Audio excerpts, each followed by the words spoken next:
This story starts in a training hall. Two shirtless men clashed fiercely in it. Their bodies moved with speed and precision, kicks and punches colliding with bursts of impact.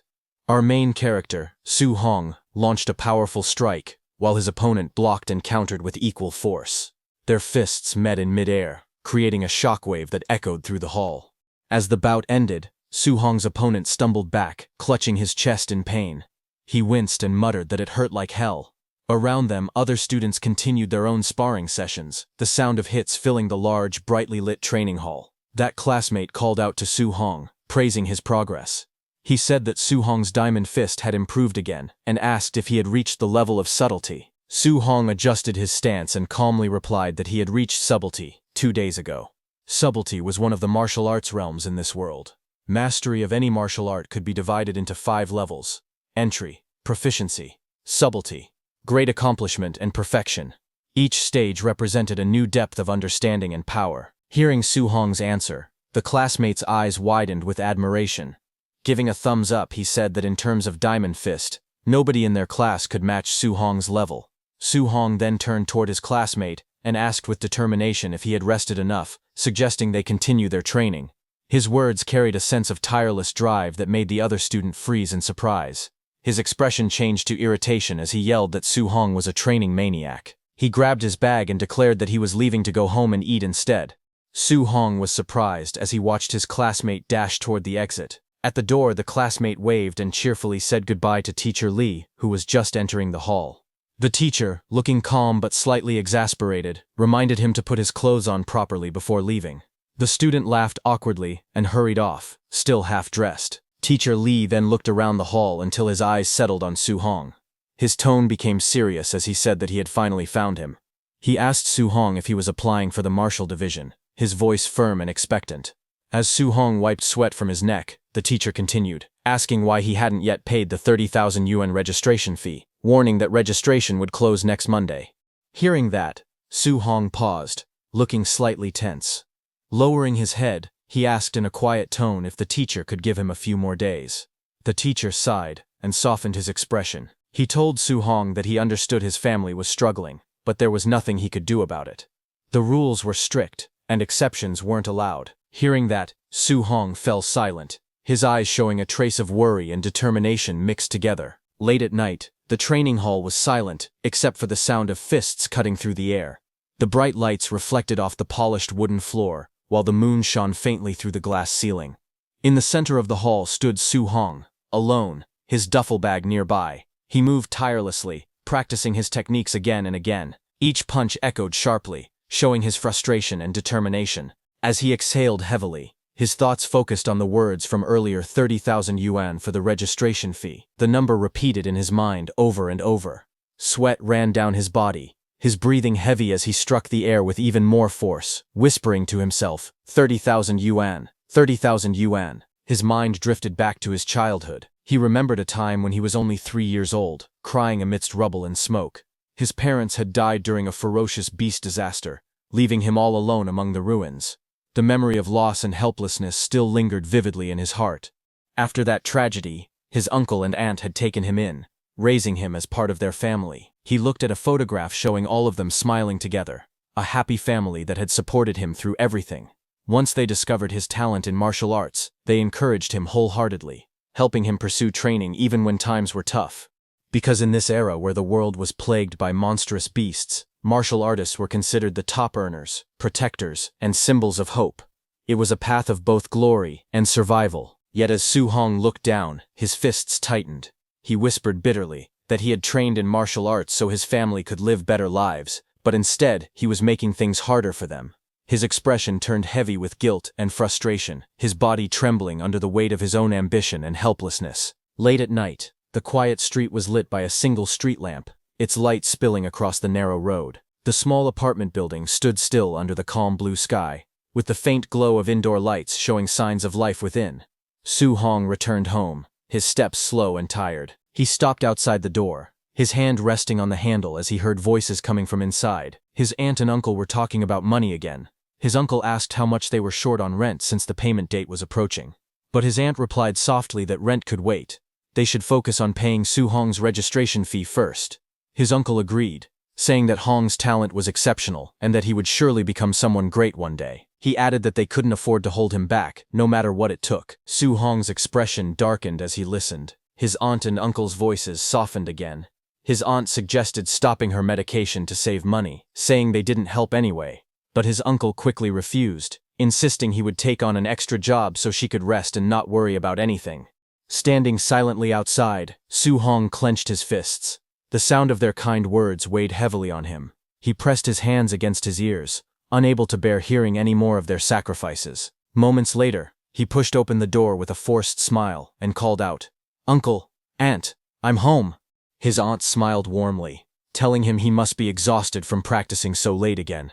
Su Hong tried to step forward and help, offering to take over her chores. But his aunt waved him off with a proud grin, saying couldn't she handle this little thing. His uncle firmly told him to go rest.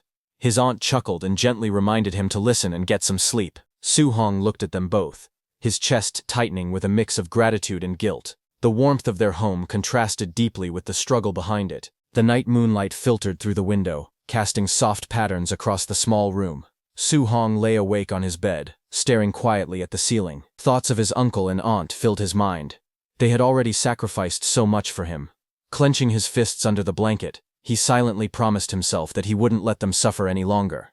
In his mind, he spoke to them, saying that they had done more than enough for him, and that from now on he would handle his own problems. His eyes hardened with resolve, as a plan began to form.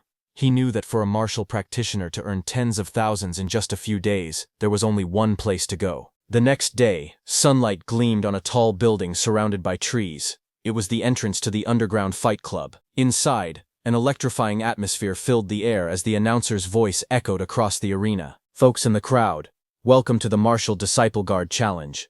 No holds barred, life or death, victory is all that matters." In the center of the brightly lit ring stood a tall man wearing a Red Bull mask, his body covered in muscle.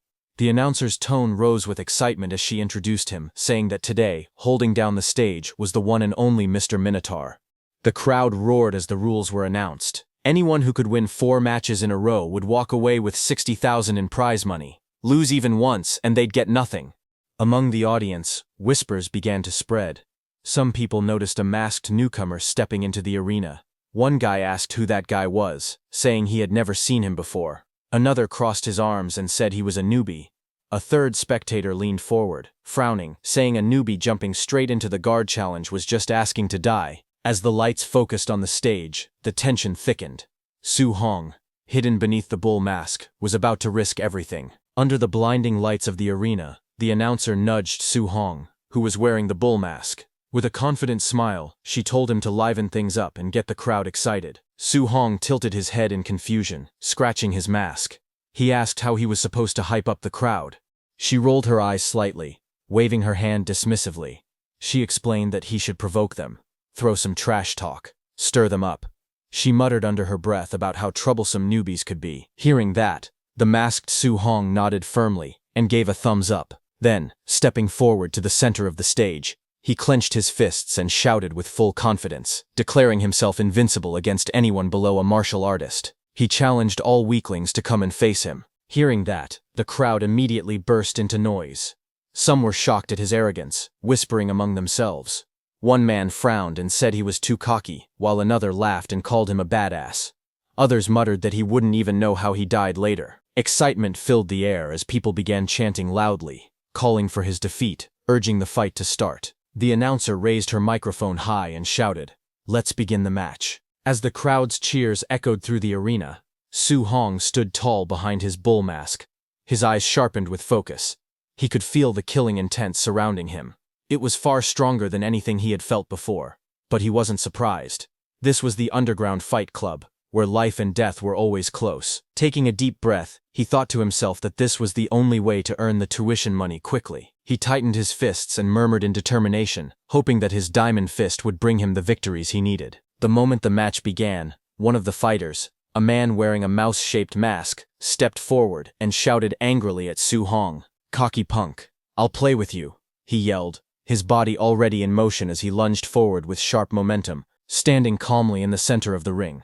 Su Hong watched the opponent's movements with a steady gaze from behind his bull mask. His sharp eyes analyzed the man's form in an instant. He noticed the speed and aggression, but also saw the weakness in the man's footing. His lower stance was unstable, his balance off.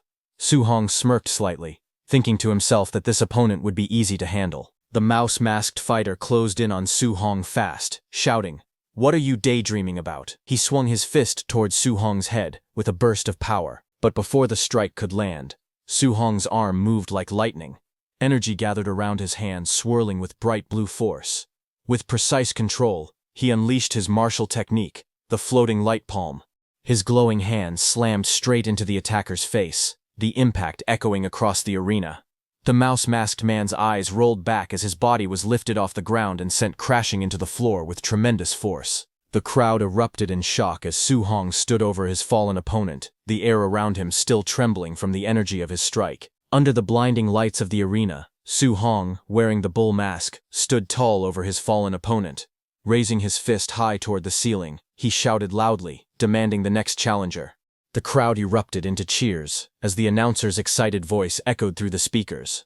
"Minotaur, 1 win," she declared, her tone filled with energy. The audience roared in approval.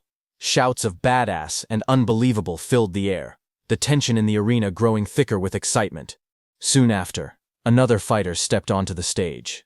He was a tall man with curly blonde hair and a red mask covering his face. His muscular frame and confident smirk made it clear that he wasn't a rookie. The man taunted Su Hong, calling it a lucky break. Cracking his knuckles, he told Su Hong that his luck had run out now that he was facing him. Su Hong, still wearing his bull mask, stood calmly. His eyes narrowed as he observed the new opponent. Then, in a steady voice, he gestured for the man to make the first move.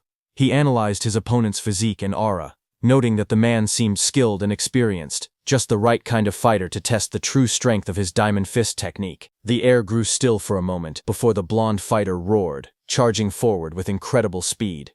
"Incoming," he shouted, as his massive frame blurred into motion. The two fists collided in a flash of blue energy, the shockwaves spreading across the stage. Both men gritted their teeth as their power clashed violently. The masked opponent widened his eyes, shocked by the strength he felt. It was the powerful fist wind that made him realize the impact behind Su Hong's strike. But Su Hong, calm and unshaken, analyzed the exchange with precision. His opponent's punch was strong, but still weaker than his. As the clash of fists echoed through the arena, Su Hong punched his opponent with his other hand. His punch landed squarely on the opponent's face. The masked man's mind raced as he felt his opponent's overwhelming strength. Su Hong's eyes sharpened beneath the bull mask. His analytical gaze focused on the fighter's movements. After taking the punch, his opponent's upper body was overcommitted, and his waist was left wide open with flaws. Taking advantage of that instant, Su Hong's body twisted sharply, and he kicked his opponent with explosive power. The impact sent the opponent flying across the ring, the force blasting through the air like thunder. The audience gasped in disbelief. "Holy crap! He's strong!" someone shouted from the stands. Dust and shattered flooring marked where the opponent had crashed, lying motionless. Su Hong straightened his back, his voice echoing through the silent arena. "Next," he said firmly. The announcer jumped with excitement, raising her microphone. "Minotaur, 2 wins in a row," she shouted, her voice filled with awe and energy as the crowd erupted once again. Inside the underground fighting arena, the crowd roared as Minotaur stood victorious once again in the center of the ring. In a luxurious viewing room above the ring, several men in black suits stood guard around an older man dressed sharply in a black suit. He watched the scene below with calm interest, his tone low and assessing. Looking at Su Hong, the man murmured that he wasn't even a quasi-martial artist, yet his strength was far above that of average disciples. That kid was no joke. Just then, the announcer's voice echoed through the loudspeakers. "Minotaur, 3 wins in a row," she shouted, excitement filling the air. "That man in the suit said Su Hong was not elite, but solid enough," he commented with a smirk, saying he was perfect for throwing matches. From behind him, a younger man wearing a fox-like mask spoke with determination. He called the old man in the suit teacher, and said he would recruit him. The older man turned slightly, his tone calm but commanding. He told his disciple not to let on that he had already advanced to martial artist. Meanwhile, down in the arena, Su Hong wiped the sweat from his face. His eyes remained sharp and focused as he analyzed his situation. He thought that his subtlety-level diamond fist had no trouble dealing with these regular disciples. As the defeated fighters were carried away, Su Hong clenched his fist, his expression steady and confident. A faint smirk crossed his lips, as he thought that with one more win, he would get that 60,000. But the crowd suddenly erupted in excitement, their voices echoing through the arena. Someone shouted from the stands that it was White Fox. Su Hong, wearing his bull mask, froze for a moment and turned his gaze toward the entrance. Everyone's eyes widened slightly when they realized that White Fox was challenging too. From the opposite end of the stage, the man known as White Fox walked calmly onto the platform. The crowd murmured, whispering among themselves. Someone asked if he wasn't Quasi. One person said a Quasi fighting against disciples was a total cheat. Su Hong's expression hardened as he assessed the situation. Hearing that his opponent this time was Quasi, he muttered under his breath that this one was tricky, but he couldn't lose. Determination gleamed in his eyes as his stance lowered, ready for battle. Across from him, the white-haired man in the fox mask smiled faintly. A confident glint flashed in his golden eyes. Stepping forward with composed elegance, he adjusted his white suit and spoke in a calm, steady tone. He told Su Hong not to fear, saying he knew his limits. Under the bright arena lights, the announcer raised her hand and shouted across the stage, declaring the start of the guard challenge final round. Both fighters stood ready, Minotaur with his fists clenched, and White Fox calmly standing tall in his white suit. The crowd held its breath as tension filled the air. Then, with a sharp cry, the announcer commanded, "Begin." In an instant, both figures burst forward, moving so fast that their afterimages trailed behind. The ground cracked beneath their feet as they collided in the center of the stage. Su Hong's eyes focused sharply beneath his bull mask. He thought to himself that his realm was lower, so his first move had to be all in. His muscles tightened, and with a roar, he launched a powerful punch straight at White Fox. The impact tore through the air like thunder. A wave of force spread outward, shaking the ring. But as the shock cleared, Su Hong's expression changed. Something felt off. He staggered back slightly, his eyes widening. After feeling his opponent's power, he realized that he was no Quasi. Sweat rolled down Su Hong's face as his thoughts raced. He realized that his opponent was a real martial artist. He was holding back his chi and blood on purpose. Su Hong's opponent wasn't just strong, he was far beyond the level of an ordinary challenger. White Fox's golden eyes gleamed from behind his mask as he drew in a deep breath. His voice was calm yet filled with restrained power. As he inhaled, a faint red aura began to rise around him, swirling like flames. Then, in a blur of movement, he stepped forward. His fist crackled with energy as he roared, rushing thunder fist, striking Su Hong in the face. The impact hit like a lightning bolt. Su Hong's body was sent flying backward, blood spraying from his mouth. He struggled to regain his balance, disbelief flashing across his eyes. He thought in shock if this was the strength of a true martial artist. The sheer force of the punch left the crowd stunned. In the audience, several people recognized the technique instantly. One guy shouted that it was triple ringing thunder fist. Another laughed, saying Minotaur was toast. On the stage, White Fox didn't stop. His fists moved like a storm, every strike heavy and precise. He taunted Su Hong between blows, asking if he was just going to defend. He told Su Hong to fight back and show him what he had. Su Hong, in the Minotaur mask, blocked with both arms, his muscles trembling under the continuous barrage. The sound of fists colliding echoed like thunderclaps across the arena. Inside, he gritted his teeth, thinking desperately that if this kept up, it was over. His mind raced as he struggled to stay on his feet. Gotta find a counter chance, he thought, scanning for an opening through the blinding flurry of punches. White Fox, surrounded by a red aura, advanced relentlessly. Each blow carried the weight of a storm, forcing Minotaur further back. White Fox's movements were sharp, precise, and merciless. Suddenly, White Fox found an opening. Minotaur raised his fists to block an incoming strike, but the force behind it still tore through his defense.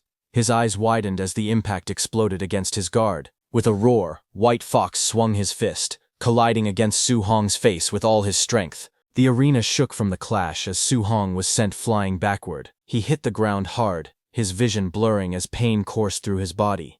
His consciousness started fading fast, his body refusing to move. White Fox stood tall, brushing the dust off his white suit. Calmly, he stepped forward and placed his foot on Minotaur's chest. His voice was cold yet casual as he said, "Brother, This match's prize money? 0 for you. A faint mocking smile curved beneath his mask as he spoke calmly. He said that his teacher had invited Minotaur to join them, to throw fights in their favor from now on. If he agreed, they would pay him the prize money regardless of today's outcome. Su Hong, in the Minotaur mask, glared up at him through the pane, his breathing heavy but his resolve unbroken. With a strained voice, he spat out his answer, saying that he would never do that kind of dirty work. Hearing that, White Fox's expression darkened. His tone dropped as he leaned closer, warning Minotaur to think it over carefully, because refusing them was something he couldn't handle. But even while lying bloodied on the floor, Minotaur's voice carried defiance. He shouted that people like them dared to call themselves martial artists while doing such disgraceful things. White Fox let out a small laugh and straightened up. "Guess no deal then," he said coldly. In the next moment, his expression turned vicious. His aura flared red as he charged forward, shouting that he would end Minotaur right there, and that from now on he could dream of being a martial artist only in his sleep. He raised his leg to attack. At that moment, Minotaur's eyes widened, blood dripping down his face, as fury and determination burned within them. White Fox lunged in to deliver the finishing blow, but Su Hong moved swiftly and dodged his attack. White Fox's golden eyes widened in shock as something unexpected happened. Minotaur's body trembled, flames of determination burning around him as he rose to his feet. His breathing was heavy, but his voice carried unshakable resolve. He muttered to himself that he couldn't fail here. He couldn't fail at all. Step by step, he forced his battered body forward, his fiery aura growing brighter with each breath. White Fox froze in disbelief as he watched. His eyes widened behind the mask, and his mind screamed in shock. He couldn't believe it. Minotaur had taken a direct hit from his rushing thunder fist and was still standing. As memories flashed before his eyes, Minotaur's expression hardened. He remembered his family, the uncle and aunt who had sacrificed so much for him. He whispered that he wanted them to live good lives, that he couldn't let their years of effort go to waste. But another thought tore through him. Could he really abandon the martial artist's code just to survive? The question burned inside his heart. A vision of his family appeared before him, but the image shattered like glass. His voice rose in defiance as he shouted, "No, that future, hell no." At that moment, a glowing system screen flickered before him, its cold light forming words. "Then, for your family, for your faith, what price will you pay?" Minotaur's eyes blazed red. Lightning crackled around his body as he clenched his fists. His voice erupted with power and conviction as he shouted that he would give everything. In an instant, his aura exploded outward, engulfing the arena in a storm of fire and electricity. His eyes glowed fiercely as he stood tall once again, reborn through sheer willpower. A glowing screen appeared above Su Hong, asking what he was willing to give. Su Hong's body burned with red flames as he stood firm, and he answered with a powerful shout that he would give everything. Just as he said that, the scene in front of him shifted. His bull mask disappeared as he opened his eyes in a strange digital-looking space filled with vertical blue lights. His expression showed confusion as he looked around. He stood alone inside a large hall, and a huge dark shadow stretched behind him, forming monstrous shapes on the ground. He whispered a question, asking where this place was. A burst of golden light filled the hall. A towering, radiant figure appeared in front of him, its body shining like a golden statue with long, flowing limbs. Facing the blinding glow, Su Hong looked up as the figure asked who he was. The glowing figure leaned forward and said it would give him a chance. Its light began to scatter around the hall. Golden energy circled Su Hong. Rings of light wrapped around his body as the power gathered around him, swirling faster and brighter. The next second, a golden tablet appeared in front of him, with a loud shattering light. Su Hong stumbled back, staring at the shining screen, forming before his eyes. The tablet displayed his information. Su Hong looked at it in confusion as the words formed clearly. His name, Su Hong. His blood energy, 85. His spirit, 23. His physique, mortal body at 3%. His first quest, Path of the Arena. His diamond fist subtle mastery at 7%. Floating light palm proficient at 35%. Void step proficient at 56%. And his martial Dao points at 0%. He raised his hand toward the tablet, tapping it carefully. He wondered if the strange thing was touch-operated. The glowing screen continued to float before him, listing his quest. Su Hong saw the description telling him to train his martial arts and face White Fox outside. The quest objective was to hone his skills, raise Diamond Fist to Grand Achievement, and raise Floating Light Palm and Void Step to Subtle Mastery. For the quest reward, The system told him that this was a beginner tutorial, so there was no reward. Current progress showed his Diamond Fist subtle mastery at 7%, Floating Light Palm proficient at 35%, and Void Step proficient at 56%. It also noted that this quest could unlock a beginner tutorial. Su Hong read through it with narrowed eyes, quietly repeating the words beginner tutorial as he tried to understand. While he was thinking about that, something suddenly appeared behind him, forming from the blue light. The next second, Su Hong's head snapped sharply as a fast blow came toward his head from behind, cutting off his thoughts in an instant. It was a clone of Su Hong. It rushed toward him with a fierce strike, forcing Su Hong to lower his body and dodge. The two figures moved at high speed, their motions blurring as their blows passed each other by inches. Su Hong's eyes widened in shock. He realized the attacker looked exactly like him. He understood that the figure was his clone, and the clone was using Diamond Fist just like he did. As he watched the movements, he noticed that the clone's technique looked even more polished than his own, clean and precise, like a perfect demonstration. Su Hong's breathing steadied as he analyzed the fight. Seeing such a refined example in front of him, he thought it was a chance he could not waste. He tightened his stance and moved forward, deciding to learn from the flawless execution displayed by the clone. The two clashed again, their arms striking in a clean collision. Suddenly, the clone grabbed Su Hong's arm and moved to attack. Su Hong watched every detail, thinking that the clone seemed to be showing the technique step by step. But before he could react properly, the clone's attack came too fast. Su Hong's expression changed in panic as the punch hit him squarely in the torso. His body bent from the impact, and he cried out as the force blasted him backward. Su Hong slid across the floor, coughing lightly as he steadied himself. His clone stood firmly on the other side, the force of its last attack still rippling through the air. For a moment, Su Hong glanced at the golden panel glowing beside him. The progress bar under Diamond Fist showed a new number. He stared in surprise, remembering it had been 7% before. Now it displayed 10%. He wondered how he had improved so quickly. He tightened his stance again, realizing that fighting here really did allow him to raise his martial skills at an incredible speed. Both he and the clone rushed forward at the same time, their steps carving sharp lines across the floor as they closed the distance in an instant. Their fists clashed again and again.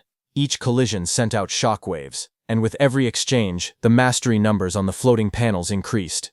One panel showed Diamond Fist reaching 15%.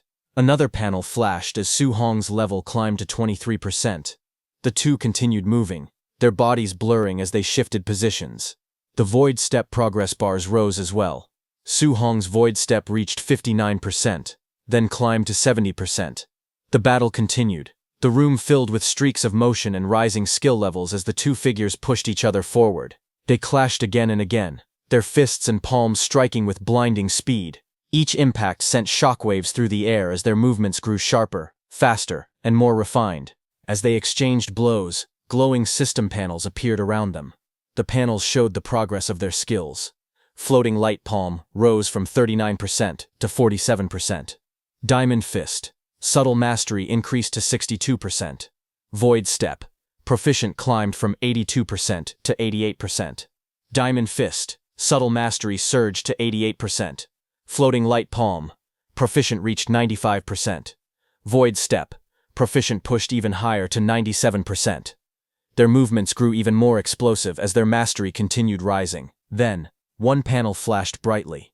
Floating Light Palm, proficient hit 100%, and the technique evolved into Floating Light Palm, proficient subtle mastery. The fighter unleashed the newly mastered technique, striking forward with overwhelming force. Another panel lit up. Void Step, proficient reached 100%, changing into Void Step, proficient subtle mastery. His body blurred as he stepped through the air with perfect precision. A final golden panel filled the screen. Diamond Fist, subtle mastery reached 100%, transforming into Diamond Fist, subtle mastery grand achievement. He threw a crushing punch, the blow landing cleanly and sending his clone flying. With this, the battle ended. He stood alone in the quiet hall, breathing heavily as golden fragments of the clone drifted around him. He lowered his fists and exhaled with exhaustion. He breathed out softly. A moment later, a system window appeared in front of him. The notification congratulated player Su Hong, telling him that he had completed the quest Path of the Arena. The quest rewards had been issued, and the system asked if he agreed to return to reality. He looked at it and whispered with a faint smile, "Thanks a lot." The next second, he returned to reality, where not even a second had passed. Wearing the bull mask, Su Hong stood calmly as flames rose around his body. His eyes glowed through the bull mask, and he gave a short reply, saying that he agreed. Across from him, White Fox watched the transformation with narrowed eyes. White Fox suddenly rushed forward. He called Su Hong a show-off and shouted for him to take his attack. His body shot across the arena in a straight line, wind trailing behind him. He attacked with explosive force and launched a fierce technique, his punch cutting through the air at high speed. But Su Hong moved even faster and dodged all his attacks easily. He then tilted his head slightly and answered in a low voice that White Fox's attack was too slow. Hearing that, White Fox's eyes widened. Before he could react, Su Hong's counterpunch smashed into him. The impact shattered the fox mask into pieces, sending fragments flying and knocking him backward. Su Hong rushed forward with fierce determination, his eyes sharp as debris scattered around him. The crowd in the stands gasped in shock as they watched the impact unfold. In the ring, the Minotaur-masked Su Hong stood tall and unmoving. His dark silhouette and glowing eyes loomed over his fallen opponent, who lay unconscious at his feet. The arena fell silent. A moment later, Su Hong looked toward the side of the ring where the announcer was standing. He spoke calmly, saying he had won the fourth match, and asked when he would receive his prize money. The announcer nearby blinked in surprise, before answering in a flustered tone. Inside the VIP viewing room, Fox Mask's teacher watched as the announcer announced the victory. She declared that Minotaur had successfully defended the arena and won the 60,000 yuan grand prize. The old man stared ahead in disbelief as he questioned how a martial apprentice could reach grand achievement in Diamond Fist, something even trained warriors struggled to do. He ordered his subordinates to follow the Minotaur and find out who he really was. The two men in suits bowed and replied that they understood. Sometime later, the night was quiet as Su Hong walked alone down a narrow street, his hands in his pockets and his steps echoing softly between the buildings. His expression remained calm, but his eyes shifted slightly, sensing something behind him. Farther back in the alley, two men in black suits hid in the shadows, watching him carefully. When Su Hong glanced over his shoulder, the two men stiffened. A moment later, he suddenly disappeared from their view, leaving them confused. They rushed farther into the alley, whispering anxiously. One of them complained that the boss had ordered them to uncover Su Hong's identity, yet they had already lost him. Above their heads, Su Hong clung effortlessly between the walls, suspended high above the alley. He watched them with a relaxed expression and muttered that they were still trying to tail him. The night sky hung quietly above Su Hong's neighborhood. 1 hour after escaping from the men tailing him, Su Hong returned home. Inside the house, Su Hong's family stared in shock at the huge stack of cash on the table. His uncle leaned forward with trembling hands and asked if he had robbed a bank, wondering where all that money came from. His aunt looked equally stunned, unable to believe her eyes. Su Hong sat across from them with a calm smile. He explained that he had been working as a sparring partner at a dojo. He said the dojo master thought he had potential, so he decided to sponsor Su Hong's training. His father frowned and reminded him that he had once said the dojo was extremely stingy. Su Hong reached out and held their hands, smiling brightly as he asked if they still didn't trust him. Hearing that, both his uncle and aunt softened. His aunt smiled with relief, and his uncle sighed happily. They said Xiao Hong would never do anything wrong, and praised him for finally making something of himself. Later that night, Su Hong moved quietly across the rooftop. Under the night sky, he sat beside a large, round water tank. He looked relaxed as he thought about his situation. He noted to himself that the martial exam registration fee was settled, and the rent was also settled. He added that his aunt's medical expenses would no longer be a problem either. A glowing system screen appeared in front of him. As he looked at it, he said that getting through this crisis was all thanks to the system. The screen displayed his name, Su Hong, along with his talent and stats. It showed his blood energy, spirit, and physique levels, along with 3 martial skills. Diamond Fist at Grand Achievement, 5%, Floating Light Palm at Subtle Mastery, 8%, and Void Step at Subtle Mastery, 9%. His martial Dao points were listed as 67. Su Hong observed that aside from his martial skill levels, the other stats didn't seem to have changed. Another notification appeared. It explained that he had gained 67 martial Dao points for defeating an opponent at a higher level. It said that martial Dao points could enhance blood energy and martial skills, and reminded him to allocate them wisely. Su Hong looked at the screen and said he should try it right now. He reached forward to adjust the numbers. A system sound followed, and the screen showed his blood energy rising to 90. Su Hong's eyes widened as energy surged through him. his entire body filled with heat and power. Flames of aura rose around him as he stood with a sharp, awakened expression. His clothes fluttered from the force of the energy as he felt the change taking place. Su Hong looked at the glowing screen in front of him. He whispered that a blood energy value of 90 was already equal to a quasi-warrior. Sweat slid down his face as he breathed out slowly. He then moved his hand across the transparent panel and said that he would pour all the remaining martial Dao points into blood energy. As he confirmed the action, lines of text appeared one after another, showing blood energy increasing by small amounts. As the numbers rose, he lifted his shirt slightly and examined his body. He noticed that his physical toughness had clearly improved, and even his injuries were almost healed.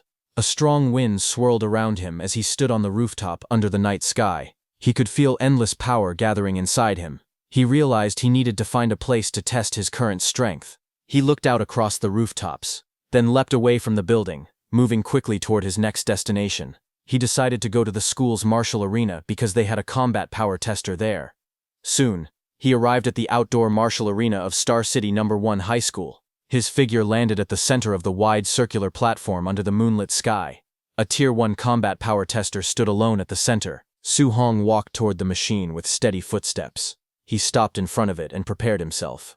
He said that for his first punch, he would use 70% of his strength. Red energy flames rose around his body as he took his stance. His eyes sharpened, and a bright red glow flashed in one of them. He swung his fist forward with force. The punch landed on the tester, sending a powerful shockwave through the arena. Su Hong froze for a moment and let out a tense sound. He looked at the damaged machine with sweat on his face. He said the tester was too flimsy and wondered if they would make him pay for breaking it. Steam and sparks leaked from the machine as it continued to shake. Suddenly, a loud voice shouted from behind, complaining that it was noisy and asking what he was doing in the middle of the night. Hearing that, Su Hong quickly turned and sprinted away, thinking it was time to run. A few minutes later, an old man in pajamas stood beside the broken combat tester. He yelled angrily, asking which bastard had smashed the tester in the school's martial arena. He looked around and complained that in this school, only two little brats, Chen Shan and Li Tu, would dare to do something like that. The old man grew even more furious. His face turned red as he shouted that when school started he would definitely teach those two a good lesson. The next day, inside the gymnasium of Star City No. 1 High School, students gathered in a large group, while two people stood on the stage. The students talked among themselves as the gym filled with noise. Among the students, Chen Shan stood with a bandage on his head. Su Hong behind him looked confused and wondered why Chen Shan had been beaten up. Another student leaned closer and whispered that he heard Chen Shan had smashed the tester in the outdoor drill ground in the middle of the night and refused to admit it, so the principal punished him. Hearing this, Su Hong beside him sweated nervously, realizing that they had made Chen Shan take the blame. While they were talking, the two men stood by the microphone, one in a brown suit and the other in blue martial clothing. The man in the suit was the principal of Star City No. 1 High School. He told the students to quiet down. He explained that he had invited his old comrade, Chen Tian, a Tier 3 martial artist, to teach them a C-rank martial art called Thunder Rush Fist. He told the students that everyone must learn it well. Hearing that, the students reacted with excitement. One student whispered that it was his first time seeing a Tier 3 martial artist.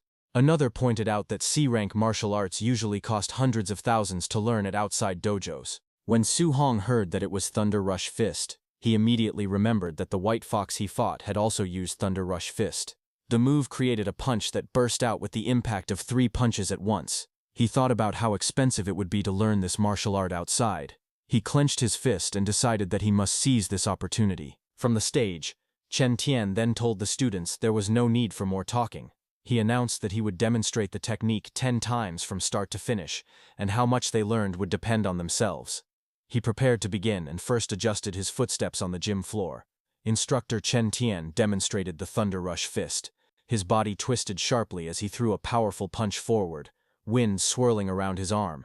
He explained that the Thunder Rush Fist carried fierce and domineering momentum, and even at the basic level, a punch would produce the sound of thunder. The students watched as he continued. He said that at the proficient level, a person could strike out 3 sounds. He added that at the micro level, 5 sounds could be produced. He then moved into another stance and declared that at the mastered level, 7 sounds could be struck. Bright energy burst around him as he performed the technique and announced that this was his current realm. He faced the students again and stated that once someone reached the perfect realm, they would be able to strike out 9 sounds. But he told them not to aim too high, saying that reaching the basic level today would be good enough. He then prepared for another round and told everyone that he would start the second demonstration and that they should try to follow along. The students lined up and shouted while copying the movements. Hours passed. The gym floor was now filled with exhausted students sitting or lying down.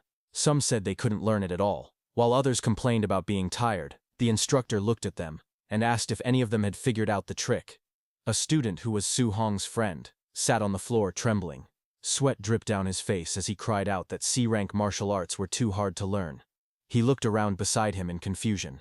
He asked Su Hong if he had managed to learn it, but when he turned his head, Su Hong's spot was already empty. But before he could panic, a short distance away, Chen Shan stood proudly in a martial arts stance. Flames of energy rose faintly around him as he shouted that he had successfully reached the basic level. The other students stared in shock.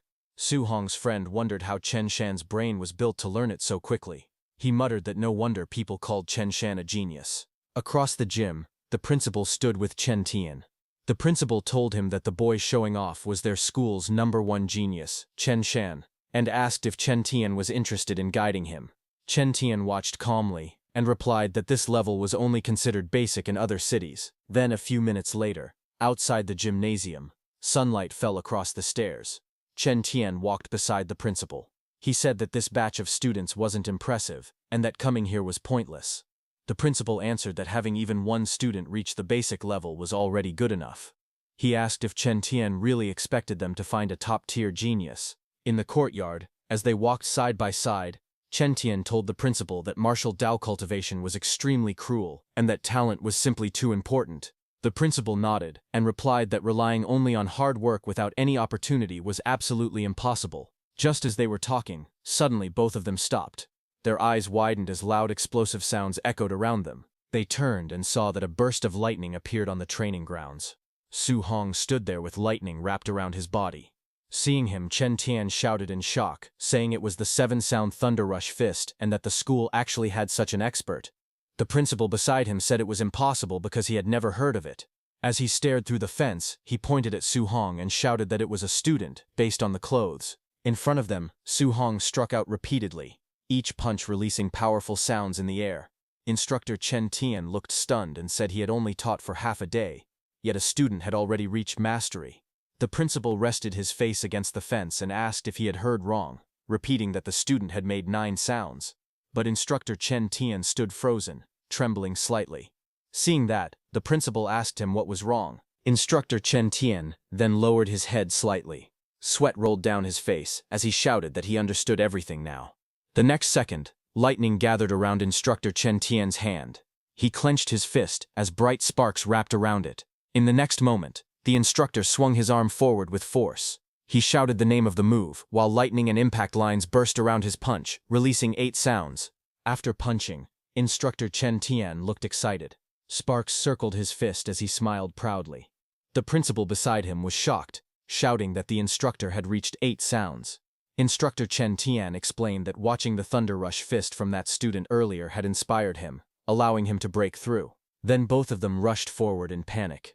Instructor Chen Tian said it was not the time to talk and told the principal to quickly find the student who used that move. But when they reached the field, they looked around in confusion. The outline showed that someone had just been there, but the person was now gone. On the other hand, Su Hong, not knowing he was being watched, walked through the street at sunset.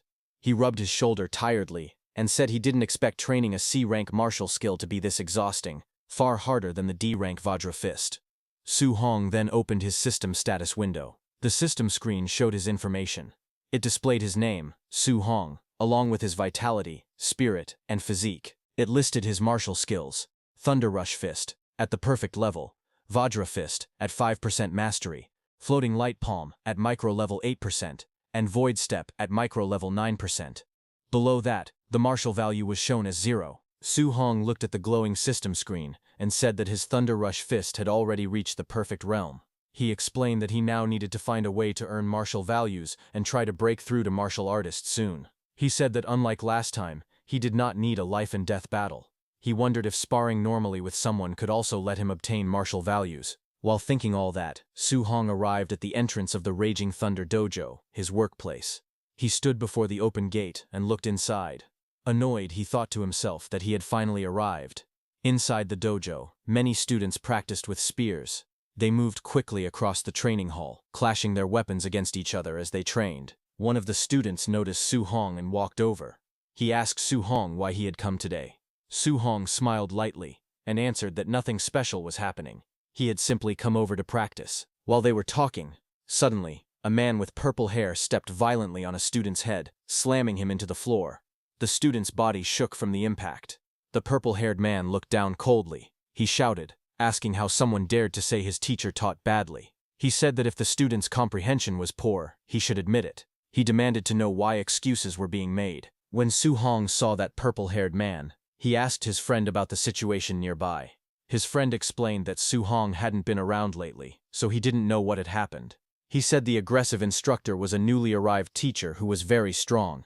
He added that the instructor looked down on common students like them and taught his classes carelessly. He continued explaining that this purple-haired man was that instructor's disciple, a man named Li Yan, who was also very strong. As he said this, Li Yan stepped forward with a confident, arrogant expression.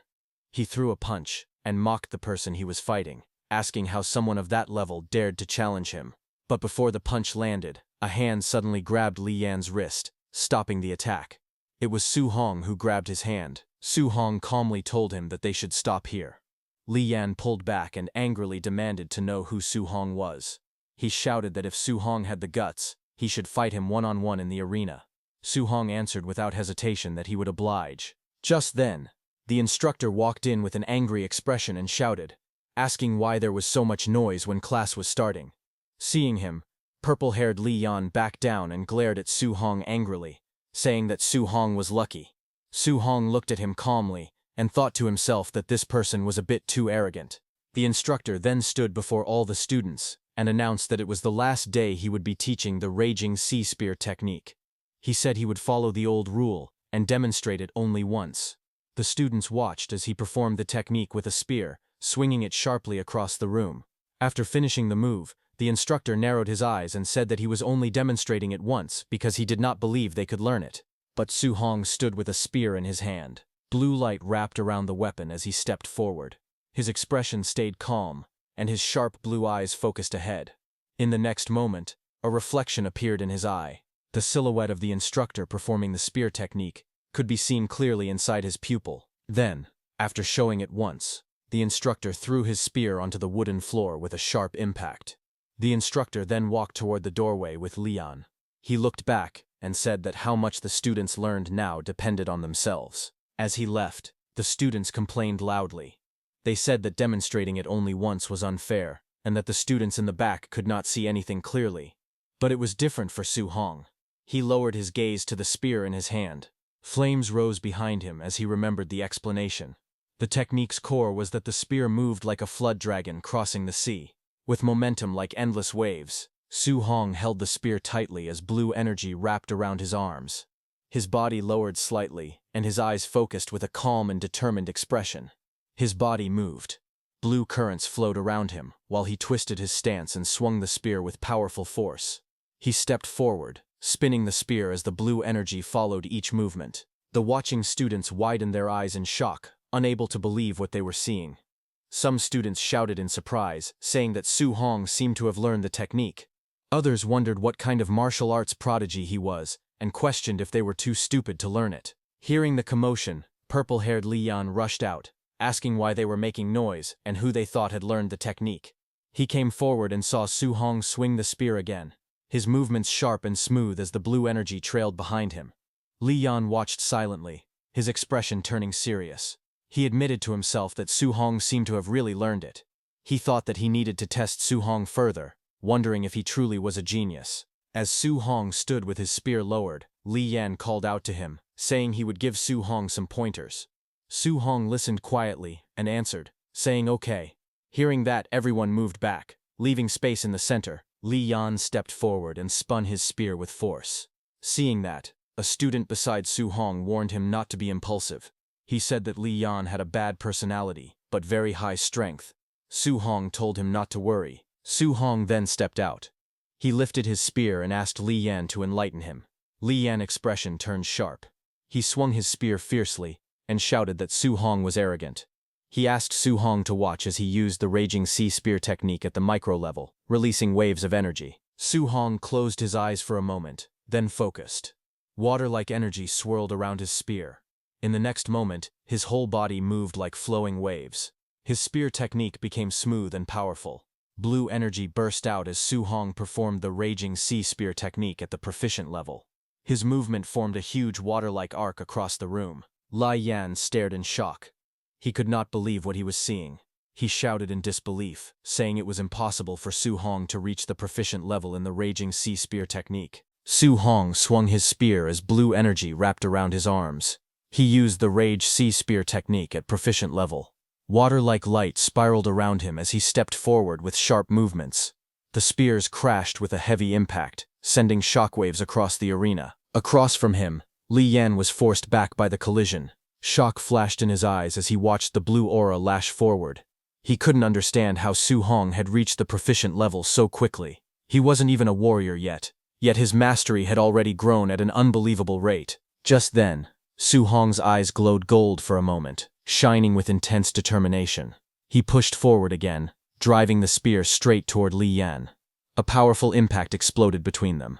Blue energy burst outward as Li Yan's spear was knocked back across the room. A glowing system message appeared in front of Su Hong, displaying that he had defeated a higher-level warrior. His martial Dao points increased by 35. Su Hong looked at the screen in shock, realizing that ordinary sparring matches also earned martial Dao points. He decided that he should spar with people more often. On the other hand, Li Yan fell to his knees, trembling as he stared at the floor. He muttered that it was impossible, absolutely impossible. He could not believe that Su Hong had trained the Rage Sea Spear technique to proficient level so quickly. His frustration rose, and he grew furious. He asked what would happen to him. He wondered what all his years of effort had meant. In the next moment, he shouted and rushed forward, swinging his fist toward Su Hong. He yelled, demanding to know what all his hard training had been for. But before the punch could land, a voice echoed, telling Li Yan to stop. Immediately, Li Yan's attack froze inches from Su Hong's face. The angry Li Yan turned his head and saw his teacher standing there. The teacher walked forward, slapped Li Yan, and scolded him. He said that if Li Yan could not even face defeat, then he was not worthy of being a martial artist. That slap struck Li Yan to his core, and his eyes widened in shock. The teacher looked at Li Yan's fallen spear in disbelief. He couldn't believe that just by watching his demonstration once, Su Hong had learned the Rage Sea Spear technique to proficient level.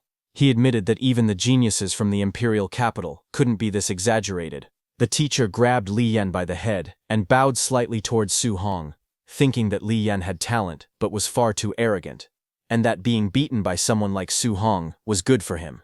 He apologized to Su Hong, saying it was his own failure for not disciplining his student properly. Su Hong watched silently and thought that this teacher had changed his attitude very quickly. Later that night, Su Hong walked alone down a quiet street. He felt that the day had worn him out, but he had gained a lot.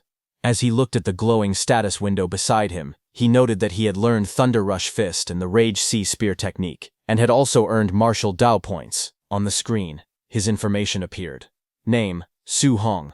Blood energy, 91.7. Spirit, 23. Physique mortal body, 3%. Martial skills, Rage Sea Spear technique, subtle mastery, 28%. Thunder Rush Fist, perfect. Diamond Fist, grand achievement, 5%. Floating Light Palm, subtle mastery, 8%. Void Step, subtle mastery, 9%. Martial Dao points, 35 points. Su Hong fell deep in thought. He noted that the school exam was only a few days away, and students with money had already prepared high-grade alloy weapons. He thought that he needed to prepare his own weapon for the exam as well. He tested the feeling of the spear in his hand, and said that it felt comfortable. He thought that he might as well stick with using a spear from now on. He decided that he needed to buy an alloy spear, but remembering the price, he frowned. He admitted that his savings weren't even enough for his aunt's medical treatment, let alone buying an alloy weapon. Walking alone on the street, he wondered quietly what other ways he could make money. Just then, inside a convenience store, he overheard a broadcast. The announcement said that fierce beasts outside Star City were increasing every day, and the city lord was gathering warriors to hunt them. The rewards were described as generous. Hearing this, Su Hong looked up in surprise as an idea formed in his mind about leaving the city to hunt fierce beasts. Meanwhile, at Su Hong's house, his aunt stood behind his injured uncle, placing warm pads on his back as she scolded him. She asked why he was still working so hard when Su Hong had already given them money last time. His uncle, tired but firm, replied that Su Hong was still young, and they couldn't place all the household burdens on him.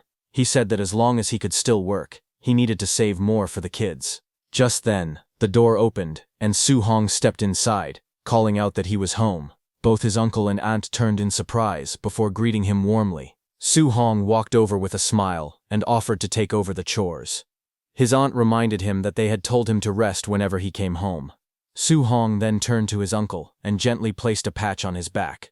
He told his uncle that he could earn money now and suggested that it would be better for him to stay home and take care of his aunt instead of working so hard. His uncle admitted that it sounded nice, but said he couldn't just sit still. With a confident grin and a thumbs up, he reassured Su Hong that he was only earning a bit for daily expenses and wouldn't push himself too hard.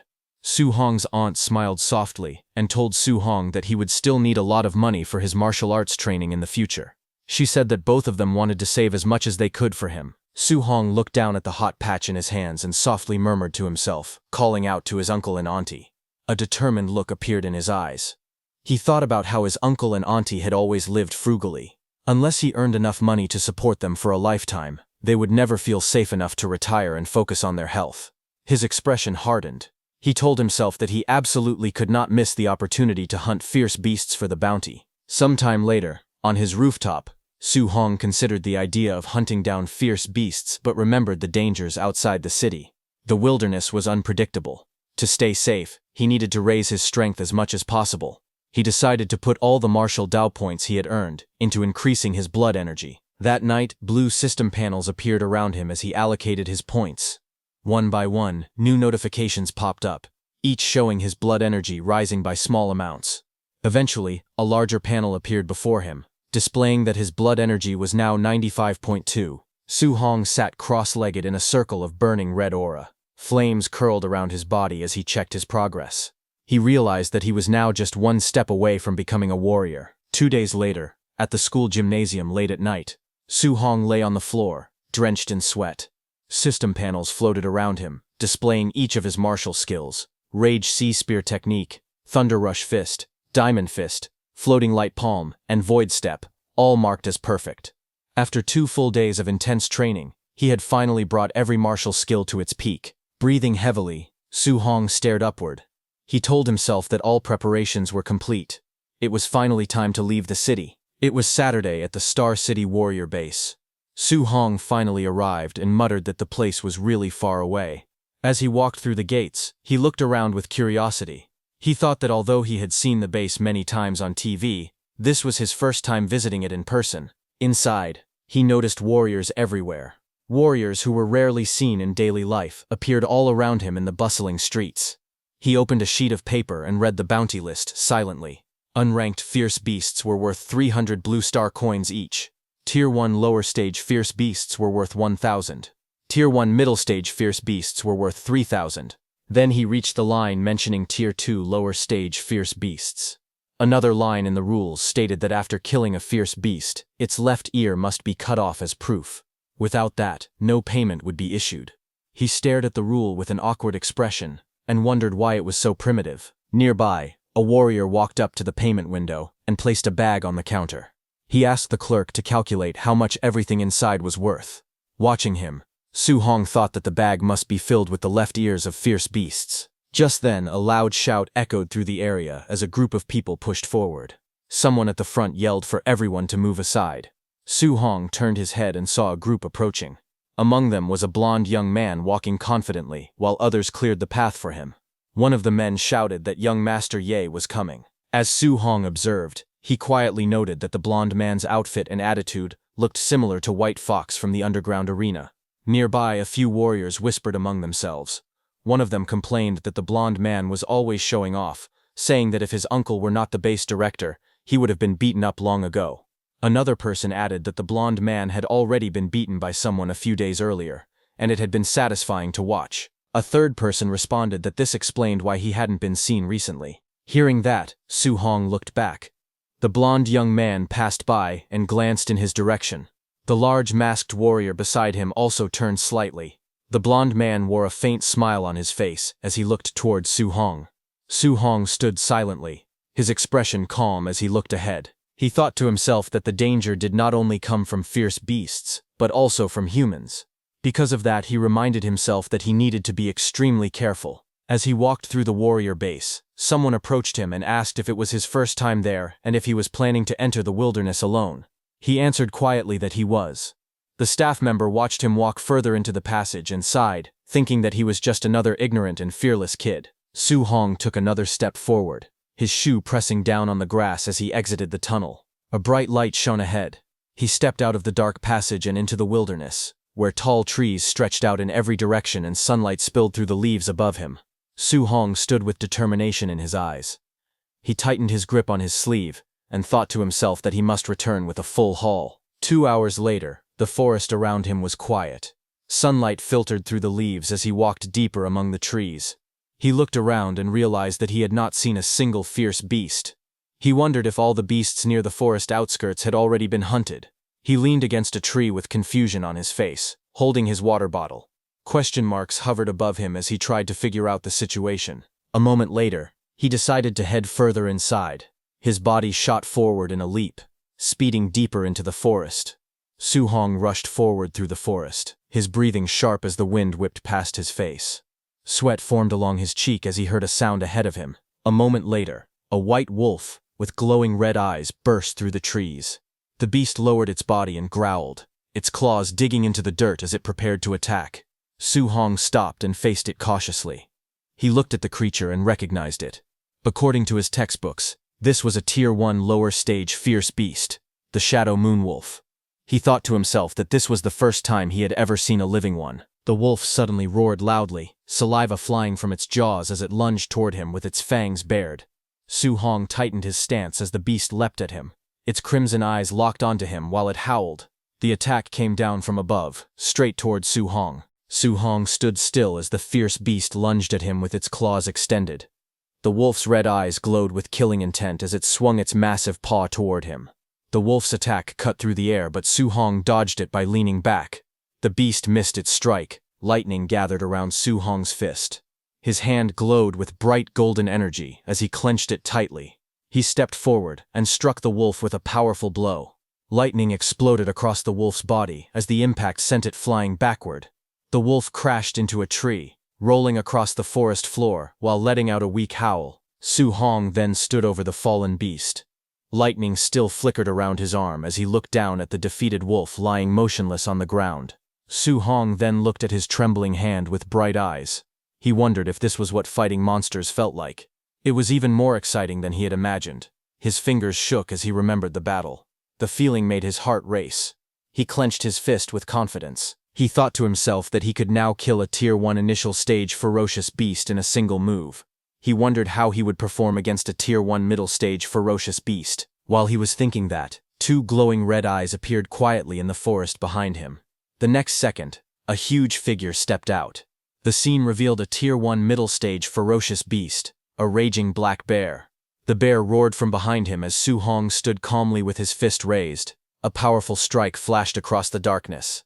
In the next moment, the raging black bear collapsed with its eyes rolled back, beaten in a single blow. Standing over the fallen beast, lightning still flickered around Su Hong's arm. He thought that with his current strength, as long as he didn't provoke a Tier 2 beast, he wouldn't face too much danger. Finally, he crouched beside the defeated bear with a smile. He held up the bear's ear and thought proudly that 3,000 prize money was secured. A blue system window appeared in front of him. It displayed a reminder saying that his accumulated martial value was now enough for him to break through into a martial artist, and he should upgrade as soon as possible. Su Hong looked at the screen with excitement. He thought that he could finally break through and become a martial artist. But suddenly, he felt a very powerful aura behind him, shocking Su Hong completely. He turned quickly, sweat covering his face. He looked toward the forest and sensed the pressure coming from afar.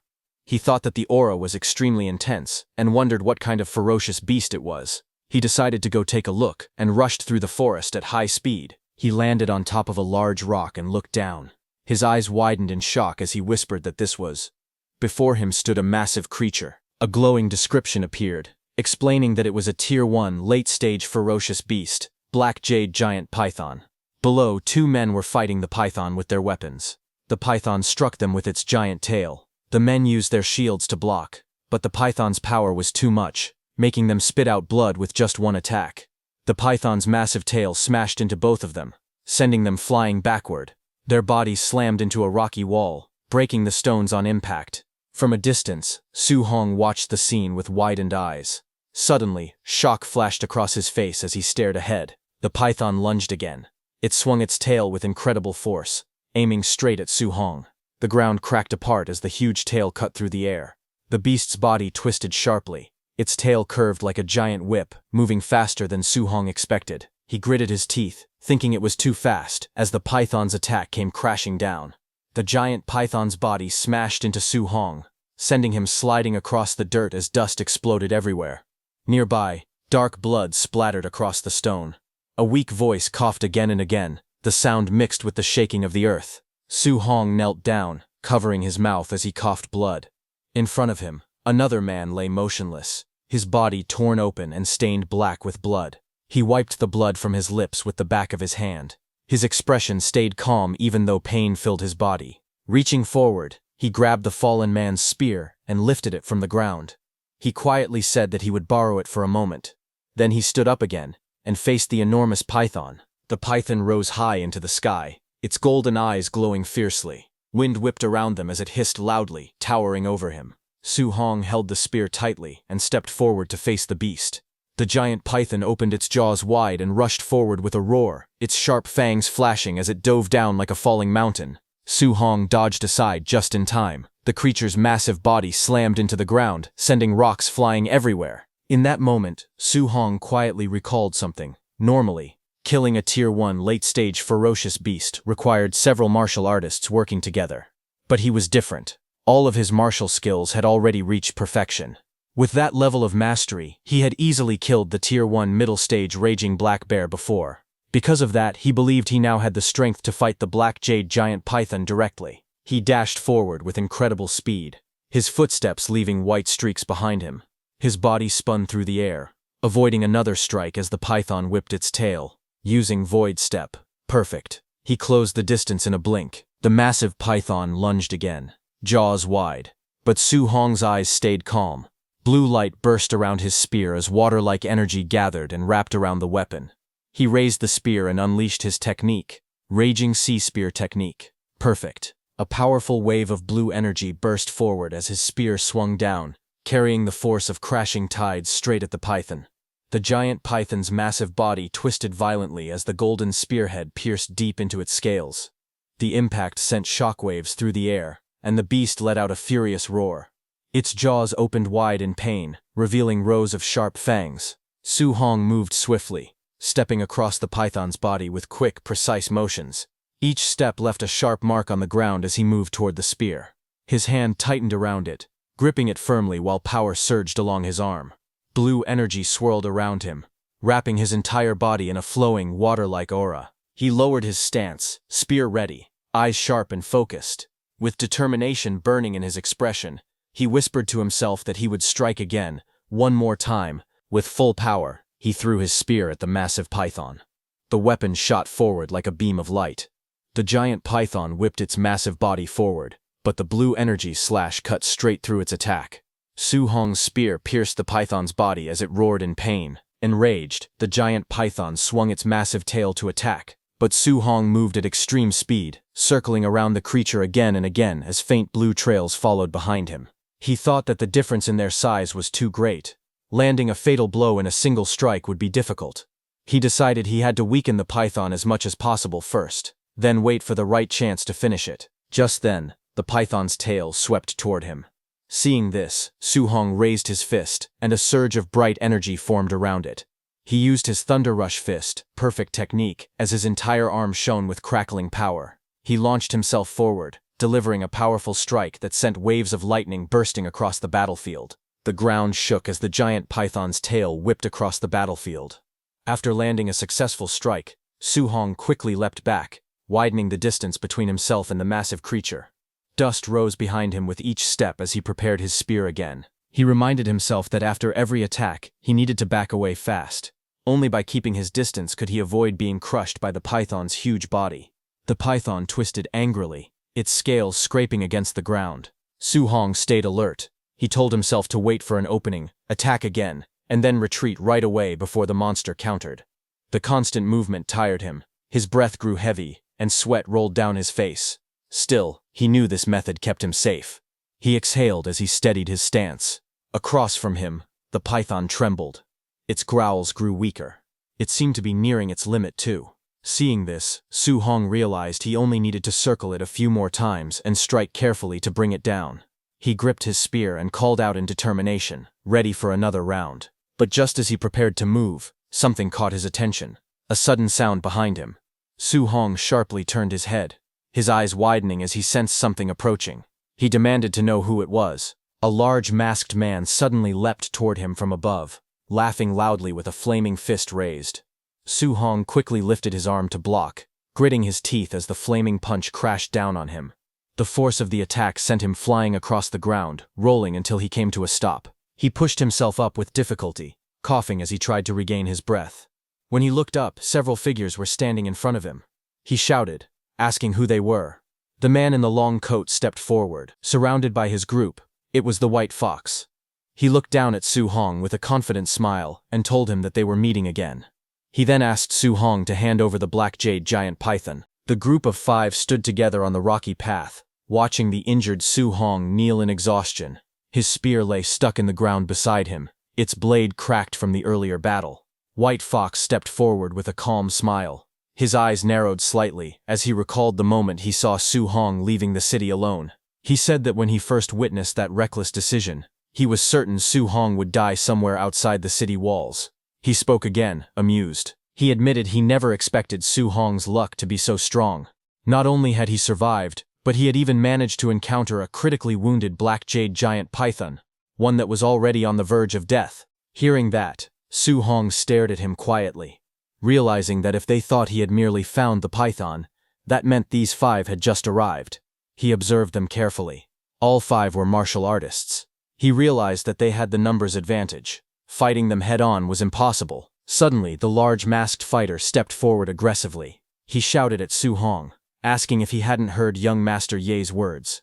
He demanded to know why Su Hong was still standing there when young Master Ye wanted the giant python for himself. Hearing that, Su Hong lowered his head slightly. His fists clenched. His jaw tightened. He said nothing, but his body trembled with anger. Su Hong glared forward, electricity crackling around his fist as he spoke. He said that they had only pushed him back earlier because of a sneak attack, and he asked if they really thought he couldn't defeat them. In the next moment, he shot forward and slammed his glowing fist into the masked brute's punch. The impact exploded outward, sending the large man flying.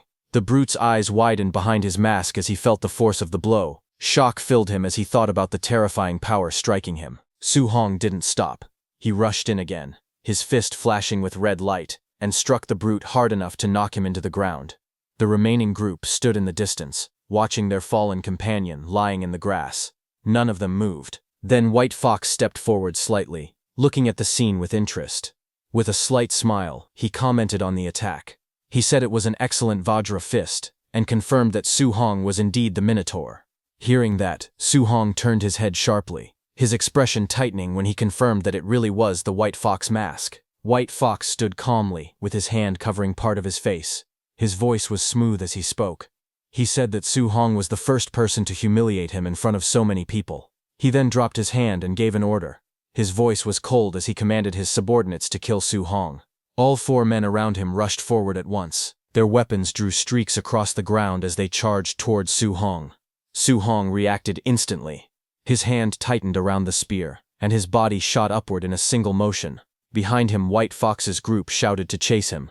They sprinted after him as he leapt away from the rocky cliff. Deeper in the forest, the group slowed down, scanning their surroundings. Dense trees and scattered sunlight surrounded them as they searched the area. One of them shouted, asking where he went. Another warned that the woods ahead were thick and easy to ambush in, telling everyone to stay alert. The masked man with brown hair looked ahead as he walked through the forest. He scoffed and said there were so many of them, wondering if they were really afraid of just one man. Just as he said that, suddenly, a blur shot past him. Su Hong moved at incredible speed. The masked man's eyes widened as Su Hong dashed forward. Su Hong's eyes glowed with a sharp blue light as he closed the distance. In the next moment, he struck. The masked man was smashed into the ground with overwhelming force. From Su Hong's punch, 9 continuous sounds echoed in the air. Blood splattered across the man's mask as he lay motionless on the forest floor. Farther back, White Fox watched in shock. Sweat slid down his face as he stared at the settling dust clouds left behind by Su Hong. He cursed under his breath, unable to hide his disbelief. He wondered how Su Hong could possibly be this fast. White Fox's remaining 3 men stood together. One of them suddenly shouted in shock. He told young Master Ye that the technique being used by Su Hong was the Thunderclap Fist, specifically the 9 Echo Thunderclap Fist. He added that even rank 3 martial artists couldn't train the Thunderclap Fist to perfection. Hearing that, White Fox's expression twisted in frustration. He snapped at them to shut up. Sweat slid down his cheek as he stared ahead in disbelief. He couldn't understand how Su Hong had perfection in the Vairara Fist, and now perfection in the Thunderclap Fist. He questioned how any of this was even possible. Up in the trees, Su Hong watched them from above, staying calm as he observed the group below. He quietly thought to himself that if he hadn't just fought the giant python and consumed so much vitality, he could have crushed all 3 of them head-on. Since he couldn't confront them directly now, he decided on a different approach. He decided that he would have to defeat them one by waiting for the right moments. Thinking that, he threw his spear, but he didn't attack them directly. He threw his spear onto the ground right behind White Fox's group. It was meant to distract their attention, and it worked. As everyone turned to look at the spear, Su Hong made his move. Before White Fox's men could react, Su Hong appeared right in front of one of them. Blue light flashed in his eyes as he reached forward with a swift, precise motion. The man facing him froze, shock spreading across his expression as he realized he had been targeted. Su Hong kicked the man in the face. His strike landed with explosive force, sending blood scattering as the man's head snapped back violently. The impact launched the man's body into the air before it crashed onto the ground. Nearby, the remaining attackers turned in shock. One of them stared at the fallen body with fear spreading across his face, while another looked nervously toward his leader. One man shouted that Su Hong was too strong and urged White Fox to retreat, but White Fox refused. He glared ahead and demanded whether they were joking, insisting that he would kill the boy today. A blur of motion cut through the forest as Su Hong dashed between the trees. His speed left streaks of blue light trailing behind him. The attackers could barely react as Su Hong appeared again and rushed straight toward them. In the next moment, another attacker was struck so hard that his body flipped upward and slammed into the ground, shaking the forest floor. White Fox clenched his teeth in frustration. Sweat slid down his face as he stared ahead. He cursed under his breath, wondering how Su Hong had grown so much stronger in just a few days. Just then, a blur shot past him. Su Hong rushed forward with incredible speed, closing in from behind. White Fox immediately spun around, eyes wide, but Su Hong was already gone. Leaves scattered in every direction as the ground shook from his steps. White Fox shouted in anger, repeating his frustration again and again. In the next moment, Su Hong appeared behind White Fox again, saying it was finally his turn. But little did he know, White Fox had already detected him. White Fox immediately turned and raised his arm, blue light gathering around it. Energy sparks shot outward as he charged forward, shouting and telling Su Hong not to think he had already won. White Fox thrust his glowing finger upward, shouting the name of his technique, Void-Shattering Finger. Seeing that, Su Hong raised his spear to attack, but his senses warned him that it was dangerous. He bent down and dodged as the blue arc of energy sliced across the forest with incredible force. The blast struck a nearby tree, instantly blowing a massive hole through its trunk. Bark and dirt exploded outward as the tree shook from the impact. The entire tree burst apart, collapsing under the force of the attack. Across the forest, White Fox thrust both hands forward, using the same void-shattering finger technique again and again. Blue beams shot from his glowing fingers in every direction, filling the air with intersecting streaks of light. Su Hong jumped around the forest, dodging all of it. He watched White Fox with a sharp gaze. Sweat slid down his cheek as he assessed the attack's power. He noted that the martial skill wasn't weak, its level seemed high, possibly Class B. Then White Fox glared back with rage twisting across his face. He screamed that he had memorized Su Hong's face. He shouted that if he was injured today, he would kill Su Hong's entire family once he returned. This was White Fox's biggest mistake. Hearing the threat, Su Hong's expression darkened instantly. Blue light flashed across his eyes as White Fox's words rang in his mind. Su Hong sprinted through the forest. He zigzagged through the trees, leaving trails of destruction in his path. Ahead of him, White Fox glared nervously. He held up his glowing finger and shouted that his uncle was a supervisor at the martial artist base, and that his father held even higher status. But before he could finish, Su Hong appeared behind him. White Fox's eyes widened with fear as he sensed him closing in. Su Hong appeared behind him with lightning-like speed. Red light crackled around his fist as he spoke calmly, saying he preferred White Fox when he was acting arrogant a moment ago. His punch connected instantly.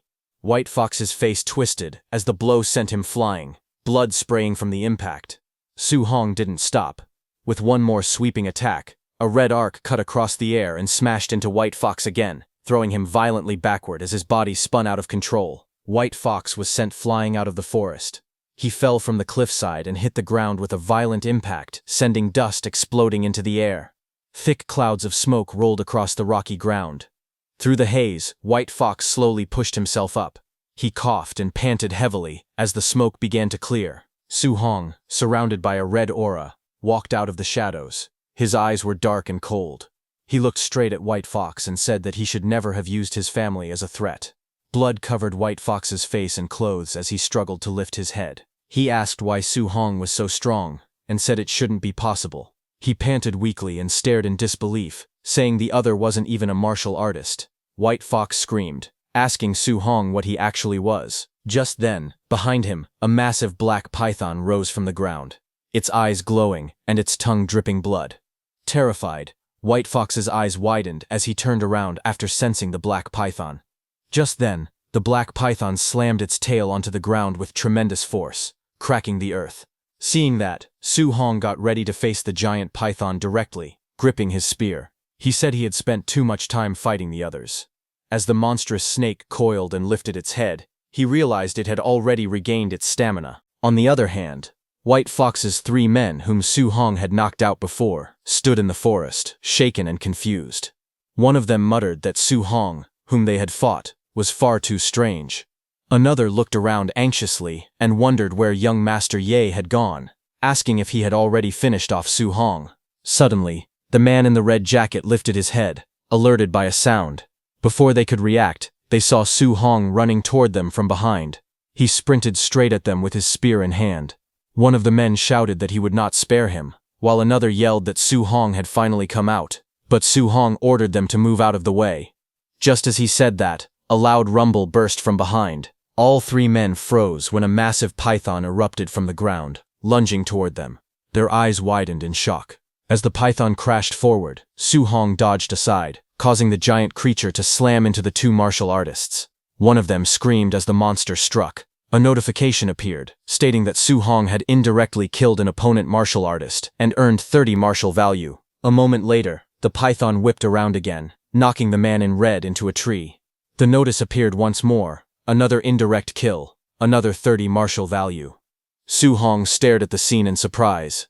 He hadn't expected to gain martial value this way too, but suddenly, the giant python's tail swung across the ground and came toward him. Seeing this, Su Hong was alerted, a bead of sweat sliding down his face as he reacted to the sudden movement behind him. He thought to himself that after so many battles, his martial value was finally enough for him to break through and become a martial artist. With a powerful leap, he spun into the air. He moved with lightning speed, jumping from tree to tree, until he made a large distance between himself and the python. He wished he could find a safe place to break through. His eyes sharpened when he spotted a cave in the distance, deciding that he would choose that spot. He shot straight down toward the cave entrance as the serpent followed. As he entered, the massive python crashed into the cave entrance, sending dust and rocks exploding upward upon impact. In the dim cave, Su Hong landed on one knee with his spear pressed against the ground. Dust and rocks fell around him as the giant serpent crashed down, its glowing eyes locked onto him. The python lurched forward, its jaws opening wide as it dove straight at him with a violent roar. But it couldn't enter. Inside the cave, Su Hong quickly pulled up his system status screen, while the serpent's body thrashed behind him. The python roared again as the system interface displayed Su Hong's information. Name: Su Hong, Vitality 96, Spirit 23, Physique, mortal body 3%. Martial skills, raging sea spear technique, perfect thunder rush fist, perfect vajra fist, perfect floating light palm, perfect void step. His martial value showed 504. Su Hong furiously tapped the vitality stat on his screen, shouting for it to increase faster. Numbers flashed rapidly as vitality rose by plus 0.1 again and again. A burning red aura erupted around him. Vitality surged through his body, making his entire frame tremble from the heat. Red light wrapped around him like flames as he gritted his teeth, thinking that it felt as if magma was flowing through his veins. The status screen flashed again, displaying that vitality had reached 100. Red energy burst outward. Seeing this, the serpent stopped, its eyes widening as a wave of crimson power surged across the cave. A red notification appeared above Su Hong, announcing his breakthrough and that he had become a Tier 1 martial artist. Flames of power burst around him as he stood in the center of the glowing circle. He looked at his own body, feeling the heat rising from within, and said that he had finally become a real martial artist.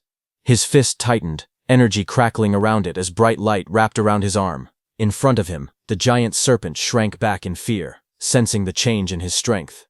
Su Hong stepped forward, flames burning around his body, and told the serpent that it was now his turn. His eyes sharpened, and with a swift motion, he launched himself forward. His glowing fist shot straight ahead, tearing through the air like a beam of light. The python was using its whole body to crawl out of the cave, but a loud impact echoed when Su Hong's punch struck the serpent's body. The python let out a furious roar as golden energy surged upward, launching the python high into the sky. The giant serpent's face filled the panel. Its scales cracked, and its fangs stained with blood. It let out a fierce hiss as fresh wounds covered its jaw. Su Hong charged forward with glowing eyes and a blazing fist. Energy sparked around his arm as he shouted the name of his technique, Vajra Fist. He leaped through the air, aiming straight at the serpent's open mouth. The enormous snake lunged upward, roaring as it extended its tail to attack Su Hong from behind. Su Hong met its tail attack head-on, blocking it with his burning fist. Red lightning surged around him as the impact exploded against the serpent's tail.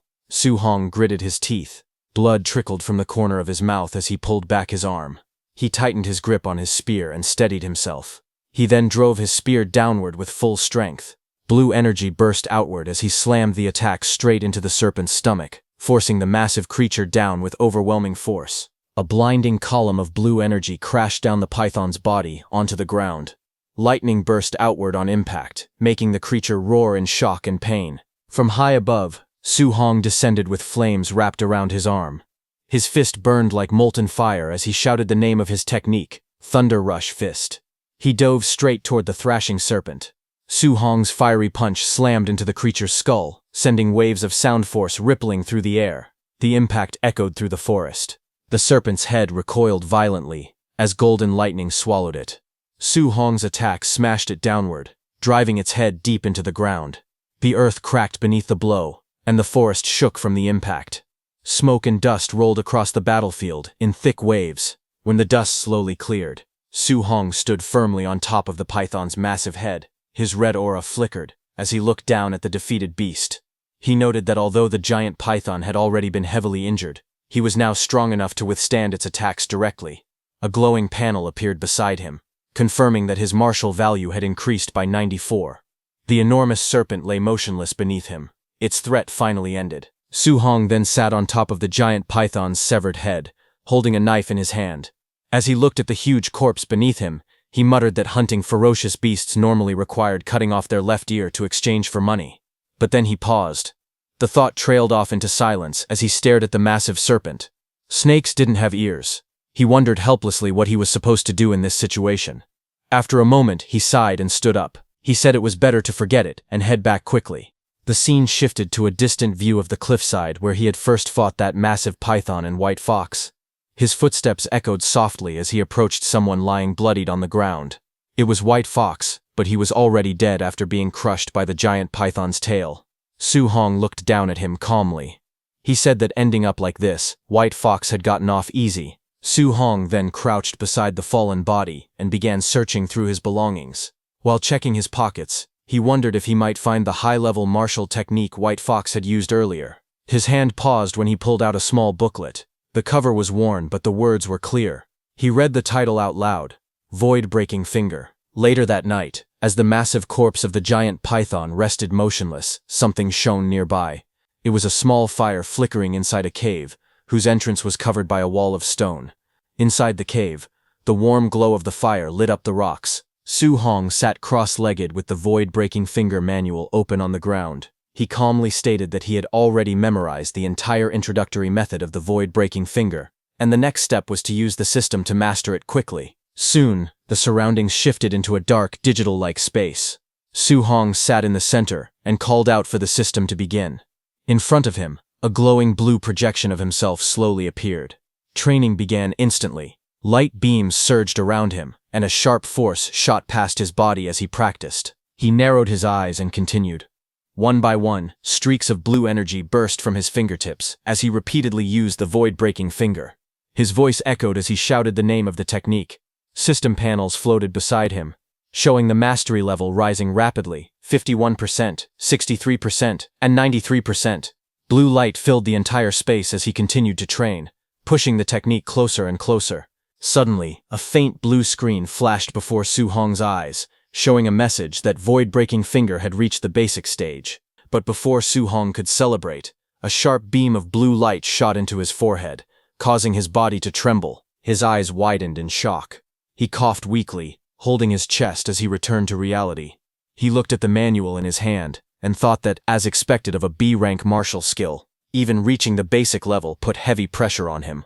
While catching his breath, he decided he needed to find a monster to test the technique's power. 3 days later, deep in the forest, a massive bear with glowing red eyes burst through the trees. The beast roared furiously as it charged forward. Just then, Su Hong stepped in, raising his arm. Blue energy gathered at his fingertip. As he released his attack, he unleashed the void-breaking finger, sending a piercing beam of energy straight into the bear monster. The bear was struck violently, its body shaking under the force of the blow. Su Hong stood calmly with blue energy swirling around his finger. He realized he had finally reached the perfect realm of the technique. He felt satisfied, thinking that its power was truly worthy of a B-rank martial skill. Just then, a glowing notification appeared, displaying that he had mastered void-breaking finger to perfect void-breaking finger. With the skill perfected, he lowered his hand and said that it was time to go back. The scene shifted to a large fortified compound, the martial artist base, where countless martial artists were gathered within the wide courtyard. The martial artist base was lively that day. At the exchange counter, a startled clerk counted the rewards and announced loudly that the total came to 230,000. The surrounding hunters murmured in surprise. One of them praised the Thunder Squad, saying they were incredibly fierce for killing so many beasts. Another muttered that this single harvest equaled several months of his own hard work. Just then, a little distance away, new voices rose in excitement. Hunters pointed out that this guy didn't bring back a single non-ranked beast. Every corpse he carried was a Tier 1 ferocious beast, and some were even high-stage ones. Those voices attracted the Thunder Squad's attention. Those voices were for Su Hong. He stepped forward with a large bundle. The clerk checked the records and read out the numbers in disbelief. 72 initial stage beasts, 83 middle stage beasts, and 17 high stage beasts. The total reward reached 406,000 blue star coins. The hunters nearby stared at him in shock. Su Hong lowered his gaze slightly, sweat forming at his temple. He wondered if he had hunted too many beasts and become too noticeable. If he had known this would draw so much attention, he thought he should have killed fewer. Just then, loud noises echoed through the base. A burst of force shattered part of the plaza, catching everyone's attention. Hunters gathered and stared at the destroyed area. People shouted in confusion. Someone asked how the base could be attacked. Another questioned how this was possible when so many high-level martial artists were stationed there. Su Hong stepped forward among the crowd, gripping his spear as he looked toward the smoke rising from the damaged building. From the smoke, a pale hand pressed against the ground, a faint glint of light reflecting off several metal rings wrapped around its fingers. A man in a suit stepped forward from the smoke-filled ruins of the base. His expression twisted with fury as he shouted for the base to be sealed, ordering that not even a single fly be allowed to escape. This man was Ye Qi, the person in charge of the base, and White Fox Ye Feng's uncle. His subordinates responded instantly, shouting their acknowledgement. Seeing this, another supervisor hurried toward him, panic visible on his face. He asked Ye Qi what had happened. Ye Qi's eyes burned red with rage as he answered. He shouted that his nephew Ye Feng, along with the 4 martial artists accompanying him, were all dead. News of the death spread quickly among the crowd. Several martial artists whispered in shock, wondering how Ye Feng could possibly have been killed and how an entire group of 5 could be wiped out at once. Some people muttered bitterly. One man thought that if not for Ye Feng's background, he would have killed him long ago. Another person said that everyone there had been robbed by Ye Feng before. More voices joined, saying the scourge had finally been eliminated. Hidden among the crowd, Su Hong stood silently, listening to their reactions as the discussions grew louder around him. Ye Qi walked forward, announcing in a stern voice that a B-rank martial skill found on Ye Feng's body was missing. He declared that all martial artists had to be body searched and cleared of suspicion before they were allowed to leave. Amid the tense crowd, Su Hong stood quietly with his spear. He observed the situation calmly. As he listened, he thought to himself that based on the corpses, it was obvious White Fox had been killed by the giant python, so the incident should not be traced back to him. From across the open plaza, the officials and Ye Qi gathered in a group. Their eyes scanned the crowd in suspicion. Su Hong noticed their focused stares drifting toward him. He wondered silently if they were targeting him. Suddenly, the people around him slowly stepped back, creating a clear path as the officials walked forward, led by Supervisor Ye. Their footsteps echoed as they approached directly towards Su Hong. Then Ye Qi, with a dark expression, stepped out from the group. His eyes glowed coldly as he spoke with a forced smile, addressing Su Hong as little brother. He said he had heard that Su Hong alone had killed ferocious beasts worth 400,000, and he claimed that Su Hong's skills were truly amazing. Ye Qi looked down at Su Hong and said he had heard that Su Hong had killed a ferocious beast worth 400,000 credits on his own. He called it impressive. A woman nearby stared at Su Bai suspiciously. She said he looked like a rank 1 early-stage fighter at best and questioned how he could possibly kill so many beasts. She insisted that he must have scavenged young Master Yi's belongings and ordered the guards to search him immediately. 2 suited enforcers stepped forward, flames burning around their arms. One of them warned Su Bai not to resist, saying things would get ugly if he did. But before they could touch him, Su Hong moved. In an instant, his spear was at one guard's face. The guard froze in shock. He asked Su Hong what he was doing. The guard was stunned because he couldn't even follow how fast the spear had been drawn. Su Hong then asked calmly if they truly wanted to search him. He reminded them that he was a student of Star City High No. 1. Hearing that, Investigator Ye Qi narrowed his eyes as he thought about the situation. He knew the principal of No. 1 High was fiercely protective of his students, someone no one wanted to provoke. But to him, Su Hong still seemed extremely suspicious. He walked forward with 2 guards beside him. He thought that if Su Hong truly hunted all those beasts by himself, then he was a genius, and if they accused the wrong person and offended him, it would become a big problem. Facing Su Hong directly, Ye Qi explained that his nephew had been attacked and their family's secret technique had been stolen. He said he needed to find the culprit and hoped Su Hong would cooperate. Su Hong replied calmly, saying he only hoped they weren't accusing the wrong person. Seeing Su Hong's attitude, Ye Qi got angry, but he offered 10,000 credits as compensation for the search. Su Hong raised his hand and countered with 30,000. In his mind, he reasoned that Ye Feng had been killed by a giant python, and as long as the technique wasn't found on him, they couldn't blame him. After thinking for a moment, Ye Qi agreed. He told the guards to search. Su Hong lifted his arms slightly and told them to check carefully, saying he didn't want any false accusations. The guards began searching through his belongings, while the woman searched his bag. Ye Qi and the others watched closely. One of the guards finished checking and reported that there was nothing on Su Hong. Hearing this, Ye Qi told his subordinates to give Su Hong the 30,000 credits and let him go. Hearing that, Su Hong let out a small sigh of relief. In his mind, he felt lucky that he had cleaned everything up earlier. Otherwise, he would have been in serious trouble today. As he walked away with his spear, Ye Qi, who was in charge, ordered the others to continue searching everyone. No one was allowed to leave until they were cleared of all suspicion. Su Hong left, thinking about his next steps. He planned to shower and change clothes first. After that, he wanted to go to the Martial Artists Association to register for the assessment. He needed to get a guidance technique as soon as possible. Later, he arrived at an underground hotel inside the martial artist base. Inside a quiet and bright room, he sat shirtless on the bed, with his status window open in front of him. He checked his stats and was surprised. He had accumulated 534 martial points. He realized he had been so focused on training the void-shattering finger and hunting beasts these past few days that he hadn't used any of his points. His status panel showed name, Su Hong, vitality, spirit, 23, and physique, mortal frame at 6%. His martial arts were void-shattering finger at perfection, raging sea spear technique at perfection, thunderclap fist at perfection, vajra fist at perfection, floating light palm at perfection, and void step also at perfection. He also had 534 martial points. Su Hong remembered that a rank 1 early-stage martial artist usually had about 100 vitality, while a rank 1 mid-stage martial artist had around 200 vitality. He calculated quietly. If he used all his martial points on vitality, he could raise his vitality by 53.4 points, making him only about 40 points short of reaching mid-stage. He sat there, thinking carefully about what to upgrade next. He looked at his other stats and thought to himself that he still hadn't upgraded his spirit or mortal frame yet.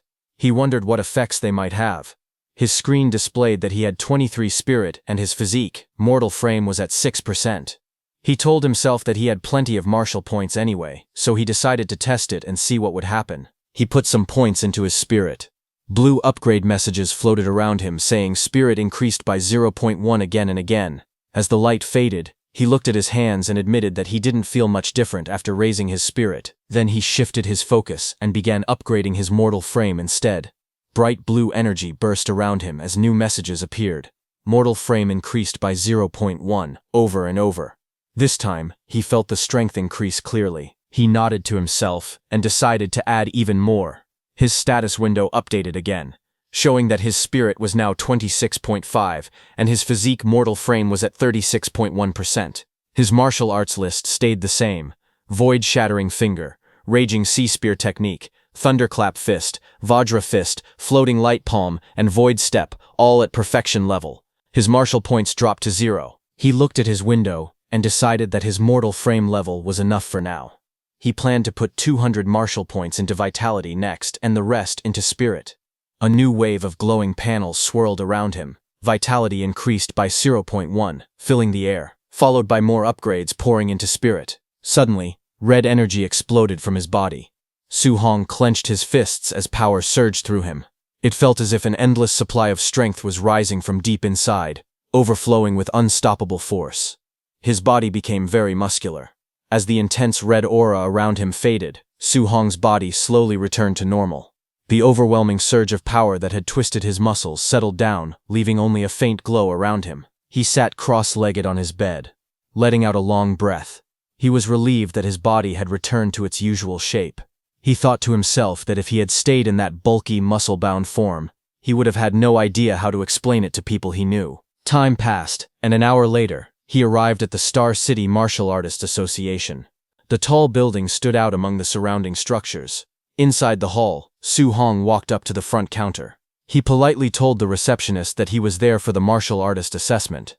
She nodded and told him that a staff member would guide him soon. As he followed her through the corridor, the guide glanced at him and commented that he looked quite young. She asked if it was his first time taking the assessment.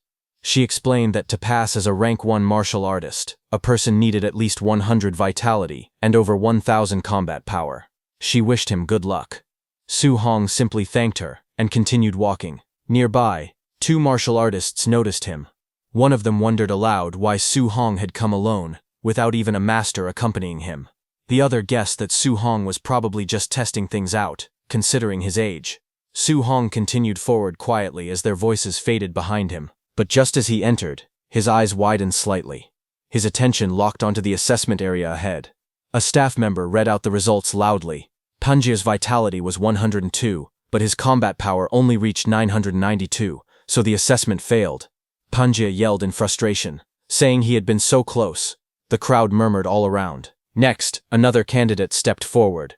The staff read the numbers again. Li Ming, vitality 105, passed. The examiner then announced that the next stage would be the combat power test. Li Ming faced the testing machine while the examiner watched. He took a stance and struck with full strength. The room shook from the force as he shouted. A moment later, the screen displayed the result. Combat power 1763, passed.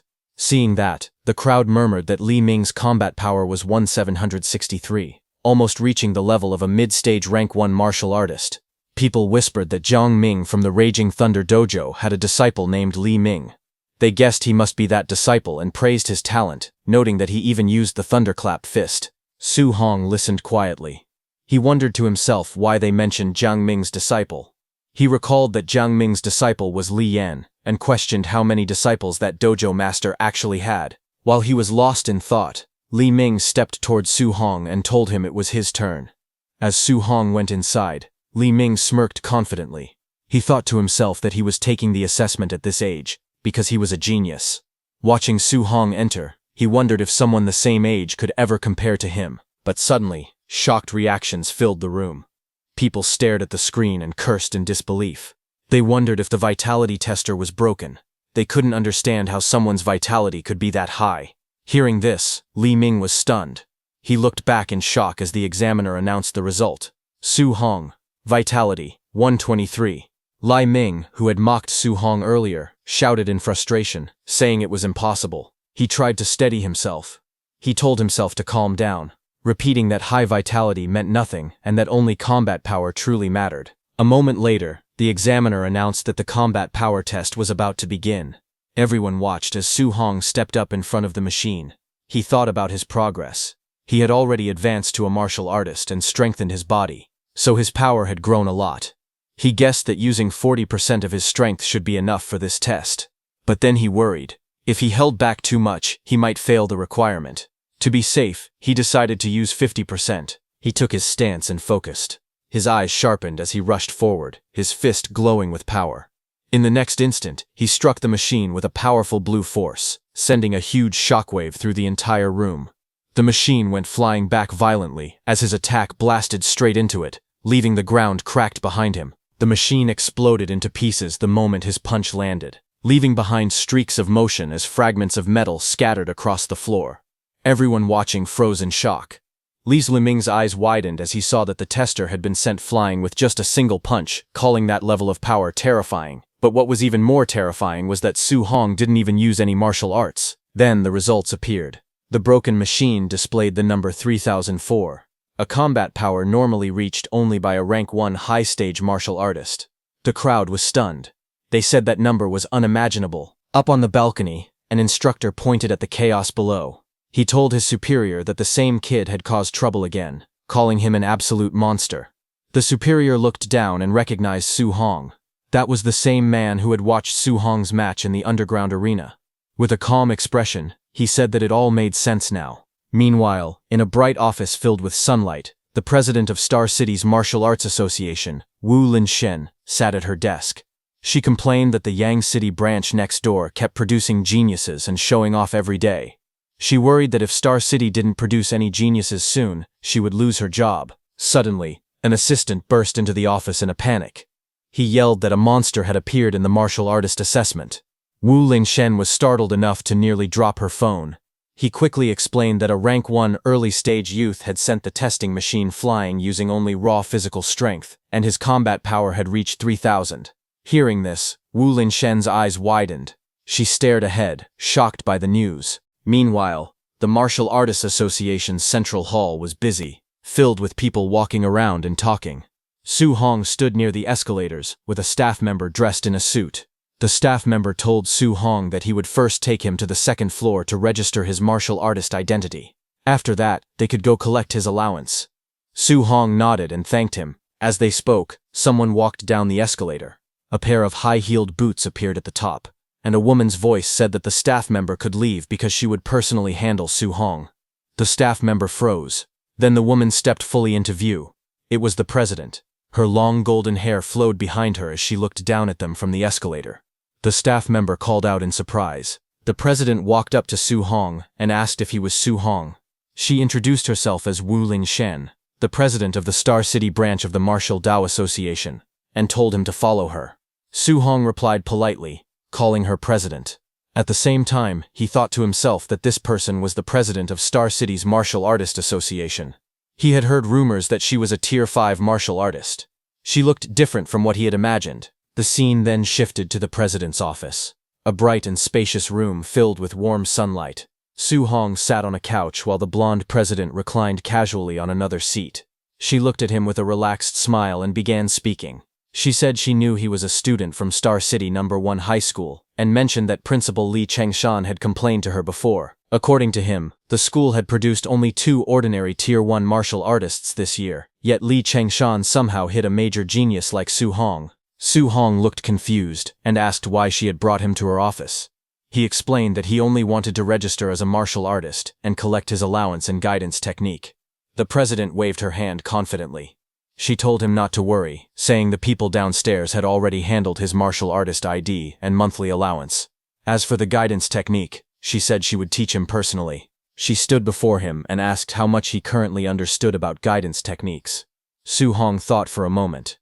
He said the textbook mentioned that heaven and earth spiritual chi had different attributes, and that guidance techniques were methods to absorb those spiritual energies to strengthen the body. He also added that absorbing spiritual chi of different attributes required a matching guidance technique. The president lifted her hand, and a warm orange flame appeared in her palm. She explained calmly that the textbooks were not wrong, but guidance techniques were more than just cultivation methods. She gave an example. The heavenly flame guidance technique she practiced mainly absorbed fire attribute spiritual chi. While it strengthened her body, it also gave her attacks the power of fire. As she spoke, the flame in her hand burned brighter and sharper. She then released the flame outward. A stream of fire shot across the room like a blazing whip, lighting up the entire office. She said that if someone could release attribute attacks externally, it would also increase their attack range. But for a Tier 1 martial artist, even carrying a small trace of attribute power was already impressive. Su Hong stared in surprise. He asked if guidance techniques could actually be used for attacking. He thought they were only for absorbing spiritual chi to cultivate. The textbooks never mentioned this part. The president raised her hand again, and symbols representing different elements appeared beside her. She explained that heaven and earth spiritual chi had 7 attributes: metal, wood, water, fire, earth, thunder, and wind. Each had its strengths and weaknesses, but in pure attack power, thunder ranked first, metal second, and fire third. She added that the guidance technique someone could cultivate depended on their compatibility. As she spoke, she lifted a glowing red crystal ball from the table. Su Hong nodded slowly. He realized it wasn't possible to cultivate any guidance technique freely. One had to match their own compatibility first. The president held the glowing crystal ball in her hands. She explained that it was used to test a person's compatibility. The brighter and larger the glow, the higher the compatibility. She said that ordinary martial artists usually had only 20 to 30%. Her own compatibility was around 80%, which was already considered extremely high. She looked at Su Hong with confidence, and told him that someone as talented as him would definitely go beyond 90%. As she spoke, the flame inside the crystal disappeared, and she handed the ball to him. Su Hong looked at the crystal ball quietly. He thought to himself that President Wu had become a Tier 5 martial artist at such a young age, and was already considered a genius, yet her compatibility was only 80%. If he reached 90%, it would be too unbelievable. When Su Hong placed his hands on the ball, a blinding light erupted instantly. President Wu's eyes widened in shock. The entire crystal ball burst with intense red light, filling the whole room. The president jumped in excitement, and shouted that it was completely full. His fire attribute compatibility had reached 100%. She rushed to Su Hong and grabbed his shoulders, asking if he understood what this meant. He admitted that he didn't. She explained with great excitement that this meant he could absorb 100% of fire attribute spiritual chi from heaven and earth, without wasting even a single trace. She then explained calmly that her own compatibility was only 80%. Because of that, she lost 20% of the fire attribute spiritual chi every time she absorbed it. Even so, she had already reached Tier 5 as a martial artist, and had become the president of the Star City Martial Artists Association. Then she leaned closer to him. With a confident smile, she said that his future achievements would definitely be higher than hers. She admitted that she never expected a small place like Star City to produce someone as talented as him. Someone who was not weaker than geniuses from the Magic City Imperial Capital region. Su Hong looked at the crystal ball in his hands. He thought quietly to himself that the fire attribute was good, but he still preferred the thunder attribute. He wished he had the thunder spirit attribute instead. Just as he said that, the crystal ball suddenly burst with bright golden lightning. Thunder-like patterns flashed inside it, as powerful light filled the room. When he lifted the glowing sphere, President Wu stared at him in shock. He looked at her and said that his thunder attribute compatibility also seemed to be 100%. She stayed silent, unable to respond. President Wu stared at the test results in shock. She wondered if it was real or fake because the thunder and fire attributes both showed 100% compatibility. She felt overwhelmed and thought to herself that Su Hong was a monster, something far beyond normal. Just then, Su Hong, now holding a green crystal ball, spoke nervously. He told the president that the wind attribute also seemed to be 100%. Hearing this, the president looked even more stunned, unable to believe what she was seeing. She quietly muttered that the situation was too outrageous. A few minutes passed. The room became calm. Sunlight spilled in through the windows, while the two of them sat on separate couches. The president leaned back weakly, still trying to process everything. She slowly sat up and wiped the sweat from her forehead. She whispered that something was not right. All the attributes she tested were full. Every single one was at 100%. She wondered if she was dreaming. Her thoughts drifted back to her past. She once believed she was a top-tier genius. Becoming a 30-year-old Tier 5 martial artist was as rare as phoenix feathers or unicorn horns. But when she once faced an opponent beyond common sense, she realized she was just an ordinary person. She remembered standing before a massive monster. The ground cracked beneath her feet as the beast roared loudly. In that moment she understood that to defeat something beyond common sense she would need someone just as extraordinary. She then recalled a man standing atop that fallen creature, looking down with calm eyes. Only those who were also beyond common sense could fight such beings. Back in the room, she looked at Su Hong and thought that he was an existence ordinary people could never understand. On the other hand, Su Hong was lost in thought. Thinking seriously, he muttered that all 7 of his attributes were at 100%. If he focused only on thunder and ignored the other 6, it felt like a waste. He sighed, saying the situation was distressing. Then he turned to the president with a smile and asked if she could give him copies of the guidance techniques for all 7 attributes. The president stared at him speechlessly. She explained slowly that human energy was limited. No matter how talented someone was, it was recommended to cultivate only 1 or 2 attributes. She gave an example. In the past, someone had tried cultivating all 7 guidance techniques at the same time. Even after training for decades, that person remained only a Tier 1 martial artist. Hearing that, Su Hong told her that he could not choose a path yet, so he wanted to cultivate all attributes first and decide later which one to focus on. President Wu agreed, but warned him not to fool around and not to waste such rare talent. She then asked Su Hong if his school's monthly exam was coming soon. Su Hong nodded and asked why she suddenly mentioned it. President Wu explained that tensions on the All-Heavens battlefield were growing stronger. A huge war between the 10,000 races and the human race could break out at any moment. Because of this, nations had invested a lot of resources to create a genius training camp, and she wanted to recommend him. She said that if he could take first place in the school's monthly exam, she would give him a recommendation spot. Su Hong repeated her words softly, thinking about the war of the 10,000 races and the training camp. He then remembered the tragedy from over 10 years ago, the war that took the lives of all his relatives except his uncle and aunt. He clenched his fists and agreed, saying he would definitely work hard. Images of his past flashed in his mind, crying as a child, his uncle comforting him, and scenes of fear and chaos. He whispered to his uncle and aunt in his heart, promising that he would never let that tragedy happen again. Finally, Su Hong strengthened his resolve. He told himself that he must become strong enough to protect everyone around him. Late at night, Su Hong's home stood quietly under the dark sky. Inside, Su Hong sat at the table with a bright smile. He held an identification card in both hands and told his uncle and aunt that he had officially become a martial artist. His aunt wiped the tears from the corner of her eyes, happy and emotional. His uncle trembled with excitement as he held the card, unable to believe that Su Hong had really succeeded. They both praised him, saying that he had become a capable young man. Su Hong explained that a Tier 1 martial artist received a monthly allowance of 10,000, so his uncle no longer needed to work with such difficulty. His uncle laughed happily and said that Su Hong had now become the pillar of their family and that they would listen to him from now on. Su Hong smiled gently and promised that he would support the family from this day forward. Later that night, Su Hong sat alone on the rooftop. He crossed his legs and began cultivating. Orange energy flames burst out around him as he breathed steadily, focusing all his strength on training. Su Hong's eyes suddenly lit up with a bright, fiery glow. Power surged inside him, and his stare turned sharp and intense. The next second, he punched the air with determination. Energy gathered around his arm, spinning wildly as flames wrapped around his fist. He punched out with full force, sending a wave of heat and wind across the rooftop.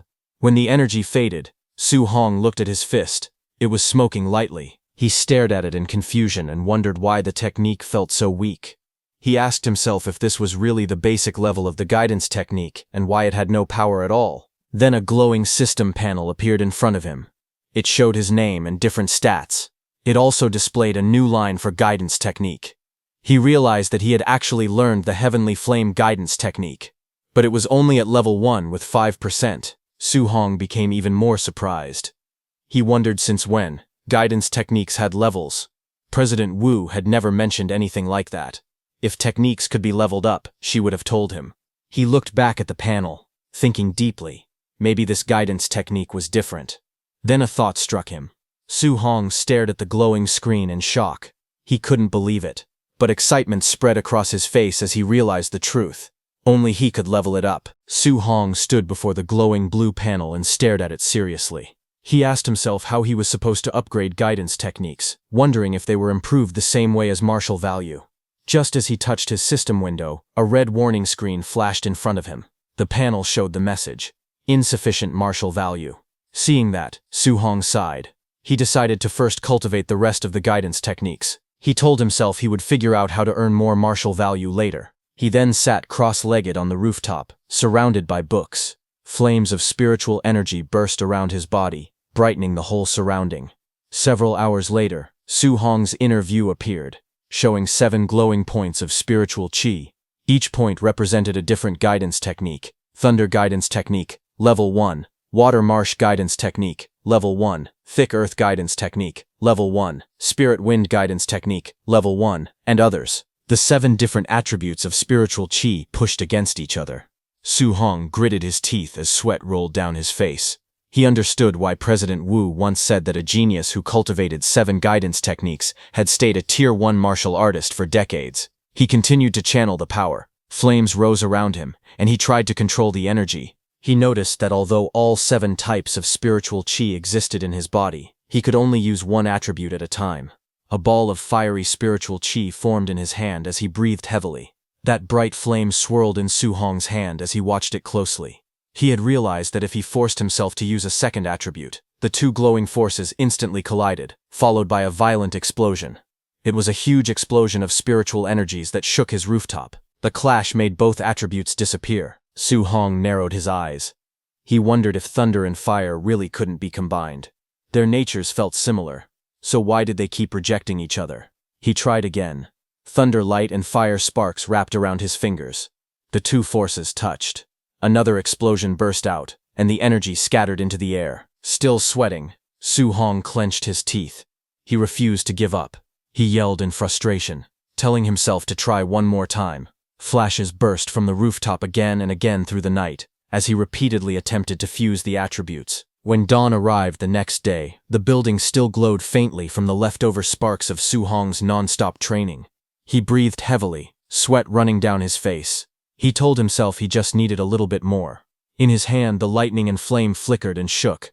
He stared at it, insisting softly that he only needed a tiny bit more. He gritted his teeth and shouted for the power to fuse.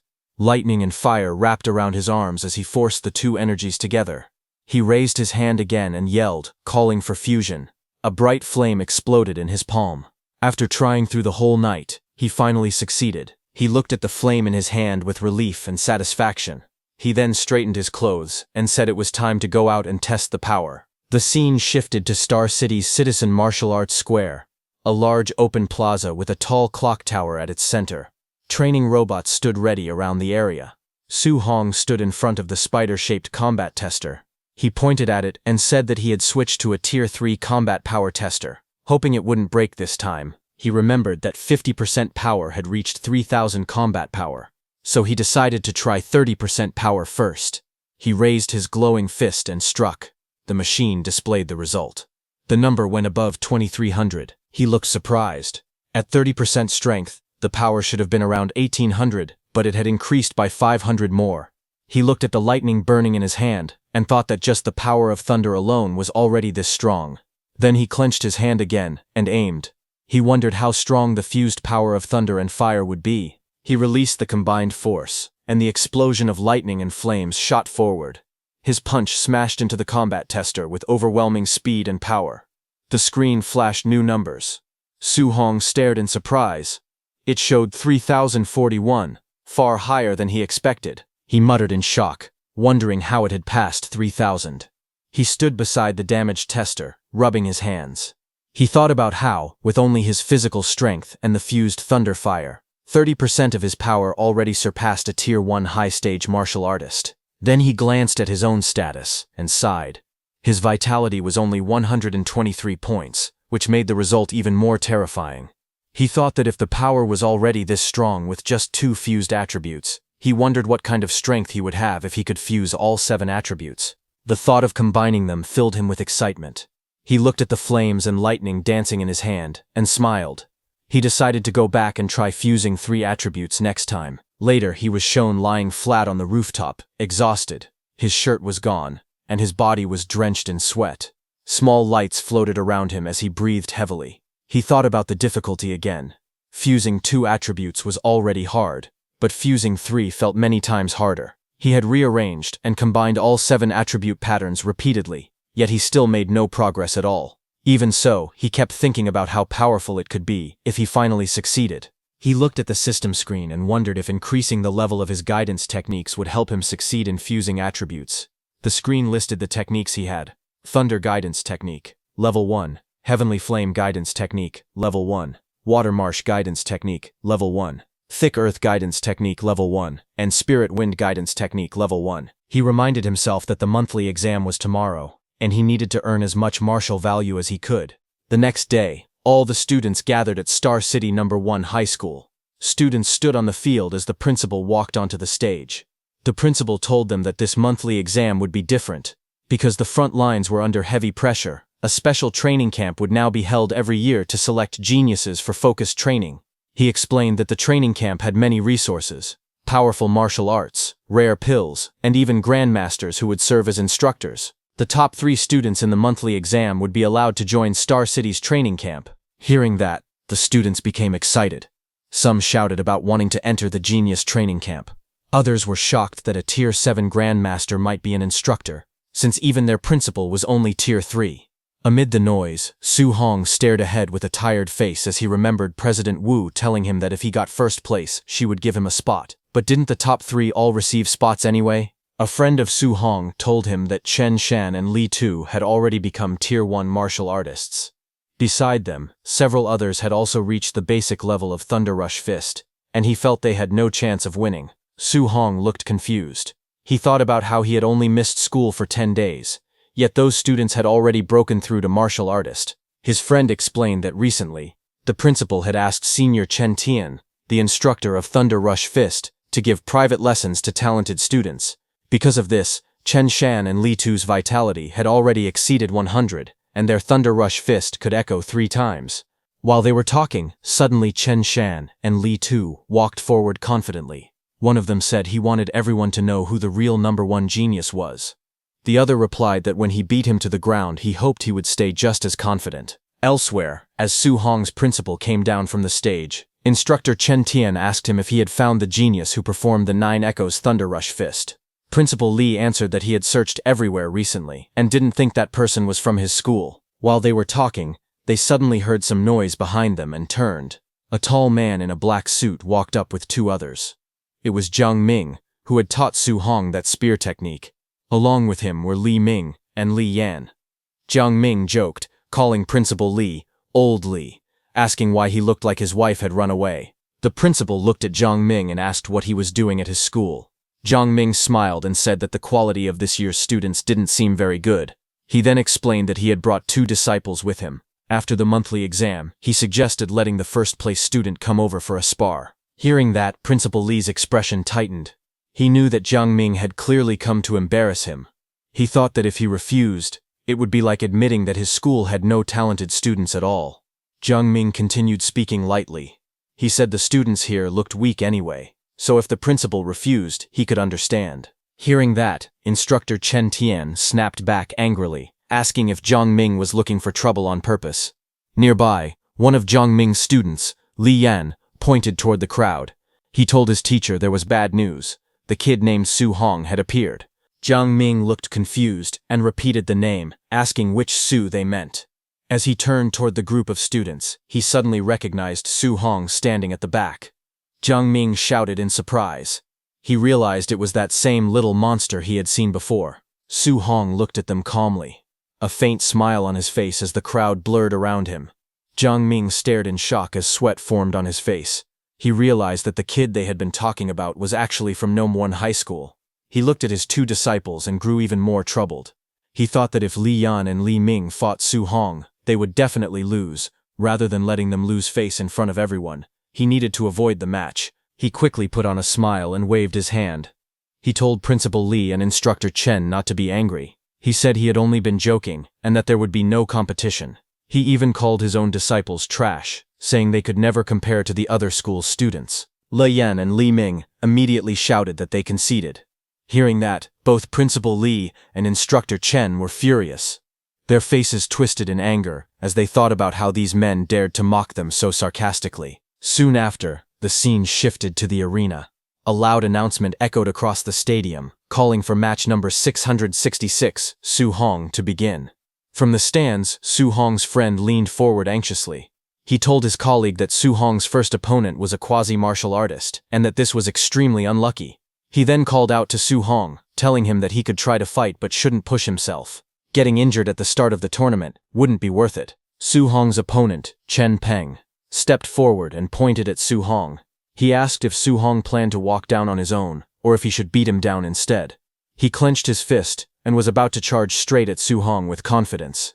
But before he could even react, Su Hong moved. He suddenly disappeared from his place, and the next second he appeared in front of Chen Peng. His figure flashed, and with one clean strike, he sent Chen Peng flying through the air. The impact was so strong that Chen Peng flipped upside down and crashed hard onto the ground. Everyone watching stared in shock.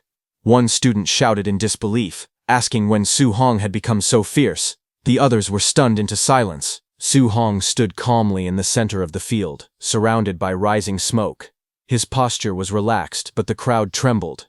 They realized what had happened. Su Hong had defeated a quasi-martial artist in one single move. Su Hong stood calmly on the battlefield, while another opponent lay defeated at his feet. The crowd shouted in disbelief, saying that Su Hong had won again and wondering how he had become so strong. Some even questioned if he had already reached the level of a Tier 1 martial artist. They announced that the next match would be the final battle. From the stands, Instructor Chen stared at Su Hong in confusion, wondering where this student had suddenly come from and why he hadn't appeared when private tutoring was offered. Principal Li blamed himself, calling it a failure in his own duties. Both of them discussed Su Hong further. Principal Li wondered how he had never noticed such a promising student before. By not training him early, he felt he had wasted a real talent. Instructor Chen said he felt Su Hong looked familiar, but he couldn't remember where he had seen him. They then turned their attention to the ongoing semi-final match between Chen Shan and Li Tu, saying the winner would be decided soon. Watching their fight, they noted that the two fighters were evenly matched, making it difficult to tell who would win or lose. On the stage, Li Tu shouted at Chen Shan. He said that since they both used the same technique, the Three Echoes Thunder Rush Fist, Chen Shan would need to use his strongest move if he wanted any chance of winning. He then launched forward, using the Thunder Rush Fist with full force. Li Tu charged forward with a fierce expression, his fist slamming down with explosive force. Chen Shan answered with a sharp shout as he blocked, the impact blasting wind across the floor. Chen Shan's voice rose in anger as flames burst around his fist. He yelled at Li Tu to watch carefully, declaring himself the true number one of the school.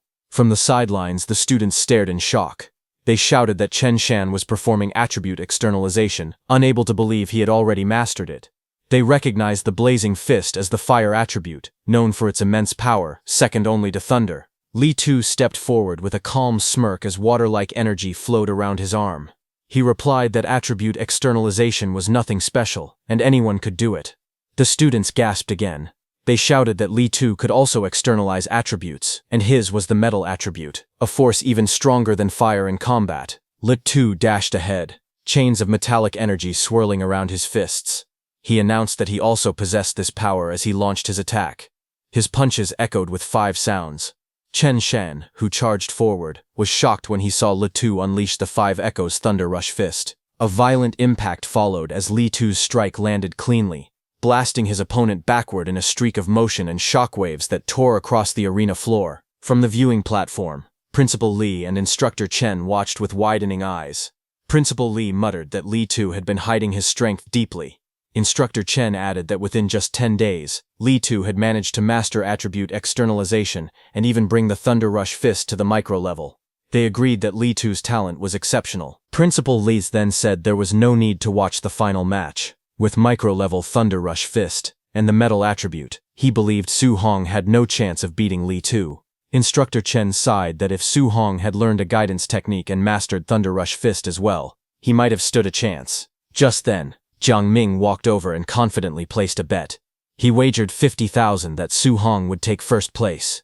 Hearing that, Principal Lee and Instructor Chen were shocked. Principal Lee asked Jiang Ming if he was crazy. He said although Su Hong was good, how could he possibly win without a guidance technique? But Instructor Chen only laughed, saying that if Jiang Ming was delivering money to him, he would gladly take it. Soon, the announcer declared the final battle. Number 01, Lee Tu, against number 666, Su Hong. The match began. Students shouted from around the arena. Some cheered for Su Hong to seize the championship. Others urged Lee Tu not to lose face. The two fighters stepped onto the circular stage, facing each other as the final showdown began. Lee Tu stood confidently, telling Su Hong that he was lucky. He said Su Hong had only reached the finals because he hadn't met him or Chen Shan earlier. Su Hong looked calm. After hunting so many ferocious beasts, he felt that the students here were too weak. Now he finally thought someone worth watching had appeared. Lis Tu stepped forward with a grin. He said that since Su Hong reached the finals, he could call himself the second strongest in the school. Su Hong simply asked who the first was. Lis Tu stomped on the ground and declared that the number one was himself. He rushed in with a fierce attack, saying he only needed one move to show how big the gap between them was. The students watching gasped in panic. One of them exclaimed that Lee Tu was using the 5 Echoes Thunder Rush Fist right from the start, wondering if he was actually taking things this seriously. Another student nervously said it was already over. With the Thunder Rush Fist coming out, there was nothing left to fight. Su Hong was bound to lose. But Su Hong's eyes glowed with a sharp golden light, as power built up inside him. In the next moment, flames burst from his fist, and he shot forward. He said he only wanted to see where the limits of his physical body lay. The students panicked even more when they saw him rushing straight in. One shouted that Su Hong must be crazy, he didn't even dodge, choosing to meet the attack head-on. Another yelled that even if he wanted to die, this wasn't the way, urging the referee to save him quickly. The two fighters collided in the middle of the arena, their fists smashing together with explosive force. Shockwaves blasted outward as the impact shook the ground. They clashed again and again, their blows sending bursts of energy through the air. Su Hong met his opponent's thunderous attack directly, the impact scattering chains of water and sparks in every direction. Lee Tu stared in shock, realizing that Su Hong had actually neutralized his 5 Echoes Thunder Rush Fist instantly with just 5 punches. The two fighters clashed again, their fists colliding in a storm of blows as chains of energy whipped around them. Lee Tu gritted his teeth, wondering if Su Hong was a monster, because every punch Su Hong threw felt overwhelmingly heavy. Up in the stands, students watched with wide eyes. Su Hong's teacher exclaimed that Su Hong wasn't using any martial skills at all, yet he was evenly matched with Lee Tu, who was using the 5 Echoes Thunder Rush Fist. Su Hong's friend shouted that Su Hong's strength was far too terrifying. Principal Lee and Instructor Chen also looked stunned. Instructor Chen said that Su Hong must possess some kind of special physique, otherwise his strength wouldn't be this exaggerated. Principal Lee burst into laughter, proud that his school had actually produced a genius with a special physique. But Instructor Chen beside him shook his head. He said that although Su Hong's strength was astonishing, Lee Tu had already condensed an attribute, so Su Hong still held no real advantage. On the arena, the clash sent both fighters sliding back across the arena floor. Su Hong steadied himself as flames flickered around his fist, while Lee Tu skidded several meters away, forced backward by the impact. Lee Tu's eyes widened with anger and disbelief. He shouted that Su Hong shouldn't act arrogant, because the winner could only be him. Blue lightning surged around his arms as he powered up again. He then lunged forward, shouting for Su Hong to accept defeat. His fists, wrapped in chains of energy, tore through the air as he charged straight at him. Su Hong watched calmly. He thought to himself that he had originally planned to test how far he could fight Lee Tu, using only his physical body. But Li Tu had already stopped holding back and was now attacking at full power. Since Li Tu had gone all out, Su Hong decided he should also show some respect. Flames burst from his own fist as he sprinted forward to meet the attack head-on. Lightning burst across the arena as Li Tu shouted in shock. He looked at Su Hong with wide eyes as he recognized his technique. Realizing what he was seeing, he yelled that Su Hong could also use attribute externalization. Principal Li and Instructor Chen on the side trembled as golden lightning wrapped around the arena. Instructor Chen stammered in disbelief, unable to finish his sentence.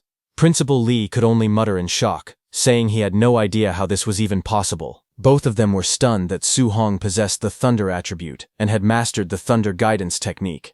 Instructor Chen explained that a special physique combined with the Thunder attribute, which had the strongest attack power, made this talent terrifying. Inside the arena, Su Hong and Li Tu clashed again, lightning and chains exploding in all directions. Li Tu stared forward, realizing something alarming. He admitted that Su Hong's Thunder attribute was even stronger than his own Metal attribute. Su Hong looked back with a calm, confident expression. Lightning coiled around his body as he spoke. He told Li Tu that since he had revealed his ultimate move, he would now answer it properly. Su Hong narrowed his eyes as lightning flickered around him. He told Li Tu that he would show his ultimate move as well. Golden light burned in his eyes as thunder wrapped around his fists. He also used his Thunder Rush fist technique as he charged forward. In the next moment, his strike landed with explosive force. The scene shook as repeated impacts echoed, one after another, driving Li Tu backward. Su Hong's blows landed so quickly that 9 echo bursts exploded across the arena. Li Tu's eyes widened in disbelief. While falling, he shouted that 9 echoes were impossible. Blood burst from his mouth as he crashed to the ground. Su Hong stood over him with a firm expression, thunder still crackling around his fists. The students in the stands fell silent for a moment. Shock spread across their faces. They were all speechless. A student finally spoke, stunned, asking if Su Hong had really won. Excitement erupted as others shouted that Su Hong had reached the perfect realm. Thunder Rush Fist, 9 echoes. They cheered that his technique was even fiercer than the teacher who taught it. Instructor Chen and Principal Li stared in shock. Instructor Chen stuttered out that Su Hong had produced 9 echoes. He asked if Su Hong was the same genius who had disappeared from school that day. Principal Li trembled as he said that this wasn't just a genius. This was the dragon of Star City No. 1 High School. Instructor Chen wiped his sweat and said that once a monster like Su Hong entered the training camp, he couldn't imagine how devastated the other geniuses with powerful backgrounds would be. Not far away, Su Hong walked forward calmly in his school tracksuit. Looking at him, Instructor Chen spoke with admiration, saying that a golden carp was not meant to stay in the pond. Once it met wind and cloud, it would transform into a dragon. To him, Star City was nothing more than a small puddle for Su Hong. Principal Li nodded with confidence. He said that in the upcoming training camp, Su Hong was destined to be a dragon rising from the abyss, soaring into the sky. He added that the Magic City Imperial Capital, and even the battlefield of 10,000 races, were the true places where a monster like Su Hong would shine the brightest. The scene then shifted to evening at Su Hong's home. As he returned, he called out to his uncle and auntie, saying he was back. Su Hong stepped in with his school bag. His uncle looked up from the table filled with dishes and asked how the exam had gone. Su Hong smiled and said he got first place. Hearing that, his uncle became excited, repeating that Su Hong had ranked first in the monthly exam. Then he eagerly asked if that meant Su Hong could now attend the training camp he had mentioned before. Su Hong nodded lightly, but suddenly, there was knocking on their house door. Su Hong turned his head toward the sound. A woman stood outside, knocking firmly and calling out, asking if this was Su Hong's house. Su Hong opened the door slightly and looked at her. Behind him, his aunt and uncle peeked curiously from inside. Su Hong asked who she was. The woman stood at the doorway, addressing Su Hong. She introduced herself, saying she was the parent of Lin Nian, from his school. She explained that only the top 3 students in the monthly exam were allowed to attend the training camp, and since her son ranked 4th, she wanted to discuss Su Hong giving up his spot. She then held out money, offering 30,000 in exchange for Su Hong's place, so Lin Nian could go instead. Hearing her, Su Hong remained expressionless, while his uncle and aunt looked on from behind, surprised. The woman grew irritated at his lack of reaction. She raised her voice, saying the training camp existed to nurture geniuses for the future battlefield. She warned that the competition was extremely cruel and that people could actually die. She continued, explaining that those in the camp consumed high-grade pills until they vomited and practiced high-level martial skills freely. She added that, given Su Hong's family circumstances, giving up early was for his own good. Hearing that, back inside the home, Su Hong's aunt looked worried and asked him if what the woman said was true and whether the camp was really that dangerous. Su Hong's uncle turned to his wife and told her to calm down. The uncle then looked at Su Hong seriously and asked if he could guarantee his own safety. Su Hong answered firmly that he could, a confident flicker in his eyes. Hearing that, the woman in the purple suit complained, saying they actually believed a child's promise. Su Hong's uncle replied that he trusted Su Hong. He said going to the training camp was Su Hong's own decision, and he believed his promise. He added that if he couldn't trust his own family, he wouldn't trust her instead. The woman shouted in anger, but the uncle slammed the door shut right in front of the woman's face, telling her to leave. The woman stormed out. As she walked away, she angrily muttered that they should wait to be eliminated from the training camp. Then inside the house, Su Hong stood in the room and looked at his uncle. He told his uncle that it was not like he had intentionally hidden the dangers of the training camp, but his uncle shook his head and told him it was fine. His uncle smiled and pointed at himself, saying he was just a rough man. He said Su Hong was more educated and understood the training camp better than he did. Since he had the resolve to face difficulties, they would support him. But his aunt suddenly slapped her husband's back and scolded him, asking what kind of talk that was. She stepped forward and told Su Hong that they did not ask for any ranking, they only wanted him to stay safe. Su Hong smiled gently and nodded. Night fell over the city. Lights from tall buildings glowed in the distance. Su Hong stood alone on the rooftop, looking over the skyline. He thought to himself that although his uncle and aunt supported him, they must still be worrying about him secretly. He told himself he absolutely could not let down their expectations. Standing under the night sky, he strengthened his resolve. He thought that to protect this hard-earned life, he had to become stronger. Su Hong looked at the glowing system panel in front of him. He said that he had fought more than a dozen matches in the monthly exam, and earned a total of 285 martial value points, but it still wasn't enough. The panel displayed his information: vitality, spirit, mortal body percentage, his guidance techniques, martial skills, and his total martial value. He tapped on the screen and increased his mortal body, which was currently at 36.1%. He said he didn't know what high-level skills or trump cards the geniuses in the training camp had. To fight against them, he needed to improve his physical combat power first. Immediately, red notifications floated around him one after another, showing that mortal body increased by 0.1. They appeared repeatedly as he pushed himself harder, sweat running down his face. A few minutes later, a new value flashed. His mortal body had reached 64.6%. Breathing heavily, he said he was still 35.4% away from reaching 100%. He wondered what kind of special physique would appear after the mortal body, but suddenly, he noticed something and looked at the panel again. He asked himself when the Thunder Guidance Technique and Heavenly Flame Guidance Technique had reached level 2. The screen showed both techniques listed at level 2. He touched his chin, thinking. He said he had only cultivated the guidance techniques for a few days and hadn't done anything else. He wondered if no special conditions were needed. Maybe simply cultivating the guidance techniques allowed them to level up naturally. Su Hong then activated his guidance techniques, thunder crackling in his left hand and flames rising in his right. He thought to himself that he would strive to level up one more time. The next morning, dawn broke across the city skyline as sunlight spilled between the tall buildings. Su Hong slowly opened his eyes after cultivating all night, sitting cross-legged with lightning and fire gathering in front of him. Notifications appeared showing that his Thunder Guidance Technique was now level 3, and his Heavenly Flame Guidance Technique had also reached level 3. He looked at the glowing panel beside him and realized that not only had his guidance techniques leveled up, but his vitality had increased by 3 points. He called it an unexpected harvest. The panel showed his stats. His vitality was at 126, spirit at 26.5, physique mortal body at 64.6%.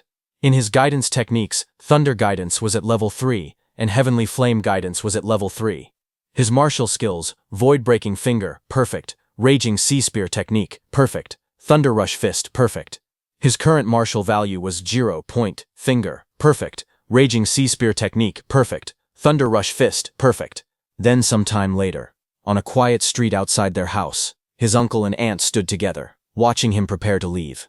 His aunt told him to pay attention to safety, and if things didn't work out, he should just come home. His uncle waved and told her not to say such depressing things. He encouraged Su Hong instead, telling him to go to the training camp and bring back another first place. Su Hong raised his hand in response and said he was heading out now. Su Hong walked away down the empty street. His uncle's hand started shaking as he watched Su Hong's figure grow smaller in the distance. His wife looked at him and said he talked about her, but he was just as worried. His uncle sighed and said he only spoke that way because he didn't want little Hong to worry. Meanwhile, Su Hong walked through the city with a calm expression, carrying a long bag over his shoulder. The morning sunlight followed him as he continued forward. Suddenly, he heard a loud sound and turned his head slightly, his eyes narrowing. A red sports car screeched into view, drifting across the pedestrian crossing. Its tires smoked as it came to a sudden stop. President Wu was confidently in the driver's seat of the red sports car. She looked toward Su Hong and told him to get in. The scene shifted to the highway as the red car sped across elevated roads, sunlight reflecting off its surface as it cut through the city. Inside the moving car, Su Hong sat beside her while the wind rushed past. Su Hong turned to her and asked what she needed from him. President Wu, still driving, explained calmly. She said that there were things about the training camp he needed to know. She told him that, as the president of the Martial Dao Association, she knew the profiles of several participants. She continued speaking as the car accelerated. She told him that, from what she knew, some of the martial artists entering the camp were already Tier 1 high-stage fighters. She added that a few of them weren't far from breaking through to become Tier 2 martial artists. She added that a few monsters in the training camp possessed martial skills that were at least B rank. Su Hong listened quietly. He thought to himself that a Tier 2 martial artist required 200 points of vitality, and some people in this batch were already close to that level. But he didn't feel afraid. He believed that with the system space, he could quickly learn even B-rank techniques. As the car sped forward, President Wu looked at him and continued speaking. She said that Su Hong's talent was the strongest she had ever seen, but he didn't have the same resources as the others. She told him not to worry even if he faced setbacks at the training camp, because with his talent, surpassing them was only a matter of time. Su Hong nodded and thanked her, calling her Sister Wu. Hearing that, President Wu glanced at him again. She thought to herself that even though his vitality and martial skills were lower than others, he still remained calm. She realized she didn't need to worry about his mental state causing problems. Then sometime later, Su Hong met with his principal and went with him. Their vehicle drove along the winding road of the Tianlin mountain range. Snowy peaks and green slopes stretched far into the distance as the car made its way deeper into the mountains. Inside the car, Chen Shan and Li Tu were shocked and asked their principal why the training camp was located in the Tianlin mountain range, a place filled with fierce beasts. The principal, who was seated behind Su Hong, tried to calm them. He told them that there was nothing to worry about because grandmasters were guarding the training camp, so normally their lives wouldn't be in danger. Su Hong sat quietly while listening. He recalled information about the mountain range. The Tianlin mountain range spanned multiple cities, including Star City and Yang City. It was rich in spiritual energy and full of dangerous beasts. Some of those beasts were strong enough to rival Tier 7 grandmasters. Su Hong remembered that competition among the beasts was extremely brutal. Even the outer ring Tier 1 beasts there were far more vicious than beasts elsewhere. Normally, even Tier 2 warriors wouldn't dare enter lightly. While he was lost in thought, the car entered the forest and continued driving through the dense trees as they approached the training camp. As they moved through the dark forest, pairs of red eyes slowly appeared between the trees. Growling sounds echoed as many large beasts stepped out of the shadows, their eyes glowing brightly as they watched the road. Seated inside the vehicle, Li Tu started to shiver. He said he felt like something was watching them. Chen Shen frowned and asked if Li Tu thought a fierce beast might ambush them. Su Hong looked ahead calmly. He thought to himself that the competition in the training camp would probably be just as brutal as the beasts tearing each other apart in the mountains. A strange smile formed on his face as he admitted that he must be crazy because he was actually starting to enjoy the feeling. Their vehicle eventually arrived at a fenced-off training area. Groups of students were already gathered near a large tent. As Su Hong and his group approached, Li Tu laughed and wondered how strong the other people there were. Just as he said that, a crowd of students turned to look at them. Their expressions were mixed, some curious, some hostile, and some cold and confident, as they judged the newcomers walking into the camp. Seeing them, Chen Shen and Li Tu turned silent. their expressions stiff as they looked ahead. Su Hong stood calmly in front of them, holding his wrapped weapon while a relaxed smile rested on his face. He turned slightly and told them it was time to go. Chen Shen and Li Tu quickly agreed, following behind him as he led the way through the training camp. But suddenly, a hand reached out from an approaching supervisor, signaling them to stop. It was an instructor. He informed them that they would wait until everyone arrived. After that, the entrance assessment would begin. Su Hong was surprised to hear that, and asked if there was an entrance assessment as well. Just then, a sudden shout went up from the crowd, announcing that those rich kids had arrived. Whispered complaints followed. Some of the students muttered that the big clans always acted like they owned the place, making everyone else wait for them. Behind them, a line of luxury cars sped down the dirt road, engines roaring as they approached the training camp gates. When the vehicles stopped, several men in suits stepped out first, opening the doors for their young masters. From the red car, a white-haired man in elegant clothes appeared. From another car, a muscular man in a sleeveless shirt climbed out confidently. Nearby students began whispering. One of them admired how beautiful and cool Xiaoyan looked, calling spiritual mind masters enviable. That white-haired man scoffed at the surroundings, saying the place wasn't elegant. Someone pointed out Lin Xinghe, from the Lin family, saying he was almost tier 2, but far too flashy. The muscular man in front adjusted his gloves and told his group to move. Someone else in the crowd explained who he was, the city lord's son, Wang Tantuo. With 95% fire attribute compatibility and a special physique, he stood out even among geniuses. The three elites walked forward together, surrounded by bodyguards. Their arrival drew everyone's attention across the training grounds. Su Hong watched them calmly from the side. His classmates stood beside him, taking in the sight of the flashy newcomers. In his mind, Su Hong recognized the trio. They were the top Star City geniuses President Wu had mentioned. A faint smile appeared on his face as he wondered just how genius they really were. The instructor then stepped forward with a clipboard in hand. He announced that everyone had arrived and that he would now explain the rules for the entrance assessment. The crowd gathered around him in a wide circle. He told them that the actual training camp was located 30 kilometers deeper inside the Tianlin mountain range. He explained the next rule. Some of the fierce beasts in the mountains carried these tokens inside their bodies. Only those who obtained a token would be allowed to enter the training camp. Hearing that, Chen Shen and Li Tu grew worried. Chen Shen said that walking 30 kilometers in 8 hours might sound simple, but not in a place like the Tianlin mountain range. Li Tu pointed out that once they went deeper, they could run into high-level fierce beasts, and people could actually die. Su Hong listened quietly. He wondered if the task was really just to reach the camp within 8 hours. To him, that meant he had plenty of time to kill extra fierce beasts and earn more martial Dao points. Just then, a black-haired student raised his hand. He asked the instructor what would happen if they ran into beasts far beyond their level. The instructor answered bluntly, if that happened, they would be eliminated, though someone would step in to save their life. Hearing that, the crowd erupted in complaints. Several candidates shouted that the rules were unfair. They argued that stronger people could be eliminated, while weaker ones might pass by pure luck. Others joined in, saying the assessment seemed too luck-based. Hearing them, the instructor's expression hardened. He told them that fairness didn't exist in this world. He explained that someone could train for more than 10 years and still die instantly to a passing powerhouse the moment they stepped onto the myriad heavens battlefield. He asked if they would call that unfair too. Facing the group, he continued with a cold voice. He told them that if they didn't want to encounter high-level fierce beasts, then they needed to act carefully. He reminded them that avoiding risks, bullying the weak, and ganging up on the few with the many, those were the laws of the battlefield. A boy in a black suit agreed, and stepped forward with a dismissive tone. He said that if they were scared of dying, they should quit early, instead of wasting everyone's time. He added that being afraid of everything made them nothing but trash. Hearing that, the black-haired student who asked that question got furious.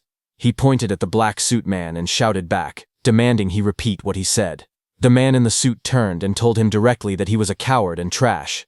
If he wasn't convinced, he could hit him, and he would cripple him on the spot. Seeing them fighting, the instructor raised the clipboard to cover his face, and continued explaining the rules. He said there would be no fighting inside the camp, but once they entered the mountains, the instructors wouldn't interfere. Whether someone wanted to steal tokens, or beat someone up, just because they didn't like their face, it was all allowed. Hearing that, a spark of energy flashed in the crowd as tension rose. Both the black-haired boy and the boy in the suit looked at each other in anger. Off to the side, Su Hong watched the scene unfold. He noted that the training camp was far more brutal than he expected. The rules practically encouraged the candidates to fight one another. He guessed that with rules like these, at least half the people would end up eliminated. He gripped his staff tighter and looked back at all the participants. He thought that if fighting was allowed outside the camp, then defeating these people might let him earn a huge amount of martial Dao points. The instructor finally raised his voice. He announced that the talking was over, and the assessment officially began. He ordered everyone to start moving. The moment he gave the signal, the entire group burst into motion. Candidates sprinted out of the gate, shouting as they pushed forward. Some yelled that they had to pass no matter what. Others complained about being shoved aside. The crowd stampeded into the forest, kicking up dust as they ran. Moments later, the dense trees swallowed the runners one by one, their figures disappearing deeper into the mountain path. As the assessment began, the black-haired boy immediately chased after the boy in the suit. He shouted while charging forward. He pointed at the boy in the suit and yelled that he would send him packing back home immediately. The suited trainee responded coldly, saying that if the man was so eager to be eliminated early, he would be glad to help. The attacker lunged with a glowing fist, shouting that the other man was dead. The suited man countered with a burst of blue energy, releasing a sharp cry as their fists collided. The impact exploded outward, sending shockwaves through the forest. The two exchanged rapid blows. Yellow and blue streaks filled the air as their punches crashed again and again, each collision blasting white sparks around them. The force of their clash rattled the trees while the spectators watched from a distance. High above on a branch, another trainee calmly observed the fight. It was Su Hong. He rested his weapon on his shoulder and thought quietly. He had wanted to use this chance to test the combat strength of the so-called geniuses, but what he saw was disappointing. They were nowhere near as strong as the rumors had claimed. He sighed, concluding that even if he defeated every one of them, he probably wouldn't earn many martial Dao points. Su Hong turned and walked through the forest, deciding to move away from the noise behind him. He thought that it was better to spend his time hunting more high-level fierce beasts instead. But behind him, those two boys' loud arguing echoed in the woods. They clashed, their hands locked together, blue and yellow energy bursting between them. One of them shouted that poor trash would always be poor trash, and that no amount of training could compare to generations of his family's wealth. The other fighter yelled back, refusing to be grouped with what he called poor trash. Their voices carried through the trees, and hearing them, Su Hong stopped, stunned as the insults repeated, calling people working-class losers and insisting that hard work was pointless. His expression darkened. A faint smile curved on his face as he muttered that he couldn't waste a martial Dao points delivery that had walked right up to him. He stepped forward toward the fighting pair and told them to stop fighting. When they looked up, Su Hong stood there holding a thick wooden stick. Blue energy flickered faintly around him. He stared at the two brawling trainees and asked, almost casually, why they didn't play with him instead. The two arguing trainees turned toward Su Hong. One of them shouted angrily, calling him another poor trash and warning that he would beat him up as well. The other scoffed, asking how someone at his level dared to butt into their fight. Su Hong didn't react. Instead, he told them they were misunderstanding him. He clarified and said how about they stop fighting with each other and team up to fight him instead. Hearing that, both trainees froze, staring at him in disbelief. Then one of them snapped. He charged forward with a roar, shouting how dare Su Hong look down on him. He shouted that Su Hong was dead and lunged with full force, fist drawn back. Su Hong didn't move until the attack reached him. His leg shot forward like a bullet, the air distorting from the speed. He kicked the boy in the stomach, and the boy was hurled backward in a blur. Su Hong's eyes glowed red as the strike landed cleanly. The trainee's face twisted in shock before he let out a pained shout. The force of Su Hong's strike tore through the clearing, sending that trainee flying across the ground. Wind spiraled violently, as the impact carved a clean path through the forest floor. The second trainee staggered back, shocked by the display of power. He stared at his fallen companion slumped against a tree. Fear crept across his face as he wondered how someone with equal strength could be defeated in a single move. Before he could react, Su Hong disappeared and rushed toward him in a blur. Su Hong appeared instantly, moving at a speed the trainee couldn't follow. The boy in the suit was overwhelmed by how fast his opponent had suddenly become. Su Hong raised the wooden stick calmly and told him that it was now his turn. The trainee froze, sweat dripping down his face as he tried to brace himself. But Su Hong had already closed the distance. In the next instant, the wooden stick smashed into the trainee with overwhelming force. Blood burst outward as the boy in the suit was launched back through the air, skidding violently across the ground. The man in the suit was sent flying through the air, crashing into a tree with a loud thud. His eyes rolled back as he screamed, unable to resist the force that overwhelmed him. On the ground, Su Hong stood calmly with the wooden stick resting on his shoulder. He looked down at the two defeated men and said that this was what they got for looking down on ordinary cultivators. Inside the monitoring room, instructors watched the scene on a large screen. One of them pointed at the display and wondered where this guy even came from. He complained that the two men had been having a normal duel, and the newcomer just walked in and one-shotted both of them. Another instructor asked if the two who got knocked down counted as eliminated. The supervisor shook his head and explained that they hadn't called for rescue, so the assessment would continue. The staff member bowed slightly and replied with a respectful acknowledgement. Back in the forest, the man in the suit slowly opened his eyes and groaned. He held his aching face and muttered that it really hurt. As he pushed himself up, his expression changed when he noticed the wooden bat beside him. He jerked back in panic, yelling for him to back off. His legs scrambled beneath him as the wooden stick rolled on the ground nearby. The man who had been beaten earlier screamed furiously, his face twisted with rage, and he shouted that he had never been humiliated like this in his life. He swore that Su Hong should never let him catch him again. Nearby, the other defeated man also woke up. He sat against a tree, clutching his chest. He muttered in frustration, blaming himself for underestimating Su Hong. He insisted that he never would have lost if he had taken the fight seriously from the start. The two men sat silently for a moment, looking at each other with awkward expressions. Neither spoke, but both shared the same bruised pride. Then one of them apologized. He said not to take his earlier words to heart and admitted that the other really was strong. The man in the suit nodded and apologized as well, saying he shouldn't have mocked him. They shook hands, the hostility between them fading. Before long, the two stood up and walked side by side through the forest, arms around each other like brothers. One of them urged the other to go find Su Hong and get their revenge. The man in the suit agreed, saying he absolutely had to hit Su Hong a few times with the stick to vent his frustration. On the other hand, Su Hong sprinted through the forest with incredible speed, a spear in his hand.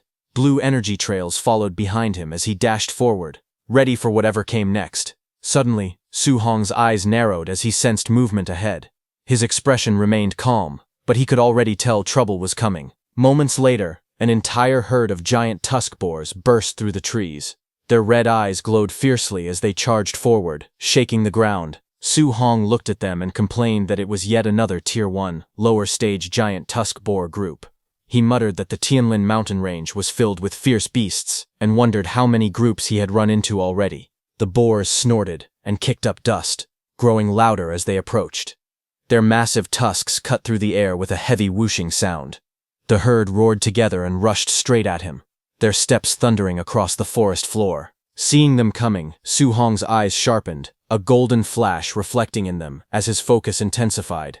In the next instant, golden lightning burst out around him. His spear swung in a wide arc, and glowing lightning lines cut through the charging boars. The entire area lit up as his attack struck them head-on. Su Hong passed by quickly with golden light wrapped around his arm as he swung his spear. The force of his attack slammed into the giant tusk boars, sending them crashing to the ground. Dust and shockwaves rippled through the forest. When the fight ended, he stood quietly among the fallen beasts.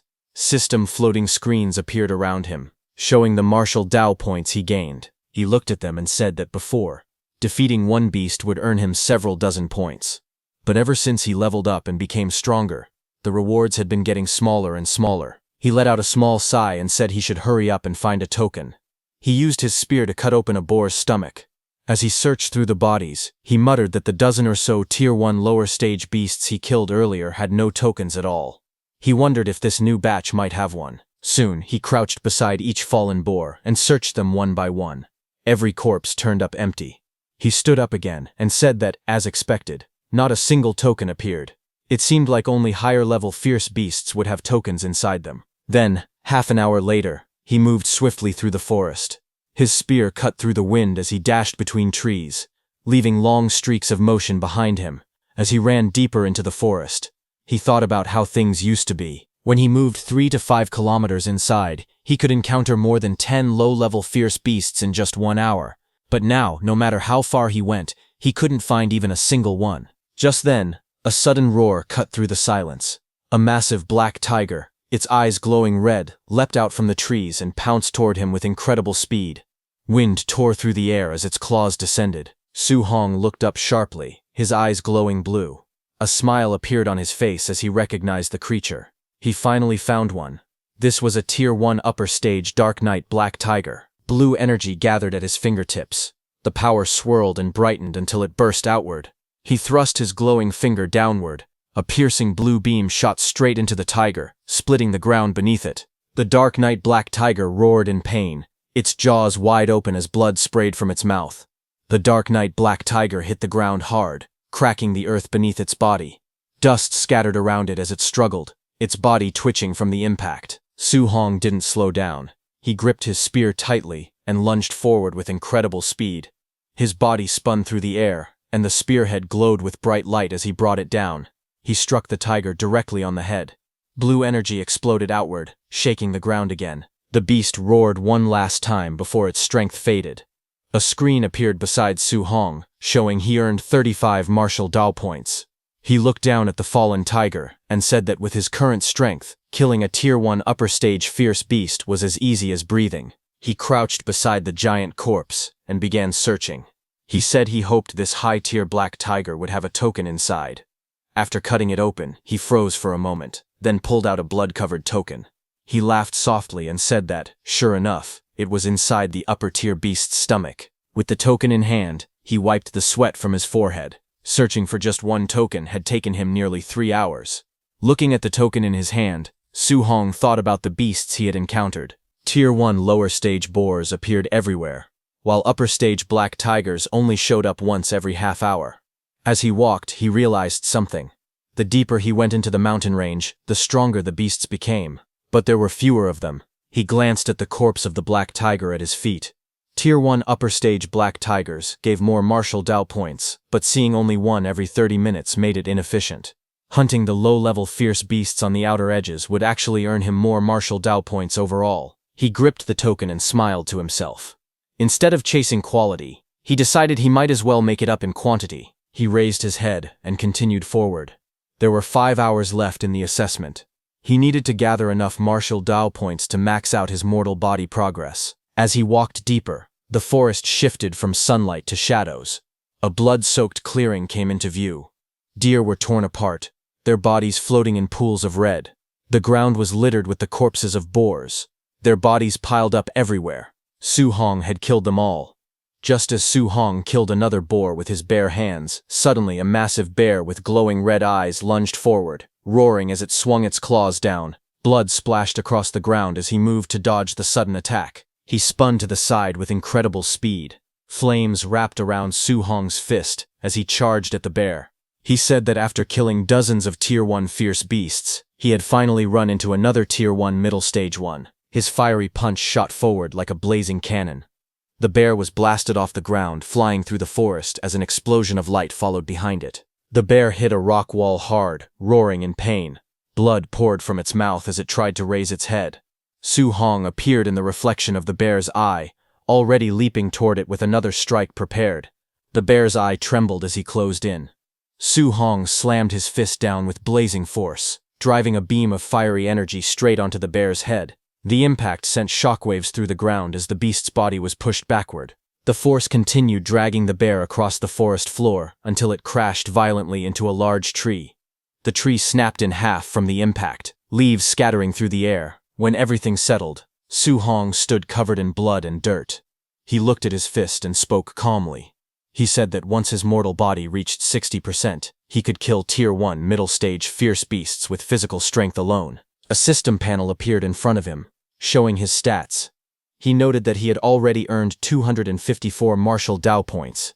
With a little over 100 more, he could max out his mortal body progress. The panel listed his name, Su Hong, along with 120 blood energy, 26.5 spirit, and 64.6% mortal body physique. It also displayed his guidance arts, Thunder Guidance, and Heavenly Flame Guidance, both at level 3, and his martial skills, such as Void Piercing Finger, Rage Sea Spear Technique, and Thunder Rush Fist, all in perfect state. Below it, his martial Dao points total was shown as 254. Su Hong then looked ahead and tightened his grip on his weapon. He said there were still over 3 hours left, and he absolutely had to gather all the martial Dao points he needed. But before he could do anything, suddenly a very loud roar echoed across the trees. Su Hong stopped and looked up as the noise echoed through the forest. With sweat on his face, he asked what that sound was. But suddenly, a massive shadow appeared above the trees. A gigantic golden bird descended from the sky, its wings glowing with bright light. Leaves and wind swirled everywhere as it hovered overhead. Su Hong stared in shock and asked what kind of fierce beast it was. As the creature spread its wings wider, golden feathers shined like fire. Su Hong's eyes widened, and he wondered if it was the legendary Golden Rock Beast King. Just then, the beast screeched loudly, diving downward with blazing energy around its body. The impact of its movement tore through the forest, sending violent shockwaves in every direction. Su Hong planted his feet and gripped his spear tightly. The wind roared against him. He said the Beast King's power was absolutely terrifying. He held on as the shockwave struck. He realized that the creature had only flapped its wings once, yet the force was already this devastating. Just then, a violent crash echoed through the forest as a massive tree split apart, the trunk snapping cleanly under an immense force. Su Hong jumped back onto a broken slab of stone while the shockwave rushed past him. Wind roared around him as he tried to steady himself.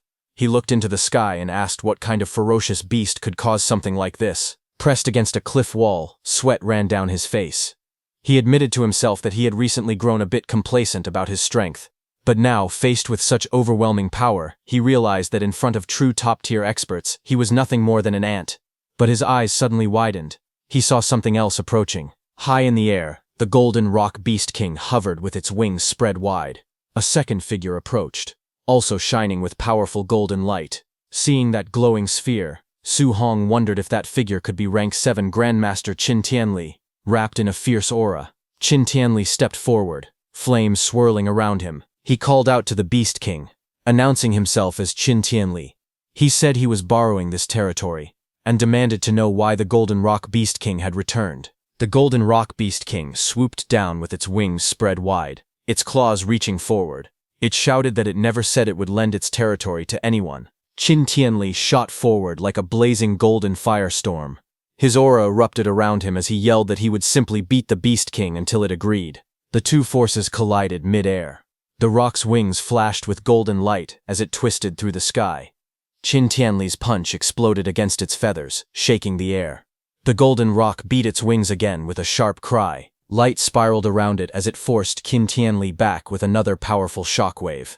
Qin Tianli steadied himself, irritated by the noise. He rushed in again, yelling that the rock was too noisy. A rapid series of impacts followed. Explosions of golden force struck the rock's body again and again, lighting up the sky with bursts of energy as the two clashed violently in mid-air. Qin Tianli's punch smashed directly into the Golden Rock Beast King's head, sending feathers and blood scattering through the air. The explosive impact forced the massive beast backward. Qin Tianli floated calmly in the golden aura around him. With an icy voice, he warned the beast not to make him repeat himself. Qin Tianli declared that he was borrowing this land and ordered the Golden Rock Beast King to leave immediately. The rock screeched angrily as it pulled away into the sky, yelling that Qin Tianli should just wait. Qin Tianli waved it dismissively and told it to stop talking nonsense and get lost. As the beast disappeared, Qin Tianli took a slow breath, golden light swirling around his body. Then his voice echoed across the entire area. He introduced himself as Rank 7 Grandmaster Qin Tianli and told all trainees not to panic. The assessment would continue. Far below, Su Hong looked up in shock. Leaves drifted around him as he watched the golden rings of power spreading through the sky. He asked himself if this was truly the strength of a Rank 7 human martial artist. Su Hong clenched his jaw as he looked upward. Determination filled his eyes as he told himself that sooner or later he would reach that realm too. High above the training grounds, Qin Tianli descended toward the base. The crater-like area below was filled with buildings arranged for assessment. Hovering above the officials, Qin Tianli complained that the golden-winged rock should have just agreed from the start. He said he only wanted to borrow the territory as a trial ground. but the beast forced him to smack it instead. The staff stood at attention as he floated in the air. Among them, Lin Zi and Bai Mu, both rank 5 martial artists, spoke in admiration. They said Grandmaster Qin was even more fearsome than the rumors, and they noted that the Golden Rock Beast King, famous for its powerful body, had gotten its temper knocked out of it. Qin Tianli brushed off the praise and ordered them to follow him to the monitoring room. He wanted to see which trainee had withstood the Golden Rock's pressure earlier. The staff answered him respectfully. Inside the surveillance room, Qin Tianli pointed at the screens. The monitors showed trainees collapsed on the ground during the earlier shockwave. Lin Zi explained that most of them had been unable to move under the Golden Rock's aura. Qin Tianli stared at the surveillance footage with surprise. On the screen, a trainee knelt beside the corpses of several Tier 1 late-stage black tigers, still calm even under the Golden Rock's pressure. Qin Tianli asked who the boy was. Bai Mu checked the documents and explained. The trainee's name was Wang Tiantuo, a Tier 1 high-tier martial artist with blood chi 340 and a 95% fire attribute affinity. She added that he possessed the barbarian god-body physique, incredible strength, and was the son of the Star City Castellan. Hearing that, Qin Tianli raised an eyebrow. He said the Star City Castellan always compared having children to drawing lottery tickets. The man had fathered no less than 100 kids, and this time he finally produced a good one. Another playback appeared on the screen. Qin Tianli watched a different trainee slip out of the pressure zone using incredible speed. He commented that the boy's movement skills were impressive. Bai Mu reported his name, Lin Xinghe, Tier 1 high tier, blood chi 325, with a 96% wind attribute affinity from the Lin family of Star City. The footage switched again, showing a girl surrounded by a glowing protective barrier while rocks and trees shook around her.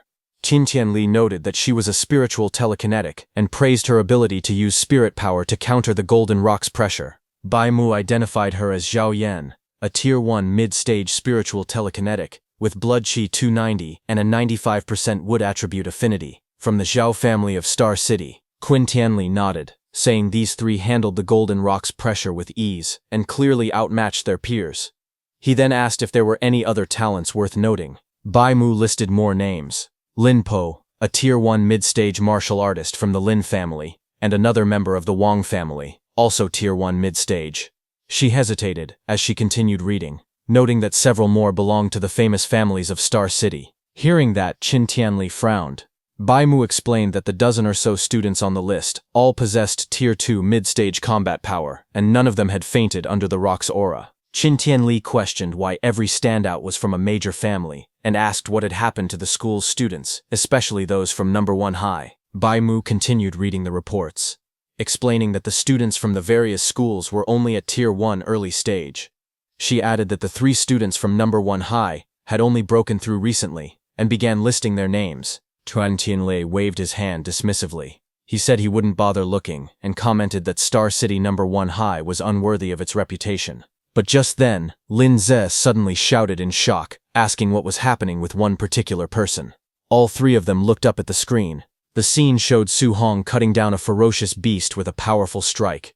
They were all shocked to see that even after experiencing the Golden Rock's pressure, he still had enough strength to continue hunting. Bai Mu trembled as she clutched the report. She stuttered that the boy was Star City number 1 high's monster. Hearing that, Lin Zhao scolded her, telling her not to make a fuss in front of the Grandmaster. Qin Tianli stood between them in silence. But after glancing at the report himself, Lin Zhao also began shaking. With wide eyes, he repeated the same word, monster. Qin Tianli glanced at the 2 of them. He reminded them that both of them were rank 5 and should have seen countless geniuses before. He asked why they were making such a big fuss. He added awkwardly that they were still young and their temperaments weren't that steady. But when Qin Tianli looked at the report, his eyes widened in shock too. He stared at the report and screamed internally, asking if the boy they were looking at was even human. The report displayed Su Hong's profile. 18 years old, from Star City number 1 high, Tier 1 early stage, blood chi 123. It stated that he had perfected the C-rank martial art, Rushing Thunder Fist, and during the assessment, his physical strike alone produced 3,004 points of combat power, enough to rival a Tier 1 high-level martial artist. It also explained that he likely possessed a special physique and had 100% affinity for all 7 elemental guiding techniques. He was cultivating all 7 at the same time. Qin Tianli trembled as he read the file. He muttered in disbelief that such a freak could come from a backwater place like Star City. He compared the boy to a once-in-a-century talent, then corrected himself, calling him a once-in-a-millennium rarity. His expression shifted from shock to joy. Clenching the paper, his eyes glowed red with excitement. He shouted that he had struck gold. Then he suddenly paused.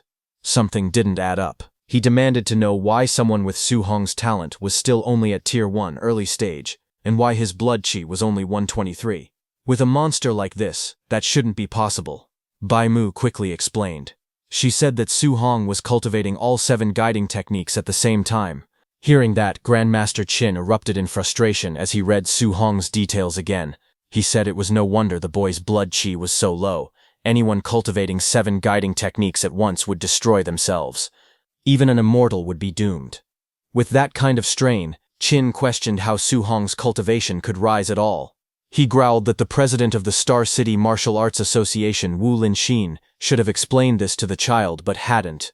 Just then, a staff member stepped into the room, reporting that trainees were now arriving at the training camp one after another.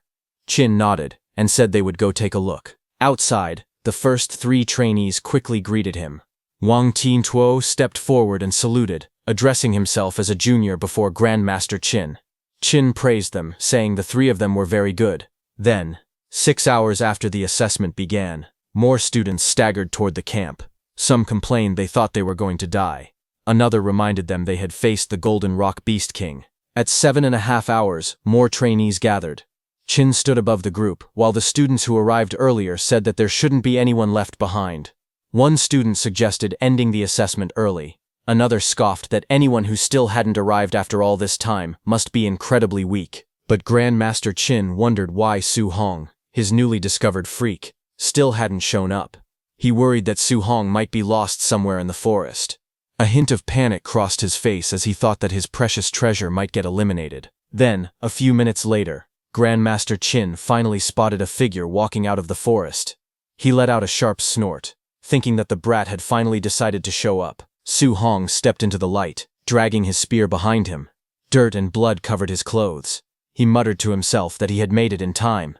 He admitted he had been so focused on earning martial value that he had almost forgotten the deadline. When he entered the camp, the other trainees looked at him in shock. One of them whispered that Su Hong was even more ruthless than he was. Another said he didn't see any injuries on Su Hong at all, and wondered how many beasts he had killed to end up so dirty. 2 men who had been embarrassed by Su Hong earlier glared at him from the ground. One shouted that he had finally waited long enough for Su Hong to arrive. The other stopped him, saying not to rush. Once they entered the training camp, there would be plenty of opportunities to deal with him. Nearby, the 3 elite trainees watched Su Hong approach.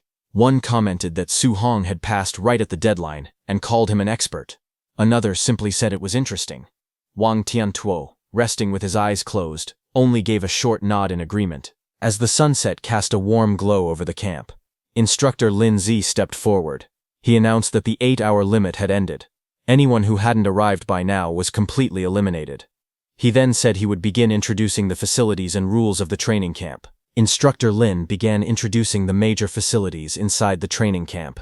He explained that the camp contained a gravity training room, a movement skill training room, and even a ferocious beast combat room.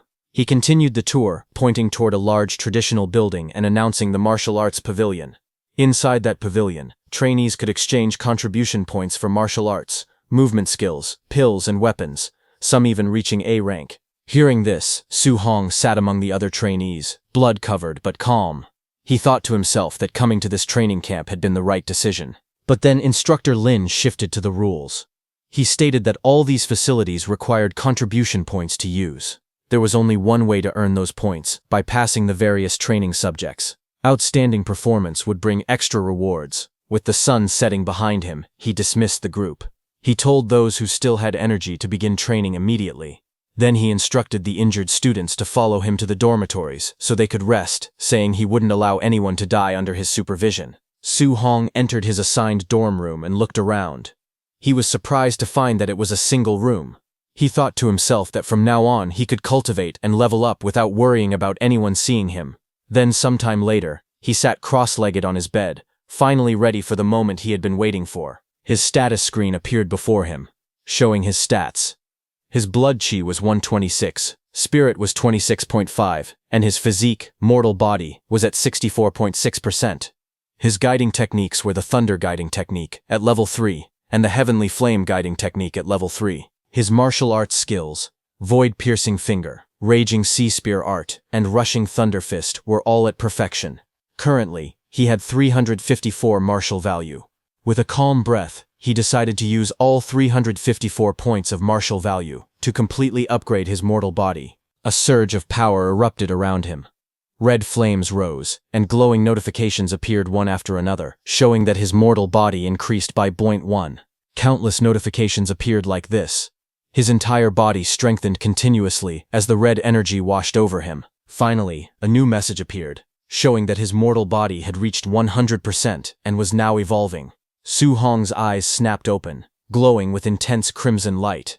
His breath surged like a storm as the evolution began. A powerful change began inside Su Hong's body. Brilliant red light burst from the center of his forehead and chest. Lines of energy spread across his body like a glowing constellation, connecting different points as lightning-like power surged through him. Flames of red energy rose behind him while the transformation continued. The force of the evolution exploded outward. A violent shockwave spread through the room, spinning the air around him as the power gathered around his body. Moments later, the energy slowly settled. Su Hong opened his eyes, his body still glowing faintly with red power. Feeling the change in his strength, he realized that even the eruption of his physical body alone already possessed terrifying power. Then a new system panel appeared before him. It showed his new physique, talent, physique, overlord body. Spirit rank 0%. The system explained that the Overlord body was an existence possessing the strongest strength among all physiques in the world. Su Hong stared at the information in surprise. He admitted he had never even heard of such a physique before. Looking at the panel again, he noticed that the spirit rank was still at 0%, which meant the Overlord body could still continue to evolve. A curious thought appeared in his mind. If the Overlord body kept evolving, what kind of heaven-defying physique would it eventually become? Su Hong looked at his body and felt the overwhelming strength flowing through it. The quality of this special physique was truly extraordinary. Wanting to know exactly how powerful the Overlord body was, he decided to test its strength. He picked up his spear and casually gripped it. The moment he squeezed it slightly, the metal shaft began to bend and crack under the pressure of his hand. Su Hong stared at it in shock. The spear was made from C-rank alloy, and it was already about to snap just from him squeezing it. He quickly realized how terrifying his new strength had become. Then another thought crossed his mind. C-rank alloy spears were extremely expensive, and breaking one like this would cost a fortune. But a moment later, he remembered something. This spear had actually been picked up earlier in the Star City wilderness, so it hadn't cost him any money at all. Still, he understood that he would need a stronger weapon from now on. Su Hong decided that he should gather enough contribution points as soon as possible so he could exchange them for an A-rank alloy spear. As he thought about his next step, a new idea formed in his mind. He realized that contribution points could be earned simply by wearing a weight vest and training. With a determined expression, Su Hong wondered whether his new Overlord body would allow him to carry several hundred kilograms of weight. Without wasting any more time, he prepared to begin training. On the other hand, inside the warehouse training area, many martial artists gathered around the testing equipment. Suddenly, someone shouted in shock. The weight being tested had reached 3,000 kilograms. The crowd stared in disbelief. In the center of the room, Wang Tiantuo, wearing a heavy training vest, stood calmly. Even under the enormous weight, he moved without much difficulty. After testing the load, he casually remarked that it was still a bit light. The surrounding trainees were stunned. One of them shouted in disbelief, asking if he really thought 3,000 kilograms was light. Another person looked at him jumping with the massive weight and exclaimed that he could still leap into the air despite carrying such a load. Everyone knew that a normal Tier 1 martial artist could only carry a few hundred kilograms at most. What they were witnessing completely broke their understanding. From the side, Lin Xinghe and Xiao Yan watched the scene carefully. Xiao Yan commented that Wang Tiantuo's strength was as huge as a monster's. Lin Xinghe looked at him with a complicated expression and muttered that he was like a barbarian bull. Meanwhile, inside a monitoring room, Grandmaster Qin and staff members watched the training through a large screen. The footage clearly showed Wang Tiantuo carrying the enormous weight with ease. Grandmaster Qin spoke calmly, saying that Wang Tiantuo could easily carry a 3,000-kilogram load, a strength worthy of the barbarian god body. Nearby, Bai Mu, holding a report, asked Grandmaster Qin about Su Hong. She asked when they should find him to explain the matter of him simultaneously cultivating 7 guidance techniques. Grandmaster Qin shook his head slightly and said they could not approach him directly. He explained that geniuses always had strong pride. If they spoke to Su Hong too directly, it might only backfire. Instead, Grandmaster Qin decided they needed to use other methods, allowing Su Hong to understand the situation by himself and give it up voluntarily. Grandmaster Qin turned to Lin Zhe and asked if the night raiders he had arranged had finished assembling. Lin Zhe, standing beside him, replied that it would still take some time. Since they had to match the combat power of different students, arranging the personnel was a bit troublesome. Lin Zhe then smirked slightly and explained that the trainees had just finished the camp entrance assessment, so their mindset was probably very relaxed right now. Because of that, if they suddenly encountered a night raid, they would definitely panic and howl in misery. Grandmaster Qin then gave another order. He instructed them to arrange a Tier 1 high-stage martial artist to fight Su Hong, saying that he wanted Su Hong to be overwhelmingly defeated. After that, he planned to personally explain the disadvantages of simultaneously cultivating 7 guidance techniques. Once Su Hong experienced defeat, he believed that he would obediently listen and give it up. Hearing that, Lin Zhe hesitated and spoke carefully. He pointed out that a Tier 1 high-stage martial artist usually had more than 400 vitality and around 5,000 combat power points, while Su Hong's vitality was only a little over 100. Worried, Bai Mu said that this might not end well. If Su Hong were beaten too badly, his Dao heart might collapse from the defeat. Grandmaster Qin immediately rejected the concern. He said that he was doing this only to correct Su Hong's mistakes. With a cold expression, he added that if Su Hong's Dao heart collapsed so easily, then it would only prove that he was nothing but trash. Later that night, as Su Hong was going toward the warehouse, he heard someone shouting loudly that Wang Tiantuo was going to train in the gravity room, and everyone hurried over to watch the scene. Su Hong stood inside the training equipment room. When he heard that everyone had gone to watch Wang Tiantuo's training, he thought that he should also go take a look later. Before leaving, he noticed some equipment inside the room. On a nearby table was a box labeled "Scoring Bracelets, pick up on your own." Su Hong picked up one of the bracelets and examined it carefully. He wondered if this was the smart bracelet used for calculating points. After putting it on, he walked further inside the room and looked at the training equipment arranged there. In front of him were several weight vests used for training. He stopped in front of a rack labeled 1,500 kilograms and looked at the heavy vests hanging there. Then he continued walking and eventually saw another rack with an even larger label, 10 tons. Su Hong stared at it in surprise. He wondered if the heaviest one really weighed 10 tons, and whether it was forged from some kind of super heavy alloy. Looking at the massive weight vest, he couldn't help but question who could possibly wear something like that. After thinking for a moment, Su Hong decided to try one. The moment he lifted it and held it in his hand, his body immediately trembled under the terrifying weight. He realized that the vest was extremely heavy. Even though he could still wear it, the weight greatly reduced his speed, and he knew he wouldn't be able to last very long under such pressure. He then removed his jacket and picked up 5 tons of weight. With the heavy vest strapped to his body, Su Hong began testing his movements inside the training room. Each step slammed heavily against the ground as he moved, the tremendous weight making every motion difficult. Despite the pressure, he quickly adjusted his posture and stabilized his breathing. After testing it for a moment, he concluded that the 5-ton weight load was the most suitable level for him right now. Standing there in the training room, Su Hong thought about the others. He wondered how much weight Wang Tiantuo and the other 2 had chosen for their training. Since they were already at the Tier 1 high stage, he guessed their strength should be around the same as his, or maybe even a little stronger. After thinking for a moment, Su Hong wore his jacket on top of the weight vest and decided he should go watch their training.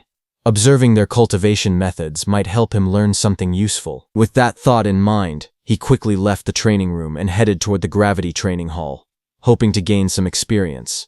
Outside the massive building, many students had already gathered, watching the training inside through a large display screen. Some of them spoke in amazement. They said that Wang Tiantuo was truly unbelievable because he had entered the gravity room without even removing his 3-ton weight vest. Another person added that Wang Tiantuo had even set the gravity to double the normal level, which sounded completely absurd. Inside the gravity chamber, Wang Tiantuo could be seen struggling slightly while moving under the overwhelming pressure. But even so, everyone watching knew the terrifying truth. The weight he was carrying had already reached 6 tons. Standing outside the gravity training hall, Su Hong listened to the discussions around him. When he heard that Wang Tiantuo's weight vest was only 3 tons, he was slightly surprised. To him, that sounded unexpectedly light. Realizing this, Su Hong understood that he might have misjudged the true toughness of the overlord body. Nearby, several students were gathered together, talking quietly. Su Hong recognized them as Chen Shan and Li Tu. He walked over and asked them what was going on. He wondered why they were standing outside instead of entering the gravity room to cultivate. Chen Shan explained with a sigh that the people inside were far stronger than they had expected. Compared to them, the 3 of them were lagging far behind. Because of that, they didn't want to go inside right now. If they entered the training room, they would definitely be singled out for comparison, which would be extremely embarrassing. Su Hong listened to their explanation and simply sighed, wondering if that was really the only reason. Without hesitating, he began walking toward the entrance of the gravity room. Seeing this, the others called out to him in surprise. They asked if Su Hong was really planning to go in right now, warning him that he might embarrass himself. They suggested waiting until there were fewer people before entering. However, some of the students watching from a distance began mocking him. One person sneered, asking if Su Hong was missing a brain. Another guessed that he probably wasn't even wearing a weight vest and was simply trying to surpass Wang Tiantuo by increasing the gravity multiplier instead. Someone else mocked him further, saying that a person with no sense of shame could become invincible in the world. But Su Hong ignored them and walked straight into the gravity room, without hesitation. He knew that gravity training rooms were extremely expensive to build, and usually only powerful aristocratic families could afford to use them. Ordinary martial artists rarely had the chance to train in such a place. Because of that, Su Hong was determined not to waste this rare opportunity. Inside the room, he quickly calculated the pressure he would face. Wearing a 5-ton weight vest, if the gravity were doubled, the pressure on his body would reach 10 tons. Under that level of force, he knew he would only be able to hold on for a little over 10 minutes. After thinking for a moment, Su Hong decided it would be better to start with 1.5 times gravity so he could last a bit longer. He reached out and adjusted the control panel. The screen immediately displayed the setting: Gravity 1.5x. The moment the gravity field activated, Su Hong's body trembled violently under the sudden pressure. The weight pressing down on him felt overwhelming. Outside the gravity room, the students watching through the screen began talking among themselves. Some of them mocked him, saying that he wasn't even wearing a weight vest, yet he only set the gravity to 1.5 times, which made no sense. Others laughed and pointed out that he had arrived last during the assessment, so they assumed his strength must be weak. To them, the situation looked ridiculous. But inside the gravity room, Su Hong ignored the outside voices. He sat down cross-legged and began circulating his energy, activating his guidance technique while enduring the heavy gravity. Under the crushing pressure, cultivating the technique became much more difficult than usual. Yet Su Hong quickly realized something important. Even though the difficulty had increased significantly, the speed of his cultivation had also accelerated greatly. 2 hours later, Su Hong was still inside the gravity room. Red energy flames surrounded his body as he continued circulating his guidance technique under the intense pressure. Sweat poured down his face, and his breathing became heavier, showing how exhausting the training was. After enduring the pressure for a long time, Su Hong finally stopped and checked his progress. Aside from the Thunder Guidance Technique and the Heavenly Flame Guidance Technique, all of his other guidance techniques had leveled up by 1 level. A system panel appeared in front of him, displaying his updated status. His vitality had increased from 126 points to 130 points, and his other techniques had improved as well. The results clearly showed that training inside the gravity room had greatly boosted his cultivation progress. Su Hong realized that the gravity room's effect was far better than he had expected. If the gravity training could produce such results, then the movement technique room and the ferocious beast room would probably be just as effective. Feeling completely exhausted, Su Hong slowly stood up and reached toward the control panel. With trembling hands, he turned the gravity machine off.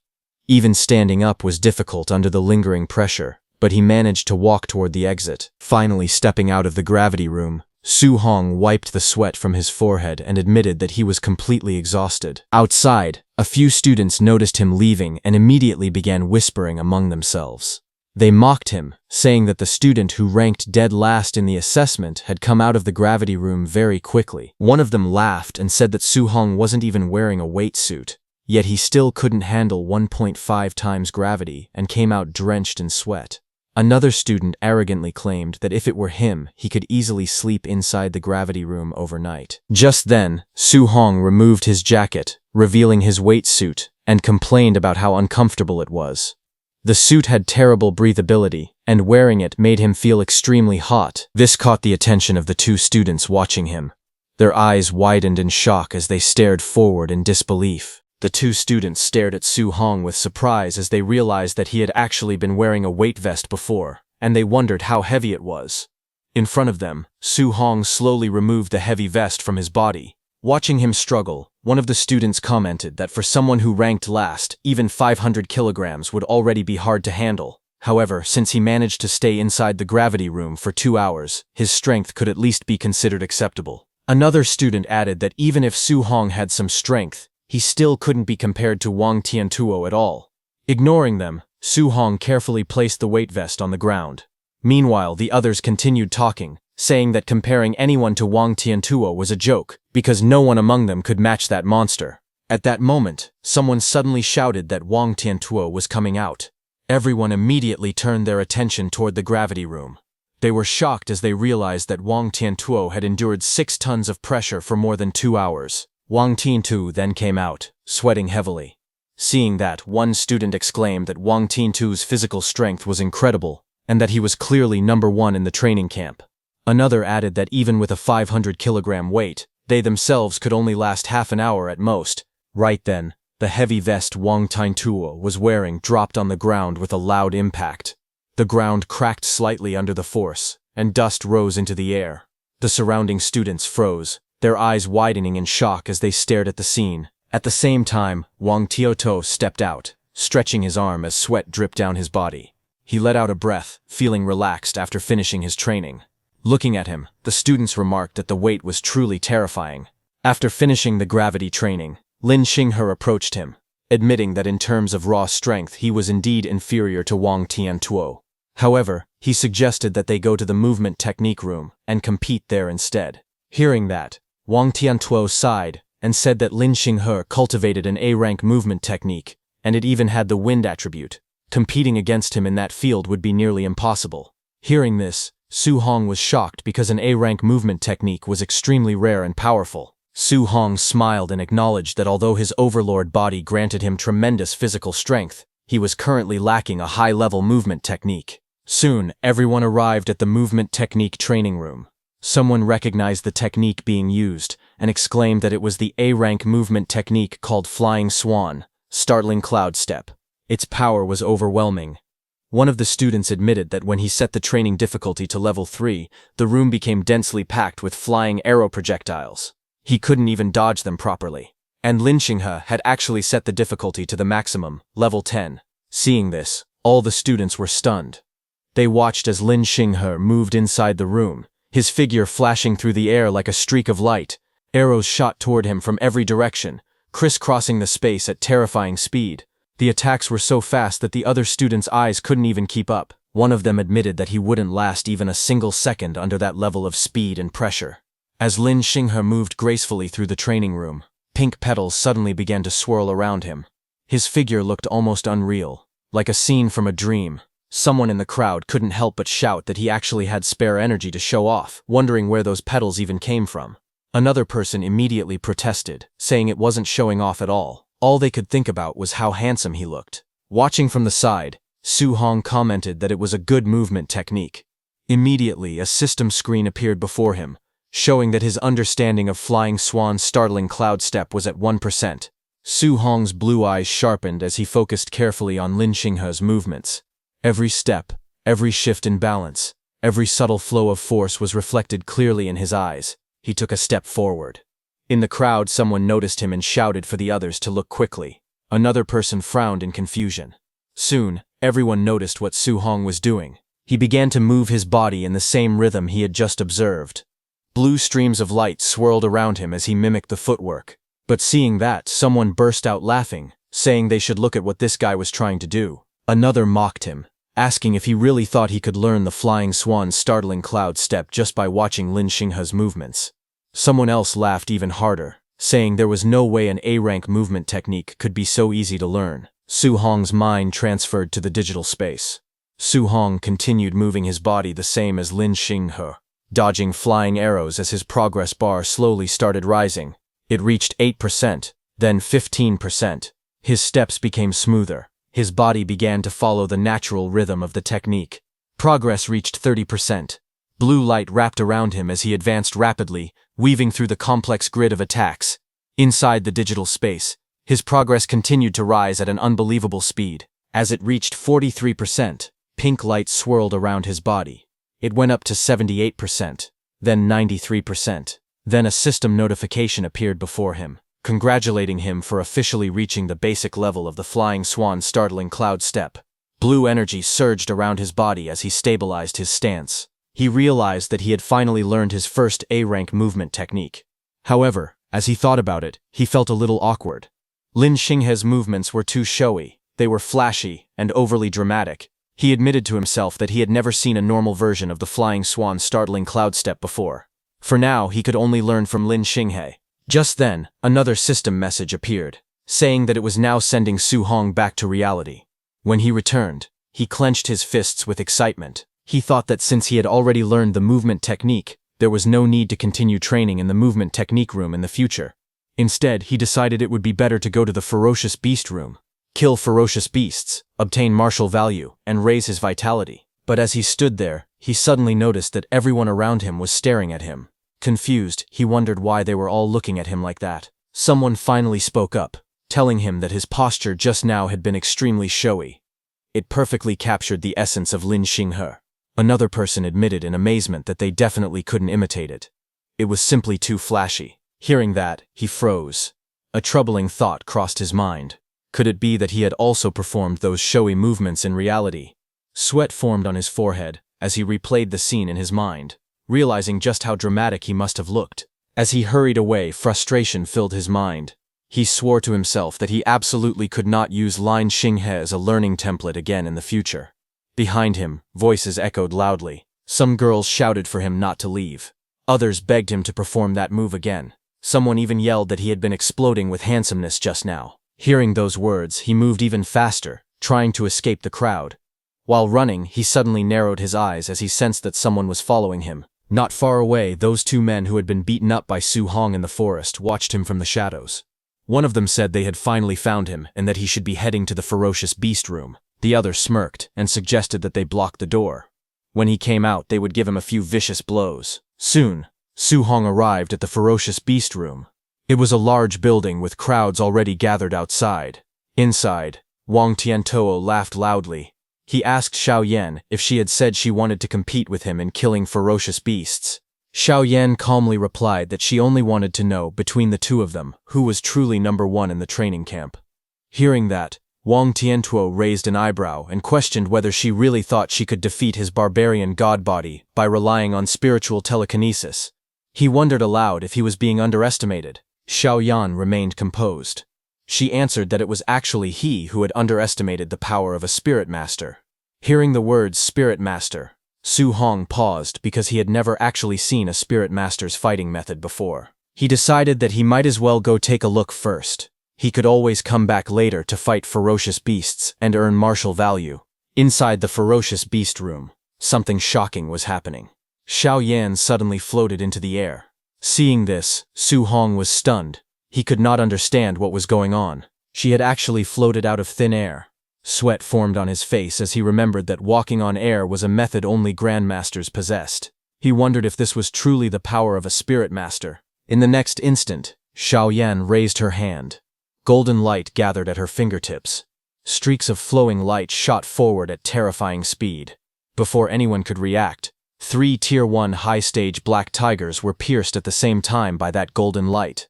Blood splashed as the beasts collapsed instantly. Su Hong stared in disbelief.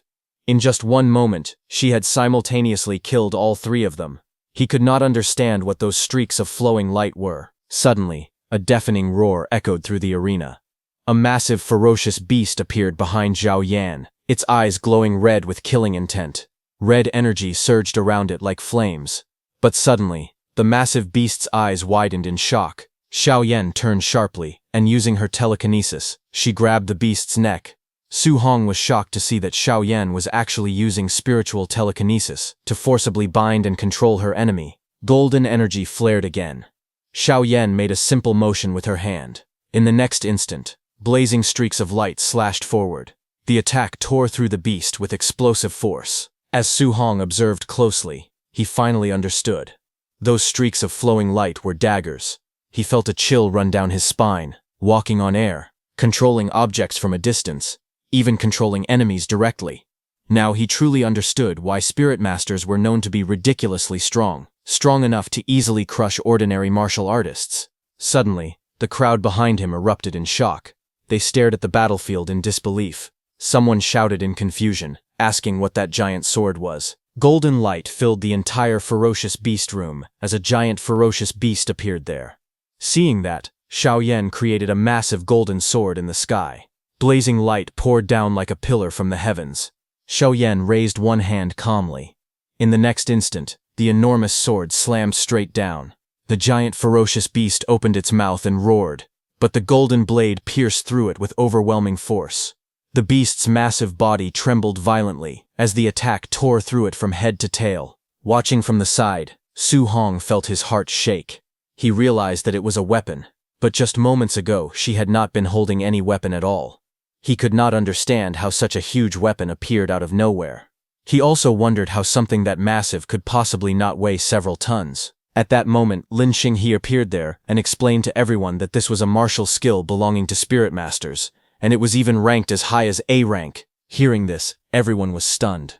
A martial skill belonging to spirit masters was already shocking enough, but A rank made it even more unbelievable. Some of them admitted they had never even heard of such a thing before. Then someone turned toward Lin Xinghe, questioning how they all seemed to know A rank martial skills.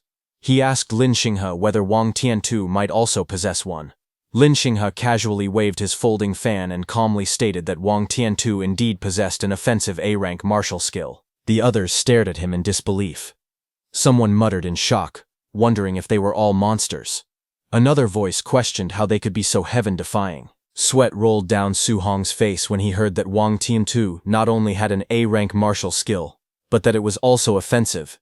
Inwardly, he exclaimed that this training camp was truly filled with A-rank martial skills, and felt that coming here had been the right choice. Suddenly, an explosion echoed from the testing area. A Tier 1 high-level ferocious beast was blown apart with a single punch from Wang Tiantu. Seeing that, all the students were stunned. They could not understand what kind of martial skill could destroy such a beast in one strike, but someone corrected them saying it was not a martial skill at all. It was purely Wang Tiantu's physical strength. The realization shocked everyone even more. He was this powerful without even using a martial skill. Watching quietly, Su Hong observed that Wang Tiantu did not seem to have any intention of using his martial skills at all. After a moment of thought, Su Hong decided he would find a chance to learn from him next time. For now, his goal was simple. He wanted to become a spirit master. However, his spirit stat was only 26.5. A system panel showed his current stats. His vitality was 130. His spirit was 26.5. His physique showed overlord body, profound rank at 0%. He had mastered several guidance techniques. As for martial skills, he possessed many.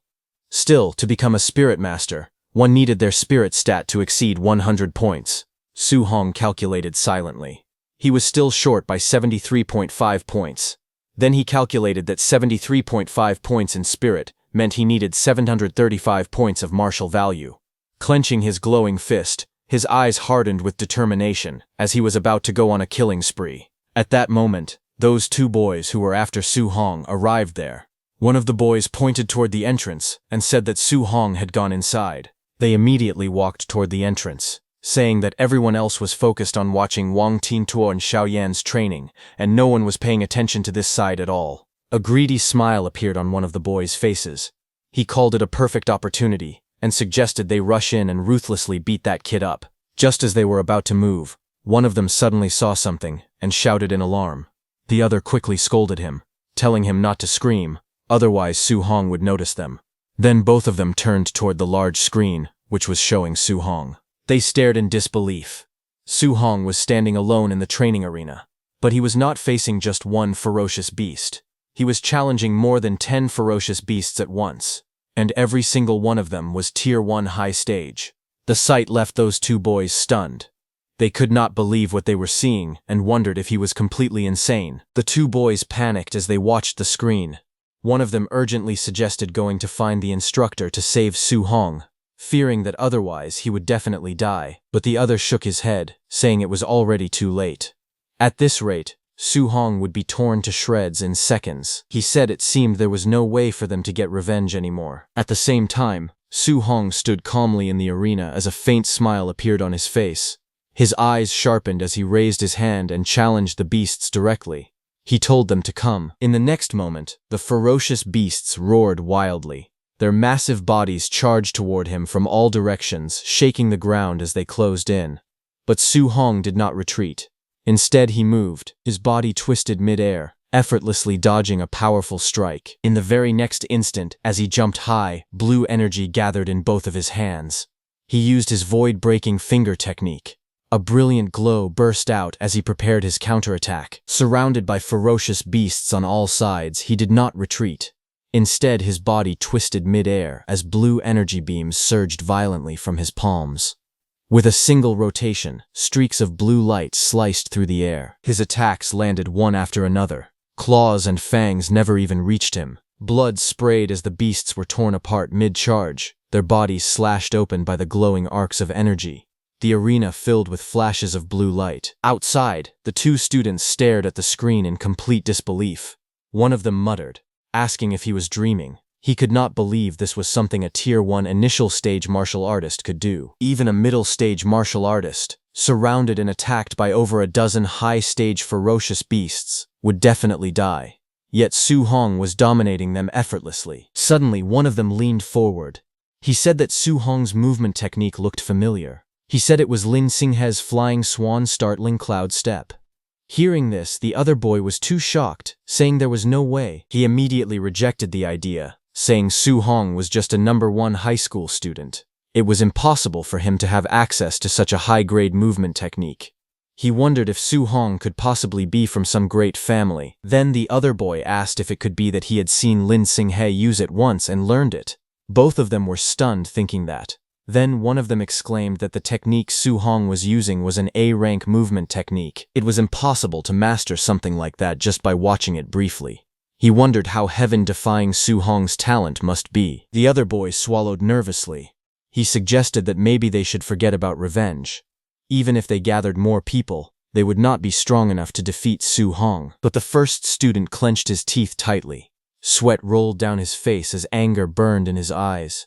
He said that whether Su Hong was the heir of a great family or some kind of monster genius, he could not swallow this humiliation. While shaking, the other boy raised a hand and pointed toward the screen, telling the first boy that before he went looking for trouble with Su Hong, he should take another look at the screen. Hearing this, the first boy froze and turned back toward the screen in silence. What he saw left him speechless. His metal bat fell from his hand. He muttered in disbelief that they had only been talking for a few minutes. Yet all the high-stage ferocious beasts inside were already completely dead. On the screen, Su Hong stood calmly atop the massive corpse of a giant serpent-like beast. Around him, the bodies of other monsters lay scattered across the battlefield. Standing among the corpses of fallen beasts, Su Hong calmly calculated his gains. Over a dozen Tier 1 high-stage ferocious beasts had only given him a total of 81 martial value points. That meant they averaged just 7 points each. He realized that the stronger he became, the harder it was to earn martial value. But suddenly his blue eyes sharpened as he noticed movement. From the dark upper level of the building, several ferocious beasts emerged. Their red eyes glowed ominously in the shadows. The air turned heavy with bloodlust. Without hesitation, Su Hong stood tall atop the corpse beneath his feet. Red light flickered throughout the building as more beasts stirred in the darkness. He declared that there was no time to rest. He said they should continue. In the next instant, the giant beast lunged downward from above, claws extended, tearing through the air toward him. But Su Hong did not panic. His expression remained steady. A golden glow ignited around his fist as energy gathered rapidly. Using his Vajra fist, he stepped forward and threw a powerful punch that collided with the descending beast. A burst of golden light exploded outward. The impact sent shockwaves ripping through the air as multiple beasts were struck at the same time. He landed in the middle of those beasts as golden energy spiraled around him, expanding violently. The ground beneath his feet cracked. Seeing his power, the remaining beasts hesitated. The saber-toothed and the giant scorpion-like monsters began to retreat. But Su Hong did not let them escape. He launched himself forward as a faint smile appeared on his face. He demanded to know where they thought they were going, and ordered them to hand over all their martial value. His body shot through the air at incredible speed as he reached out with one hand. He grabbed onto the thick tail of a fleeing scorpion beast. With a violent motion, he swung it around. The massive creature crashed into the surrounding beasts. The beasts' bodies were sent flying across the battlefield. The arena echoed with the sounds of bones breaking and monsters howling. Outside, the giant screen flickered with violent flashes of red and gold. The two boys stood frozen in front of it, and neither of them spoke. After a long moment, the first boy forced a smile and said he wondered when this cycle of vengeance would ever end. He said he had decided to forgive Su Hong. The other boy immediately agreed. He suggested they should slip away quickly before Su Hong noticed them again. Otherwise, they might end up beaten half to death one more time. While they were going, they passed by a group of students gathering in front of the screen showing Wang Tiantuo and Xiao Yan's fight. Someone shouted that 9 Tier 1 high-stage ferocious beasts had been hammered to death by Wang Tiantuo in less than 10 minutes. Another voice added that Xiao Yan had stood completely still and killed a full 8 Tier 1 high-stage ferocious beasts. The crowd buzzed with shock. Just then, one man noticed the two boys and called out to them. The two boys stiffened and slowly turned around. The man asked if they were back already. He asked if they were supposed to be getting revenge and whether they had already beaten that kid up. The two exchanged nervous glances. One of them scratched the back of his head and laughed awkwardly, saying yes. Both of their expressions stiffened completely as they admitted the truth in their minds. If they had not been clever enough to retreat in time, they would have been lying on the ground like dead dogs right now. They complained that this training camp was outrageous. It was filled with heaven-defying monsters everywhere. Just then, the massive doors of the training ground opened with a loud sound as Wang Tiantuo and Xiao Yan came out. Seeing that, someone shouted that they had come out. Xiao Yan was surprised to see that Wang Tiantuo had killed so many ferocious beasts. She said that even with the overlord body, he must be exhausted. She asked how many contribution points he had earned. Wang Tiantuo glanced at his wrist display and announced that he had earned 280 points. Xian Han also checked her own screen and said she had 270 points. Hearing this, the surrounding crowd instantly fell into an uproar. Someone shouted in disbelief that it was far too many. A Tier 1 high-level ferocious beast was only worth 5 contribution points. If calculated that way, the two of them must have killed 50 or 60 high-level ferocious beasts. Wang Tiantuo then checked the results of the weight vests and said that the contribution points for the weight vest had been settled at 100 points. Xiao Yan looked at her display and said she only had 50 points from it. Around them, other students began checking their own scores. One muttered that he had only gotten 20 points. Another complained that he had carried a 1-ton weight and only received 30 points. Someone in the back whimpered that he had only gotten 10 points, nearly on the verge of tears.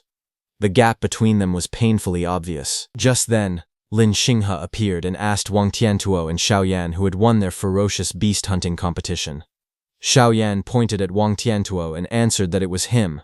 From the side, people remarked that Lin Xinghe's points must also be heaven-defying. A guy sighed that with those 3 monsters around, everyone else could only fight for 4th place. Hearing everyone, the 2 boys standing behind who had seen Su Hong's power smiled. They called all those people ignorant because they knew that there was an even more terrifying monster in the training camp. Someone standing above those 3 so-called monsters. On the other hand, at Su Hong's side, 1 hour later, The battlefield had turned into a gruesome scene.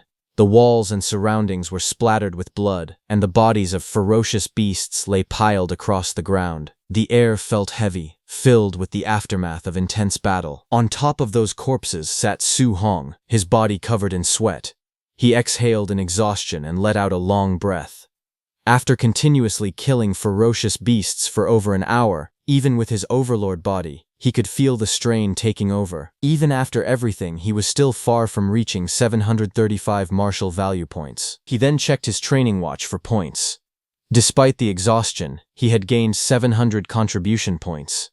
He wondered what kind of rewards he could exchange for them at the martial art pavilion. His watch showed that for hunting ferocious beasts, he got 400 contribution points, and for the weight vest, he got 300 contribution points. The total stood at 700. After confirming it, he arrived at the martial art pavilion. Under the night sky, the grand building stood tall, glowing warmly with light. Inside the martial art pavilion, behind a long wooden counter, a receptionist in a pink suit lazily leaned back in her chair, resting her chin on her hand. Across from her, Su Hong stood calmly, flipping through a thick catalog. His eyes scanned the list carefully. A Tier 1 Vitality pill was for 10 points. A Tier 1 Blood Recovery pill was for 20 points. A Tier 1 Spirit Gathering pill was for 30 points. Another Tier 1 Spirit Gathering pill was for 50 points. He continued turning the pages and saw that an A-rank martial art, Explosive Palm, was for 2,000 points. Another A-rank martial art, Bone Netherfire Fist, was for 2,880 points. Then another A-rank martial art, Startling Swan Heavenly Roam, was for 3,000 points. Looking at it, Su Hong thought that A-rank martial arts were extremely expensive. The cheapest one cost 2,000 points. Compared to that, the prices of the pills were still acceptable, especially since there were spirit gathering pills available here. The receptionist looked at him with mild curiosity and asked whether he had decided what to exchange for. She examined him briefly and assumed he was only at the Tier 1 initial stage. In her mind, she guessed he probably could not afford to exchange for anything significant. Ignoring her assumption, Su Hong then asked calmly whether the spirit-gathering pills referred to the kind that could increase spiritual power.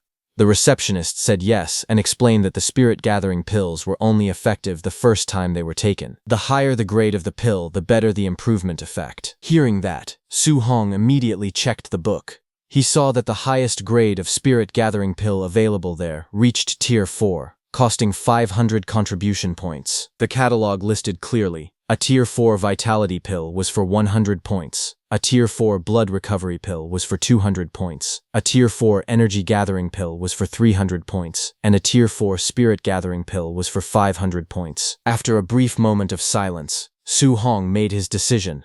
He asked the receptionist to give him a Tier 4 Spirit Gathering pill first. Hearing this, the receptionist froze. Her eyes widened in shock as she blurted out, telling Su Hong that a Tier 4 Spirit Gathering pill cost 500 contribution points, not 50. Su Hong showed his point-calculating watch and said that was right, a Tier 4 Spirit Gathering pill. Still stunned, she quickly checked his contribution balance. The number displayed 700 points clearly in front of her. She was stunned seeing that he actually had a full 700 contribution points. Her attitude instantly changed. With a bright smile and sparkling eyes, she carefully brought out an ornate wooden box and handed it to him politely. She told him that it was his spirit-gathering pill. He thanked her and then asked if they had any dual thunder and fire attribute alloy spears.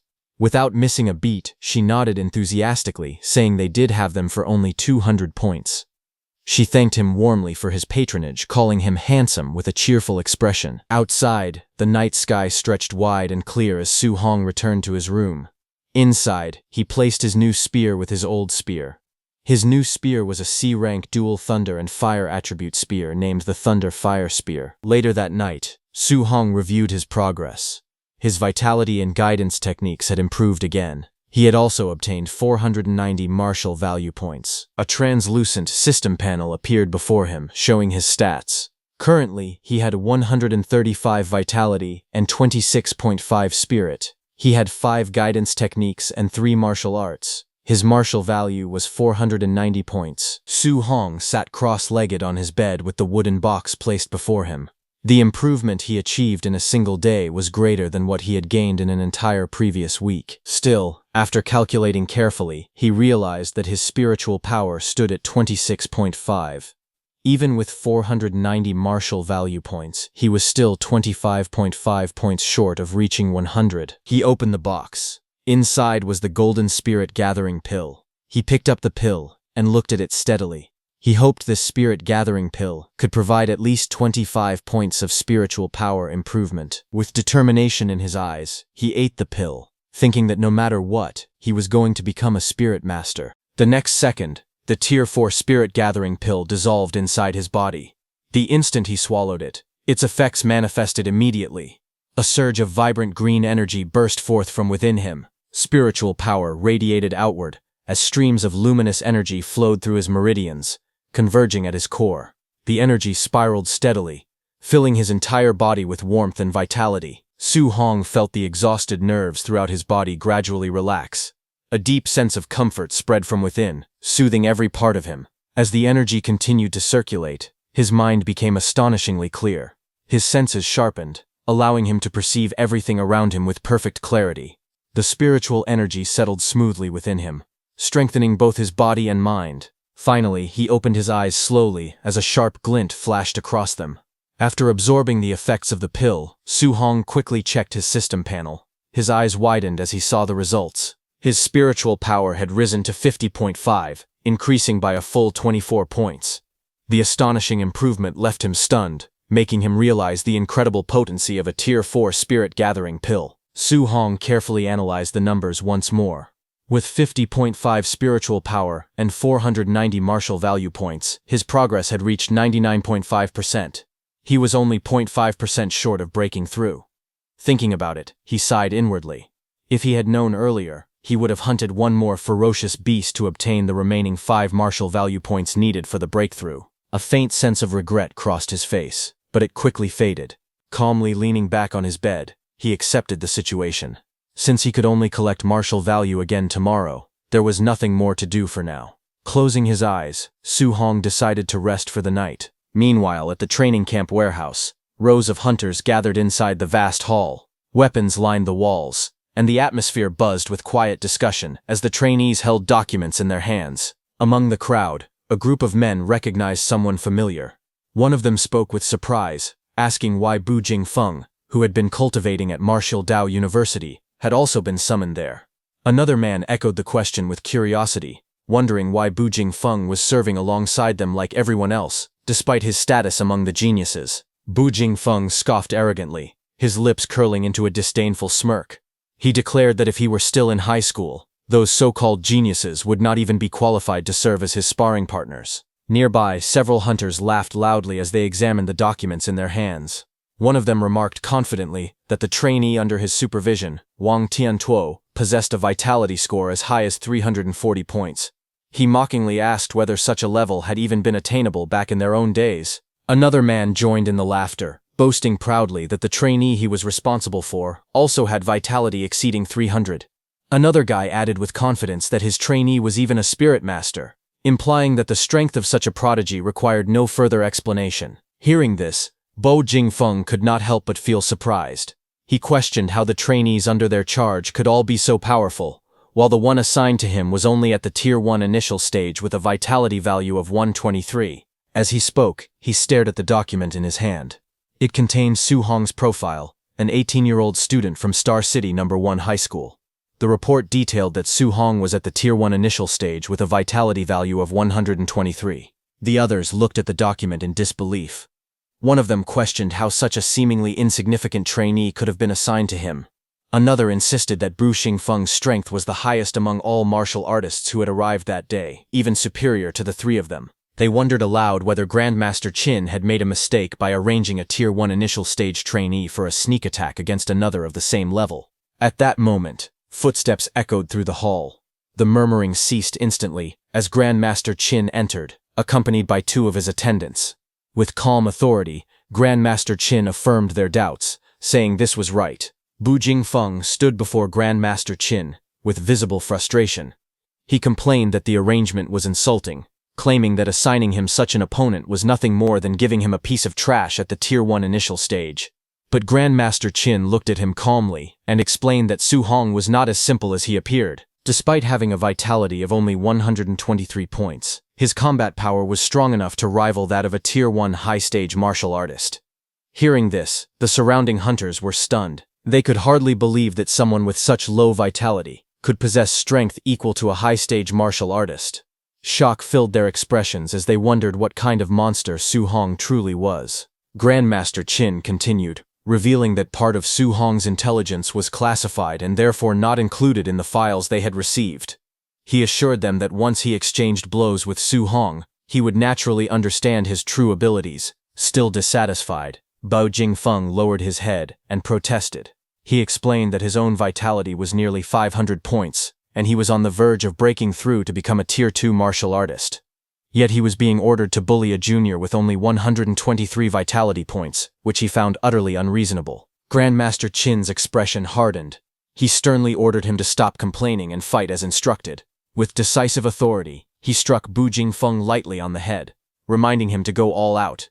He emphasized that it would be best if he defeated Su Hong so thoroughly that Su Hong would begin to doubt his own life. Hearing this, Bu Jingfeng hesitated before asking cautiously whether Grandmaster Qin held a grudge against the trainee. He warned that if he crippled Su Hong during the fight, he would not take responsibility. A sinister smile slowly spread across Grandmaster Qin's face. He coldly replied that Bu Jingfeng should beat Su Hong without restraint. Not only would he bear no blame if Su Hong were crippled, but he would also be rewarded for it. Bu Jingfeng felt a chill run down his spine, terrified by the Grandmaster's cruel smile.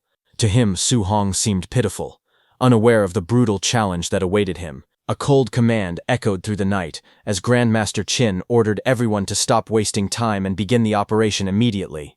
In the next instant, all those hunters, now wearing masks, launched forward with explosive speed, their movements slicing through the air as they descended toward their target. The scene shifted to a quiet training city under the night sky, where faint lights glowed from buildings scattered across the skyline. The calm atmosphere was suddenly shattered as the hunters stormed into action.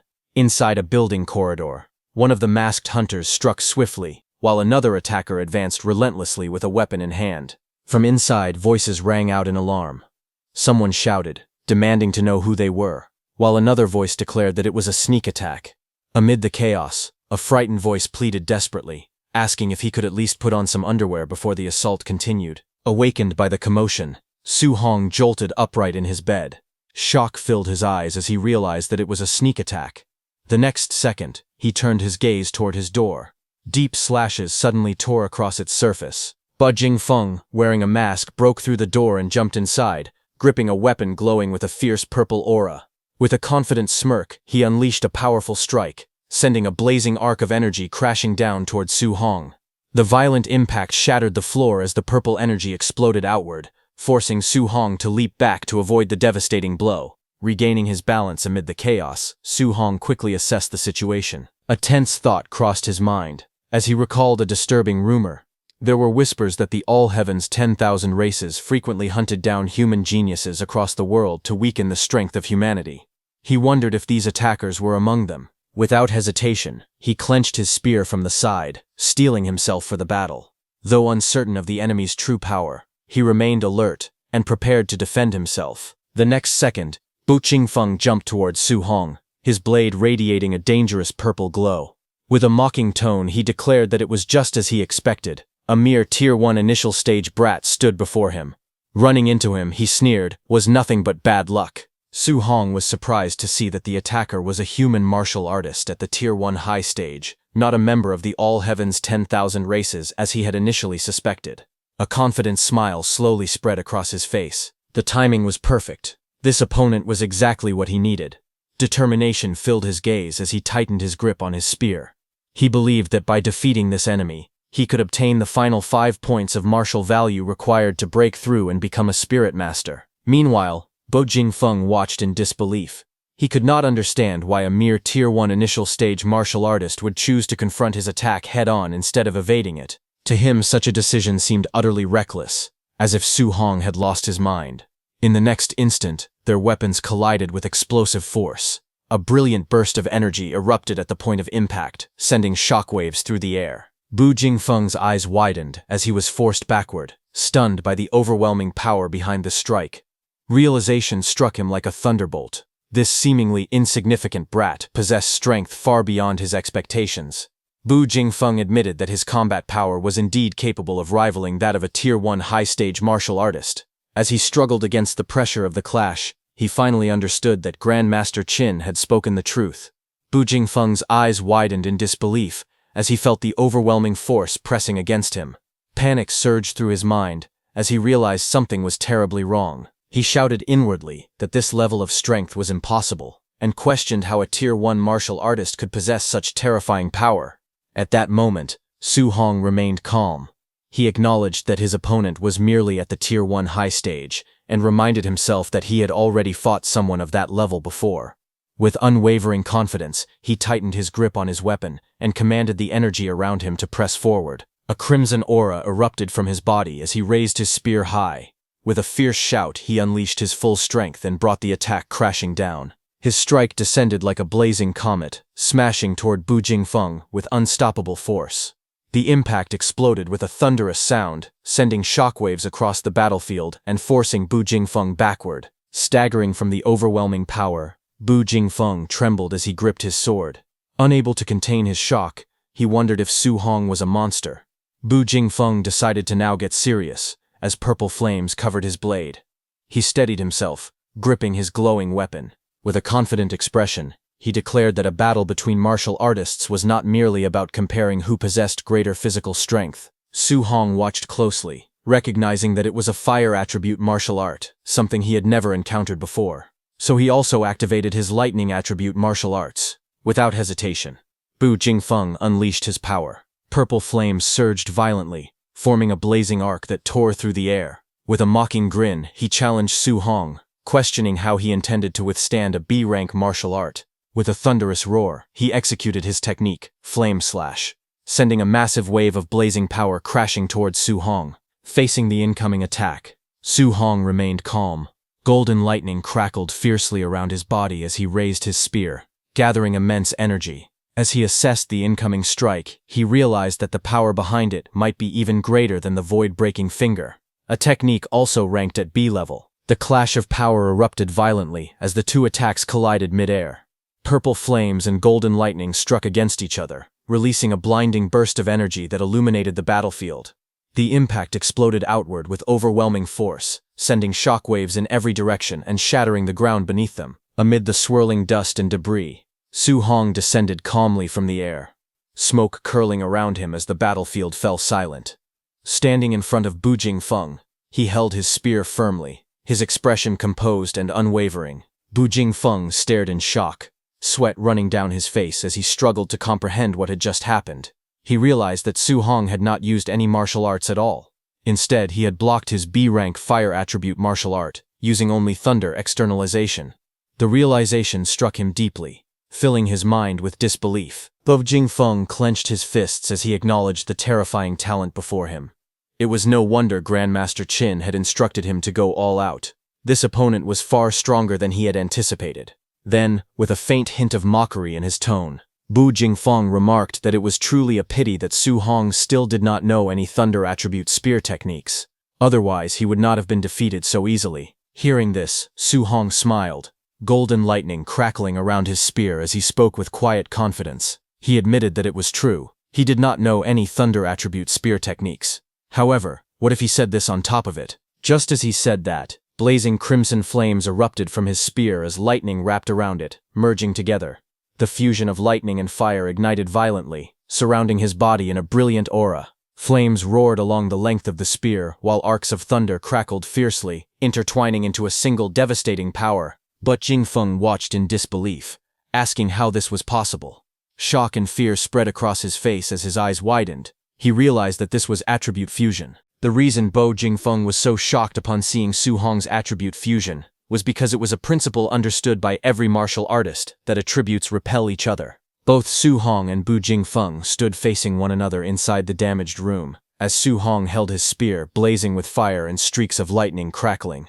Across from him, Bu Jingfeng tightened his grip on his weapon, sweat running down his face. Shock filled his eyes as realization dawned on him. Attribute fusion. The power of thunder and fire. He had always believed it was nothing more than a legend. Just then, lightning flashed across Su Hong's eyes as golden sparks danced in his vision. Without hesitation, he attacked. His spear shot forward in a burst of flame and thunder. Seeing the incoming fast strike, Bu Jingfeng's eyes widened in alarm. He shouted in panic as Su Hong's spear tore through the air toward him. Reacting instantly, he roared out his technique, Flame Slash. Purple flames spiraled around his blade as he swung with full force, unleashing a blazing arc of energy. The two attacks collided violently. Flames and lightning clashed in a blinding explosion of light. Bu Jingfeng wanted to deflect Su Hong's attack, but just as Su Hong's spear touched his sword, thunder crackled violently along the shaft while flames spiraled downward, gathering into a single devastating strike. The fused power of thunder and fire crashed toward Bu Jingfeng like a descending pillar of destruction. Caught in the center of the blast, Bu Jingfeng could only stare in disbelief. He admitted that this power was far too outrageous. Bu Jingfeng groaned in pain as he was blasted away, completely overwhelmed by the fused elemental force.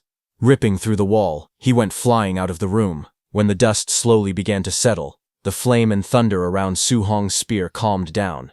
Amid the swirling smoke, Su Hong stood calm and steady as a notification popped up, stating that he had gained 7 martial value. A faint smile appeared on his face as he realized that the martial value required to become a spirit master. He finally had enough. A system panel appeared before him, showing his stats. Su Hong's vitality was 135, spirit was 50. His guidance techniques. Thunder guidance technique was at level 4. Extinguishing heaven guidance technique was also at level 4. Water marsh guidance technique was at level 3.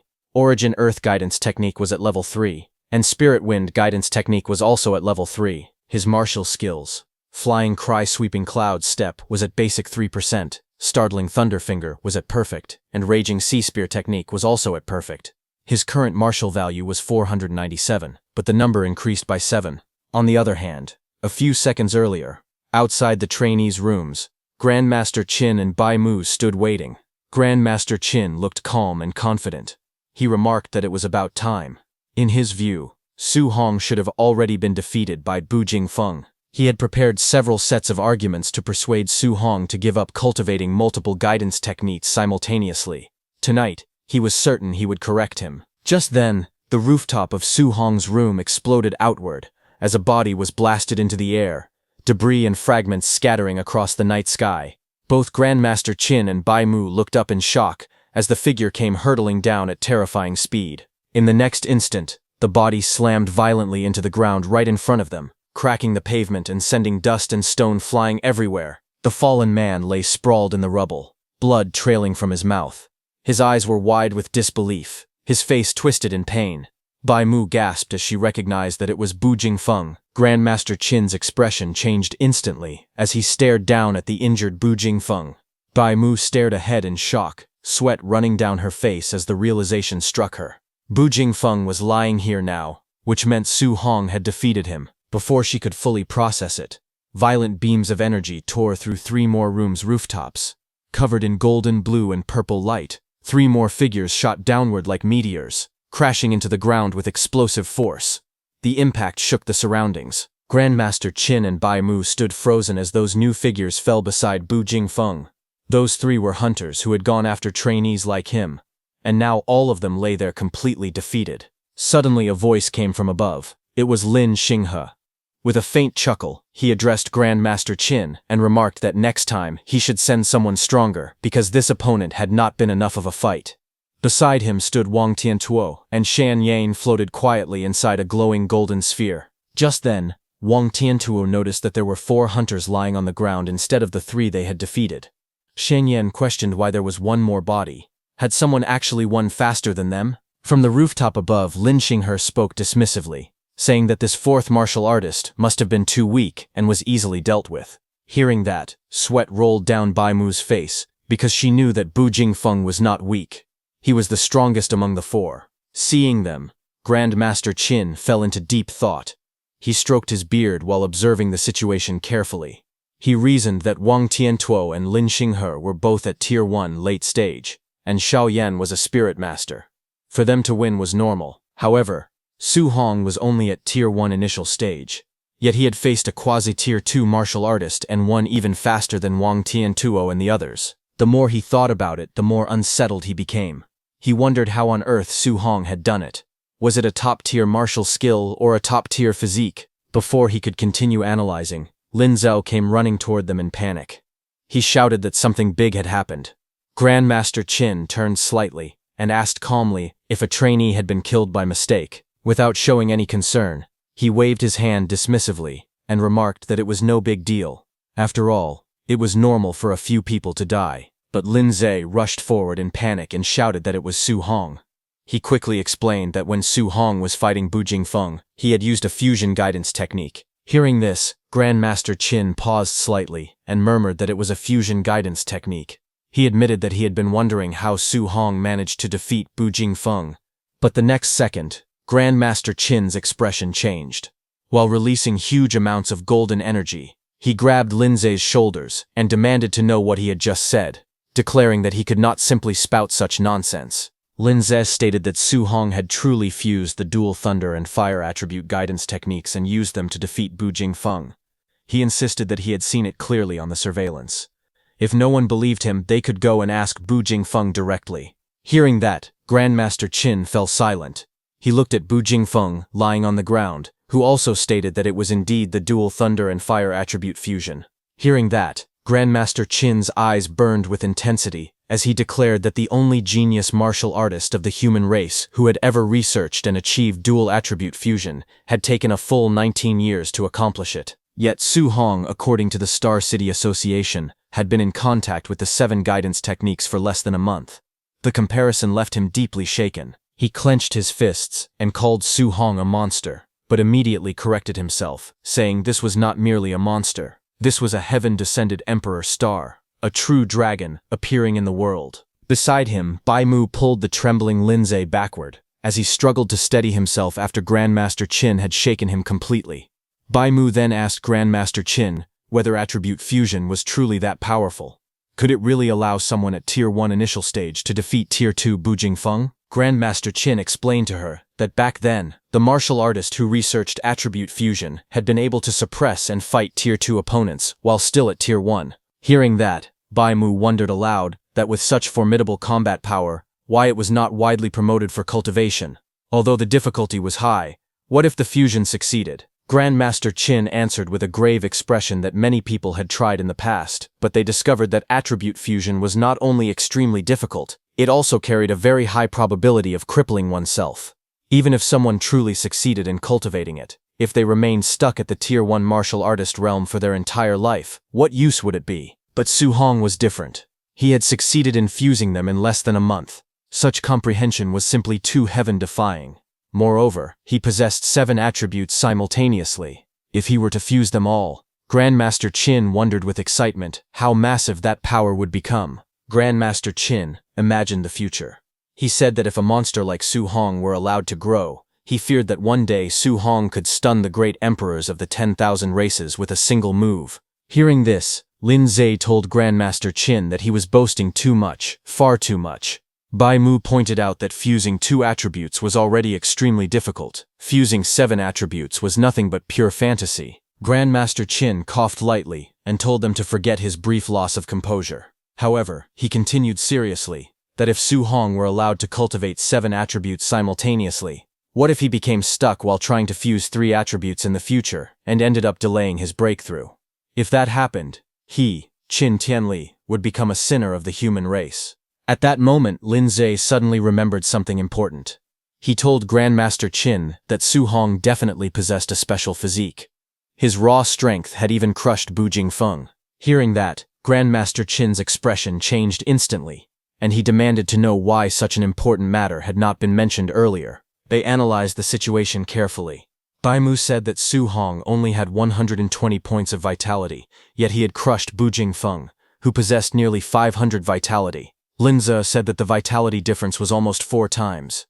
Such strength amplification even surpassed Wang Tiantuo's barbarian god body. Hearing all that, Grandmaster Qin concluded that Su Hong's physique might also be a heaven-defying existence.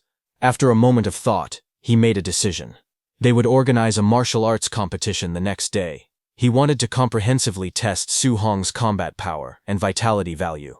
He ordered that Wang Tiantuo's group of 3 be brought out to spar with Su Hong. With a serious expression, he stated that he wanted to see what kind of scene would unfold when a monster like Su Hong faced the strongest geniuses of the training camp. On the other hand, a massive hole was left behind in Su Hong's room. Broken concrete and shattered stones surrounded the opening as cold night air drifted inside. Inside the ruined room, Su Hong sat quietly on the floor at the center of the destruction. While outside, Grandmaster Qin was talking with others. Ignoring everything around him, Su Hong focused inward. In one breath, he added all the martial value into spirit points. A translucent system panel appeared before him, showing that his vitality was 135 and his spirit was 50.5. Then small notifications popped up one after another, saying his spirit increased by 1. His spirit value continued rising without pause. A faint smile appeared on his face. He declared that he was finally going to become a spirit master. In the next moment, a powerful aura erupted around him. Rings of light formed behind his head like orbiting halos. Glowing against the dark sky, energy surged outward, enveloping his entire body. He closed his eyes and calmly felt the transformation. He described it as a wonderful feeling. White spiritual energy flowed around him like flames, wrapping his body in brilliance. His breathing became steady and slow as he adjusted to the change. To him, the sensation was strange yet fascinating. It felt as though a person had suddenly grown a third arm, something unfamiliar, slightly awkward, yet undeniably powerful. His body formed an energy hand. Another system panel flashed brightly before him, saying his spirit was at 100.2%. The moment it exceeded 100%, the spiritual energy around Su Hong suddenly dispersed outward. He exhaled slowly, sweat sliding down his face as the white aura swirled and gradually stabilized around his body. His gaze sharpened as he sensed the changes within himself. Nearby, fragments of broken concrete began to tremble. Then his bed vibrated against the ground. Then, slowly, it started to float. It lifted inch by inch into the air, suspended by an invisible force. Then Su Hong's body rose gently off the ground, surrounded by shattered debris and floating slabs of concrete. The white spiritual aura enveloped him completely, making him appear almost radiant in the ruined room. Su Hong realized it was done. He could now walk on air and use telekinesis to attack, just like Xiao Yan. A satisfied expression crossed his face. He thought about Xiao Yan's A-rank spirit martial art and concluded that he must learn it as well. He also set his sights on Wang Tiantuo's offensive A-rank martial art. The scene shifted to the next morning. Under a bright sky streaked with early sunlight, a voice rang out across the training camp. Everyone was ordered to gather within 1 minute. Being late by even 1 second would result in a deduction of contribution points. Hearing the announcement, the trainees rushed down the stairs, breathing heavily. One of them shouted in frustration, asking if they were kidding, and whether they were not going to let them rest. Another complained loudly that yesterday had already been the camp entry assessment, weight-bearing training, and even a night raid. Their faces were filled with exhaustion and anger as they ran. One boy shouted that this training camp was simply too outrageous. The scene shifted to the courtyard. All the trainees stood gathered in formation under the morning sky. An instructor stood calmly on a raised platform in front of them. Su Hong had also arrived and adjusted his sleeve quietly while standing among the crowd, watching without saying anything. The instructor looked around at everyone and said that it was very good. Not a single person was late. He then added that he had originally thought many of them would be beaten so badly that they would not even be able to get up. Smiling slightly, he remarked that it was as expected of geniuses. Suddenly, a trainee stepped forward and raised his hand. He complained that he could have won against the Night Raider martial artist the previous night, but the opponent had launched a sneak attack. He continued angrily, saying that the raider had not even let him put on his underpants and had deliberately aimed for his crotch. That, he insisted, was the real reason he lost. Hearing that, the instructor looked at the complaining trainee with faint anger. He asked whether, if the one sneaking up on him the previous night had been an assassin from the All Heaven's 10,000 races, he would have asked them to wait for him to put on his underpants as well. Hearing that, the trainee froze, unsure how to respond, and laughter erupted from the crowd. One of the trainees slung an arm over the embarrassed man's shoulder and joked that from now on, they would call him Bro Underpants. The surrounding students burst into even louder laughter. Meanwhile, Su Hong, standing quietly among them, thought to himself that although the instructor made a lot of sense, actual combat would never care whether someone was ready or not. Still, after a tiring day and being ambushed in the middle of the night, it was normal for everyone to feel disgruntled.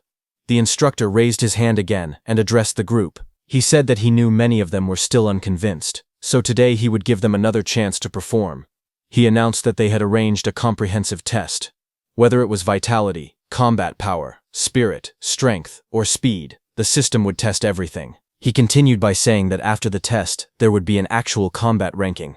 The top 10 students would receive different amounts of contribution point rewards every day. As the instructor finished speaking, all the trainees began whispering among themselves. Some of them glanced toward Wang Tantuo, Lin Xinghe, and Xiao Yan, standing confidently at the front. They thought that the top 3 would definitely be those 3. Others felt relieved, saying that fortunately there were also rewards for 4th to 10th place. One trainee clenched his fists and muttered to himself that no matter what, he had to squeeze into the top 10. Meanwhile, Su Hong stood quietly and wondered what the reward for first place would be in such a comprehensive test and ranking. The instructor suddenly coughed loudly and ordered everyone to quiet down and follow him to the test. Soon, the group arrived at a warehouse that served as a temporary testing ground. Inside, a large machine stood on a raised platform. It was labeled as a Tier 2 combat power tester. The trainees gathered below, forming a crowd as they looked up at the equipment. From the stage, Grandmaster Qin observed the crowd and noticed that Su Hong was hiding among them. He noted that Su Hong did not stand out at all. A trainee standing nearby, Su Hong noticed Grandmaster Qin's gaze and mistakenly thought that Grandmaster Qin was looking at him and thinking highly of him. However, Su Hong beside him knew that he was 80% wrong. Su Hong knew that the person being targeted by Grandmaster Qin was him. On the stage, Grandmaster Qin looked at the crowd and calmly announced that he thought highly of all of them, so he had made a temporary decision. He declared that the one who ranked first in the comprehensive score for combat power, vitality, speed, and other aspects would receive an additional reward. That person would be allowed to choose an A-rank martial art or movement technique. Hearing this, the crowd immediately grew excited. Someone exclaimed that it was an A-rank martial art and called it a grand gesture. Others began discussing intensely, saying that Wang Tiantuo and the other 2 would probably have to go all out now. One person asked who everyone thought could win.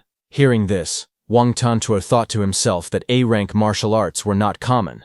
Even his family only possessed a few of them. Xiao Yan smiled faintly as she thought that simply by getting first place in the comprehensive test, she could freely choose an A-rank martial art. Lin Xinghe thought that as long as he obtained an A-rank martial art that could complement the Flying Swan's startling cloud step, no one in the family would dare to say that speed was useless anymore. When Su Hong heard about the reward, his eyes sharpened. He thought to himself that it was another A-rank martial art. A faint red aura seemed to glow around him as he decided that he would have to go all out in this test. On the stage, Grandmaster Qin narrowed his eyes slightly. He wanted to see just how strong the true strength of this monster-like, talented Su Hong really was. Soon, he began calling names. He ordered Lin Xinghe to go first. Second would be Xiao Yan. Third would be Wang Tiantuo. The crowd immediately reacted. Some whispered that the test was starting off explosively right away. Others said that with those 3 testing first, who would even dare to test next? Many began wondering who the 4th person would be, thinking that whoever it was would definitely be sweating bullets. Then Grandmaster Qin calmly announced the next name. 4th, Su Hong. The crowd instantly turned their heads in surprise. Su Hong stood among them, a bead of sweat sliding down his face. He calmly thought that, as expected, this Grandmaster Qin had his eyes on him. Whispers spread through the crowd. Someone questioned whether Su Hong was not the one who had come last during the camp entry assessment. Su Hong's classmate Chen Shen shook his head and sighed, saying that Su Hong was truly too unlucky. Li Tu placed a hand on Su Hong's shoulder and asked if he had offended Grandmaster Qin. The crowd murmured among themselves. They said that putting the 3 strongest first and then the weakest would make the contrast even stronger. It was too stimulating. Someone guessed that Grandmaster Qin probably wanted to use this method to motivate the weaker students, hoping they would learn from shame and become braver. Amid the whispers, those 2 trainees who had seen Su Hong's strength let out a quiet laugh and said that they would all be dumbfounded later. Then, on the stage, the instructor reminded everyone that they would test physical body combat power first, and then martial skill combat power. A large combat power tester stood in the center of the arena. Lin Xinghe stepped forward calmly. He thought that the combat power tester was not his strong point. Without hesitation, he dashed forward and threw a powerful punch. His fist struck the machine with explosive force. The impact caused sparks to fly as the number on the screen rapidly increased to 4113. The crowd was instantly shocked. Someone shouted that it was over 4,000 and that this punch was thrown without using any martial skills. People stared in disbelief. They could not believe that Lin Xinghe had called this his weak point. However, someone commented that compared to his terrifying speed in the movement technique room, his physical combat power was indeed his weak point. But Su Hong knew that since Lin Xinghe could cultivate an A-rank movement technique, his physical body would definitely not be bad either. His lips curved slightly into a faint smile. He judged that it had to be at least a B-rank martial art. He wondered if he could learn it. Green energy began to swirl tightly around Lin Xinghe's fist. Wind gathered in layers, wrapping around his hand as sharp currents formed. In the next moment, he stepped forward and unleashed his technique, Cloud-Hiding Gale Fist. A powerful green torrent of wind crashed down onto the combat power tester. The machine trembled violently as the numbers on the screen surged upward to 5642. Seeing that, the crowd was completely stunned. Someone shouted that 5600 was already the standard of a Tier 2 martial artist. Another cried out in disbelief, saying the combat power was unbelievable. What shocked them even more was that this was not his strongest ability. It was only his weak point. They realized that he had just used a B-rank wind attribute martial art, and they called it terrifying. At that moment, a system notification appeared before Su Hong, saying he had acquired a new achievement. Wind, Cloud-Hiding Gale Fist. Su Hong immediately used it, calmly observed the result, and thought that using a B-rank martial art had only increased his combat power by 1600. To him, the increase felt a bit small. On the stage, Lin Xinghe brushed shoulders with Xiao Yan as they passed each other. She told him that it was just so-so and asked why he looked so smug. With a faint smile, he told her to do her best. The examiner announced the next result. Xiao Yan's physical body combat power was 32,053.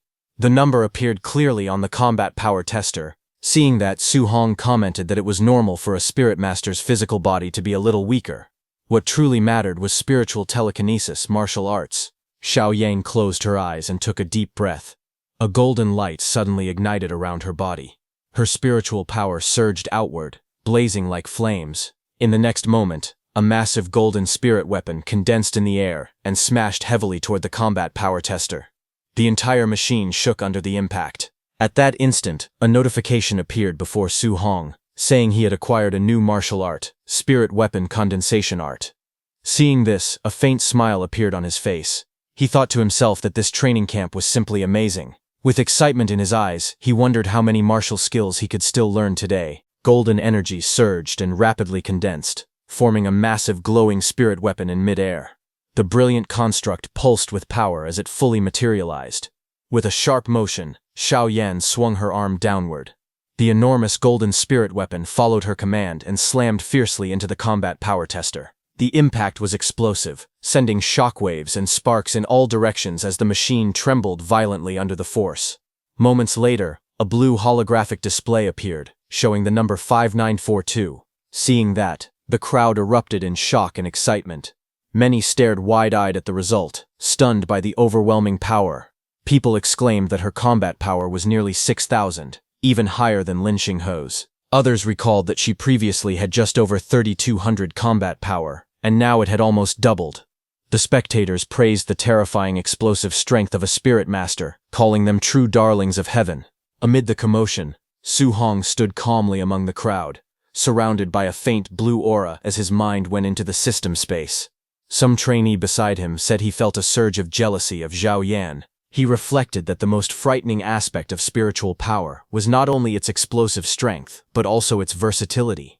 It could be used to walk in the air and control objects, making it extremely valuable in real combat with countless practical applications. On the other hand, in the system space, golden spiritual energy surged violently around Su Hong, spiraling upward as he raised a single finger toward the sky. The power gathered rapidly, forming a massive, radiant construct above him as the surrounding air trembled with intensity.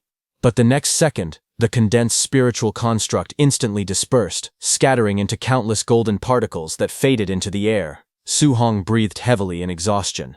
He understood that the weapon condensation art could materialize not only weapons but almost anything, tables, chairs, benches, and even ferocious beasts, by using spiritual power. However, the more solid and realistic the condensed object became, the more spiritual power it consumed. After evaluating his current strength, Su Hong concluded that his spiritual power level was still insufficient to master the technique immediately. Beads of sweat formed on his face as he acknowledged the difficulty. Returning to reality, he decided that he would learn it gradually in the future. For now, his attention shifted to the next participant, Wang Tiantuo, whose martial art he was eager to see. Soon, an announcement rang out. It was Wang Tiantuo's turn. The crowd's excitement surged as Wang Tiantuo walked forward with a powerful and imposing presence. Spectators eagerly discussed his reputation, stating that he possessed the barbarian god body, a physique known for its terrifying strength. With such overwhelming physical power, he held an absolute advantage in combat power and was widely expected to secure first place. As anticipation filled the arena, many declared with confidence that the true god of combat power had arrived. Su Hong stood among the crowd, calmly observing the scene ahead. As he watched Wang Tiantuo prepare for his turn, he wondered how much of a difference there was compared to his own overlord body. Wang Tiantuo stepped forward confidently, his eyes sharp and filled with determination. Raising his fist, he declared that everyone should watch closely, because this punch would show the gap between him and them. Power surged around his arm as he launched himself forward and delivered a devastating punch to the combat power testing machine.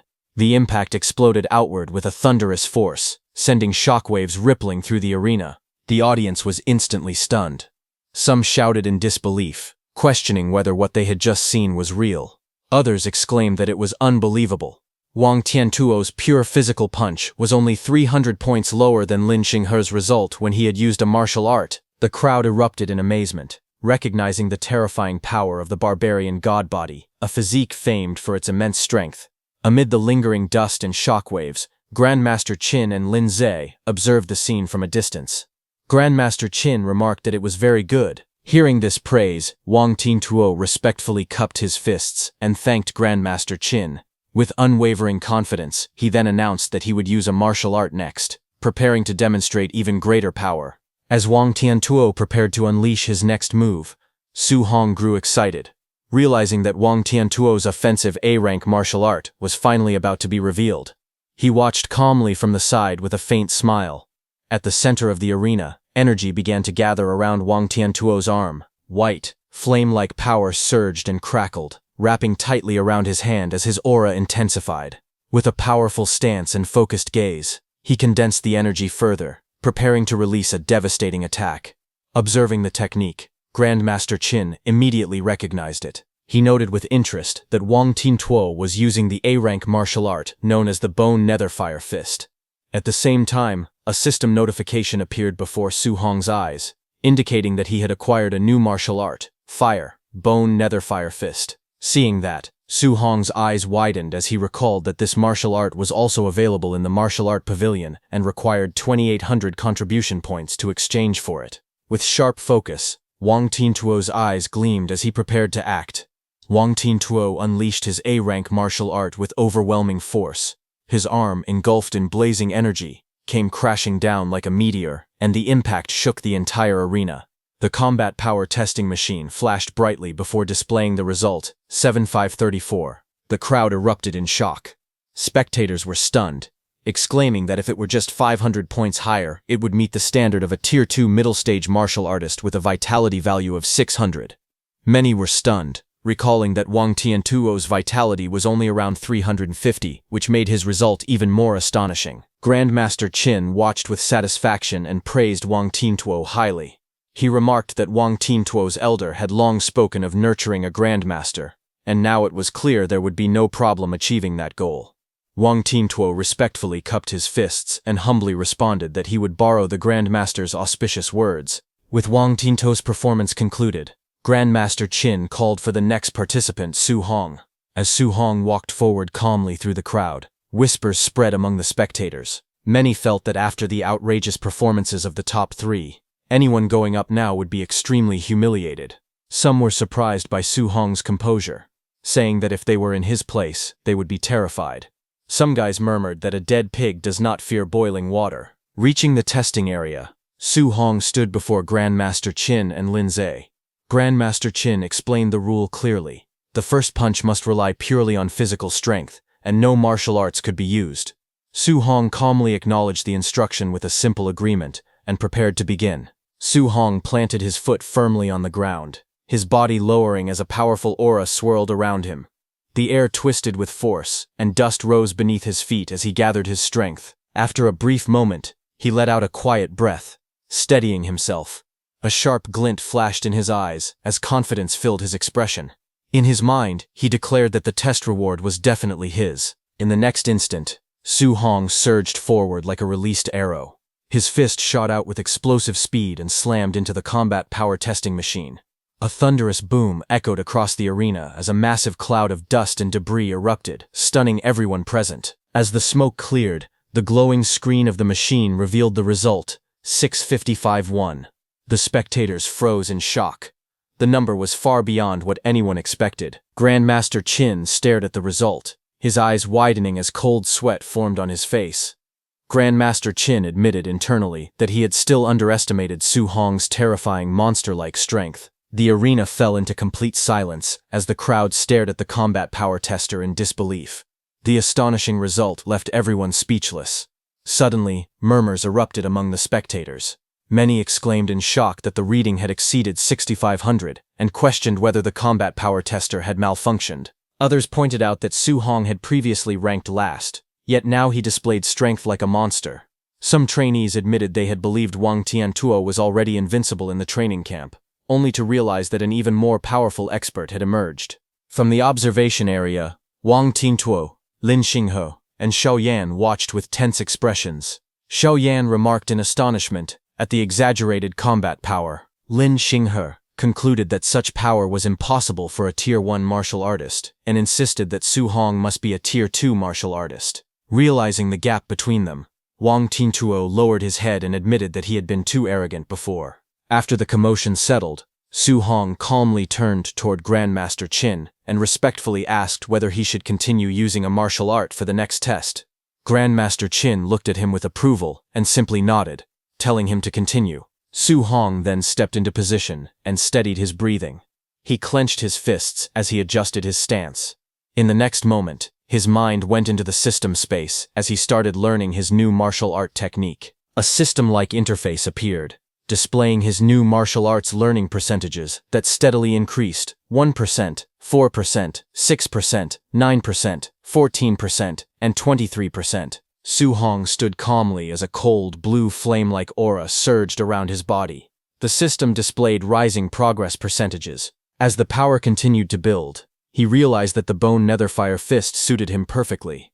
He noted that learning it was even faster than mastering the flying swan startling cloud step, which was also an A-rank martial art. Watching from the observation area, Grandmaster Qin wondered how high Su Hong's combat power would rise once he used a martial art. Lin Zhe then reminded Grandmaster Qin that Su Hong came from an ordinary family, suggesting that the rank of his martial art should not be high. However, Grandmaster Qin calmly observed Su Hong and stated that in his current state, what he was executing was definitely not a low-level martial art. At that moment, the system interface completed its process. The display showed that his bone netherfire fist learning had reached 100%. Now he had learned the bone netherfire fist at the basic level. A sharp glint flashed in Su Hong's eyes as his mastery was finalized. Blue netherfire gathered around his fist as he stood firmly in the arena. Shocked voices rang out from the crowd as someone recognized the technique, exclaiming that it was Wang Tiantuo's bone netherfire fist. The spectators were stunned and questioned how Su Hong could know it as well. Without hesitation, Su Hong stepped forward and unleashed the technique. As his aura surged and power condensed into his strike, he wondered how powerful an A-rank offensive martial art was.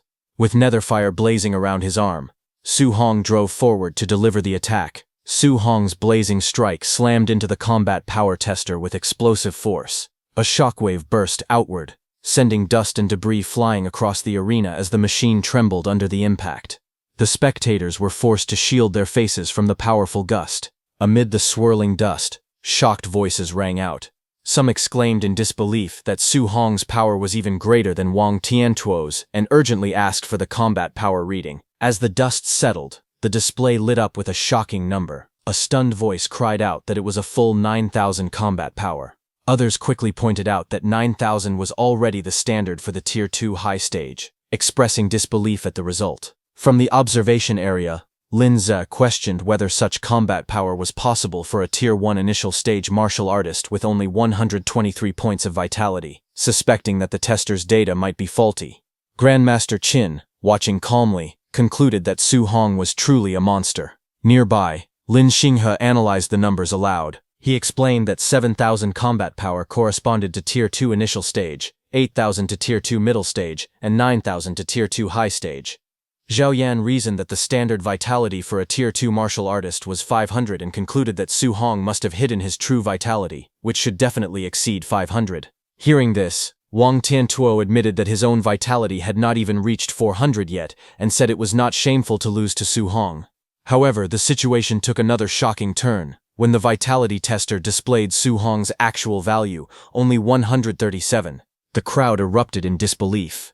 Wang Tiantuo shouted in shock that Su Hong's vitality was merely 137, while Lin Xinghe questioned whether the vitality tester itself was broken. The vitality tester displayed the number 137, leaving everyone in shock. Lin Zi stared at the result in disbelief and declared that the situation was simply outrageous. The crowd quickly erupted into heated discussion.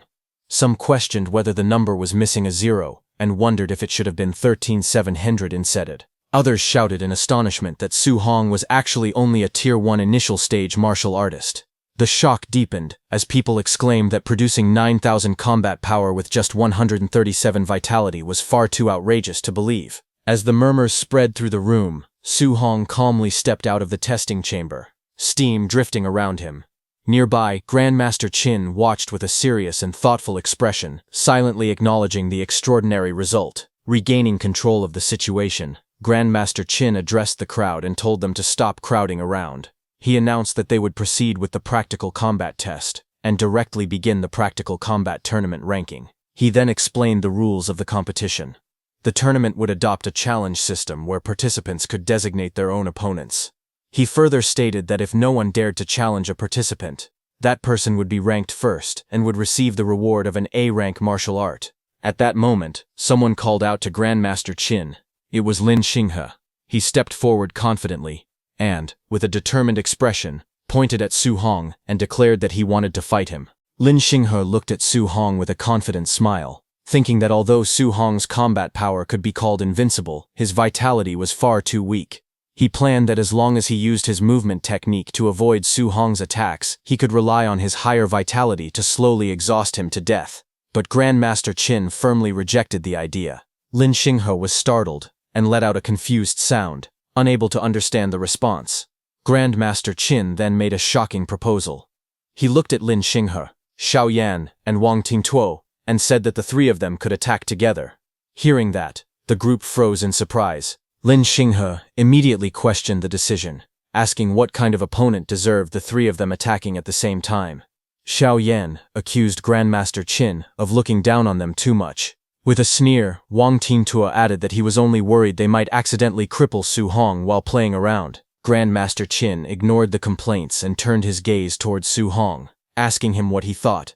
Without hesitation, Su Hong said that he had no objections. Hearing that, Wang Tiantuo and his group looked at him with amusement. Wang Tiantuo wondered aloud if Su Hong truly believed he was guaranteed to win. Zhao Yan let out a quiet chuckle. Looking down at Su Hong, they mocked him for being so pretentious. Lin Xinghe declared confidently that, forget about fighting the three of them, he could defeat Su Hong alone and leave him completely stunned. The atmosphere grew tense as the challenge was set.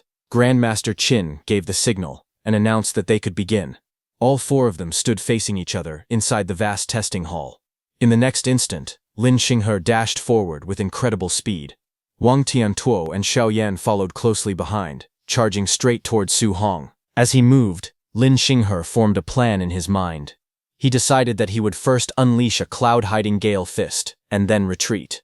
Once Su Hong was occupied with the others, he would launch a sneak attack from the flank. With the speed of his flying swan startling Cloud Step, he believed it would be impossible for Su Hong to react in time. But suddenly, Xiao Yan sensed danger and shouted for Lin Xinghe to dodge.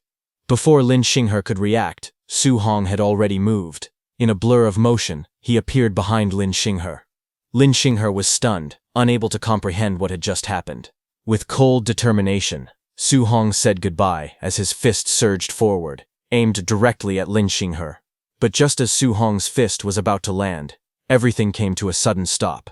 Su Hong's punch froze mid-air, inches away from Lin Xinghe's face. In a blur of motion, Lin Xinghe backed away, barely dodging Su Hong's attack. Lin Xinghe fell back and returned to Wang Tiantuo and Xiao Yan's side. He thanked Xiao Yan, who was using her golden spiritual energy to stop Su Hong's punch mid-air. Lin Xinghe warned them, saying Su Hong's speed was unusual and that they needed to be careful. Su Hong stood there with one hand vibrating non-stop. He realized what was happening. It was spiritual telekinesis. It was his first time experiencing the strange feeling of being controlled like that, and he was clearly not used to it. His eyes narrowed slightly. From the corner of his eye, he glanced toward Xiao Yan, who had used that spiritual telekinesis. In that moment, Su Hong made his decision that he needed to finish her off first. Without hesitation, he dashed forward again, moving so fast that afterimages trailed behind him. The air split around his body as he charged straight toward her. Xiao Yan's eyes widened as she immediately recognized that Su Hong was using Lin Xinghe's flying swan startling cloud step. At the same time, shock spread across Lin Xinghe and Wang Tiantuo's faces. Lin Xinghe yelled in disbelief, wondering how Su Hong could use the flying swan startling cloud step when he was supposed to be of the fire attribute. Wang Tiantuo understood and told him that Su Hong must have dual attributes and that they should stop him. Wang Tiantuo stood in front of Xiao Yan and declared that he would stop Su Hong, ordering her to use spiritual control. She agreed and activated her ability. Wang Tiantuo jumped at Su Hong, with blue netherfire surging violently around his fist as he roared the name of his technique, Bone Netherfire Fist. Seeing that Su Hong did not back down, he also used the Bone Netherfire Fist. Blazing flames spiraled fiercely, twisting through the air as his punch shot forward with overwhelming force. Seeing Su Hong's attack closing in, Xiao Yan thrust her hand out and used her spiritual control to freeze Su Hong's hand. Golden spiritual power wrapped tightly around Su Hong's body, restricting his movements. He clenched his teeth and admitted inwardly that this spiritual control was even more troublesome than he had imagined. Before he could fully adjust, Lin Xinghe leapt high into the air. He shouted fiercely, calling Su Hong a monster and ordering him to take his kick. Watching from the sidelines, Grandmaster Qin stroked his beard and thought that it seemed it was still too early for Su Hong to fight 1 against 3. The abilities of a spirit master were simply too difficult to deal with, because once controlled by a spirit master, one must either forcefully break through with physical strength or counter it using spiritual power. Otherwise, it would be extremely difficult to break free.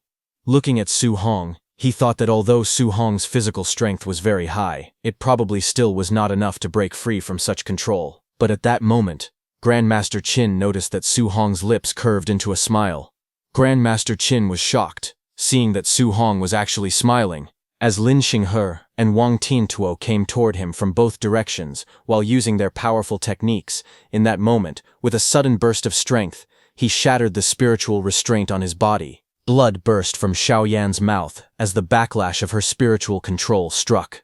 Her eyes widened in disbelief as she realized that Su Hong had actually forcefully shattered her spiritual power, using nothing but brute strength. At the same time, Su Hong raised his arm and blocked Lin Xinghe's and Wang Tiantuo's incoming attacks head-on. Observers stared in disbelief. They could not believe what they were seeing. Just by relying on physical strength, Su Hong had blocked it. Not only that, he had even shattered Xiao Yan's spiritual telekinesis using pure physical power. The crowd erupted in astonishment. They called it ridiculous, saying Su Hong's strength was inhumanly great. He was simply a humanoid, ferocious beast. In the next moment, Su Hong tightened his grip on Lin Xinghe's leg and Wang Tiantuo's hand. Lin Xinghe's and Wang Tiantuo's faces twisted in shock as they shouted in panic, cursing loudly. But it was already too late. Su Hong swung them violently through the air, turning the battlefield into chaos. Su Hong's eyes glowed coldly as he tightened his grip further. In the next instant, he smashed Lin Xinghe and Wang Tiantuo straight into the ground. The impact echoed loudly across the arena. The floor cracked open as their bodies slammed down headfirst. Dust and debris burst into the air. Pinned against the shattered tiles, Wang Tiantuo gritted his teeth and cursed, while blood spilled from Lin Xinghe's mouth as the force of the blow shook his entire body. Around them, the crowd stood frozen in shock. They stared at the brutal scene unfolding before their eyes. Someone muttered in disbelief that it was too savage, but Su Hong did not stop. He lifted them again and slammed them down repeatedly. The ground trembled with each impact. Lin Xinghe's and Wang Tiantuo's eyes rolled back as they completely lost consciousness. Only then did Su Hong stop. He lowered his head slightly and let out a long breath, standing amidst the drifting smoke and debris. Then suddenly his eyes sharpened as he looked to his side. A flicker of alertness flashed across his face. Standing at his side, Xiaoyan hurriedly raised both hands and backed away. Her voice trembled as she shouted at him not to come any closer. She quickly declared that she surrendered. Seeing that, the room fell into stunned silence. Someone exclaimed in disbelief that Su Hong had actually won. Another questioned whether the training camp's strongest trio had truly been defeated by him alone. They called him an absolute monster. At that moment, Grandmaster Qin frowned slightly and asked what all the noise was about. He questioned if anyone else planned to challenge Su Hong. Silence answered him. With no one stepping forward, the result became clear. He declared that Su Hong was first place in this combat test. Hearing that, the crowd murmured. A guy awkwardly stated that Su Hong was number 1 in the training camp and that there was no need for the remaining matches. Another voice quickly admitted surrender, saying he forfeited and did not want to take a beating. After witnessing that battle, only an idiot would dare to challenge Su Hong. Grandmaster Qin then looked over the arena and announced that since that was the case, Su Hong would take first place. Looking at Lin Xinghe and Wang Tiantuo lying there, he continued speaking, stating that the 2nd to 10th places in the tournament would also receive rewards. He instructed everyone to continue the competition, adding that instructor Lin Zi would arrange the rest. Then he turned his attention back to Su Hong. He declared that as the universally acknowledged first place, Su Hong should come with him to receive his reward and choose an A-rank martial art. Hearing this, Su Hong's eyes lit up.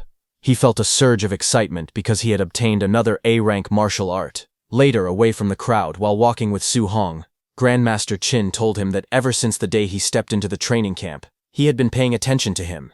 He remarked that while others could not wait to show off their strength, Su Hong chose to hide his. Su Hong replied that he had no power or influence. If he revealed himself too early, it would only make him an easy target. Hearing that, Grandmaster Qin started laughing. He said he liked smart people like him. Then he explained that this combat tournament had actually been arranged by him specifically for Su Hong. He wanted to strive for more resources on Su Hong's behalf. Then, with a serious tone, Grandmaster Qin said that in today's world, the strong only grow stronger and resources would always be concentrated on geniuses. He told Su Hong that there was no need for him to hide his strength in the future. He declared that he, Qin Tianli, would personally cover him and challenge anyone who dared to cause Su Hong trouble. Hearing this, Su Hong respectfully thanked Grandmaster Qin. Soon after, they arrived at the martial art pavilion. The warm golden light filled the room as they stepped inside. A staff member immediately greeted Grandmaster Qin with respect. Grandmaster Qin instructed the staff member to bring the list of martial arts. He then told Su Hong to look carefully and choose well, adding that he should ask if there was anything he did not understand. Su Hong asked Grandmaster Qin what kind of martial art he thought would be better for him to choose at that moment. Grandmaster Qin looked at him and asked what martial arts he already knew. Su Hong started listing them. He said he knew Bone Netherfire Fist, Flying Swan Startling Cloud Step, Cloud Hiding Gale Fist, and Void Breaking Finger. The rest were of lower rank. Hearing that, Grandmaster Qin was surprised. He stated that he did not even have Flying Swan Startling Cloud Step and Cloud Hiding Gale Fist in his martial art pavilion. He asked if Su Hong had learned them simply by watching Lin Xinghe use them once. Su Hong only responded with a quiet sound. Hearing that, Grandmaster Qin fell silent. Inwardly, he admitted the truth that Su Hong was truly a monster. That staff member looked at Su Hong with surprise. She wondered who he was, thinking that Grandmaster Qin had actually brought him personally to choose a martial art. Grandmaster Qin calmly explained that Su Hong already had an offensive martial art and a movement technique. He said that Su Hong could now learn a control-type martial art, and pointed out that this one was not bad. He introduced it as Flame Cage, an A-rank martial art. He explained that it condensed fire spiritual chi into a flame cage to trap and solidify enemies. Grandmaster Qin continued explaining. He said that offensive martial arts only required attaching spiritual chi to weapons or the body. However, control-type martial arts required spiritual chi to leave the body, something most Tier 2 martial artists could not achieve. He reminded Su Hong that he was currently only at the Tier 1 initial stage. Logically speaking, he should not recommend it. But with Su Hong's talent, he believed he should be able to learn it. Grandmaster Qin then said that he had learned this martial art before. He offered to demonstrate it first, so Su Hong could decide whether to choose it or not. Hearing that, Su Hong respectfully thanked him. Grandmaster Qin raised his hand as spiritual chi gathered between his fingers. A small flame suddenly appeared, glowing brightly as it formed in the air. Grandmaster Qin told Su Hong not to think that control-type martial arts were inferior to offensive martial arts. He explained that their usefulness in battle was immense. As he spoke, flames surged outward and formed a blazing cage in the air. The fiery cage burned intensely, radiating powerful heat. Grandmaster Qin told Su Hong that the first step was to trap the enemy inside the flame cage. Then, after trapping them, one could launch an attack. He created a fire bow and arrows and aimed at the cage. He stated that by doing so, it would be possible to achieve a one-hit kill. He shot, and the fiery energy gathered and exploded downward with tremendous force. After the demonstration, Grandmaster Qin looked at Su Hong and explained further. He said that maintaining the flame cage while launching an attack at the same time was currently impossible for Su Hong. Even for him back then, he had only mastered it after becoming a Tier 3 martial artist. Hearing this, Su Hong shook his head. He said that since even Grandmaster Qin considered it so difficult, he would choose something else. He stated that he no longer wanted a control-type martial art. Grandmaster Qin looked slightly surprised and asked if he was giving up so quickly. Inwardly, he reflected that geniuses were usually arrogant. Yet a monster like Su Hong actually listened to advice. He thought that Su Hong's future was limitless. But on the other hand, a system notification appeared before Su Hong, telling him that he had acquired a new skill. Fire, flame cage.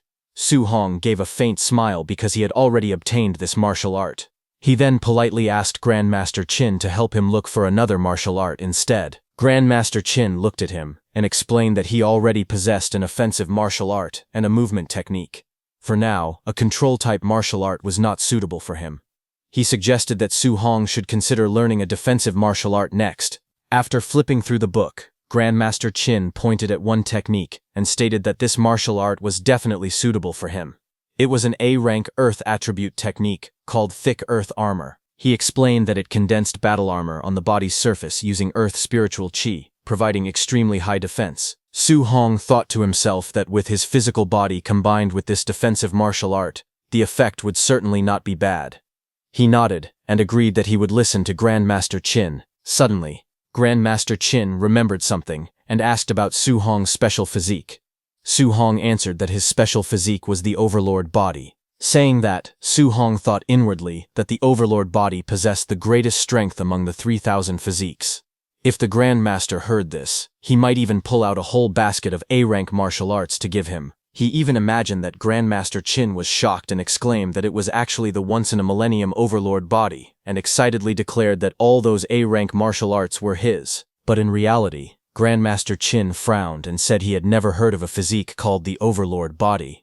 Su Hong laughed awkwardly and admitted that he had actually come up with that name himself. Hearing that, Grandmaster Qin realized that it seemed to be a physique that had not been recorded yet. Grandmaster Qin then spoke seriously. He said that even a full-power punch from Wang Tintoke, who possessed the barbarian god body, had been easily blocked by Su Hong. The strength amplification of Su Hong's Overlord body was truly terrifying. He added that he had never seen the strength of a Tier 1 martial artist reach such a level. Just then, his phone rang with a funny ringtone. Su Hong was surprised to hear that. Grandmaster Qin answered it and asked what the matter was, saying that he was still busy. On the other end, he was informed that the contribution point statistics backend showed that when Su Hong was fighting earlier, he seemed to still be wearing a weight vest. Grandmaster Qin was stunned. He immediately turned to Su Hong and asked whether he had really been wearing a weight vest while fighting Wang Tiantuo and the other two. Su Hong replied that if he had taken off the vest to fight those three, wouldn't he have been unable to get the contribution points? Hearing this, Grandmaster Qin was shaken. Sweat formed on his forehead as he tried to calm himself. He told himself to stay calm because Su Hong was a monster, and he should not view him with a normal mindset. Grandmaster Qin told Su Hong to stop obsessing over those contribution points. He explained that as long as Su Hong successfully challenged the training camp later, there would be plenty of martial art rewards. He urged him to hurry up and take off the weight vest. Su Hong agreed and took out his weight vest. The staff member stepped forward and said she would help him. She told him to take it off and give it to her, and she would send it back to the warehouse. Before handing it over, Su Hong told her that it was a bit heavy. With a proud expression, she declared that she was the Martial Art Pavilion Administrator, a dignified Tier 2 martial artist. However, the moment she took the vest, her expression changed. She froze in shock. Before she could react, the weight vest that Su Hong gave her dropped onto the ground from her hands. Its impact was thunderous. The floor cracked and shattered under the weight. Startled, the staff member asked how many kilograms the vest weighed. Su Hong answered that it weighed 5 tons. Hearing this, Grandmaster Qin was stunned. He thought to himself that Su Hong had been carrying a 5-ton weight at the Tier 1 initial stage. Not only that, he had even defeated 3 Tier 1 late-stage geniuses while wearing it. The realization left him speechless. Grandmaster Qin wrapped an arm around Su Hong's shoulders and called him a little monster. He said that he actually had an A-rank martial art that he wanted to give him. Su Hong looked up and asked what martial art it was. Grandmaster Qin reminded him that he used a spear. He added that Grandmaster Zhang Lin of Yang City also used a spear. He explained that Zhang Lin possessed an A-rank thunder spear art. Its power was considered extremely strong even among A-rank martial arts. Grandmaster Qin then proposed an idea. He said he would take Su Hong to arrange a battle with Zhang Lin's student and help him trick Zhang Lin out of his martial art. Su Hong hesitated and said that did not sound very nice. Grandmaster Qin immediately replied that Zhang Lin had been mocking Star City's training camp, calling it full of trash. He declared that he had to mock him back. After that, Grandmaster Qin told Su Hong to go back and prepare first. They would head to Yang City early the next morning. Su Hong agreed. Later that night, the lights of a student's building glowed under the quiet sky as Su Hong returned to his room. Su Hong looked around his room and said that the training camp had actually helped tidy it up very nicely. As he sat down to start cultivating, system notifications soon appeared before him, telling him that he had acquired a new martial art, fire. Then another notification appeared, saying he had acquired a new martial art, spirit, soul capture art. Then a third notification followed, saying he had acquired a new martial art, earth, thick earth armor. Sitting cross-legged, surrounded by rising flames, Su Hong decided that he would hurry and cultivate these 3 martial arts. He aimed to reach the basic level for all of them before tomorrow morning. At the same time, Grandmaster Qin contacted Zhang Lin. He told Zhang Lin to prepare his Thunder Spear art because tomorrow he would bring his student to challenge his dojo. Zhang Lin responded confidently. He told Grandmaster Qin to drop it. He said that Yang City's training camp had produced a wood spirit body and that the student had even broken through to become a Tier 2 martial artist. He added that in just 2 days, the student had cultivated the A-rank control-type martial art, Wood Prison, to the point where spiritual chi could leave the body. In front of him, in a training room, a muscular young man stood with a green aura surrounding him. Power surged through his body as he trained, showing the strength of his cultivation. His name was Lin Chunfeng. His eyes widened sharply as green light gathered within them. In the next moment, he unleashed his technique and shouted, "Wood Prison." Thick green vines burst out violently, twisting and spiraling through the air. They wrapped around everything in sight, forming a powerful wooden cage. The vines lashed forward with force, filling the room with glowing green energy. But suddenly at once, the raging vines trembled and stopped. Then the green energy shattered into glowing fragments. The wooden prison collapsed and the vines broke apart into scattered light before fading away completely. Breathing heavily, Lin Chunfeng lowered his head and admitted that he had failed again. From behind him, his master Zhang Lin told him that a control-type martial art was not something he could successfully train just because he wanted to. He warned him not to bite off more than he could chew. Lin Chunfeng clenched his teeth and looked up with determination. He told his master to give him at most 1 month, promising that he would successfully reach the basic level. Hearing that, Grandmaster Zhang Lin looked at his phone and asked Grandmaster Qin if he heard that Lin Chunfeng claimed he could learn it in a month. He recalled that back in his own day, he had spent almost 3 months on it. He remarked that the boy was truly a monster. He continued, saying that the student he was bringing was not someone that certain pieces of trash could challenge. On the other end of the call, Grandmaster Qin got furious hearing that and wanted to shout, but before he could, Grandmaster Zhang Lin abruptly hung up. After ending the call, Grandmaster Zhang Lin turned to Lin Chunfeng and told him that when Grandmaster Qin brought his student to their door, he must not win too easily. He instructed him to act as if the fight were evenly matched and to win by a narrow margin. He said they needed to leave the other side some face. Lin Chunfeng smiled confidently and assured him that there was no need to worry about his acting skills. The next afternoon, at Yang City training camp, the facility stood atop a high plateau surrounded by mountains. Grandmaster Qin and Su Hong came flying there. Grandmaster Qin pointed at the building below and told Su Hong that they were here. As the wind rushed past Su Hong's face, he thought to himself that he had never expected his first experience of flying to happen in such a situation. They soon landed in an open area surrounded by mountains. Grandmaster Zhang Lin stood there with several men waiting for them. Grandmaster Zhang Lin looked at Grandmaster Qin with a grin and asked what kind of genius he had brought this time. He told him to hurry and let him see. Grandmaster Qin introduced Su Hong calmly. He said his name was Su Hong, a Tier 1 initial stage cultivator, and that he used a spear just like him. Su Hong stepped forward respectfully and greeted Grandmaster Zhang. Seeing him, Grandmaster Zhang frowned and asked Grandmaster Qin if he was joking. He questioned whether he had gone senile, wondering how he could treat a Tier 1 initial stage as some kind of treasure. In his thoughts, Zhang found it absurd. A Tier 2 fighting a Tier 1 initial stage would be an instant kill. He wondered how he was supposed to act like the fight was evenly matched. He then looked at Lin Chunfeng, thinking that the moment to test his acting skills had finally arrived. Grandmaster Qin told Grandmaster Zhang to hurry up and start the fight, saying that after finishing, they still needed to head back for dinner. At the training camp martial arena, a large crowd gathered in the open square.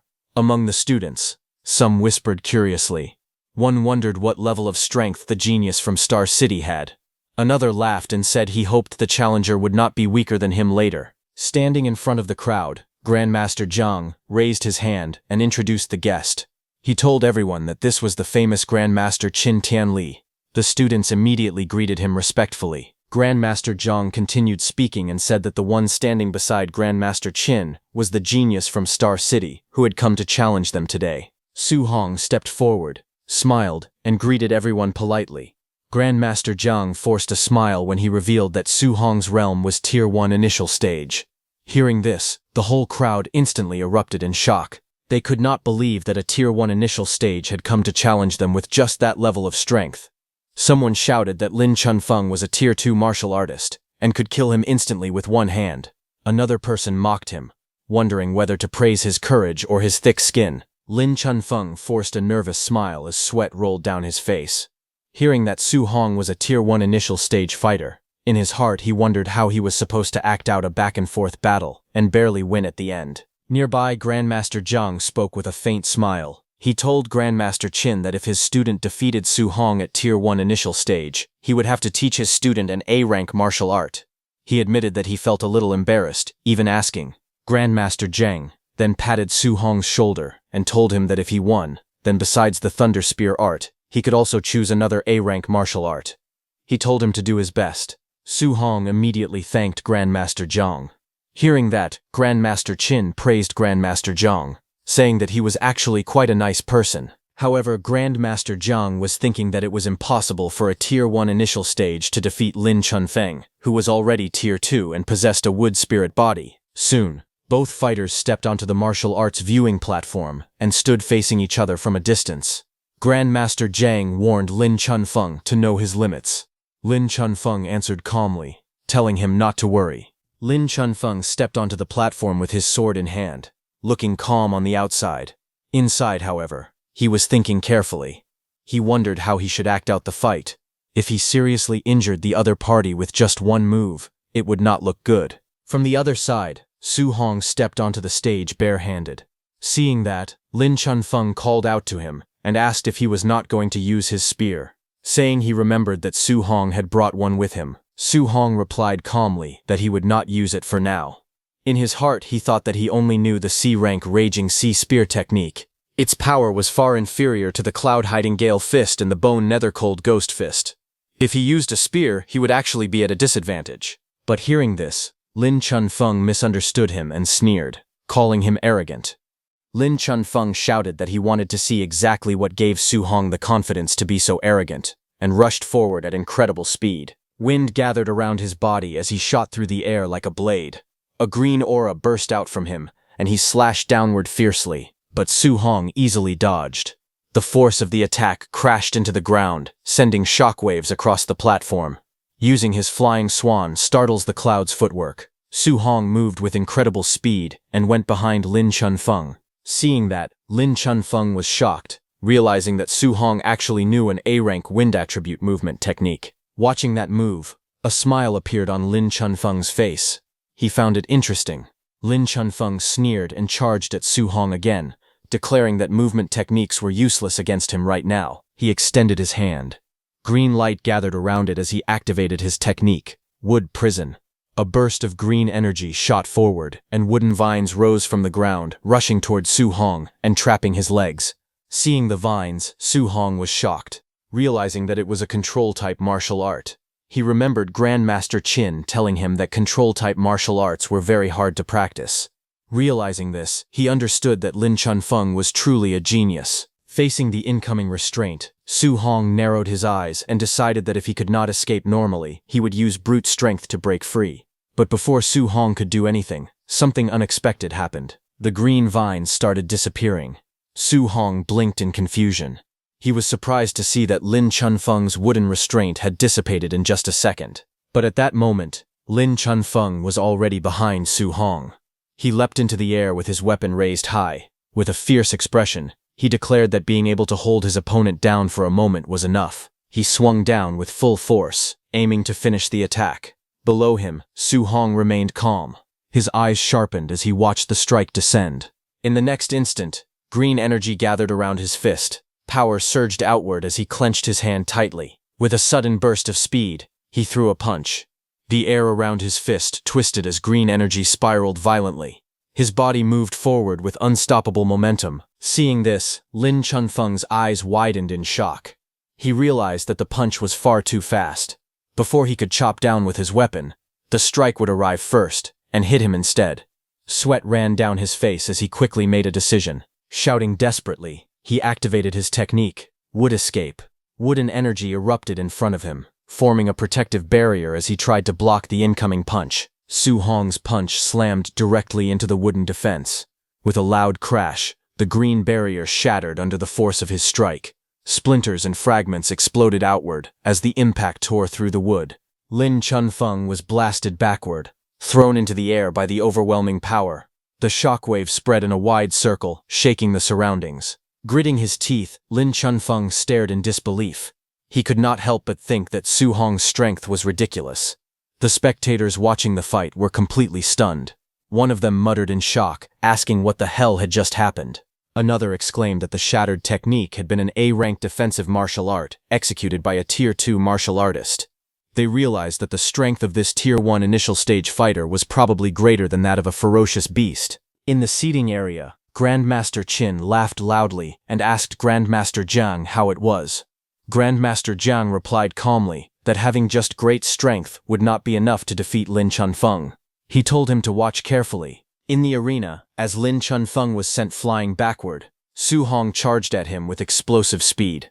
In the blink of an eye, Su Hong suddenly appeared and delivered a powerful kick. The force of the strike tore through the air and cut Lin Chunfeng in two, but then he disappeared.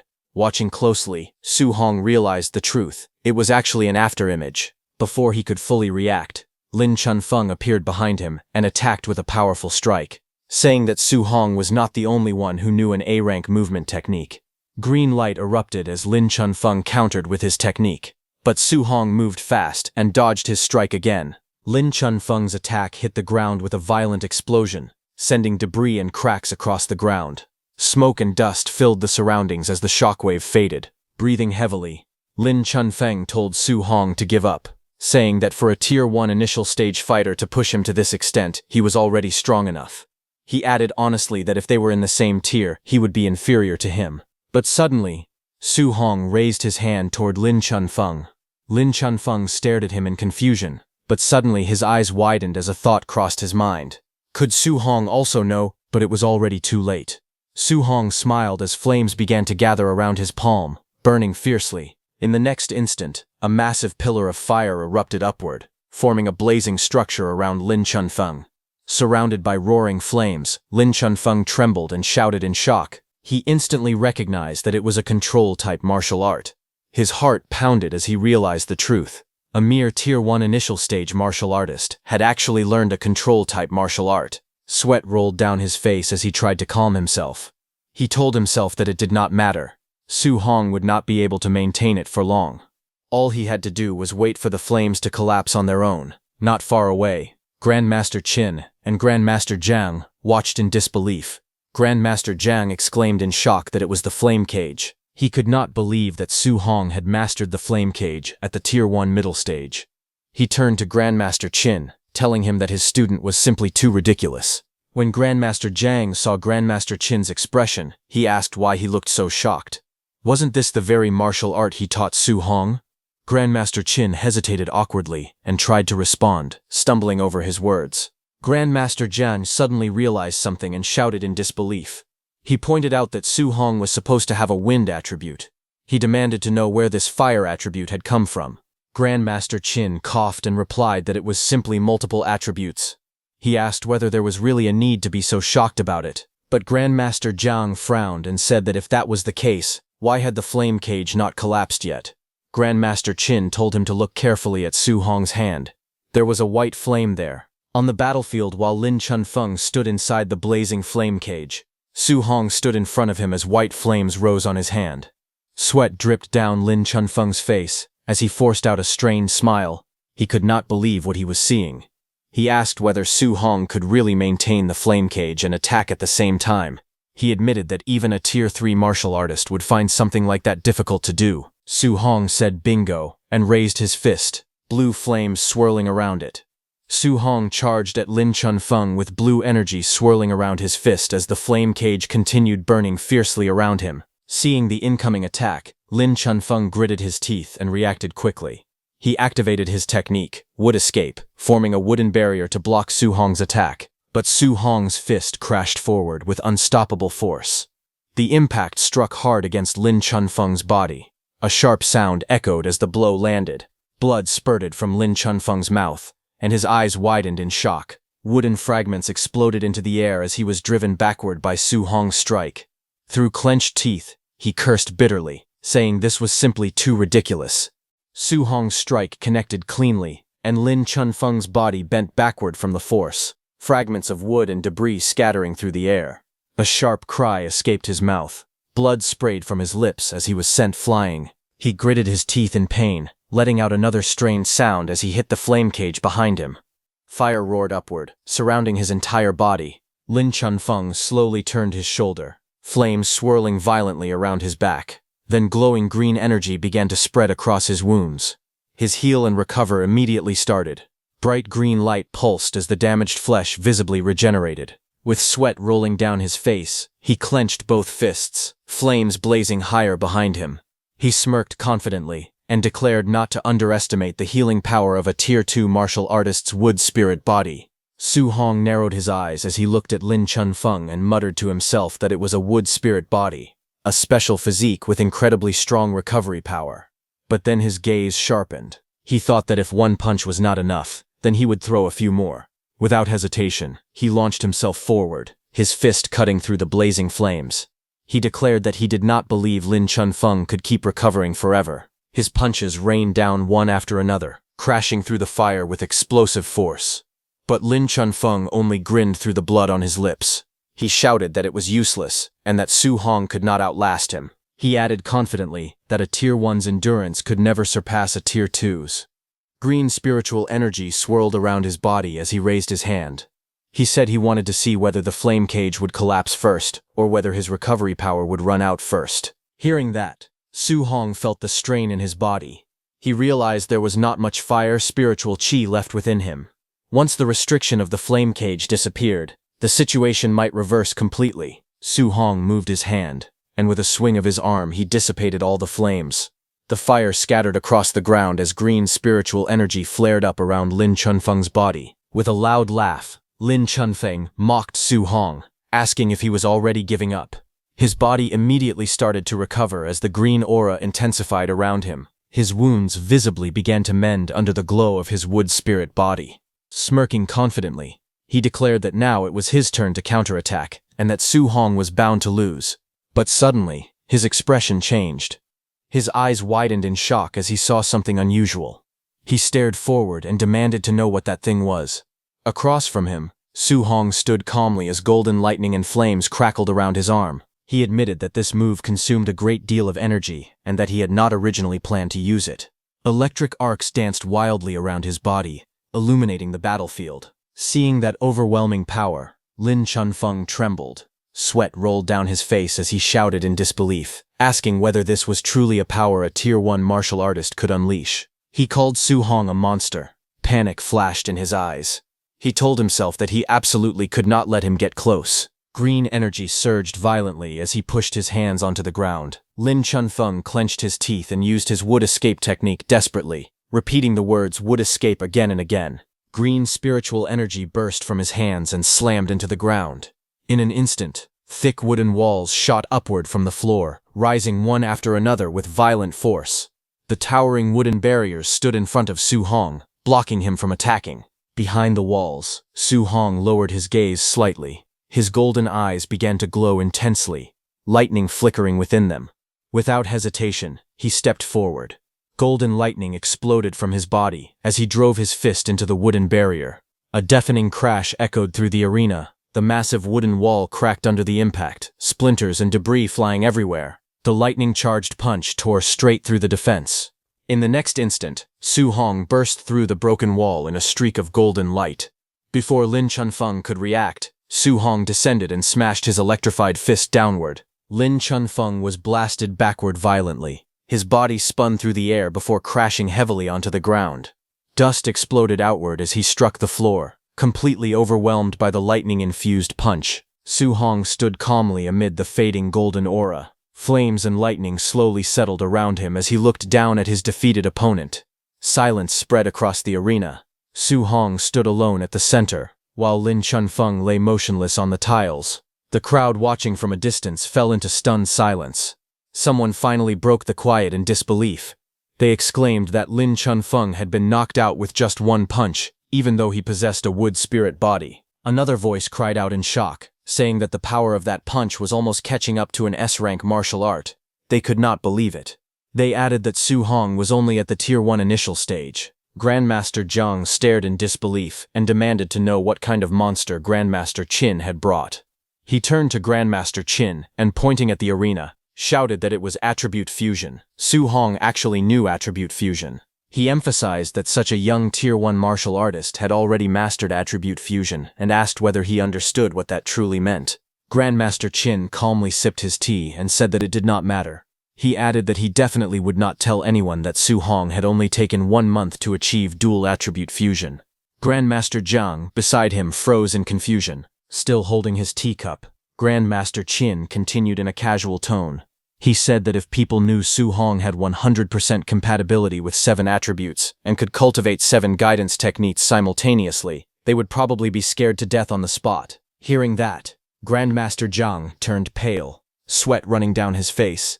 Grandmaster Qin simply looked away calmly while drinking his tea. After a moment, he suddenly exclaimed that it had slipped out and claimed he regretted it very much. However, his satisfied expression clearly showed otherwise. His words echoed dramatically in Grandmaster Zhang's mind.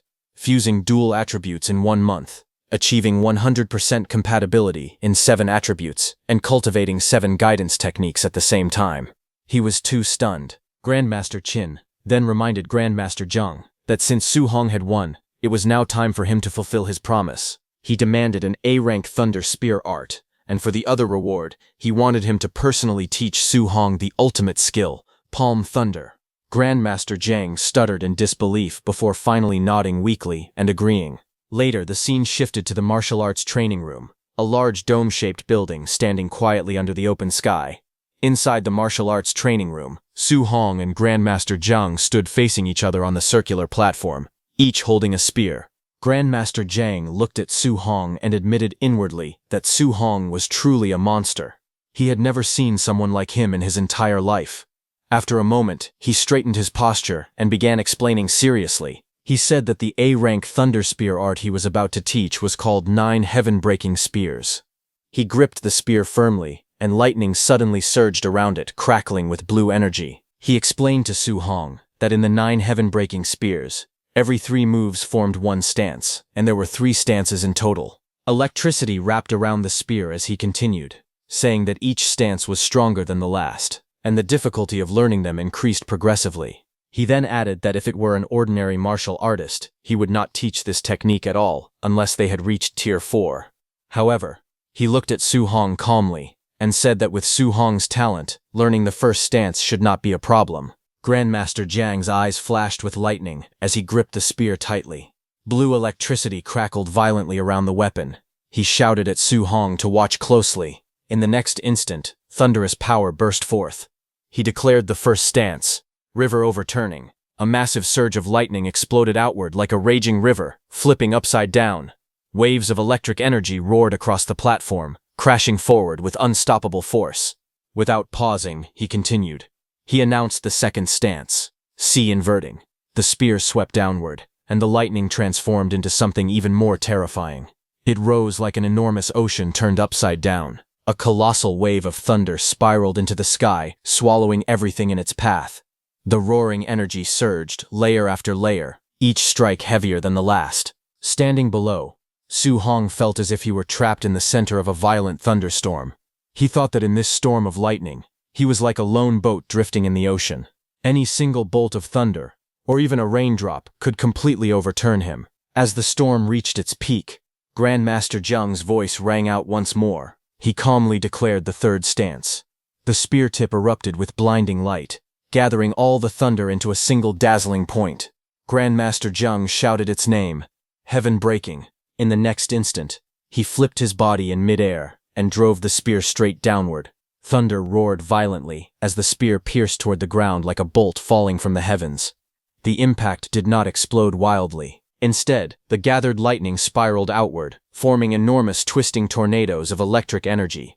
The storm churned and rotated fiercely, filling the entire training room with terrifying pressure. Su Hong watched the raging vortex carefully. He realized that Grandmaster Jiang had clearly held back on that final spear strike so as not to destroy the room. Even so, the residual power of the move still whipped up a horrifying tornado. Facing such overwhelming strength, Su Hong admitted inwardly that he was like an ant standing before the instructor right now, but his eyes remained steady. He silently declared that in the future, he would also possess such combat power. Gradually, the thunderstorm subsided. The violent winds calmed, and the lightning scattered into faint sparks across the circular platform. Grandmaster Jiang lowered his spear and looked at Su Hong calmly. He threw a manual at Su Hong and explained that this was the full demonstration of the 9 heaven-breaking spears. He told Su Hong to practice it himself first, and if there was anything he did not understand, he could ask at any time. Su Hong respectfully thanked Grandmaster Jiang. Grandmaster Jiang smiled faintly and told him there was no need for thanks. He said he was only honoring the bet between them. He then added that once Su Hong had mastered the first stance, he would teach him a second martial art called Palm Thunder. Grandmaster Jiang explained that although the power of the 9 heaven-breaking spears was considered extremely strong compared to Palm Thunder, it still fell far short. Hearing this, Su Hong was surprised. He wondered if Palm Thunder was even more powerful than the 9 heaven-breaking spears. Holding the manual in his hand, he felt a surge of determination. He told himself that he needed to hurry and learn this spear art. Grandmaster Jiang then mentioned that he still had matters to discuss with Grandmaster Qin. He said he would return later to check on Su Hong's practice. With that, he prepared to leave, leaving Su Hong alone to begin his training. Then, 1 hour later, the training hall stood quiet from the outside as Grandmaster Jiang returned. He pushed the door open and stepped inside. He asked Su Hong if he had figured out the trick yet. Calmly, he told him not to rush, explaining that this technique could not be learned in just a month or two. But before he could say more, a sudden burst of golden lightning erupted from the center of the room. Thunder roared violently as Su Hong launched himself forward, spear in hand. Electric arcs wrapped around the weapon as he struck downward with force. The impact sent shockwaves across the floor, lightning flashing in every direction. Grandmaster Zhang watched from behind as the storm of energy gradually faded. Su Hong stood upright, breathing steadily. He admitted that the 9 heaven-breaking spear art was too difficult. For now, he had only barely reached the beginner level. Then, without hesitation, he looked at Grandmaster Zhang and firmly asked him to teach Palm Thunder next. Grandmaster Zhang wiped the sweat from his face as he forced a smile. In disbelief, he muttered to himself that this was what a monster's talent looked like. A few hours later, outside, the sun was already setting, its golden light reflecting off the glass dome of the training hall as someone was seated on its stairs. It was Grandmaster Zhang, who was staring ahead in a daze. At that moment, Grandmaster Qin approached and asked why he was standing outside, spacing out. He questioned whether he had taught Palm Thunder to Su Hong yet. Grandmaster Zhang calmly replied that he had already finished teaching it and told him to go see for himself. Grandmaster Qin narrowed his eyes and warned Grandmaster Zhang not to tell him that he had held back on Su Hong. He said that Palm Thunder was an extremely high-difficulty martial skill. If it was not taught step by step, how was Su Hong supposed to possibly learn it? Before he could finish speaking, the sound of crackling thunder echoed from inside. Grandmaster Qin looked through the doorway and saw Su Hong standing in the center of the room. Lightning surged around his body as golden arcs burst from his palms. The Palm Thunder technique had already taken form. Lightning crackled wildly around Su Hong's body as golden thunder gathered between his palms. With excitement in his voice, he declared that he had finally learned Palm Thunder. Outside the training room, Grandmaster Qin watched the scene unfold. He admitted that although he had been mentally prepared, he still did not expect Su Hong to master it so quickly. Grandmaster Zhang recalled that it had taken him 3 whole months to grasp Palm Thunder in the past, and even then, his teachers had called him a prodigy.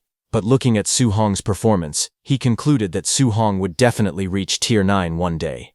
His future was limitless. Grandmaster Qin then told Jan to stop sighing and said that he would treat him to a meal. It had been a long time since they had shared a proper drink together. Before leaving, he informed Su Hong that he would be going out drinking with Grandmaster Zhang. The camp assistants would arrange a temporary dormitory for him, and they would head back tomorrow. Su Hong immediately replied that he understood. That night, at the Yang City Training Camp dormitory building, Su Hong lay on his bed, thinking quietly. After defeating Wang Tiantuo and the others yesterday, and Lin Chunfeng today, he calculated that he had earned a total of 230 martial Dao points. A translucent system panel appeared before him. It displayed his current status. His vitality and blood were at 138.6, his mental power was at 100.2, and his physique, overlord body and spirit rank were at 1%. His guidance techniques were listed clearly. Thunder guidance technique had reached level 5. Heavenly Flame guidance technique was also level 5. Spirit Wind guidance technique was level 4. Under martial arts, his mental weapon condensation secret was still at the introductory stage. Cloud Hidden Gale Fist, Bone Chilling Nether Flame Fist, and Flying Swan Startling Cloud Step had all reached the proficient level. Thick Earth Battle Armor remained at the introductory level. Looking at the panel, Su Hong frowned slightly. He admitted that his blood energy was still too low. His spirit, physique, and martial skills all needed improvement as well. The 230 martial Dao points he had earned were far from enough. He reminded himself that Realm was the foundation. Increasing blood energy had to come first. With a focused expression, he began allocating points. The numbers on the panel started rising. Blood energy increased by 0.1, then another 0.1. Again and again, the value climbed steadily. Even so, Su Hong knew he needed more martial Dao points, but inside the training camp, no one would dare to spar with him anymore. After a moment of thought, he concluded that from now on, he could only grind more fierce beasts in the beast room. At the same time, in a hotel under the moonlit sky, Grandmaster Zhang cursed loudly, calling Grandmaster Qin a bastard. Both of them were drinking at a table as Grandmaster Zhang angrily complained that Grandmaster Qin had tricked him out of 2 A-rank martial skills. Grandmaster Qin told him that he had already said that countless times. While they were talking, suddenly the door behind them burst open as someone rushed inside. He shouted loudly that he had finally found Grandmaster Zhang. He told Grandmaster Zhang that tonight's night raid event was about to begin, and everyone was waiting for his order. Grandmaster Zhang turned his head. He responded that since it was a night raid, they should begin immediately and not go easy on the participants. The messenger quickly relayed the command. announcing that under Grandmaster Zhang's orders, the night raid would begin and they were to drill them hard. However, Grandmaster Qin reminded Grandmaster Zhang that Su Hong was also staying in his dorms tonight. Hearing that, Grandmaster Zhang's expression changed. With a loud smack, he suddenly sobered up. In panic, he shouted for them to postpone the night raid and delay it immediately, but the messenger nervously replied that the word had already been sent out. The night raid had already started. On the other hand, outside under the dark blue night sky, many figures gathered on a mountain hill as the raid unfolded throughout the dormitory area. 2 warriors stood at the corner of the hill, looking down at the dormitory. One of them, Bu Jinglong, who had fought Su Hong before, looked at his companion and asked why he was still participating in night raids despite being a Tier 2 upper stage warrior. The other, Bo Jingfeng, calmly explained that there was a wood spirit body here with extremely strong regeneration and that Grandmaster Zhang had specifically asked him to come. Bo Jingfeng thought of Grandmaster Zhang and spoke helplessly. He said that the wood spirit body was only Tier 2 lower stage and that arranging this felt like bullying kids. Beside him, Bu Jinglong paused slightly. Hearing the mention of a night raid and a wood spirit body, he muttered that it sounded strangely familiar. Bu Jinglong then smirked and teased him. He said he had heard that Bu Jingfeng was reverse killed by some brat during a night raid at Star City's camp. He clicked his tongue and mocked him, saying it was a shame for his big brother's reputation. Bu Jingfeng's face flushed with anger. He immediately defended himself, saying that he had only underestimated Su Hong. If he ran into Su Hong again, he would definitely take him down. Bu Jinglong sneered and reminded him that he was only a near Tier 2 warrior. Beating a Tier 1 lower stage opponent was nothing to be proud of. Bo Jingfeng warned him not to get cocky, adding that wood spirit bodies were troublesome and that he should be careful not to end up eating dirt. Bo Jinglong let out a cold laugh, questioning whether he would really eat dirt. Then Bu Jinglong ordered everyone to put on their masks and follow his command. Immediately, all masked figures rushed forward together. Bu Jinglong shouted for his brothers to charge with him. Under the night sky, chaos erupted around the dorm buildings. Shouts rang out as someone yelled that they were under attack. Cries of pain echoed through the area, followed by angry curses in the darkness. Hearing the loud commotion outside, Su Hong slowly opened his door and looked into the hallway. He wondered if all that noise meant this was a night raid. Before he could think further, chaos erupted in the corridor. A naked boy was sent flying by a masked attacker. He shouted that they had no honor. Another masked figure lunged at Su Hong aggressively, accusing his companions of even missing one of the students. But in the next instant, a powerful punch slammed directly into the attacker's face. The masked man's head snapped back violently as he was struck. Su Hong's punch blasted the attacker into the air and smashed him against the ceiling before sending him crashing down. Dust filled the hallway as the impact echoed through the building. With a cold expression, Su Hong spoke. He said that they did not even bother asking who he was. He was not even part of their training camp. Yet they were attacking him without question. Su Hong looked up in surprise. He paused and questioned to himself if this really was a night raid. The masked attacker hung awkwardly from the cracked ceiling, his body trembling. Su Hong observed carefully and noted that they were all dressed in black outfits and wearing masks. A thought crossed his mind. If he put on their clothes and pretended to be one of the raiders, he could openly beat up students and farm martial Dao points. But then again, that idea felt kind of wrong to him. But Su Hong being Su Hong, he was not going to stop. A few minutes later, in another room, a flustered student shouted angrily, telling the attackers that if they had guts, they should wait until he put some underwear on. The masked raiders laughed and told him not to fight it, advising him to be a good boy and let himself be knocked out. But suddenly, another masked figure appeared and declared that he had his back. The atmosphere instantly grew tense. The first raider coldly announced that this section was his night raid zone and questioned what the other was doing there. Little did he know that the second raider was none other than Su Hong. Su Hong charged forward and punched that raider, sending him flying out of the room. Seeing this, the student was frightened. He stared in shock, asking what was going on. He asked if it was friendly fire. Su Hong then turned to leave. He grinned and declared that it was a jackpot. He proudly announced that he could earn a few hundred points tonight. The half-naked student looked confused and asked if they were not going to hit him. But ignoring that student, down the corridor, Su Hong rushed forward with flames blazing from his hand. Laughing confidently, he said that they were all higher tier, so he could go all out. Without hesitation, he attacked. Bright golden strikes exploded across the hallway as all the raiders and students were hit repeatedly. The victims cried out in pain, shouting and demanding to know why they were hitting them. A raider yelled that they had a mole among them, but it was already too late. Chaos intensified as Su Hong delivered a powerful blow, sending that raider crashing backward. After defeating everyone, Su Hong let out a heavy breath. He said that the first floor had been cleared, and it was time to move up to the second floor. Moments later, the scene shifted to the second floor. Su Hong's powerful golden strike crashed down the corridor, sending masked figures flying in all directions as the impact echoed repeatedly. Blue system panels appeared around him one after another, showing martial Dao points increasing rapidly. +20, +8, +22, +5, +11, +6, +14, +16, and many more. Laughter rang out as Su Hong declared proudly that he was rich. The total kept rising as he ran upstairs. The scene shifted to the third floor. Several masked figures stood together, discussing the situation.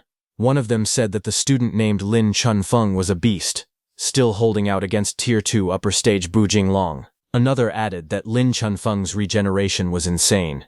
If the fight dragged on any longer, Bu Jinglong would be the one in danger. Right in front of them, the battle on the third floor intensified. Lin Chunfeng, radiating bright green energy, hovered in the corridor. Opposite him, Bu Jinglong burned with red energy as the two prepared to clash amidst the shattered hallway. But from the side, Su Hong approached them from behind. He looked at the group gathered in the hallway and asked why they were all bunched up there. One of them replied that all the other students had already been taken down. Only that Tier 2 wood spirit body was left. Another told him that he should come and watch, saying that the boy's recovery was absurd. But Su Hong smiled and calmly said there was no need for that. Golden energy began to gather around his fist as flames flickered along his arm. The others noticed his movement and asked what he was doing, but in the next moment he moved. He struck fiercely, saying that he had already gotten a feel for wood spirit bodies. His attack slammed into all the masked fighters, sending them flying. From the side, Bu Jinglong, burning with red energy, shouted, asking why he was hitting his own people. Lin Chunfeng, wrapped in bright green energy, looked at him in confusion. The corridor grew tense as green and red auras flared against each other. Finally, Su Hong unleashed his golden aura and stepped forward confidently, telling them to come at him together. Bu Jinglong, surrounded by red energy, looked at Lin Chunfeng and told him to take a break. He said that after he finished the other guy off, he would deal with him next. Wrapped in blazing red energy, he leaped forward, his fist blazing as he charged straight down towards Su Hong, saying that Night Raiders were only responsible for their own targets. Since he was not following the rules, he would teach him a lesson. Seeing him coming, Su Hong calmly gathered his power. Golden light surged around his arm as he prepared to counter. Their attacks collided violently. Red and gold energy exploded against each other, lightning-like sparks flashing through the corridor. But Su Hong's punch was more powerful, and Bu Jinglong felt it. He frowned in confusion, surprised by the resistance he felt. His hand was also injured, and he backed off. Shocked, he cursed and demanded to know what kind of power this was. Su Hong forced Bu Jinglong to retreat and put some distance between them, but Su Hong charged at him again. Seeing him charge again, Bu Jinglong turned toward Lin Chunfeng and shouted that this guy's strength was not right. He suggested they join forces. Lin Chunfeng reacted with surprise, but agreed. Without hesitation, he raised his hand and used his wood prison skill. Bright green energy burst from his palm. Thick wooden vines erupted from the ground and twisted violently towards Su Hong. Those vines tried to wrap around him and restrain his movements, but Su Hong did not get caught. Using his hand, he jumped forward and dodged. Taking advantage of the moment, Bu Jinglong rushed forward with blazing red energy and shouted for Su Hong to be defeated. He rushed forward at full speed, his fist driving down with crushing force. But instead of breaking through, his attack slammed against a strange purple armor. Startled, he realized what it was. An Earth attribute armor. He could not believe it. He looked at Su Hong, surrounded by the Earth attribute armor, and wondered where this monster had come from to actually be able to block his Tier 2 high-stage attack. In the next instant, Su Hong moved with blinding speed, closing the distance in a flash. Bu Jinglong's eyes widened in shock, and before he could react, a powerful strike slammed into his chest, smashing him back against the wall. The impact cracked the surface behind him. Bu Jinglong coughed violently, blood spilling from his mouth as the force of the blow overwhelmed him. Su Hong moved again, flames blazing fiercely around his arm as he leapt into the air to attack Lin Chunfeng. In the next instant, Su Hong's flaming attack came crashing down. The impact slammed Lin Chunfeng into the ground with explosive force. The floor cracked, rubble scattered, and dust rose into the air. Lin Chunfeng's face was buried in broken debris. His eyes were shut tight, bruises covering his face as smoke drifted around him. At that moment, 2 system notifications appeared in the air. For defeating Bu Jinglong, he gained 140 martial value. And for defeating Lin Chunfeng, he gained 75 martial value. Su Hong became very excited seeing that in just one night, he had earned over 2,400 points of martial value. He felt rich. Then a detailed status panel appeared before him, showing his vitality, spiritual power, physique, spirit rank, his 3 guidance techniques, his 6 martial arts, and his 2430 total martial value. The next morning, everyone whom Su Hong had beaten sat together in anger. Lin Chunfeng held an ice pack to his head, still clearly injured. Beside him sat Bu Jinglong with bandages on his face. They all looked worn out after the intense battle from the night before. Grandmaster Zhang angrily pointed toward the damaged area and told Grandmaster Qin to look at the good deed his so-called monster student had done. Su Hong immediately denied it. He respectfully told Grandmaster Zhang that he did not do this. Grandmaster Zhang refused to believe him. He told Su Hong to stop pretending and questioned who else could possibly have done such a thing. Grandmaster Zhang lost his patience. Furious, he shouted at them to scram. He said that just seeing them made him angry. Grandmaster Qin grabbed Su Hong and flew into the air. He burst into laughter and mockingly said goodbye to Grandmaster Zhang before leaving. As they were in the air, Grandmaster Qin turned to Su Hong and asked if he was still lacking martial arts for the 3 attributes of metal, wood, and water. Su Hong replied honestly. He confirmed that he was, and asked why the Grandmaster was asking. Grandmaster Qin smiled slightly and said that he still had some old friends. He suggested they go pay them a visit. Over the next 10 days, they visited 3 other training camps. At one camp, when Su Hong defeated that Grandmaster's disciple, that Grandmaster angrily accused Grandmaster Qin of fraud. But Grandmaster Qin calmly told him to concede defeat when losing a bet and not to play dirty. With the same routine as before, Su Hong won 3 new A-rank cultivation methods. Later, the scene shifted to Su Hong's training camp dormitory. Inside his dormitory, Su Hong sat cross-legged as a powerful red aura flared around his body. He learned those 3 new martial arts, and system notifications appeared, telling him that he had learned the metal element technique, Metal Repel, at basic level, the wood element technique, Vine Entanglement at basic level, and the water element technique, Water Dragon at basic level. Su Hong had finally raised all 3 A-rank martial arts to the basic level. Sweat rolled down his face as he reflected on it. Suddenly possessing so many A-rank martial arts was something he would not have even dared to imagine before. After accumulating so much martial value, he decided it was time to increase his vitality. His status panel appeared. He currently had 2,984 martial value. He began pouring his martial value into vitality. Vitality increase panels flashed repeatedly in front of him. Again and again the numbers rose.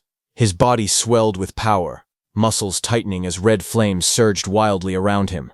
He realized he might have added a bit too much this time. Even so, when the surge finally stabilized, he calculated the result. He had gained 450 points of vitality.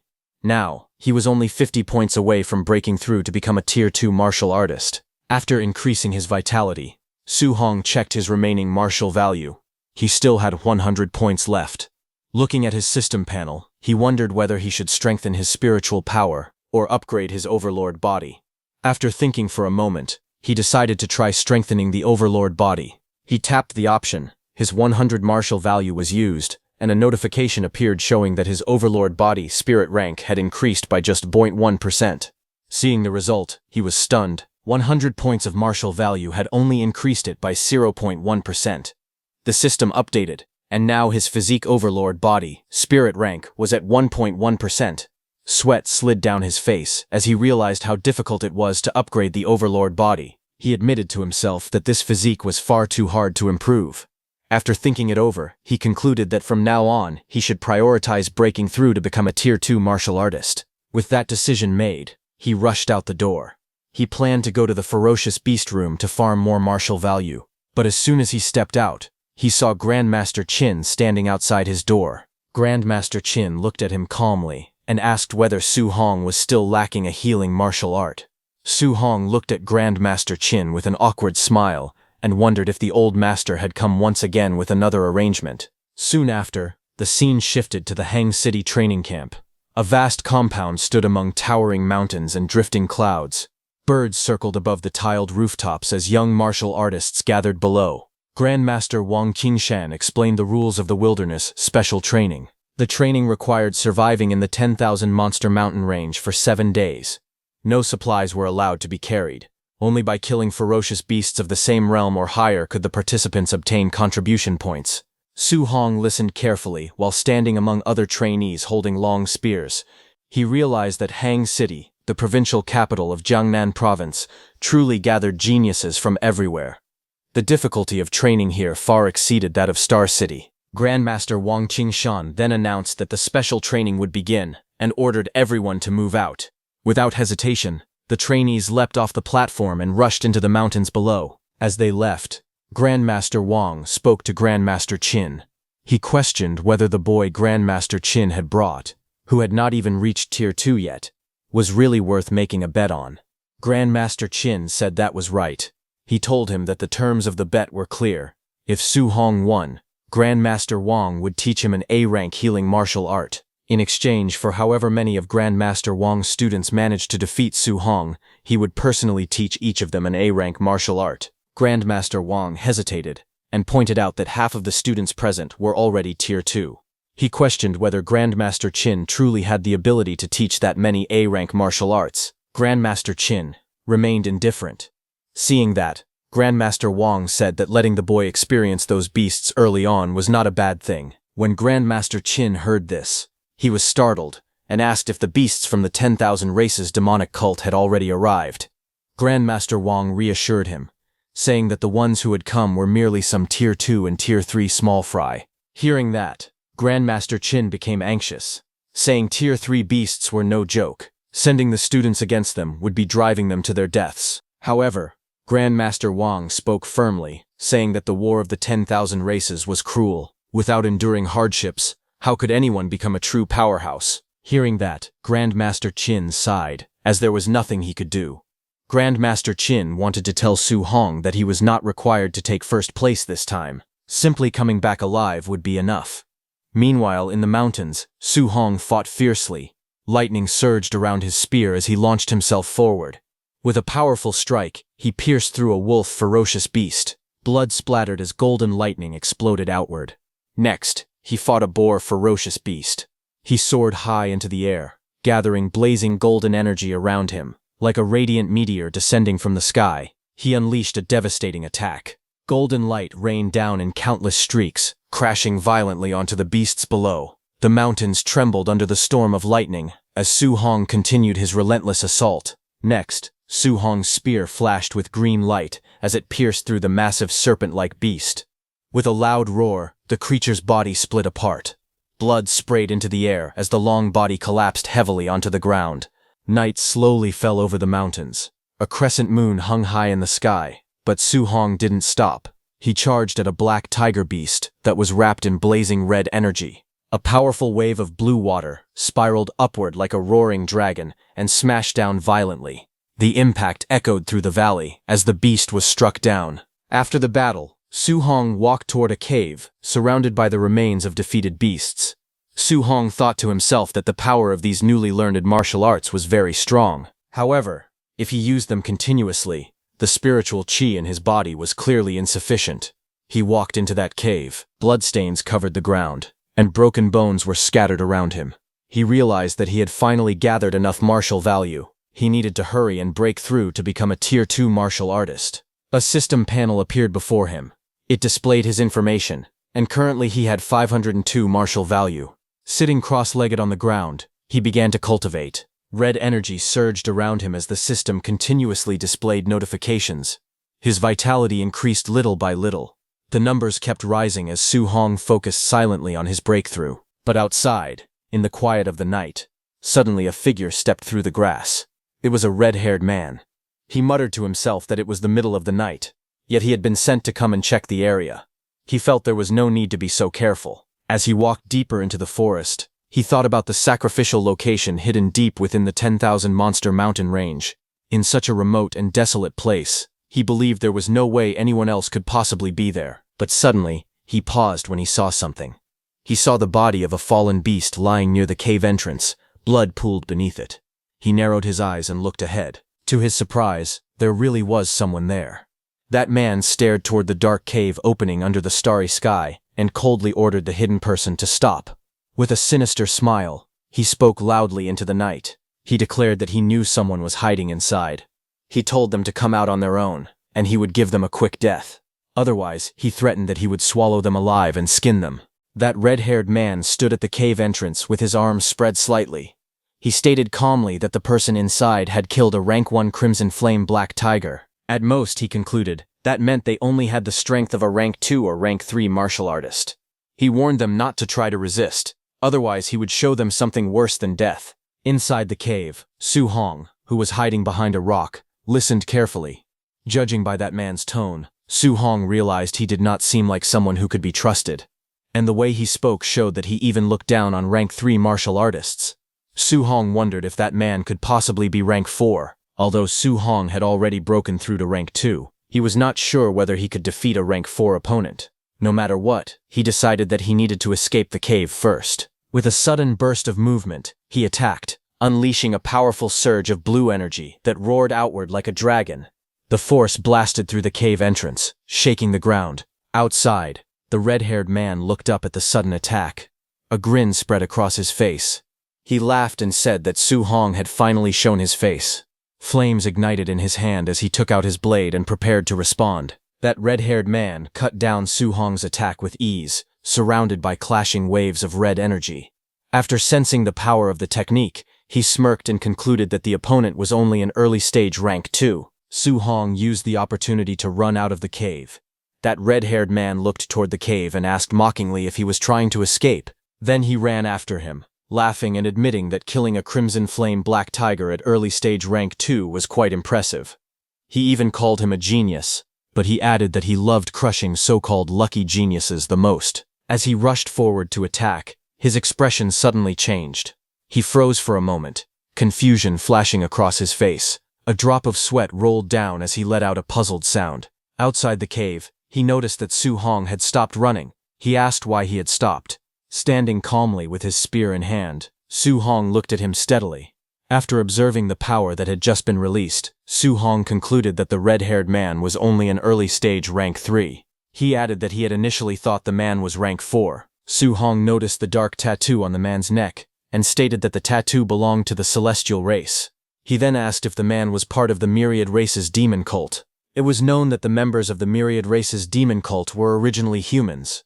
However, they viewed being human as a disgrace and took pride in becoming part of the so-called Myriad Races. They carried out terrorist attacks and captured humans as sacrifices for other races, all in order to receive rewards. Golden energy surged around Su Hong as anger filled his eyes. He called that man human scum and declared that people like him deserved to die.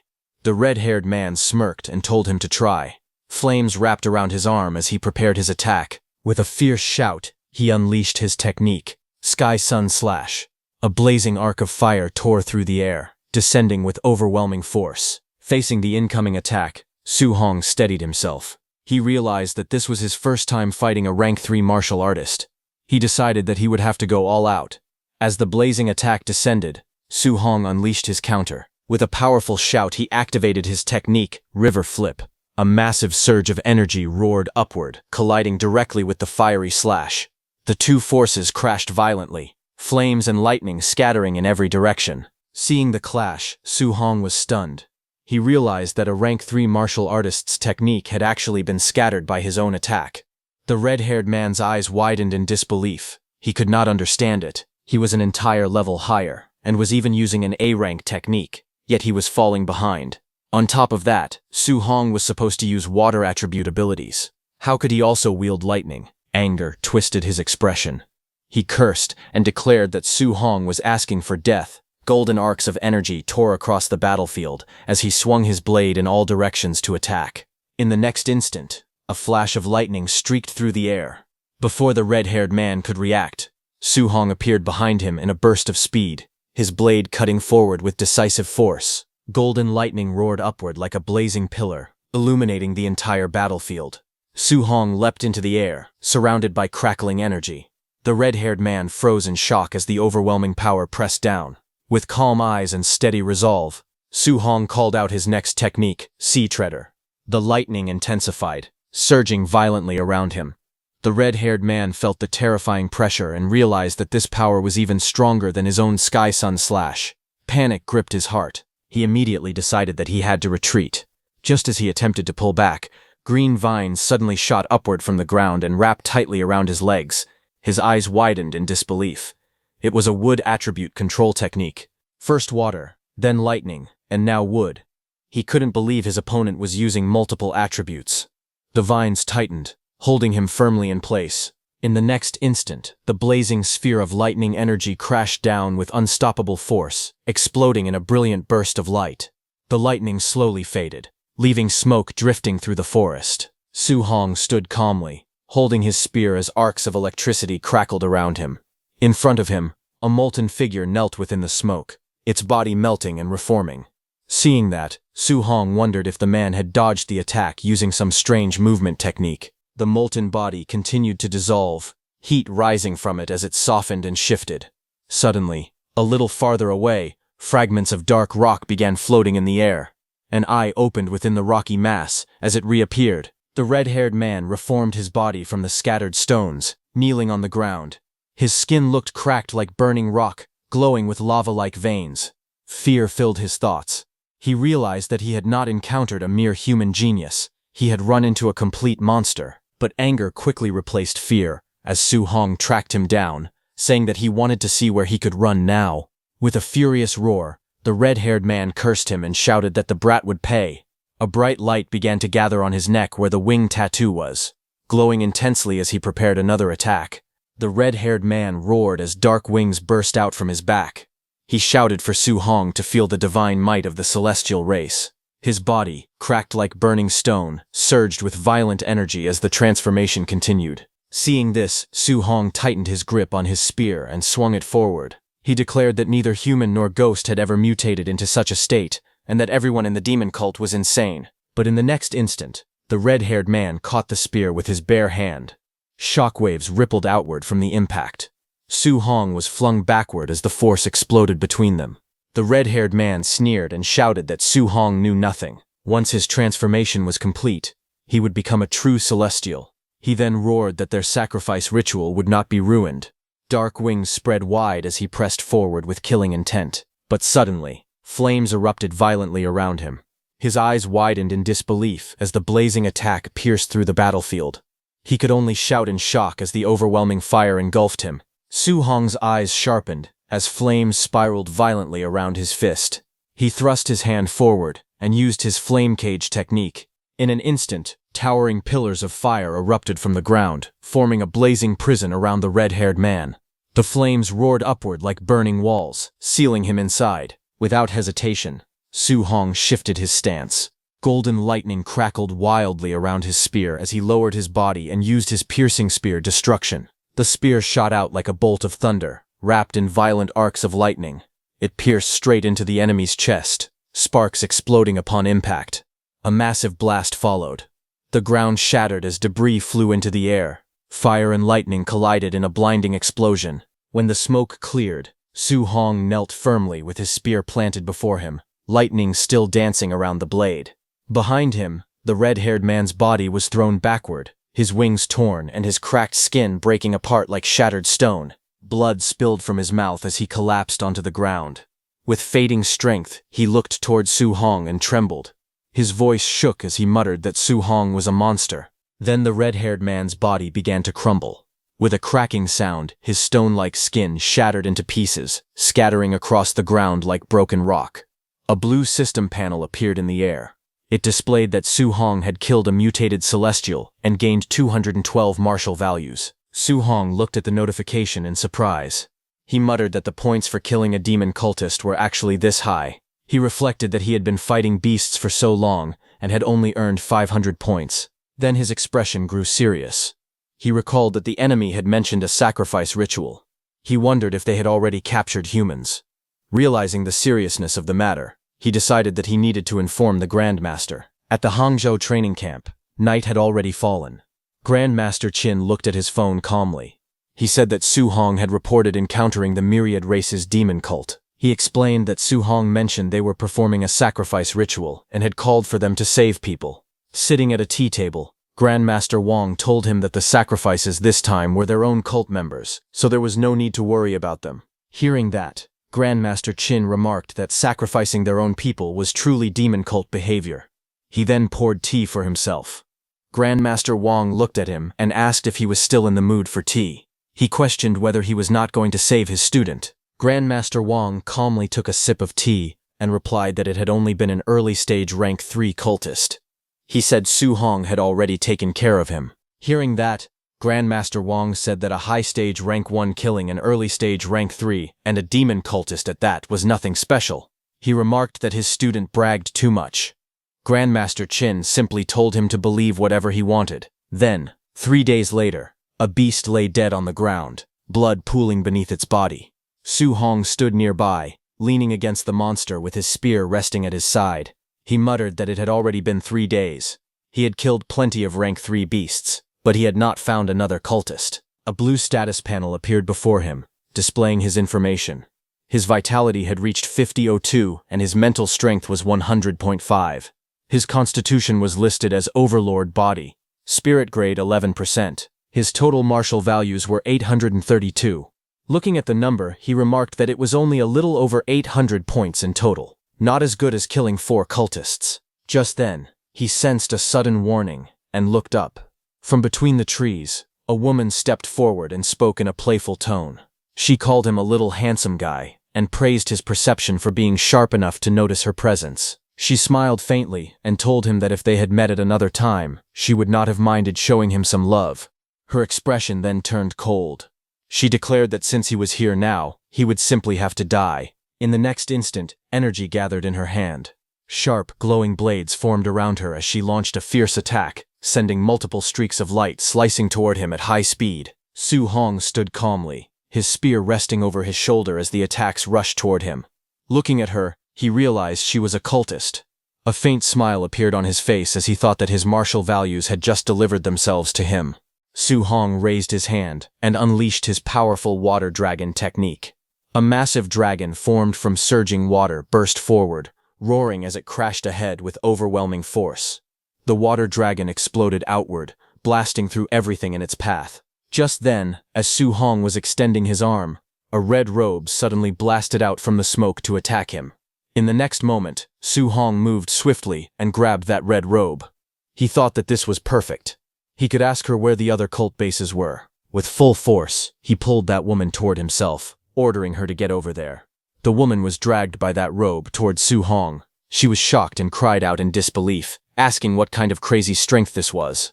That woman swung through the air, her red whip-like weapon still wrapped around him as the momentum pulled her violently. And in the next instant, Su Hong moved. With explosive force, he countered mid-air and slammed her down toward the ground.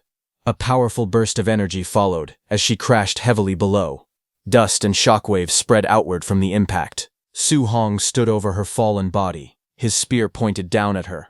Coldly, he ordered her to talk and demanded to know where the 10,000 Races demon cult base was located. Lying on the ground, injured and bleeding from the mouth, she quickly gave in.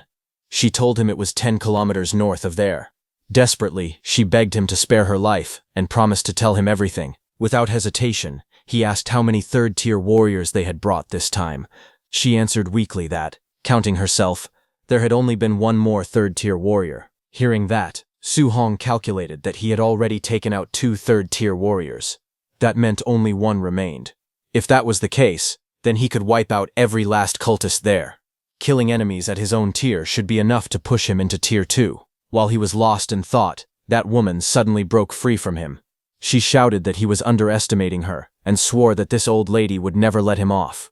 Suddenly, the wing tattoo on her back began to glow. With a fierce roar, she declared that it was a heavenly god race mutation. Dark wings burst out from her back as her aura surged wildly. She announced that once she mutated, her strength would double, and killing him would be a piece of cake. But the next second, golden lightning suddenly tore down from above. In the next instant, a blazing pillar of energy struck through her body, forcing her down violently. Su Hong stood firm amid the crackling lightning and coldly stated that the 10,000 Races demon cult had committed too many vile acts. He would not let a single one of them escape. He then cut that woman in two, telling her to hand over her martial Dao points. A blue system panel appeared before him, displaying that he had gained 208 martial Dao points. Seeing the number, he remarked that 208 martial Dao points were not bad at all. On the other hand, deep within the forest stood the 10,000 Races demon cult's sacrifice site. Dozens of cultists gathered around a group of humans, and the air was thick with tension. One of the humans cursed angrily, saying that the cultists had lied to them. They had been told there were only 2 people at the base. They were also told those 2 were Tier 2.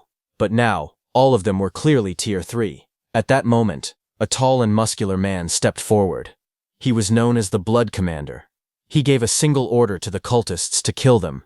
Hearing that, one cultist sneered and pointed out that there were 3 Tier 2 fighters, and all of them were human geniuses. With killing intent rising, they charged forward, mocking the so-called geniuses and shouting for them to die. They roared that they would skin them, tear out their tendons, and offer them up to the immortals. On the other side, the 3 fighters remained fearless. They declared that their enemies were only Tier 3, so there was nothing to be afraid of. Even if the worst happened, they would die together, and no matter what, their grandmasters would avenge them. High above the scene, Grandmaster Qin and Grandmaster Wang observed everything from a distance. Grandmaster Wang remarked that those 3 were the top geniuses in Hongcheng, and asked if they were not bad at all. Grandmaster Qin remarked that the 3 youths were truly impressive. To stand their ground against a swarm of Tier 3 enemies and risk their lives like that showed real courage. They were not bad at all. Grandmaster Wang then decided to let them fight it out first. If the situation truly became dangerous, they would step in. But Grandmaster Qin, looking behind him, said that he did not think it would be necessary. With a faint smile, he added that his little monster was already on the way to rescue his kids. Hearing that, Grandmaster Wang scoffed and asked how much fake liquor he had drunk that day. A Tier 1 kid saving people from a pack of Tier 3 warriors? Even he could not boast that boldly. Grandmaster Qin didn't reply to that and just smiled. Down below, the 3 young fighters were already injured and exhausted. One of them gripped his weapon tightly and shouted that he would hold the enemies off while the others ran, but his companions refused. If they were going to die, they would die together. Suddenly, a cultist lunged forward with a sinister laugh, declaring that none of them were getting away. A violent red slash tore through the air toward the trio. Seeing the attack descending upon them, one of the youths could only mutter in despair that it was over. Just as the red slash was about to strike the 3 youths, a golden streak suddenly tore across the battlefield. A powerful bolt of lightning shot forward, cutting through the air and slamming into the attacking cultist. The force of the strike carved a long trench across the ground. Before anyone could react, the cultist was blasted backward and pinned violently against a tree. Blood splattered as his body hung there, pierced through and unable to move. The surrounding cultists froze in shock. They looked around nervously and shouted, demanding to know who was there. In the next instant, Su Hong appeared in front of them with golden lightning crackling around his arms. He struck 2 cultists simultaneously, electricity wrapping around their bodies. They convulsed violently as the lightning exploded around them. Su Hong stepped in close and drove a palm filled with crackling lightning straight into his opponent's body. Golden electricity exploded outward with a sharp snap spreading across the man's chest. He moved with lightning speed and attacked several enemies simultaneously. They were all lifted off the ground as arcs of golden energy whipped around them in a wide curve. Su Hong then stopped and looked toward the 3 youths, asking if they were okay. The 3 stared at him in shock. One of them, breathing heavily and covered in sweat, recognized him. He asked if he was Su Hong from Star City. Another muttered in disbelief that he had taken out that many Tier 3 opponents in an instant. He could hardly believe it. Grandmaster Wang watched the scene with a serious expression. He turned and asked Grandmaster Qin why his student knew Thunder Palm. Didn't he say that Su Hong had no attributes and could not learn martial skills? If he could repeatedly use Fire Palm Thunder, did that mean he had already broken through to Tier 2? Grandmaster Qin was shocked himself and explained that when Su Hong first entered the camp, he had only been at the Tier 1 lower stage. Then suddenly, he advanced to the Tier 1 upper stage. It had only been a few days, and now he had truly reached Tier 2. His cultivation speed was nothing short of ridiculous. Su Hong told the three behind him that he would cover the rear, and that they should leave first. The young man with the shield hesitated, but finally nodded. He told Su Hong to be careful as they prepared to retreat. Su Hong remained calm, though a drop of sweat slid down his face. He realized that the woman had lied to him. She had brought more than a dozen Tier 2 fighters with her. But instead of fear, a grin slowly formed on his face. He muttered to himself that they were all his. No one was going to take them from him. Each kill was worth at least 200 martial Dao points. To him, this was a fortune waiting to be claimed. Suddenly, a bald man with glowing fists rushed forward, roaring that he would smash him into paste. The ground cracked beneath his charge as he lunged at Su Hong. In the next instant, golden lightning flashed. Su Hong moved like a streak of light, his kick striking with explosive force. Blood sprayed into the air as the attacker was blown away. When the dust settled, Su Hong stood alone, calm and unmoving, as the pieces of that man's body fell onto the ground. Golden lightning crackled violently around Su Hong's hand as he lunged forward. His eyes were cold and focused, as he declared that it was their turn next. The remaining men froze in fear. One of them stammered, telling him not to come any closer. Before they could react, screams echoed through the area. A terrified voice cried out that he was a monster. Another desperately shouted for the Blood Commander to save them. Far above, a caped figure walked calmly up a long staircase, ignoring the chaos below as the screams continued to ring out. That caped figure took a deep breath and smelled the blood in the air. On a blood-soaked platform, he stood among the corpses with his arms spread wide, and declared that the holy cult of the 10,000 races would never forget the sacrifice made today, and that it was all worth it. Back on the battlefield, as Su Hong killed an enemy and blood splashed into the air, he saw something unusual and tilted his head in confusion. Su Hong looked around at the battlefield and noticed something strange. He saw that the blood was flowing in one direction. He frowned slightly and wondered what was going on. The streams of blood began rushing forward, gathering together unnaturally around that caped figure. A dark red vortex formed above the platform. Su Hong narrowed his eyes. He muttered to himself, wondering if this was the sacrifice they had been talking about. All that blood condensed into a towering figure wrapped in crimson energy. Then a cold voice echoed through the air, calling humans lowly creatures. Golden light burst from above as enormous wings spread wide. A majestic being descended slowly, radiating brilliance. Feathers drifted through the air as the figure declared that they stood before the noble heavenly god race and ordered them to kneel. The winged figure hovered over the battlefield, looking down at Su Hong from above. But Su Hong did not kneel. Instead, he gripped his weapon and looked up calmly. He remarked that killing mutated cultists had already given him a large amount of martial Dao points. With a faint smile, he wondered how many points he would receive for killing a real member of the heavenly god race. That winged man looked down at Su Hong with cold golden eyes and called him an ant. He demanded to know who had allowed someone so insignificant to look up at him. His expression turned harsh as he declared that Su Hong would pay for his insolence with death. In the next instant, the winged figure vanished in a blur and appeared behind Su Hong. Seeing that, Su Hong's eyes widened slightly. Sweat ran down his face as he realized just how fast the opponent was. Before he could fully react, the winged man struck with overwhelming force. Golden energy exploded as his attack landed on Su Hong, shaking the ground beneath his feet. The battlefield cracked apart under the impact, light bursting outward in every direction. After that clash, the winged man looked at Su Hong with a faint smile. He admitted that it was interesting to see someone like him among the younger generation of the human race. Sweat rolled down Su Hong's face as he admitted to himself that the heavenly god race was truly powerful. The winged man looked down at him calmly. He said that he had originally thought this possession would be like before, nothing more than wiping out a few human ants. However, he did not expect to meet a monster genius like Su Hong among the younger generation of the human race. Because of that, he decided it would be better to strangle the threat in its cradle and remove it permanently. But suddenly, cracks spread across his body. He cursed the physical body he was using, complaining that its vitality had not even reached Tier 4 and was already about to collapse. Even so, he smiled coldly and declared that Tier 3 peak was more than enough to easily kill an ant like Su Hong. Su Hong's eyes sharpened as he processed the information.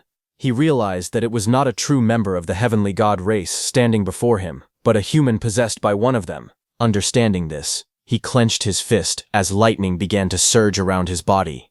Then he declared that, in that case, it was not certain who would kill whom. Su Hong used his Thunder Rush fist to attack. Golden lightning streaked across the battlefield as the two of them collided again and again. Explosions burst in midair, while Su Hong and the possessed heavenly god race exchanged blow after blow without retreating. From the sky, Grandmaster Qin and Grandmaster Wang watched the battle unfold. Grandmaster Qin admitted that the physical body of the heavenly god race was truly formidable. To actually be able to exchange blows with Su Hong like that, Grandmaster Wang frowned and replied that the heavenly god race was not the main point. The real question was what exactly was going on with Su Hong. On the battlefield, the fierce exchange continued. Grandmaster Wang was shocked that Su Hong was fighting the heavenly god race using nothing but his physical body and was even suppressing his opponent. What made it even more unbelievable was that Su Hong was a whole realm lower than the heavenly god race. Suddenly, Su Hong's lightning-covered fist struck heavily against the opponent's body.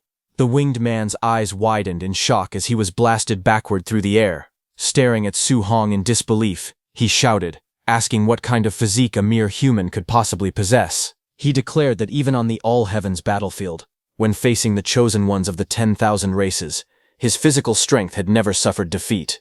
Yet today, even though he could not exert his full power, he was actually being beaten back step by a human. While he was in that condition, on the other hand, Su Hong was completely relaxed. He mockingly asked the winged man if he was tired, telling him to keep going. A fierce red aura flared around Su Hong as flames rose behind him like a blazing tide. He calmly admitted that ever since awakening the overlord body, he had never felt so exhilarated. In the past, he had been afraid of accidentally beating someone to death, but now, all he needed to consider was how to kill his opponent. Across from him, the possessed heavenly god race gritted his teeth and said that if not for this physical body being too weak, with his true strength, Su Hong interrupted casually, saying that if the opponent's real body were here, the battle would have been even more satisfying. Hearing that, the winged man's face twisted with rage. He shouted furiously that a mere ant dared to humiliate him like this. Golden light suddenly gathered above him as he activated a powerful technique. A dark sphere surrounded by blazing golden radiance appeared in the sky. He declared the name of the technique, Divine Arsenal. Immediately, multiple golden portals opened in midair. From each portal, brilliant golden weapons came out. Blazing golden spears descended like a divine rain of weapons. Hovering in midair, the winged man declared that Su Hong was the very first person to force him to use this move. Standing below, Su Hong looked up at the overwhelming storm of spears. He realized that each of those golden spears possessed enough power to obliterate a Tier 3 martial artist. He wondered what kind of martial art this was. Suddenly, a blue system panel appeared before his eyes. It displayed a notice stating that this martial art could not be learned. Su Hong was stunned. He had never encountered a martial art that could not be learned. From afar, Grandmaster Wang explained that this was the heavenly god race's innate martial art, Divine Arsenal. Only those with extremely pure bloodlines could cast it. Grandmaster Qin said that the heavenly god race's bloodline was incredibly pure. He wondered whether the opponent might be an important figure among the heavenly god race. Grandmaster Wang grew anxious and urged Grandmaster Qin not to hesitate. He insisted that Su Hong was a precious treasure and could not be allowed to die.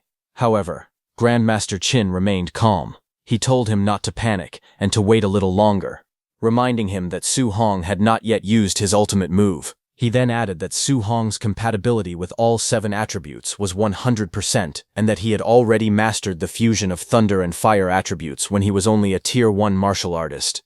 Hearing that, the anxious Grandmaster Wang stared at him in shock, demanding to know if that was true. Meanwhile, golden light continued to gather around the winged man. As the divine arsenal intensified, he admitted coldly that if Su Hong were allowed to grow, he would become a massive threat. Golden light blazed across the sky as the winged man looked down coldly at Su Hong. He declared that since Su Hong had the potential to become a massive threat, he should die there today. At once, countless golden spears tore through the air and rained down toward the ground like divine punishment. The forest trembled beneath the overwhelming pressure as the glowing weapons streaked downward. Standing alone on the battlefield, Su Hong faced the descending storm without retreating. Then, a faint smile formed on his lips. He admitted that his opponent was also the first person to force him to use his full strength. Golden lightning began to crackle around his body. Sparks danced across his arm as he gripped his weapon tightly. With a sharp motion, he used his 9 heaven-breaking spears. Third stance, heaven-breaking.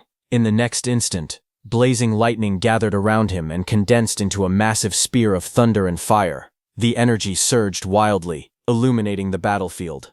Su Hong launched upward like a streak of lightning, his spear piercing through the sky. A blazing pillar of thunder and fire shot straight toward the falling golden spears. The two overwhelming forces collided mid-air, and the sky exploded in a storm of light and lightning. The winged man's eyes widened in shock as Su Hong's blazing spear of thunder and fire pierced straight toward him. A stunned expression crossed his face. He could not believe what he was seeing.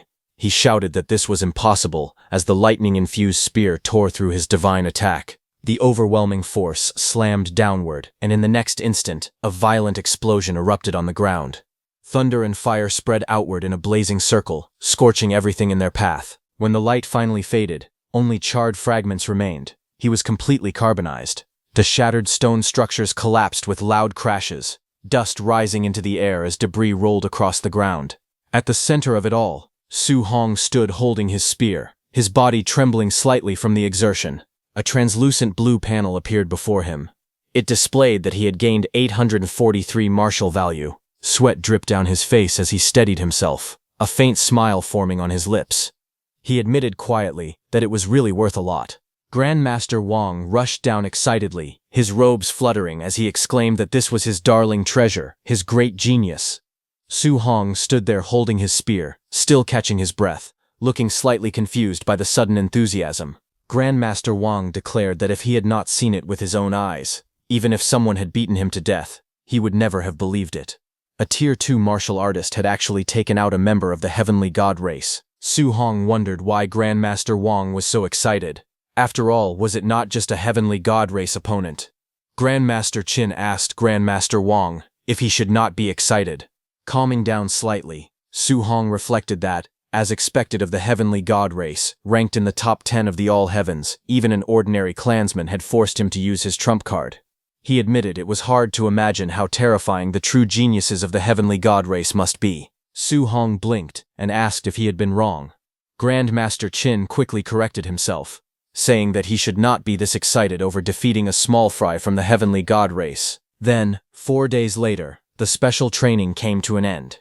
At the martial grounds surrounded by mountains and grand buildings, the results were announced. Someone commented that the Su Hong brought by Grandmaster Qin was far too absurd. The rankings were displayed. First place was Su Hong with 17,210 points. Second place was Lu Dao with 4,700 points, and then so on. Seeing the rankings, a guy muttered that Su Hong had not even reached Tier 2 yet, so those points must have come from cheating. But those students who had seen Su Hong fighting could not stand the accusations anymore. One of them angrily declared that Su Hong was impossibly strong. Even if the 3 of them teamed up, they still would not be his match. Another agreed, saying that Tier 3 demonic cultists were nothing to Su Hong. He took them down with a single move each. Someone then wondered where Su Hong was, mentioning that he still wanted to ask him for some guidance. Another replied that Grandmaster Wang was currently teaching Su Hong an A-rank martial art personally. Walking out of the hall, Grandmaster Wang clicked his tongue in disbelief and said that the little monster had learned his healing martial art in just half a day. Grandmaster Qin simply laughed and told him to get used to it. Meanwhile, Su Hong sat cross-legged inside the training room. His upper body was bare as energy swirled around him. After circulating the technique, he slowly opened his eyes. He said it was as expected of the most valuable healing martial art among A-rank techniques. It had completely erased even old, long-standing scars on his body. His skin gleamed as if polished. After killing ferocious beasts and demonic cultists, he had also accumulated enough for 4,800 martial value. A translucent panel appeared before him, displaying his information. His vitality was at 506.9, spiritual power at 100.6, and his physique, overlord body. Spirit rank was at 1.1%. He had 4,842 martial value. Looking at the panel, Su Hong calmly analyzed his situation. Not only could he raise his spiritual power to 500 points and become a Tier 2 Spirit Master, but his vitality could also be increased significantly. On the other hand, at the Heavenly God Race planet, within the Heavenly God Palace, A grand and radiant palace stood above cascading waterfalls and blooming gardens. Inside the majestic hall, towering figures of the heavenly god race sat upon their thrones, looking down at a lone man standing below. One of them questioned coldly how he could have lost. He had faced a human whose realm was lower than his. Not only had his physical strength been suppressed, but even after using the divine arsenal, he still lost. The man below lowered his head respectfully. He admitted that the human could only be described as a monster genius. His name was Tia Ming of the heavenly god race, the same winged man who had fought with Su Hong. Then a voice asked where Tian Shang was. Tian Shang stepped forward calmly and answered that he was present. The commanding voice declared that if the human child was not eliminated, he would surely become a massive threat. An order was issued to kill him and eradicate him as soon as possible. Tian Shang accepted the order without hesitation. That voice continued, asking whether the divine object fragments within the human race territory had been found. Tian Shang reported that not a single fragment had been discovered yet, though there had been some recent news. The command came once more, saying that no matter what, they were to continue searching, and they must ensure that the human race did not notice. A ferocious bear threw its head back and roared loudly, its jaws wide open and fangs glistening. In the next instant, Wang Tiantuo charged forward. He unleashed the bone netherfire fist, his attack surging with power as it crashed toward the beast, cutting its head in two. At the Star City training camp, a group of trainees gathered below a large screen, watching the battle unfold. Someone exclaimed in disbelief, wondering if Wang Tiantuo had gone crazy. He had already fought several Tier 2 ferocious beasts. Another person said that ever since the three of them joined forces and were defeated by Su Hong, they had all gone mad. They now spent every day inside the gravity room and the ferocious beast room, exchanging all their contribution points for pills to improve their strength. In a training chamber, intense battles continued. Ferocious beasts fell one after another under relentless attacks. Surprisingly, within just a month, all three of them broke through to Tier 2. It was terrifying. Elsewhere, Lin Xinghe roared as he trained, gripping heavy weights in both hands. His muscles trembled as he pushed himself to the limit. Someone remarked that the once flashy Lin Xinghe had almost trained himself into a muscular macho man. At the same time, their thoughts turned toward one person. They wondered when Su Hong would return, admitting that they could no longer wait. Then, a few hours later, Grandmaster Qin returned to his own training camp. Lin Ze greeted Grandmaster Qin, saying that he was finally back. He immediately looked around and asked where Su Hong was. Grandmaster Qin calmly explained that Su Hong had wanted to train in the woods for a few more days, so he had returned first. Lin Ze questioned whether Su Hong would miss the training camp, since it would end in just a few days. Grandmaster Qin reassured them, saying that Su Hong was not stupid. 2 days later, deep in the mountains, a massive serpent coiled itself tightly around a tall stone pillar, its body wrapped firmly as it let out a sharp hiss. On top of that stone pillar, Su Hong sat cross-legged in meditation, surrounded by a golden aura. System notifications appeared one after another, showing his spiritual power increasing by 0.1 repeatedly. The increments continued steadily, until the display showed that his spiritual power had reached 500. At that moment, the giant serpent opened its jaws wide and roared fiercely. The giant serpent lunged at him with its jaws wide open, its red eyes glowing fiercely. A burst of golden light flared from Su Hong's hand as he thrust his palm forward. Su Hong's spiritual hand grabbed the giant serpent, making it unable to move. The giant serpent was stunned, but Su Hong remained calm. A brilliant golden radiance gathered in his palm, forming a sharp radiant structure.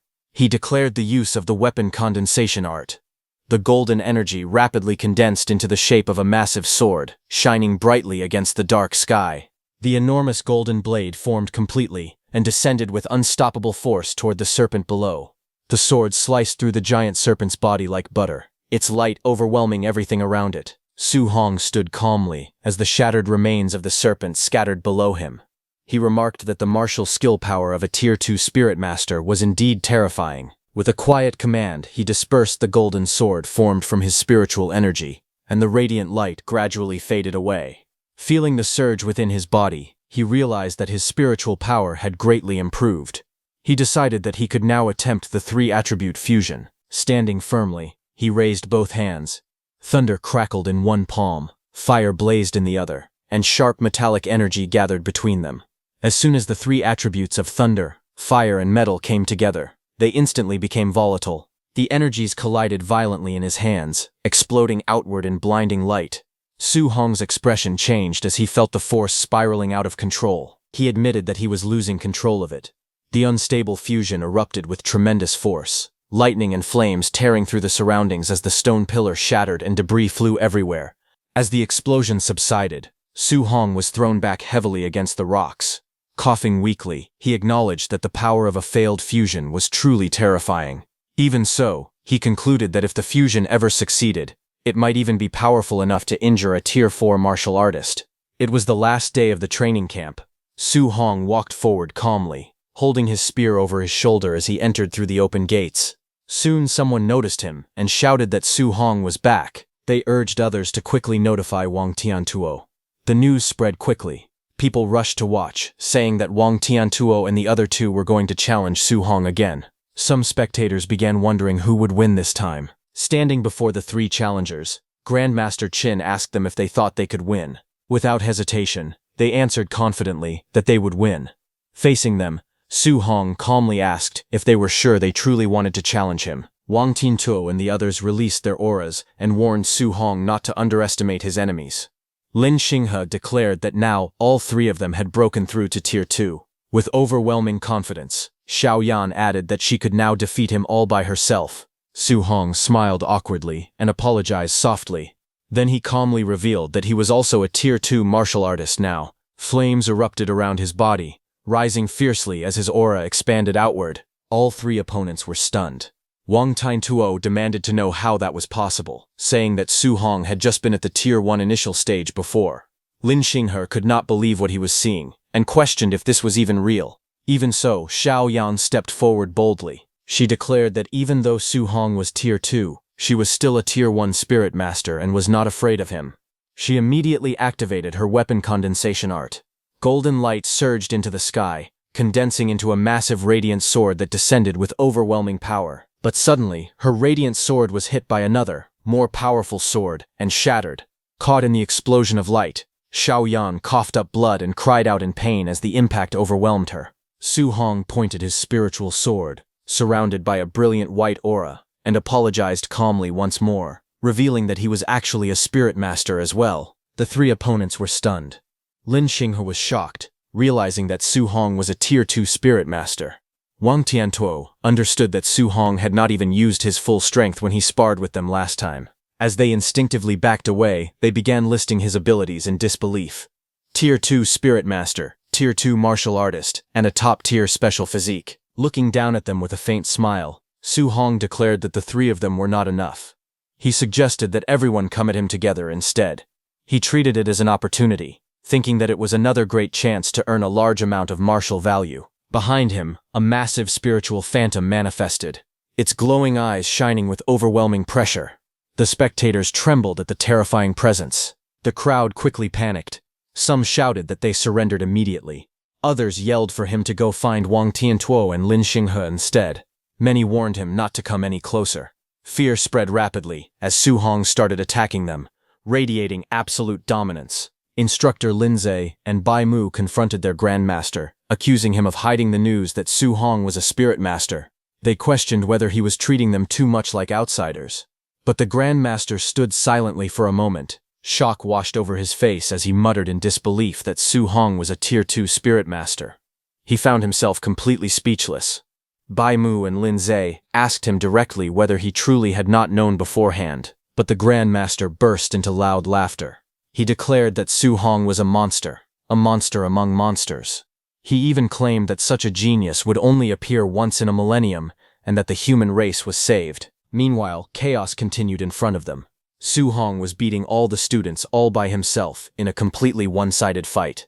Bai Mu asked whether they should go and stop them. However, Linzi told her that there was no need to interfere. This was youth. At that moment, Grandmaster Qin suddenly narrowed his eyes, sensing something unusual. He let out a low hum, clearly having noticed the change in the atmosphere. Just then, a massive fiery phoenix descended from the sky, its wings blazing as it roared that 30 days had passed and that the humans should get out of its sight. Su Hong, who was fighting, stopped and looked up. He immediately recognized the presence.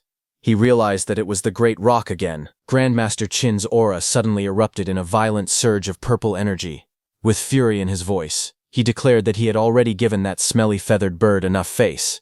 The ground cracked beneath him as spiritual power burst outward in waves. The Great Rock responded coldly, stating that the time had come and that it would naturally leave. It questioned whether this was now their turn to chase people away. The Great Rock called out to Grandmaster Qin Tianli, asking what he intended to do today, but before the sentence could finish, the clash had already begun. The rock roared that it was not afraid. In an instant, Grandmaster Qin punched it with his blazing purple flames. Explosions of light and energy filled the sky as the Grandmaster launched his attack, punching the Great Rock again and again. Watching from below, Su Hong felt the terrifying heat radiating through the air. He wondered if this was truly the flame of a Tier 7 Grandmaster, noting that the temperature was overwhelmingly intense. To him, this battle was no different from immortals fighting in the heavens. As the Grandmaster stood atop the golden-winged Great Rock, the massive bird shouted desperately for him to stop hitting it. It claimed that it had a powerful backer supporting it today. Grandmaster Qin warned it to call that person out, saying he would beat him up as well. But suddenly, a cold voice echoed through the sky, saying that it was enough. Grandmaster Qin's expression changed instantly, shock flashing across his face. High above the mountains, a dark shadow with glowing red eyes appeared. Purple energy spiraled around it, pressing down upon the land like a storm. A single crimson eye opened within the darkness, staring down with terrifying authority. Bai Mu realized the truth in horror. It was actually the Lord of 10,000 Monsters. Linze remembered that the golden-winged Great Rock was related to that supreme being. Su Hong clenched his fist as he knew that the Lord of 10,000 Monsters was one of the strongest entities in the entire 10,000 Monster mountain range. Even the weakest among those monsters were Tier 9, and above Tier 9 there were still King Tidal realms. High above the forest, the Lord of 10,000 Monsters with the crimson eye stared down coldly, its gaze piercing through the storm.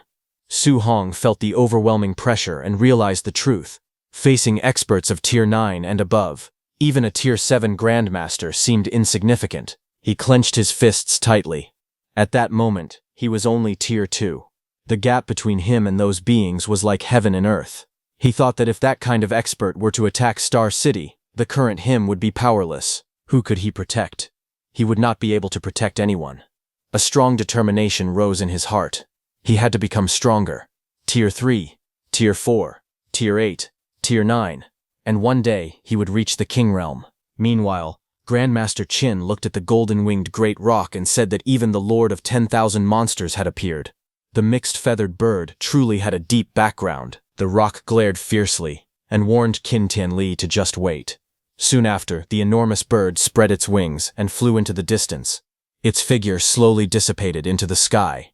Grandmaster Qin didn't panic because, in the end, he knew that the Lord of 10,000 Monsters had an old agreement with the human race and could not attack casually. Therefore, there was no need to worry about him bullying the younger generation.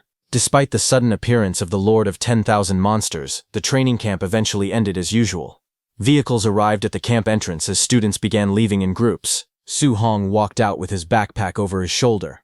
It had already been a month since he left home, and he thought that his uncle and aunt must be very worried about him. Just then, someone called out happily, saying they had finally found him. It was his classmates, Chen Shen and Li Tu. They gathered around him and joked that after the training camp, he would become famous in Star City. Even though they had not gotten along before, they hoped he would not target them in the future. Su Hong sighed and asked if he was really that petty. He said that if they had not mentioned those past issues, he would have already forgotten about them. Soon, an announcement was made to all the students. They were praised for their hard work during training. To welcome everyone back, the City Lord's estate had prepared a banquet with various gifts. All students were invited to attend. The students thanked the City Lord for his hospitality. As his friends chatted excitedly around him, Su Hong felt slightly overwhelmed. In his heart, however, he did not want to attend any banquet. He only wished to return home as soon as possible and reunite with his uncle and aunt. The scene shifted to Star City, at the City Lord's estate. Inside the grand banquet hall, golden chandeliers hung from the ceiling, and a long red carpet stretched down the center. Guests filled the hall, seated at round tables covered with luxurious dishes. The atmosphere was lively, and the sound of chatter echoed everywhere. A waiter approached two guests and politely told them that they were assigned to a specific table. One of them nervously thanked him.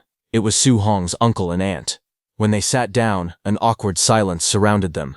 The two looked uncomfortable as they stared at the lavish food in front of them. At another table, some elegantly dressed guests whispered among themselves.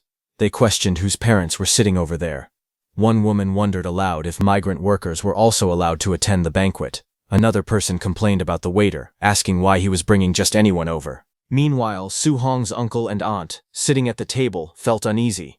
His aunt worried that they might be embarrassing little Hong by dressing the way they did. His uncle could only respond helplessly, saying those were their best clothes. With a sigh, they both felt that perhaps they should not have come at all. While they were feeling uneasy at their table, suddenly Su Hong's principal approached them with a warm smile. He asked if they were Su Hong's relatives. He then introduced himself as Li Chengsham, the principal of No. 1 High School. Su Hong's uncle and aunt were startled and quickly greeted him respectfully, addressing him as principal. Both of them were clearly nervous. The principal laughed kindly and told them there was no need to be nervous. He reached out to shake their hands, but Wu Lingshan noticed them and stepped forward. She grabbed Su Hong's uncle's hand and introduced herself as Wu Lingshan, the president of the Star City Martial Artists Association. With great excitement, she declared that Su Hong was the most promising genius she had ever seen. She laughed loudly, clearly proud of the young man. Overwhelmed, Su Hong's uncle and aunt stuttered nervously as they greeted the president. At another table, several guests watched the scene in shock. They whispered among themselves, wondering what was happening. They could not believe that the principal of No. 1 High School and the president of the Martial Dao Association had personally gone to greet those people. They also noticed that the two of them seemed to have a very good relationship with them. Some guests looked confused and asked who Su Hong was. They even wondered whether there was any powerful family with the surname Su in Star City. Meanwhile, another table was filled with chatter as the banquet continued.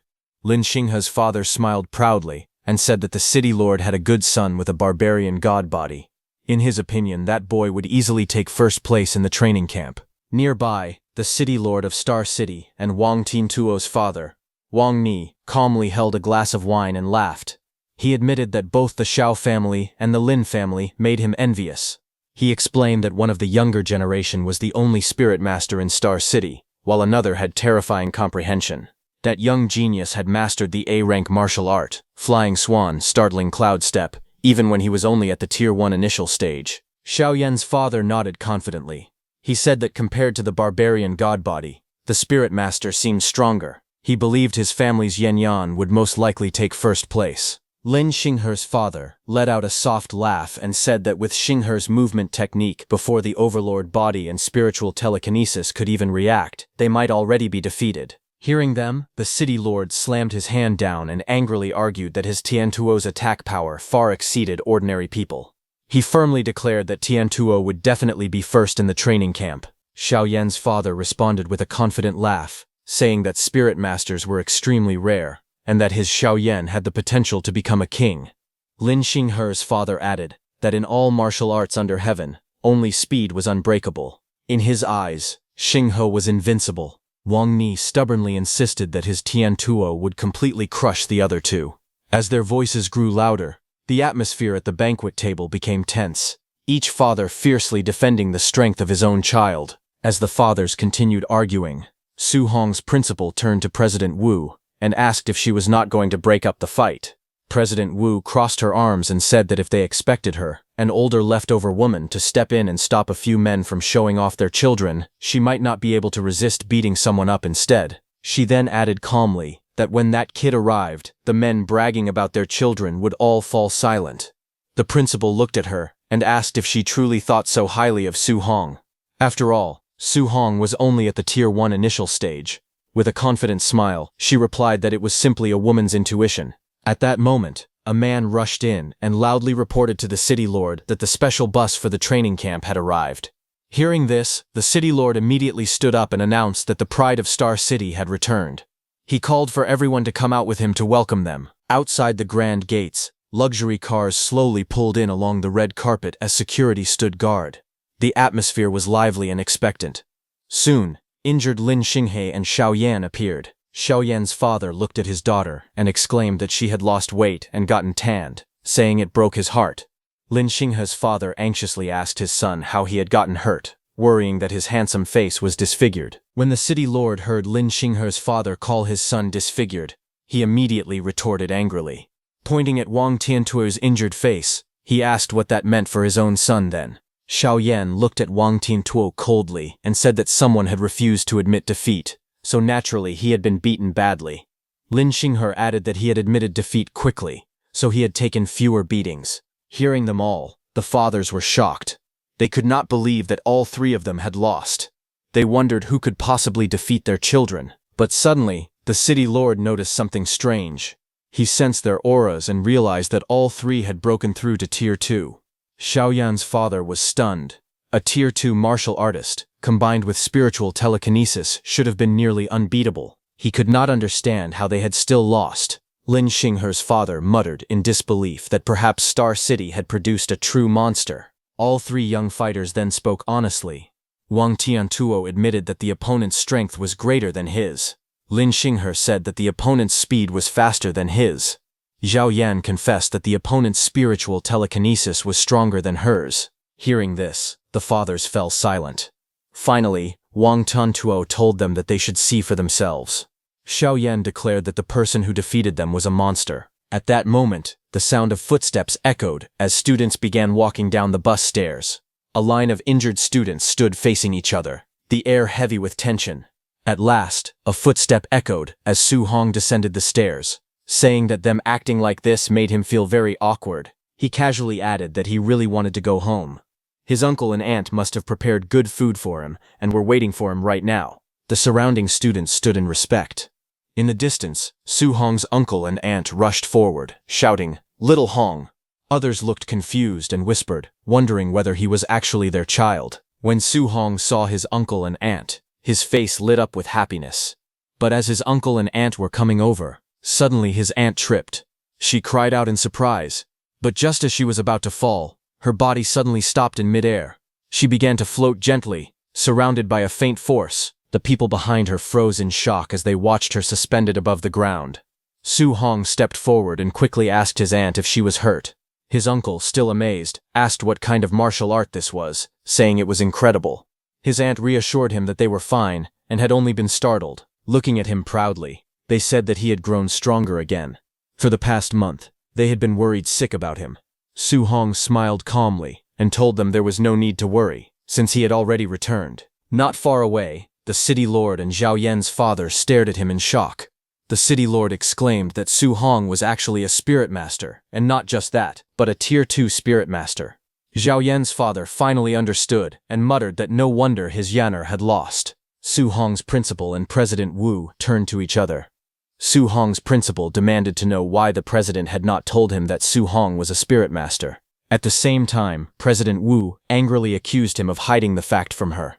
After a brief pause, they both realized the truth at the same time. They had not known either. President Wu then stepped forward confidently and declared that anyone who still dared to covet her position should fight her for it. She warned them to be careful, or she would bring Su Hong to beat their disciples into a pulp. Laughing boldly, Su Hong's principal announced that his #1 high school would rise next year. He challenged them to see how they would compete with him for resources then. The others could only stand there, speechless and frustrated, as they celebrated their victory. As soon as the news spread, many influential figures reacted immediately. One person demanded all the information about Su Hong from #1 high school. Another urgently ordered someone to prepare a generous gift at once. Someone excitedly declared that he had found the perfect husband for his daughter. Another quickly instructed his people to bring their daughter to the city lord's estate and dress her beautifully. But someone had already taken out a luxurious tray, holding a bank card and property documents. Star City's city lord, Wang Ni, stepped forward proudly. He announced that student Su Hong was indeed the #1 genius of Star City, truly a dragon among men. He then offered Su Hong a villa and 3 million in cash, explaining that it was the bonus prepared for first place in the training camp, and asked him to accept it. Watching from the side, others immediately saw through it. They mocked the so-called bonus, saying the city lord had only just realized his own son was not first. They understood that he had clearly seen Su Hong's family was not wealthy, and had prepared the reward on the spot under the excuse of a training camp prize. They complained that the old fox had acted too quickly. The The city lord continued smiling and declared that as the #1 talent of Star City, Su Hong could ask for anything in the future, and he would help him with all his might. Hearing this, Su Hong thought carefully. He realized that the city lord was publicly trying to win him over. If he refused, he would offend him. But if he accepted and sided with him, he might not be able to refuse any requests from the city lord in the future. He silently weighed his options as the city lord extended his hand toward him. Su Hong carefully considered the situation. He knew that the city lord's faction was the most powerful in Star City, so he could not afford to offend him. Moreover, with the city lord protecting his family, he would be able to go out and train without worry. He also had Grandmaster Qin, President Wu, and his principals supporting him. With their backing, he would not have to fear the city lord forcing him into anything excessive in the future. After weighing everything, Su Hong made his decision. He thanked the city lord for his favor, and admitted that he truly did need his help. The city lord smiled broadly and shook his hand firmly, telling him to feel free to ask for whatever he needed. Su Hong then made his request. He explained that his aunt had a rare disease and asked if the city lord could help treat it. Hearing this, his uncle and aunt were deeply moved. His aunt softly called his name, her eyes filled with emotion. The city lord immediately agreed. He ordered his subordinates to handle the matter and instructed them to use the best medical resources available. His subordinate respectfully responded and promised to carry out the order. With that, the agreement between them was sealed, and Su Hong had secured powerful support for his family. The city lord looked at Su Hong with a satisfied smile and asked if there was anything else he wanted. He told him not to be polite, saying he liked straightforward young people the most.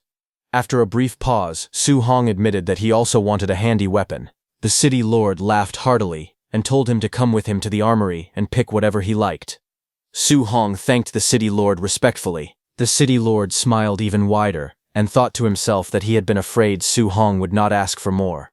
The more requests Su Hong made, the deeper he would be tied to the Wang family. Su Hong then turned to his uncle and aunt and asked them to wait for him for a while. The city lord instructed Tine Tuo to host the banquet in his place and said he would return shortly. Wang Tiantuo politely guided Su Hong's uncle and aunt to another area. Onlookers whispered that Su Hong's family had truly risen to great heights. Soon they arrived at the city lord's mansion armory. Inside, rows of weapons were neatly displayed. The city lord explained that one section contained C-grade alloy weapons, another held B-grade weapons, and the deepest part contained A-grade weapons. He then asked Su Hong what attribute he possessed and told him to go straight to the A-grade area and pick one. Seeing the display of high-level weapons, Su Hong realized that an A-grade alloy weapon was worth hundreds of millions. He understood that the city lord was truly going all out to win him over. Su Hong looked at the city lord and respectfully asked whether there were any multi-attribute alloy weapons available. The city lord was startled. He repeated the question in disbelief and asked whether Su Hong was a multi-attribute martial artist. Su Hong calmly explained that he cultivated multiple attributes at the same time. He added that Grandmaster Qin thought highly of him and had advised him to choose a multi-attribute weapon if possible. As he spoke, 7 different attribute energies appeared around his body, glowing in different colors. The city lord stared in shock and stammered that there were 7 attributes. Seeing the city lord's reaction, Su Hong thought to himself that since he had already decided to accept the city lord's attempt to win him over, the more monstrous he appeared, the more the city lord would value him. The city lord could hardly believe what he was seeing. He exclaimed that cultivating 7 attributes at the same time should make cultivation extremely slow. He questioned how Su Hong's cultivation speed could be so fast. He even recalled that it was said that those who cultivated 7 attributes could not even reach rank 2, but Su Hong was already a rank 2 7-attribute martial artist. He was also a rank 2 spirit reader and possessed a special physique that surpassed the barbarian god body. Overwhelmed, the city lord declared that such a monster had actually appeared in his Star City. He felt as though a heaven-sent genius had descended upon them. After a moment, he sighed and called himself useless in front of nephew Su Hong. Seeing his sudden reaction, Su Hong asked what had happened to the city lord all of a sudden. The city lord led Su Hong through the armory and explained that multi-attribute alloy weapons were extremely rare. Even in his own collection, there were only a few dual-attribute weapons. As for 3-attribute weapons, he said there was only one available, a B-grade dark gold profound iron spearhead. Holding the spearhead in his hand, the city lord asked whether Su Hong wanted him to dismantle an A-grade alloy spear shaft so he could make do with it for now. Su Hong clasped his hands politely and thanked the city lord for the offer. He said that for the shaft he could simply continue using his Thunderfire spear. A 3-attribute spearhead would already be enough for him at the moment. The city lord then mentioned that anomalies had recently appeared near Star City. Rumors claimed that dual-attribute and even multi-attribute fierce beasts had emerged. He assured Su Hong that he would have someone keep an eye out for him. Su Hong looked surprised and asked what kind of anomalies he was referring to. The city lord explained that while Su Hong had been attending the training camp, anomalies had appeared all over the world. In those places, not only had multi-attribute fierce beasts shown up, but multi-attribute natural treasures had also been born. He added that someone had personally witnessed a thunder-attributed fierce beast that, after coming into contact with a shard-like object, gained the ability to breathe both thunder and flames. The city lord told Su Hong that Stargazing Lake, located outside Star City, had also reported sightings of multi-attribute fierce beasts. Su Hong was surprised and asked about Stargazing Lake. The city lord explained that Stargazing Lake was too dangerous for him at the moment. He advised that once Su Hong entered a martial arts university in the future, he would have more opportunities to obtain multi-attribute weapons. There was no need to take risks now. Su Hong thanked the city lord for his guidance. A few hours later, outside Su Hong's house, an official vehicle from Star City arrived. The car attracted the attention of many neighbors, who gathered around in curiosity. Some people wondered why an official Star City vehicle had come to their neighborhood. Others quickly recognized the license plate number and exclaimed that it belonged to the city lord's private car. The crowd was shocked, questioning what the city lord was doing there of all places. Among the onlookers, the woman who had tried to buy Su Hong's training camp pass stared at the luxurious car with longing.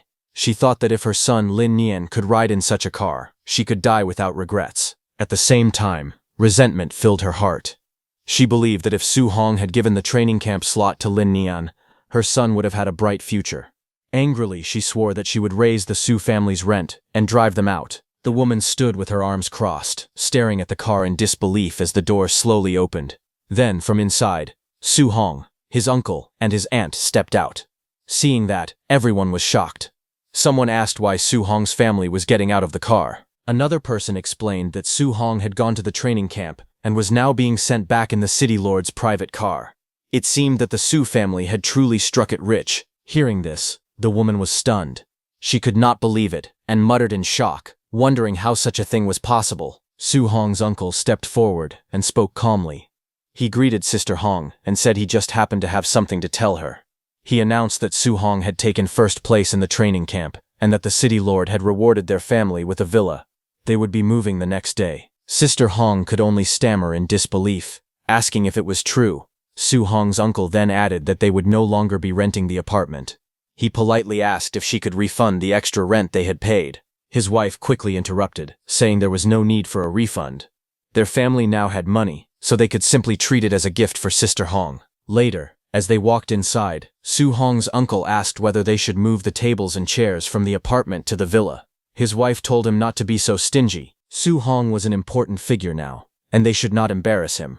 Su Hong laughed and said he was not afraid of being embarrassed as long as everyone was happy. That night, under the quiet city lights, Su Hong stood on his rooftop, watching over the silent buildings. He said that today would be the last time he trained in that place. Surprisingly, he felt a little reluctant to leave. He checked his remaining martial values and calculated that after upgrading his mental strength and defeating everyone in the training camp, his total martial values had exceeded 1,900.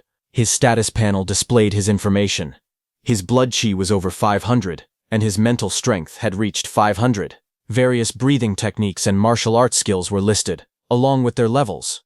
At the bottom, his martial values showed 1944. He began to convert his martial values into blood chi. One notification after another appeared, each showing his blood chi increasing by 0.1. His blood chi steadily increased until it reached 701. With over 700 blood chi points, he successfully broke through to the mid-stage of rank 2. As he sat there, red energy flames surged around his body. His muscles swelled as the power coursed through him. After stabilizing himself, he said that he should look up the anomalies the city lord had mentioned, along with information about Stargazing Lake. However, when he gripped his phone, cracks suddenly spread across the screen. He realized that his body had not fully adapted to the power of mid-stage rank 2 yet. Fortunately, his phone had not been completely crushed. While sitting on the rooftop at night, Su Hong scrolled through the news on his phone.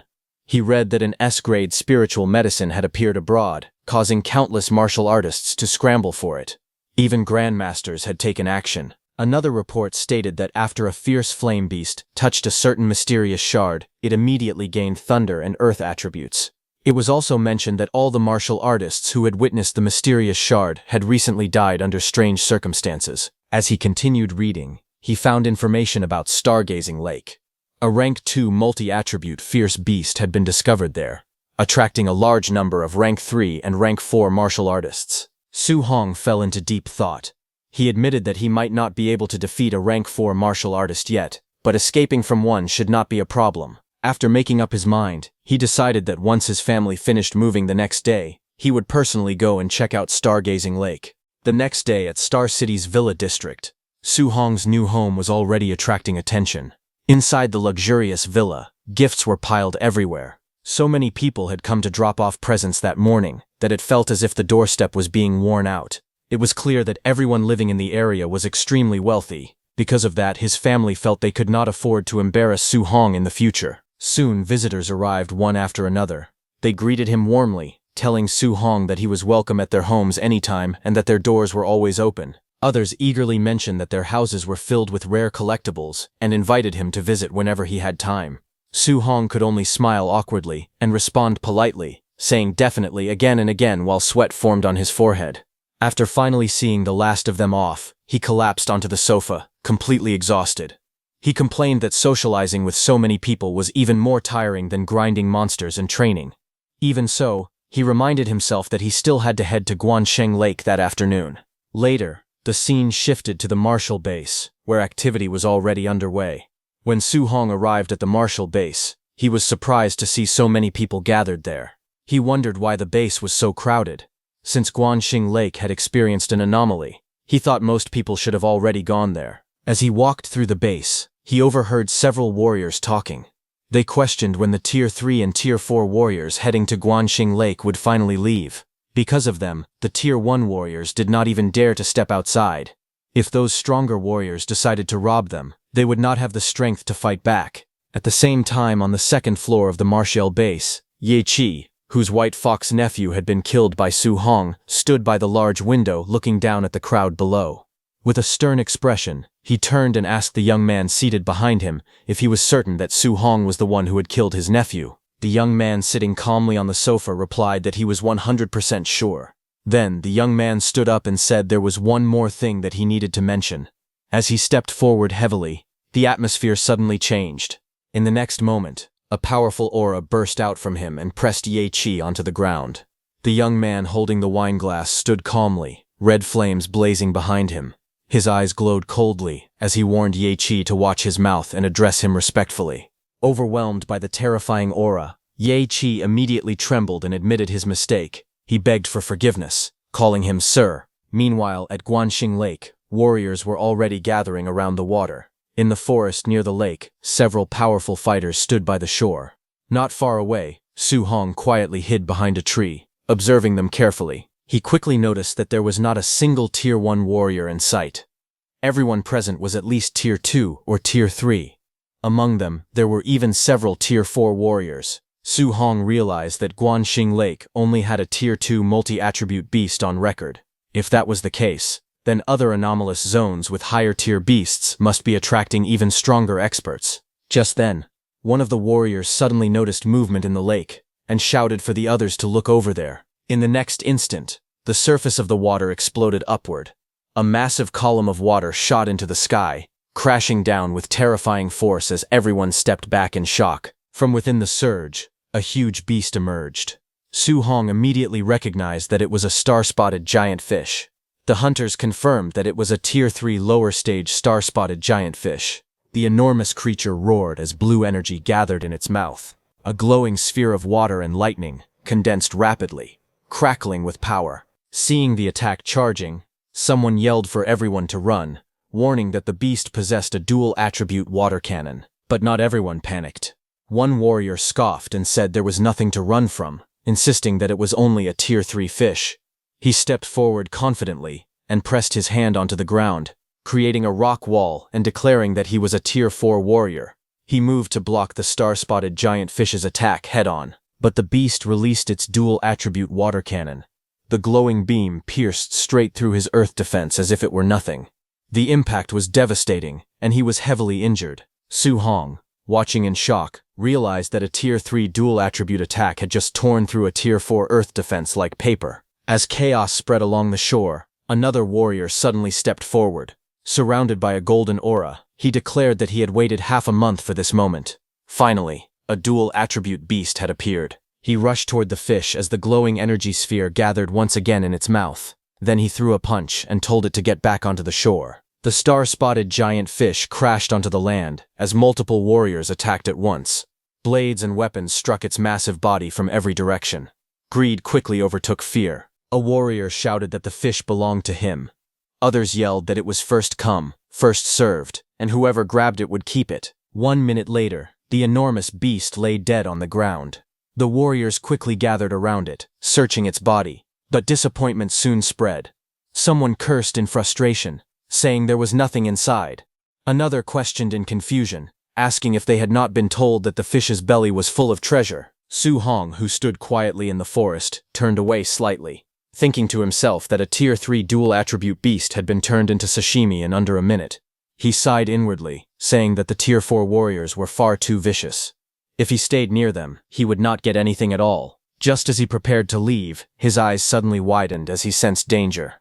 In the next instant, a masked man wrapped in crackling blue lightning appeared behind him, his blade raised high. The assassin lunged forward with explosive speed, aiming a deadly strike at his back. But for a second, the assassin's body froze mid-attack. He was stunned.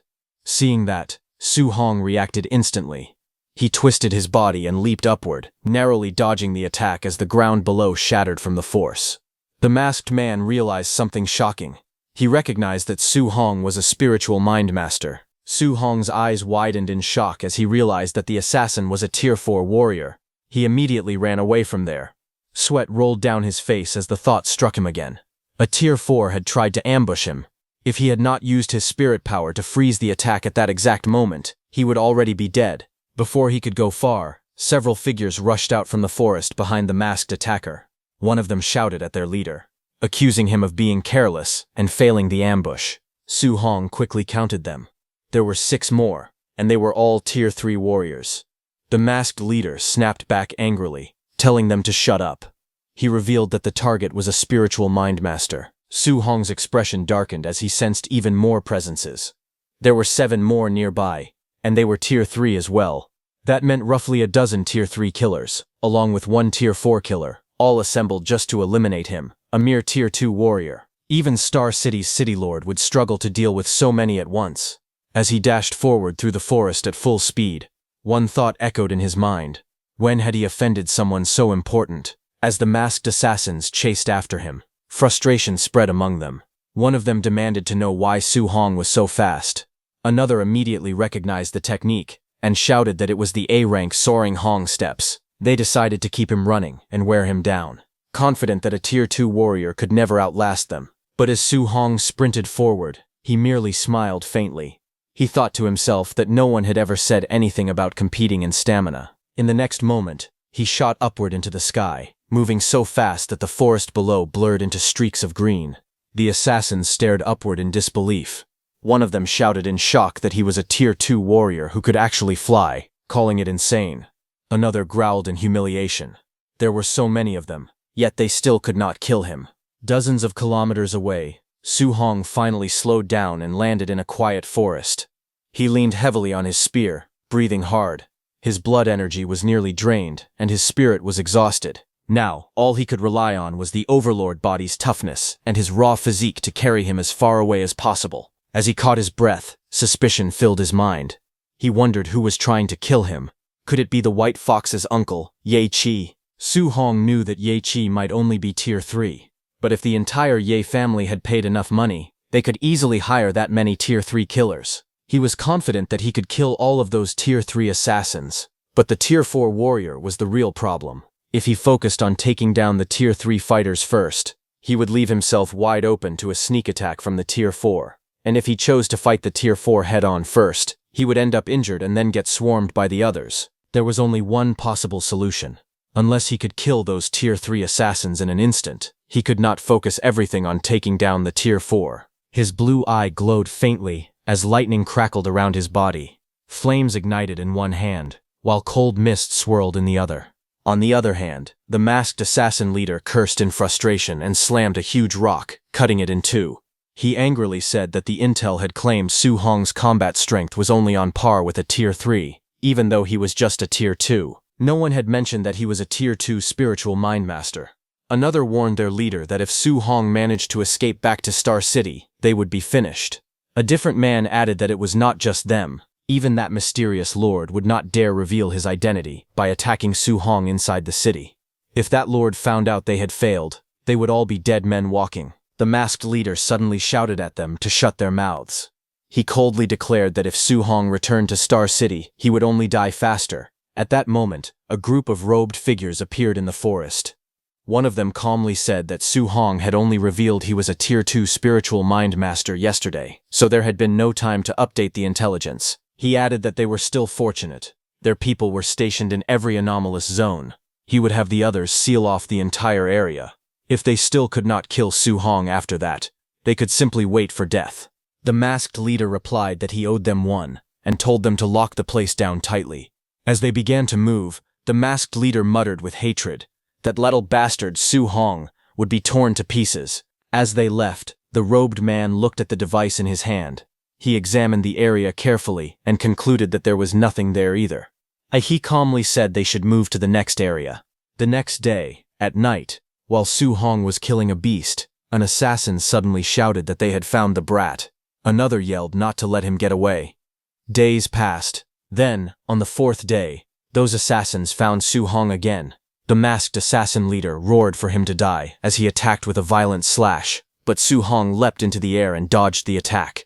Time continued to move forward. Then, on the seventh day, while Su Hong was answering nature's call, one of the assassins found him and suddenly shouted that Su Hong was there. He urgently called for everyone to gather in that direction as he rushed towards Su Hong once again.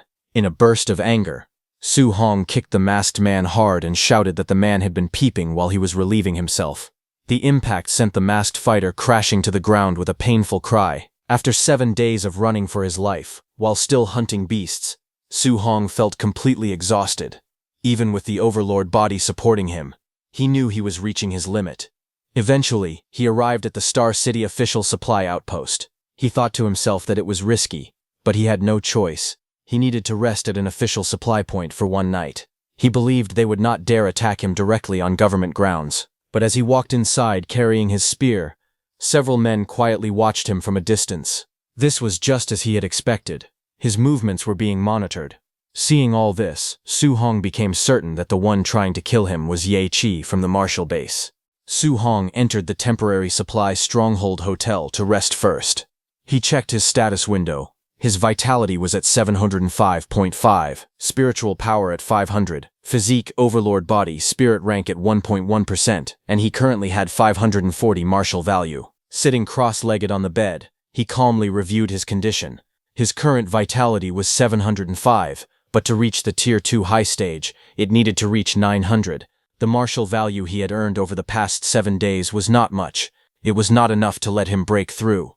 But he knew that increasing vitality by only a few dozen points would not help much right now. His eyes shifted to the Overlord body. Its spirit rank was only 1.1%. He decided that strengthening the Overlord body would be better. Not only would it directly increase his combat power, but it would also improve his endurance. He began upgrading it.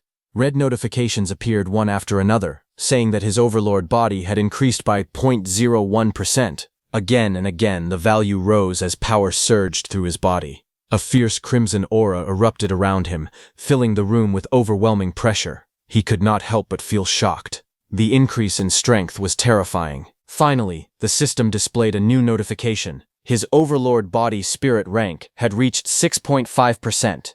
Although it had only increased from 1.1% to 6.5%, his overall strength had risen by at least 20%. Su Hong decided that next he would cultivate his guidance techniques while resting his eyes.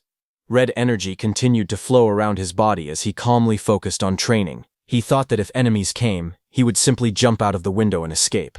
A few hours later, night fell. The moon hung quietly in the sky outside the open window. Su Hong went downstairs to the dining hall. Someone laughed loudly and told the others to hurry and record the scene to post online.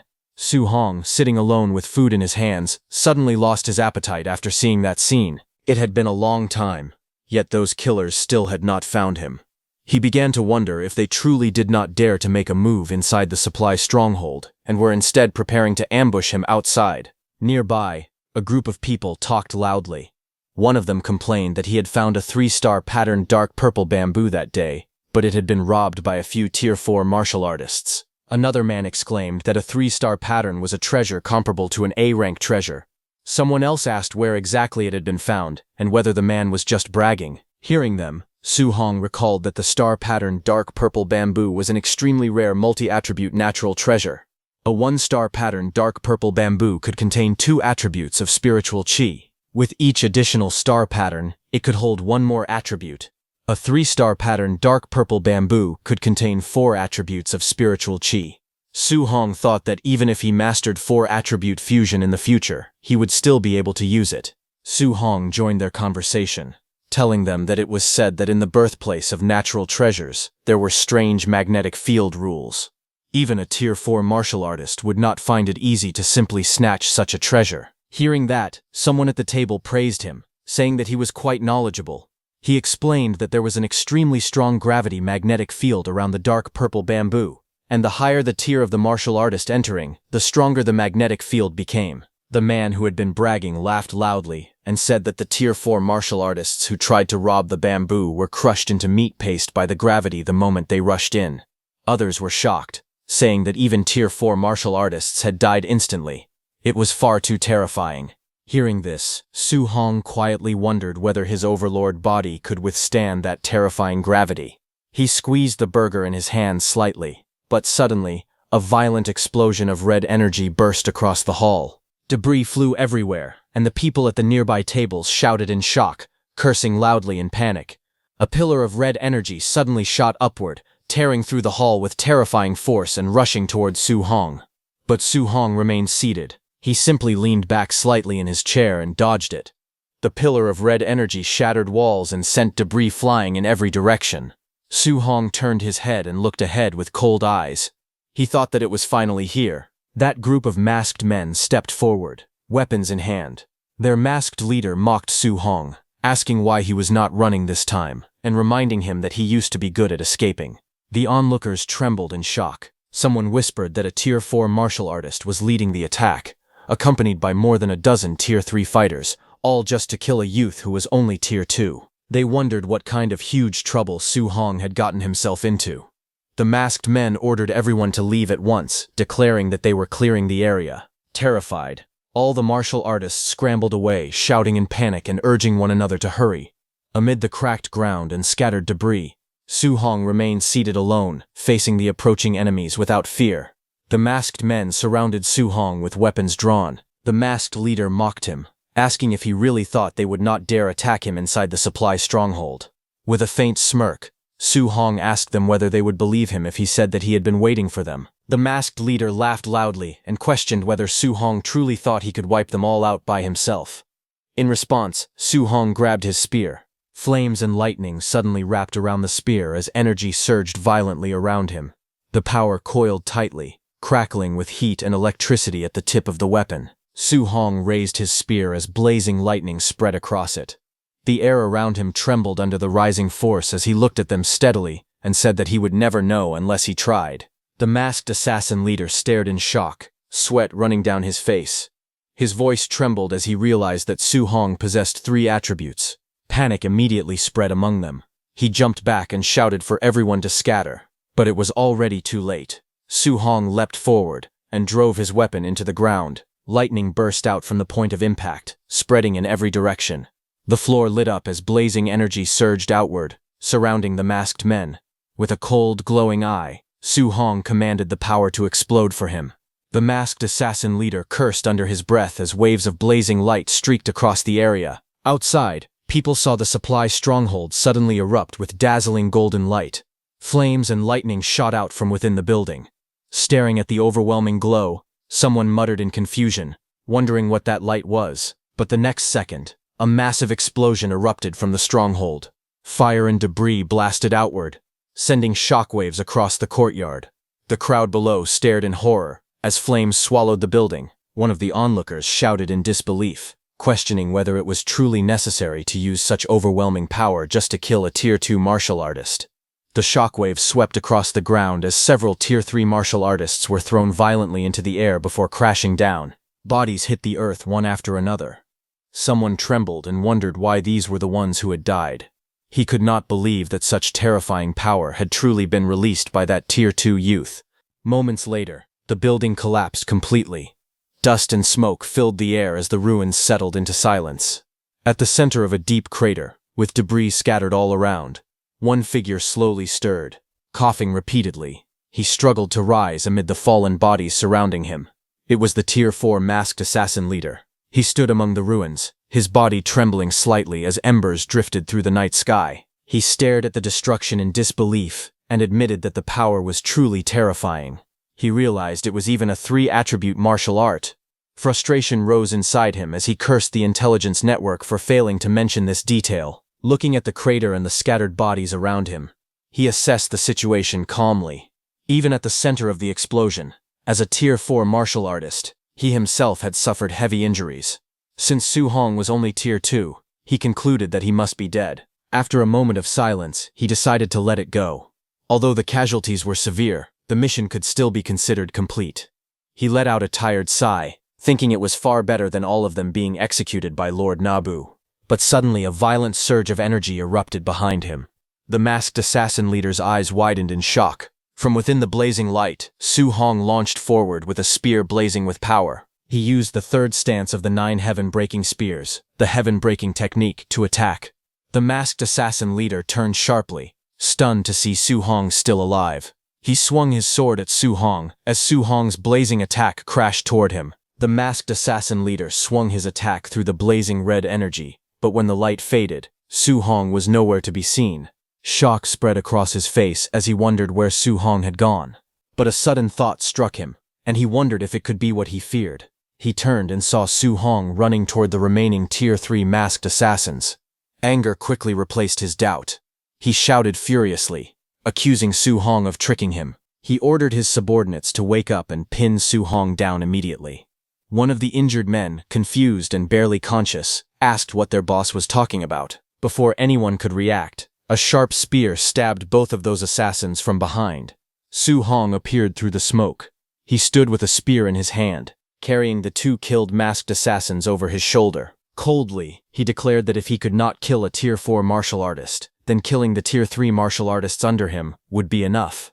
Su Hong's expression turned serious as he reflected on the terrifying aftermath of the attack. He realized that the power of a failed 3-attribute fusion was far more frightening than he had expected. He knew that if he had not condensed the thick earth armor and upgraded his overlord body in time, he would have been crippled even if he had survived. Without hesitation, he flung the 2 dead Tier 3 martial artists into the air and coldly bid the Tier 4 masked assassin farewell. He immediately turned and ran away from there. In his heart, he calculated the situation clearly. The enemy's Tier 3 martial artists were almost completely wiped out. As long as he could successfully fuse the 3 attributes, he believed he still had a chance to kill the Tier 4 martial artist. Across from him, the masked assassin leader erupted in rage. His eyes glowed blood red with killing intent. Surrounded by blazing red energy, he roared that he would tear Su Hong's corpse into 10,000 pieces. The scene shifted to the Star City martial artist base. Inside the base, several martial artists gathered near the entrance, discussing recent events. Among them was the group of Wang Tiantuo, Lin Xinghe, and Zhao Yan, who were at the training camp with Su Hong. Lin Xinghe sighed and said that he had originally wanted to invite Su Hong to go to Stargazing Lake together. However, he had not expected Su Hong to leave 7 days earlier. Wang Tiantuo added that Su Hong had only rested for 1 day before heading to Stargazing Lake to train, while the rest of them had taken 7 full days to recover. Lin Xinghe told him not to compare themselves to a monster. Determined, Xiao Yan suggested that they set off quickly. Perhaps they could even run into Su Hong near Stargazing Lake. Elsewhere, a furious voice cursed those masked assassins as nothing but trash. It was Ye Qi. Sitting in a chair, he angrily smashed a teacup onto the ground. He couldn't believe that those masked assassins had not only impersonated the martial artists of his base, but had also locked down the area around Stargazing Lake. On top of that, they had dared to attack Su Hong directly at the supply stronghold. Ye Qi was very scared, because he knew that if Su Hong were to die, even a fool would suspect him. He also knew that the City Lord valued Su Hong greatly, and if anything happened to him, the City Lord would not hesitate to wipe out their entire clan. The scene then shifted to the dark purple bamboo forest. There, a terrifying purple gravity field spread across the forest. The bamboo bent under the overwhelming force. Only a single bamboo was still standing beneath that powerful aura descending from above. This was the mysterious gravity field. Several martial artists struggled within the field. One man clenched his teeth and cursed. He said the gravity was too terrifying. The treasure was right in front of his eyes, yet he simply could not reach it. Another martial artist revealed that he had only taken the 14th step, and the gravity was already more than 30 times stronger than normal. Outside the gravity field, someone calmly calculated that, assuming a body weight of 80 kilograms, 30 times the gravity would equal a little over 2 tons. He questioned how a Tier 3 martial artist could not even withstand this. Another person explained that this was not like carrying a heavy object. Instead, every single cell in the body had to endure 30 times the gravity. Even if the bones and muscles could withstand it, the internal organs and brain might not survive such pressure. While they were talking, the group that had helped those masked assassins hunt down Su Hong appeared behind them. Those martial artists were surprised to see them. The group's leader, a black-haired man holding a tablet, stepped forward. Looking at the gravity field, he said that the higher a martial artist's cultivation, the greater the gravity applied by the gravity field. He added that if a Tier 4 martial artist like himself entered, the gravity he would endure would probably be several times greater than what a Tier 3 martial artist experienced. Looking at the bamboo standing in the middle, the black-haired leader thought that although the 3-star patterned dark purple bamboo was certainly precious, it would be meaningless if it could not be obtained. The black-haired leader then turned around to leave, thinking that he should continue searching for the divine object instead. But as he walked, the compass-like tablet in his hand suddenly reacted. He froze and shouted for everyone to stop. Staring at the device, he realized with surprise that he had finally found it. He looked toward the direction indicated by the tablet, and saw that it was pointing at the 3-star patterned dark purple bamboo in the gravity field ahead. His expression darkened upon seeing that. He thought that of all places for the divine object to be hidden, it had to be inside the dark purple bamboo. Frustrated, he wondered how he was supposed to retrieve it. Just then, he sensed someone approaching. He turned sharply and saw Su Hong running toward him. He was confused about why Su Hong was there. He couldn't believe that a Tier 4 leading a group of Tier 3 martial artists had actually failed to kill a mere Tier 2 brat. With killing intent rising in his eyes, he gripped his weapon tightly and cursed his subordinates as useless trash. In the end, he would have to handle this himself. The black-haired leader immediately charged at Su Hong, thinking that there was no reason to refuse merits delivered right to his door. If he killed Su Hong, that lord would definitely reward him. At that moment, Su Hong sensed the attack and felt the overwhelming pressure approaching. He could not help but admit that it was a strong aura. The black-haired leader lunged forward with full force, his weapon slashing down fiercely toward Su Hong. But in the next instant, a blazing energy erupted. A powerful orange energy flared around Su Hong's body, forming a fiery defense that covered him completely. The attack collided with the burning aura, and a massive explosion of light and force burst outward, shaking the surroundings. The smoke slowly dispersed, and Su Hong stood at the center, gripping his staff. The black-haired leader faced him from a short distance away. Breathing heavily, Su Hong looked at the black-haired leader and admitted that he was not bad. He had actually managed to withstand his strike, but the black-haired leader's expression turned cold. He declared that Su Hong must die today. With a fierce shout, the black-haired leader swung his weapon again, a powerful wave of energy forming around the blade as he charged forward. Su Hong's eyes sharpened. He recognized the black-haired attacker as a demonic cultist, and he realized that he even knew his name. As the black-haired leader rushed closer, Su Hong understood that, aside from Ye Qi, the demonic cult also wanted him dead. Without hesitation, flames erupted along his arm and weapon. A blazing strike shot forward, colliding head-on with the incoming attack. The two forces met in midair with a thunderous crash. The two forces collided violently, and a blazing explosion burst outward, flames roaring as the impact shook the ground. The shockwaves spread across the forest, tearing through the earth and sending dust flying in all directions. The black-haired demonic cultist was thrown backward at high speed, crashing through the bamboo grove as a long trail of force carved a path behind him. Struggling to steady himself, he stared ahead in disbelief. He could not understand it. Was this power really something a Tier 2 martial artist could unleash? Clenching his weapon tightly, fear crept into his heart. He realized that Su Hong was far too monstrous. Suddenly, his eyes widened. He saw Su Hong running toward the gravity field. Panic flashed across his face as he shouted for his allies to stop Su Hong. In the next moment, several figures rushed forward together, charging through the forest toward Su Hong. Seeing the demonic cultists blocking his path in front, and Tier 4 martial artists chasing from behind, Su Hong felt that this pursuit was endless. The cultists gritted their teeth as they ran. They had seen it clearly. Su Hong had taken all of their leader Bai Ao's attacks head-on. One of them suggested undergoing a mutated transformation to deal with him. Another immediately rejected the idea. He argued that Su Hong could only cast such a tremendously powerful martial art once at most. It would be impossible for him to use it a second time. Another man said that as long as they held Su Hong back, their leader Bai Ao would catch up and finish him. A bald man covered in blue energy shouted for everyone to attack with all their strength and stop Su Hong. But before the command could even be completed, a blazing slash cut across his neck. In a single instant, Su Hong tore through them like light. Their bodies were struck before they could react. It was an instant kill in one move. The remaining cultists froze in terror, sweat pouring down their faces. They stared in disbelief and shouted in panic, questioning how he could possibly use that move again after claiming he could not. But the cultists refused to retreat. No matter what, they had to stop him. One of them shouted for his brothers to charge, and they rushed forward through the bamboo forest. In the next instant, Su Hong leapt high into the air, lightning wrapping around his spear. He unleashed his move, treading sea. A blazing wave of lightning and flame crashed down like a tidal force. The ground split apart under the impact.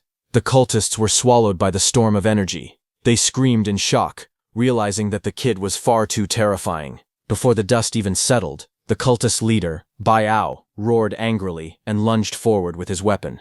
He shouted that he wanted to see how Su Hong would block his move. His attack came down like a crashing waterfall of force. But just as the strike descended, Su Hong stepped onto a purple bamboo, and using his flying swan's startling cloud step, jumped inside the gravity field. He moved with lightning speed inside the gravity field, thinking about why he would bother blocking the full-powered strike of a Tier 4 martial artist. The surrounding men stared in disbelief, seeing that Su Hong had stepped more than 10 paces in an instant. They wondered how powerful Su Hong's physical body must be. It was as if gravity had no effect on him at all. Seeing this, the cultist leader Bai Ao roared angrily, telling Su Hong not to think that just because he had escaped into the gravity field, there was nothing he could do. But as Bai Ao took his first step inside, the gravity intensified rapidly. With only one step, the pressure had already increased 30-fold.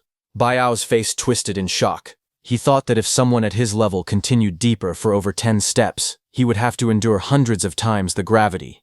Meanwhile, Su Hong continued forward without hesitation. Seeing that, Bai Ao cursed the crushing gravity as it pressed down on him.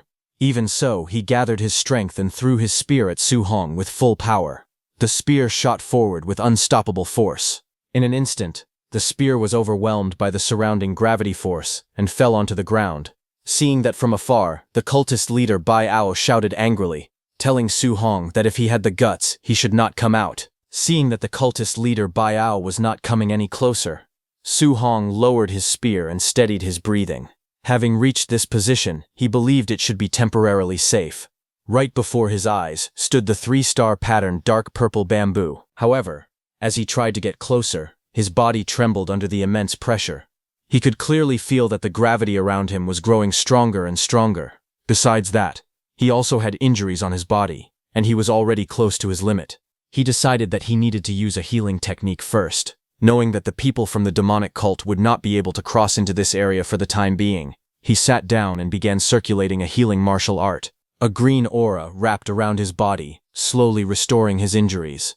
Watching from a distance, several people were shocked.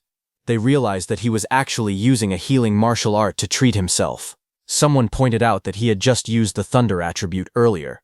How could he also know a wood attribute healing technique? Another person exclaimed that this was not the main issue. The real problem was that he was already only a little over 10 steps away from the dark purple bamboo. The cultists' leader Bai Ao immediately ordered his men to notify Lin Chen and the rest to come quickly, saying they needed to join forces to kill Su Hong. They absolutely could not let him leave alive. Seeing Su Hong inside the gravity field, his face twisted with anger and fear because he knew that the divine object was very likely hidden inside that dark purple bamboo. If Su Hong managed to obtain it, none of them would survive. Near Stargazing Lake, a wounded cultist with dark wings lay on the ground, unconscious and battered. Not far from him, 3 people stood at the edge of a cliff overlooking the lake. It was Wang Tintuo, Lin Xinghe, and Xiao Yan who had killed that cultist. They had just discovered that the entire area around Stargazing Lake had been locked down by demon cultists. Wang Tiantuo wondered whether the cult might be targeting Su Hong. Lin Xinghe replied that it was hard to say. The demon cult could also be searching for treasure. After a brief pause, they decided to hurry back to the martial artist base to report that demon cultists had appeared in the area. As they ran through the forest, Xiao Yan frowned and said that something felt wrong. If Stargazing Lake had truly been locked down, it was impossible for the martial artist base to have no reaction at all. Lin Xinghe immediately understood the implication and asked if she was suggesting that the martial artist base might be colluding with the demon cult. Determined to confirm the situation, Wang Tiantuo decided to directly notify his father and have him send people to seize control of both the martial artist base and Stargazing Lake at the same time. At the City Lord's mansion, City Lord Wang was shocked to hear that the Stargazing Lake area had been sealed off by demon cultists and that the martial artist base might be working together with them. Wang Tintuo also told him that Su Hong was likely near Stargazing Lake and could be the demon cult's true target. Hearing this, the City Lord was furious. Without hesitation, he declared that he would personally bring men over immediately. On the other hand, at the purple bamboo gravity field, Su Hong was still inside. Not far away, several demon cultists stood in the forest. Just then, the masked assassin whom cultist leader Bai Ao had called for arrived. However, cultist leader Bai Ao was shocked and demanded to know why he was alone and where the others were. The masked assassin leader, who was injured and breathing heavily, explained that Su Hong, whom they were after, had fought dirty and caused heavy casualties among their brothers. Cultist leader Bai Ao was stunned upon hearing that over a dozen Tier 3 martial artists had been completely wiped out. He said that even if they had faced a dozen Tier 3 wild boars, they would not have been eliminated so easily. Yet they had fallen to Su Hong, who was supposedly only a Tier 2 martial artist.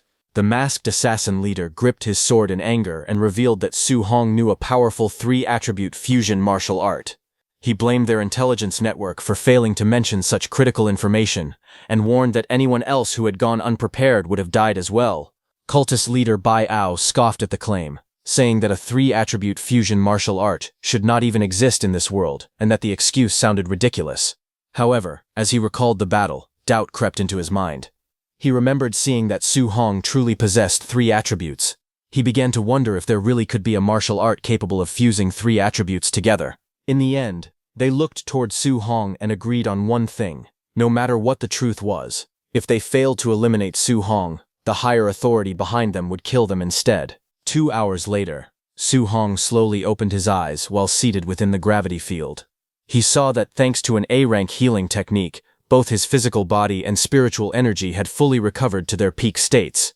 However, he could still see that the group of demon cultists had not left. It was clear to him that they would not stop until they killed him. He fixed his gaze on the 3-star patterned ink purple bamboo standing ahead. Once he obtained it, he planned to escape immediately. With that thought, he rose to his feet and stepped forward, gripping his weapon tightly. But the moment he moved, the ground beneath him cracked.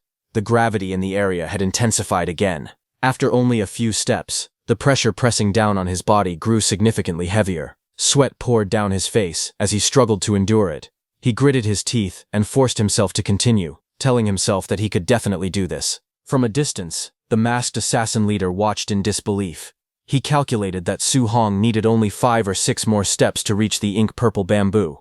He was shocked by how strong Su Hong's physical body was. Cultist leader Bai Ao cursed under his breath. calling him a genius with a rare 3-attribute constitution. Cultist leader Bai Ao concluded that the moment Su Hong pulled out the ink-purple bamboo, the magnetic field would completely disappear. As soon as that happened, they planned to immediately rush in, surround him, and kill him without hesitation. The masked assassin leader swore that he would personally tear Su Hong into pieces. Inside the terrifying field, Su Hong struggled forward, step by step under the crushing gravity. Sweat dripped down his face as he endured the overwhelming pressure. Finally, after immense effort, he reached the ink-purple bamboo. He let out a breath of relief and murmured that it was finally within reach. However, just as he stood there, something caught his attention. Under the horrifying gravity of the magnetic field, even solid rocks were being crushed into powder. Yet a small black fragment lying near the bamboo had not deformed in the slightest. This abnormal detail immediately raised suspicion. He wondered whether the fragment could be some kind of treasure. He bent down and picked it up, holding the strange black fragment in his hands. Su Hong examined it carefully. He admitted to himself that he could not tell what kind of material it was. There did not seem to be anything unusual about it at first glance. Still doubtful, he decided to test its toughness. Even when he used all his strength, he could not bend the fragment in the slightest. It was far too tough, far beyond ordinary materials. As he continued gripping it, the sharp edge suddenly sliced his palm, and a drop of blood flowed onto the fragment. Before he could fully process what was happening, he felt the fragment moving. To his shock, it began merging into his body through the wound on his palm. In that instant, a violent reaction occurred. All 7 types of spiritual energy around him began skyrocketing at once. Multicolored lightning-like streams of power wrapped around his body, surging wildly through his meridians. A system notification suddenly appeared before him, informing him that he had obtained a fragment of the 7 gods' cauldron. Startled but quick to react, he realized that this fragment must be a treasure capable of raising his cultivation. Gritting his teeth, he immediately sat down and seized the opportunity, absorbing the surging energy as his aura flared upward in blazing red waves. Outside the magnetic field, the masked assassin leader watched in confusion. He could not understand why Su Hong had suddenly sat down and started cultivating. Cultist leader Bai Ao cursed, and realized that Su Hong had bent down earlier. He must have picked something up. Inside the field, Su Hong felt the change clearly. The spiritual energy of all 7 attributes had skyrocketed by more than 10-fold. Previously, using the same attribute A-rank martial arts several times in a row would completely drain his spiritual energy. Now, however, he felt that he could unleash it dozens of times consecutively without exhausting himself. Even more astonishing was the fact that the 3-attribute fusion he had struggled to achieve for so long had now been completed directly and effortlessly.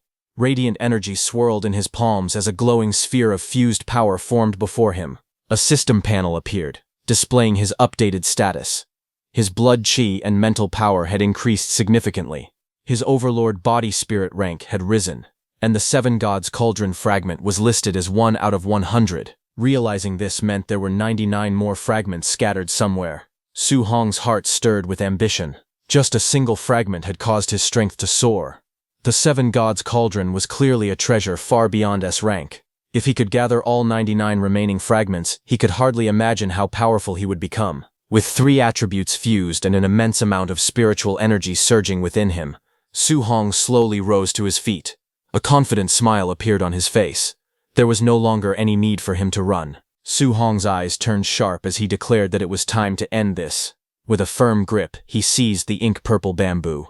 Spiritual energy spiraled around him in glowing rings as he pulled upward with overwhelming force. Outside the magnetic field, cultist leader Bai Ao realized that Su Hong was about to pull out the ink-purple bamboo and shouted for everyone to prepare to strike. The masked assassin leader snarled that he did not need any reminders. He wanted to kill him even more than the others did.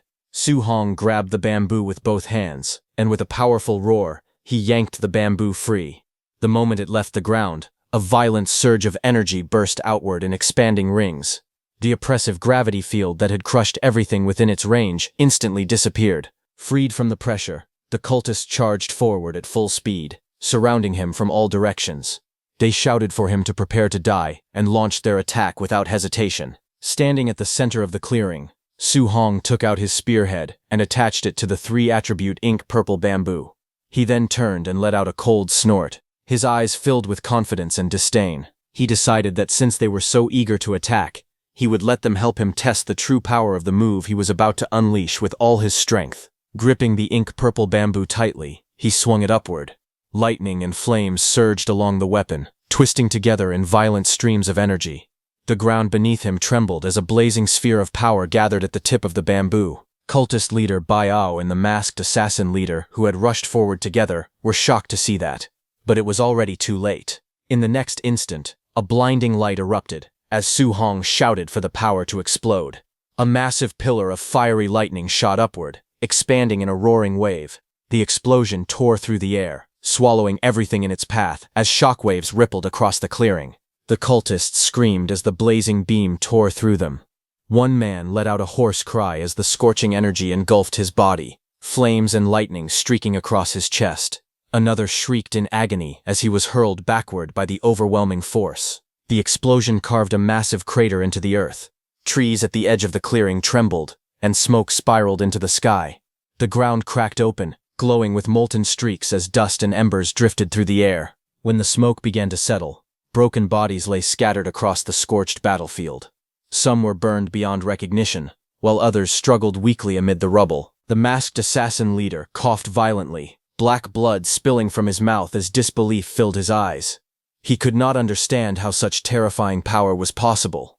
To him, it seemed absurd. Cultist leader Bai Ao, barely able to stand, concluded that Su Hong must have obtained the fragment of that divine object. Otherwise, there was no way he could have suddenly become so strong. Through the haze of smoke, Su Hong stepped forward calmly, lightning still crackling along the ink-purple bamboo. With a faint smile, he asked whether hunting him had been enjoyable, because now it was his turn to kill them. Su Hong stood holding the ink-purple bamboo in his hand. Looking at the surviving cultist leader, Bai Ao, and the masked assassin leader, he told them that survival was not impossible. If they wanted to live, all they had to do was reveal the location of the demonic cult's stronghold in Star City. He pointed out that for them to have worked together with Ye Qi from the martial artist base and gathered so many people in such a short time, it was obvious that numerous members of the demonic cult had already been hiding in Star City for a long time. The masked assassin leader's face twisted with rage.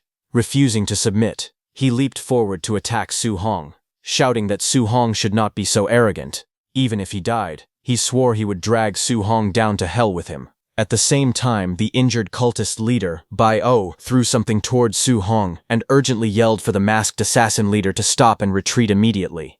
A blinding flash erupted from the hidden device Bai Ao had thrown. Su Hong covered his eyes to block the light. As the smoke and dust disappeared, Su Hong saw that Bai Ao and the masked assassin leader had vanished. Seeing that, Su Hong's legs gave out, and he fell to the ground. He let out a sigh of relief, saying that they had finally run away. He sat on the scorched battlefield, leaning on the ink-purple bamboo as sweat rolled down his face. That devastating attack he had just unleashed had nearly drained all of his thunder, fire, and metal-attributed spiritual qi. Su Hong knew that if those two Tier 4 martial artists had truly been willing to fight to the death instead of retreating, he might not have been able to defeat them. Knowing he was in a dangerous state, Su Hong decided he needed to recover as quickly as possible. Once his spiritual qi returned, he intended to settle the score with Ye Qi. Without wasting any time, he activated a healing technique. Green spiritual energy flowed around his body as his injuries slowly began to recover. Meanwhile, far away in the forest, the cultist leader Bai Ao and the masked assassin leader continued running at full speed. The masked assassin leader suddenly looked back and realized that Su Hong had never pursued them. Thinking it over, he concluded that the terrifying martial arts Su Hong had used must have completely exhausted his spiritual qi. In his view, Su Hong had merely been bluffing to scare them away. But the cultist leader Bai Ao immediately argued back. What if Su Hong had not been bluffing at all? After all, geniuses often possessed abilities that defied logic. Still unwilling to admit fear, the masked assassin leader pointed out that Su Hong was only a Tier 2 martial artist, while the two of them were Tier 4. However, Bai Ao angrily told him to shut up, reminding him that both of their teams had been completely wiped out despite that advantage. As they continued fleeing, Bai Ao said that a single Tier 2 martial artist had somehow reduced two Tier 4 martial artists to commanders without an army. If news of such a battle spread, few people would believe it, yet the reality was right before their eyes. In their minds, these monstrous geniuses seemed to become more outrageous with every generation. At the martial artist base, tension was growing by the minute. Ye Qi sat alone in a luxurious room, anxiously waiting for news. He knew the blockade around the area could not continue forever. If it dragged on any longer, the city lord would eventually discover what was happening. Just as his patience was running out, the communication token in his hand suddenly lit up. A message arrived through the token, and a smile briefly appeared on his face. At last there was finally a result. However, the moment he heard the report, his expression froze. The operation to assassinate Su Hong had failed. Shock instantly replaced his confidence. He shouted in disbelief, asking if they were kidding him. They couldn't even kill a Tier 2 martial artist. He said that if Su Hong didn't die, their secret would definitely be exposed. Ye Qi cursed repeatedly in frustration. His mind raced as he searched for a way out of the disaster. In the end, he came to only one conclusion. He had to flee Star City immediately. Otherwise, once the city lord uncovered the truth, there was no chance he would be spared. As Ye Qi hurried toward his vehicle, rage and panic churned inside him. In his heart, he blamed everything on Su Hong. If not for him, he would never have been driven into such a desperate situation. Just as he was about to escape, a blazing wall of fire suddenly erupted in front of him, cutting off his path. Ye Qi froze, sweat forming on his forehead, as a familiar voice echoed through the area. Su Hong had arrived. Stepping out from the shadows, Su Hong looked at him and asked where he thought he was running. The sight of Su Hong instantly filled Ye Qi with shock and fury. With his eyes glowing red from anger, Ye Qi roared Su Hong's name. He unleashed his power and charged forward. In his mind, Su Hong was nothing more than a Tier 2 martial artist, while he himself stood at the peak of Tier 3. There was no way a mere Tier 2 could threaten his life. Flames surged around him as he launched a fierce attack, but Su Hong remained calm and moved slightly to the side, easily dodging the attack while gripping his spear as lightning crackled around it. Su Hong looked at Ye Qi and replied that it was hard to say who would win. The next moment, with a powerful swing of his staff, Su Hong unleashed a terrifying strike. Before Ye Qi could react, the lightning-charged blow reached him and pierced his chest. Blood sprayed from Ye Qi's mouth as he stared at Su Hong in disbelief. At that moment, only one thought remained in his mind. Su Hong was a monster. Su Hong's attack carried overwhelming force as it sent Ye Qi flying into a car behind him. The next second, a deafening explosion followed, and Ye Qi's vehicle was engulfed in flames. Amid the burning wreckage, Su Hong turned around with his staff resting on his shoulder, his expression unchanged as sparks drifted through the air around him. The surrounding spectators were completely stunned. Someone recognized the victim as Ye Qi, the person in charge of the martial artist base. What shocked them even more was that Su Hong had killed a peak Tier 3 martial artist in a single move. The crowd stared at the burning scene in disbelief. In broad daylight, right in the middle of Star City, someone had actually dared to kill a city official. The next second, sirens echoed through the area as several vehicles rapidly surrounded the scene. From one of them came City Lord Wang. The crowd recognized him and shouted that the City Lord had arrived.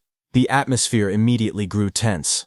Many spectators believed Su Hong was in serious trouble. After all, he had killed Ye Qi in public. In their eyes, there was no way the City Lord would simply let him go. However, some people quickly began discussing how they could help Su Hong. They suggested testifying that Ye Qi had attempted to ambush him first and had merely been killed in self-defense. Others readily agreed, saying that Ye Qi had deserved his fate and that they should support the young martial artist. But to everyone's surprise, the City Lord did not show the slightest anger. Instead, he hurried over to Su Hong and anxiously asked whether he had encountered any danger, repeatedly checking to see if he had been injured anywhere. The crowd instantly fell silent. No one knew how to react to the scene unfolding before them. Su Hong awkwardly scratched the back of his head and could only smile helplessly. The City Lord then noticed the dark purple bamboo staff in Su Hong's hand. His eyes widened in shock as he identified it as a 3-star patterned dark purple bamboo, an extremely rare treasure. He praised Su Hong's incredible luck, saying that obtaining such a treasure was practically heaven-defying. Su Hong could only respond with an embarrassed smile. Looking at the overly concerned City Lord, he felt somewhat uncomfortable.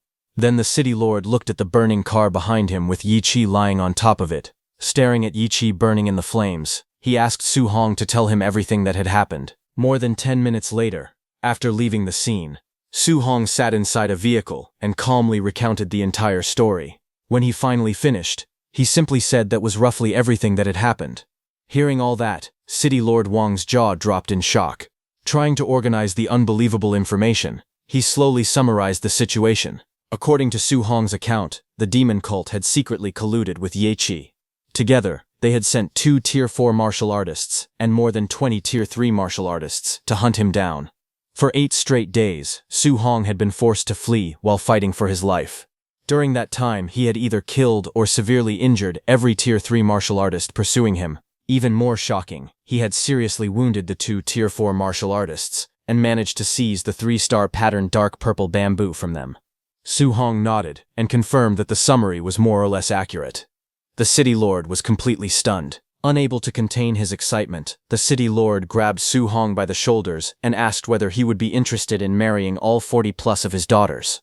He said that maybe they could mass-produce monster geniuses like Su Hong and then save the human race. Su Hong was left speechless by the absurd proposal. He quickly waved his hands and awkwardly asked the city lord to stop joking around.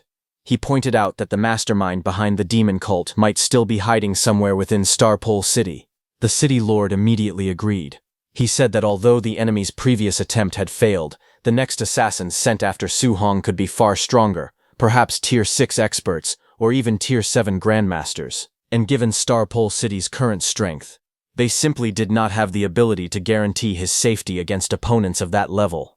Fortunately, the college entrance examination was only a month away. The city lord advised Su Hong to enter one of the nation's top universities, such as Magic City University or Imperial Capital University. Once he was accepted into one of those elite institutions, even a Tier 7 grandmaster would not dare attack him so easily. Su Hong nodded firmly, saying he would definitely get in. Before they parted ways, the city lord promised to send 2 teams of martial artists to patrol around Su Hong's residence, so he could cultivate without worry during the next month.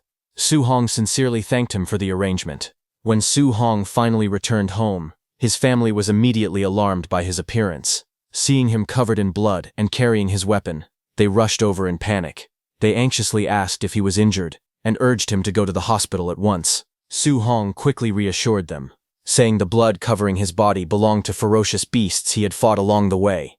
He himself was not seriously hurt, so there was no need to worry. After returning to his room, Su Hong sat on his bed and reviewed the results of his recent battle in the bamboo forest. The fight had rewarded him with roughly 3,100 additional points of martial value. Opening his status panel, he carefully examined his current attributes. His vitality had reached 707.5 points, while his spiritual power stood at 501. He also saw the progress of his overlord body physique, the 7 Gods Palace fragment, and the various cultivation techniques and martial arts he had mastered. As he studied the numbers, Su Hong fell into deep thought. If he invested all of his martial value into vitality, his vitality would immediately surpass the 1,000-point threshold, allowing him to advance into the realm of a Tier 3 martial artist. However, doing so would leave his spiritual power lagging behind. His spiritual power had only recently broken through to Tier 2, and neglecting it now could hinder his future growth. The situation left him conflicted. Because of the recent assassination attempts, he could not leave Starpole City for the time being. Without the opportunity to hunt powerful enemies or gather large amounts of martial value, improving his spiritual power might become extremely difficult for quite some time. Su Hong finally made a decision. He would simply strengthen both his vitality and spiritual power at the same time. With that thought in mind, he immediately began allocating his martial value. Both attributes started to rise. After distributing his martial value between vitality and spiritual power, Su Hong sat cross-legged on his bed and began cultivating. As his power surged, his spiritual energy affected the environment around him. Water rose from a nearby glass and floated through the air in shimmering streams, circling the room under the influence of his growing spiritual force. Then the next day, at Star City No. 1 High School, Chen Shan and Li Tu were telling the story of the battle at the training camp. They told the students that more than 100 enemies had surrounded Su Hong, yet he had merely swung his spear once and instantly wiped them all out. Many students praised him as an unparalleled genius. Some even joked that they could not compare to a single strand of his hair. Just then, a student from another class arrived looking for Chen Shan and Li Tu to give speeches about Su Hong's achievements at the training camp. He pointed out that it was supposed to be Class 7's turn to hear the stories, so why had they come to Class 8 instead? He said that their class had been waiting for them for a week. Chen Shan and Li Tu turned around and asked if they hadn't already spoken in Class 7 yesterday. But the student reminded them that they had spoken in Year 2 Class 7 the previous day, while they were Year 3 Class 7. At that moment, a student looked out the window and excitedly shouted that Su Hong had come to school. The announcement immediately attracted everyone's attention. Outside, as Su Hong walked through the school gates, he suddenly felt the ground tremble beneath him. The next second, countless students came rushing toward him from every direction like a tidal wave. They shouted his name excitedly, calling for him not to run away. Many of them cheered, saying they had finally waited for the day he returned to school.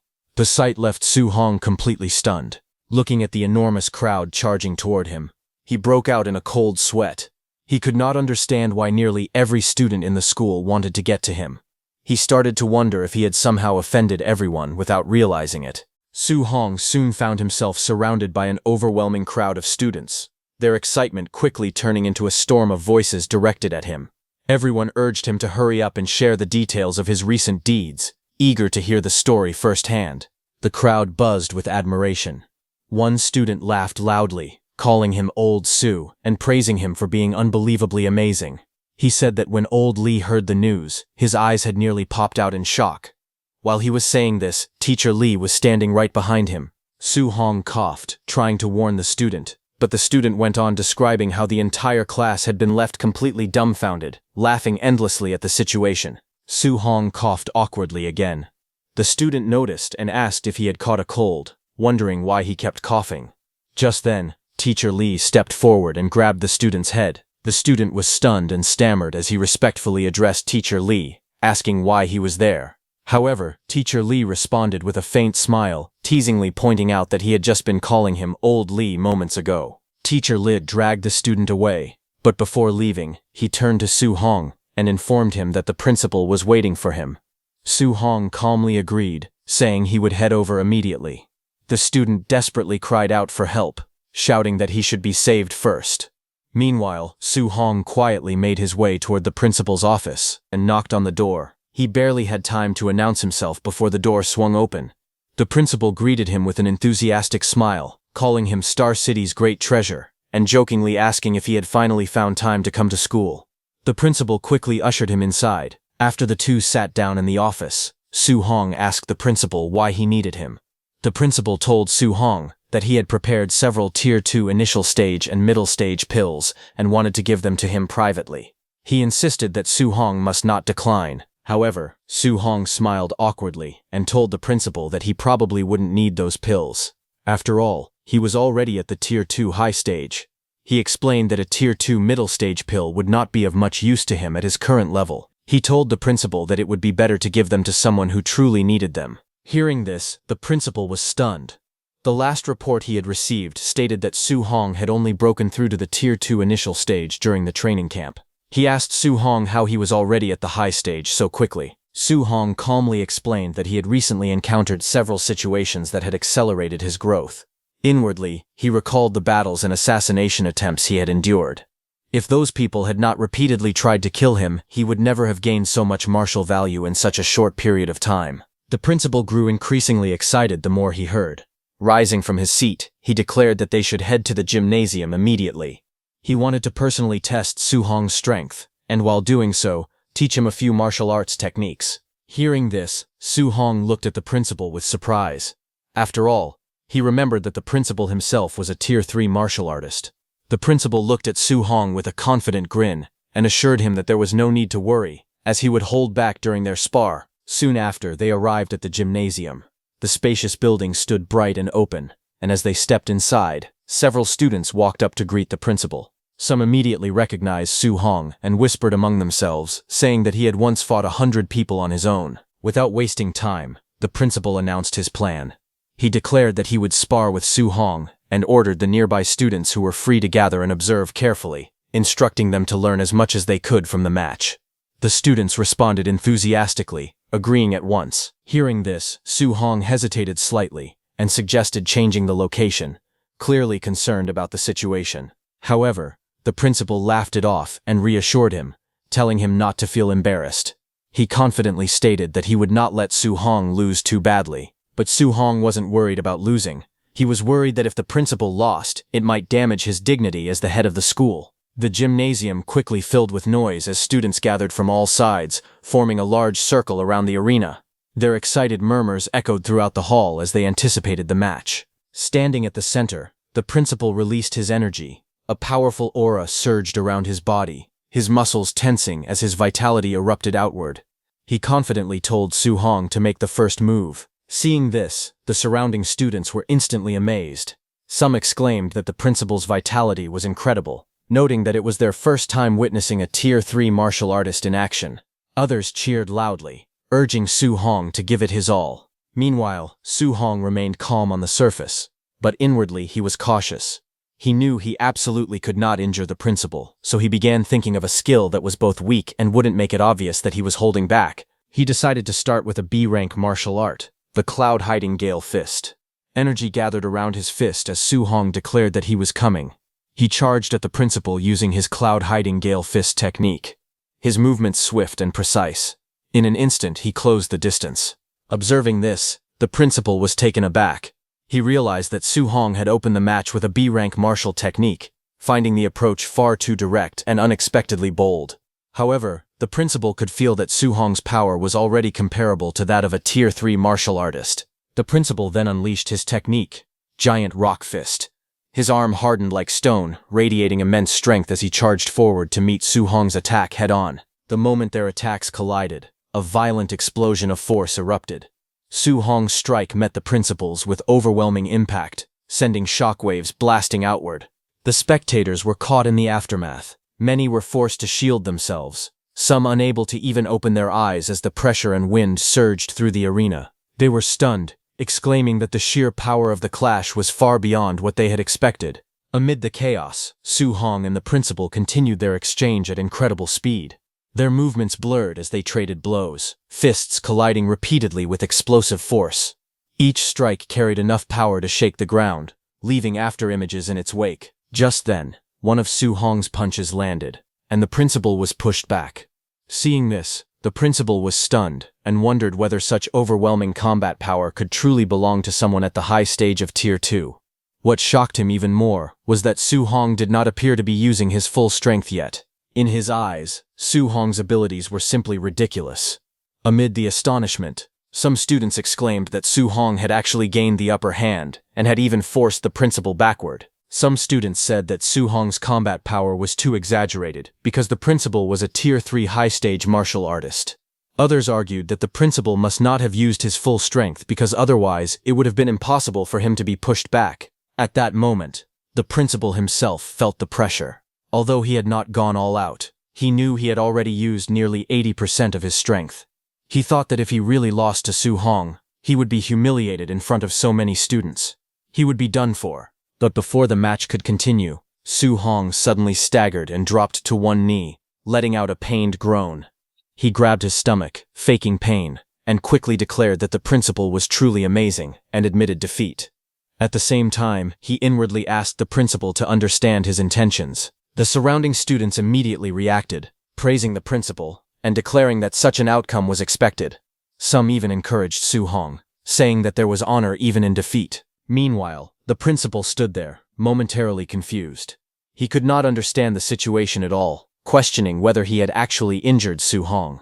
The principal then finally understood Su Hong's intentions, and a wave of emotion washed over him.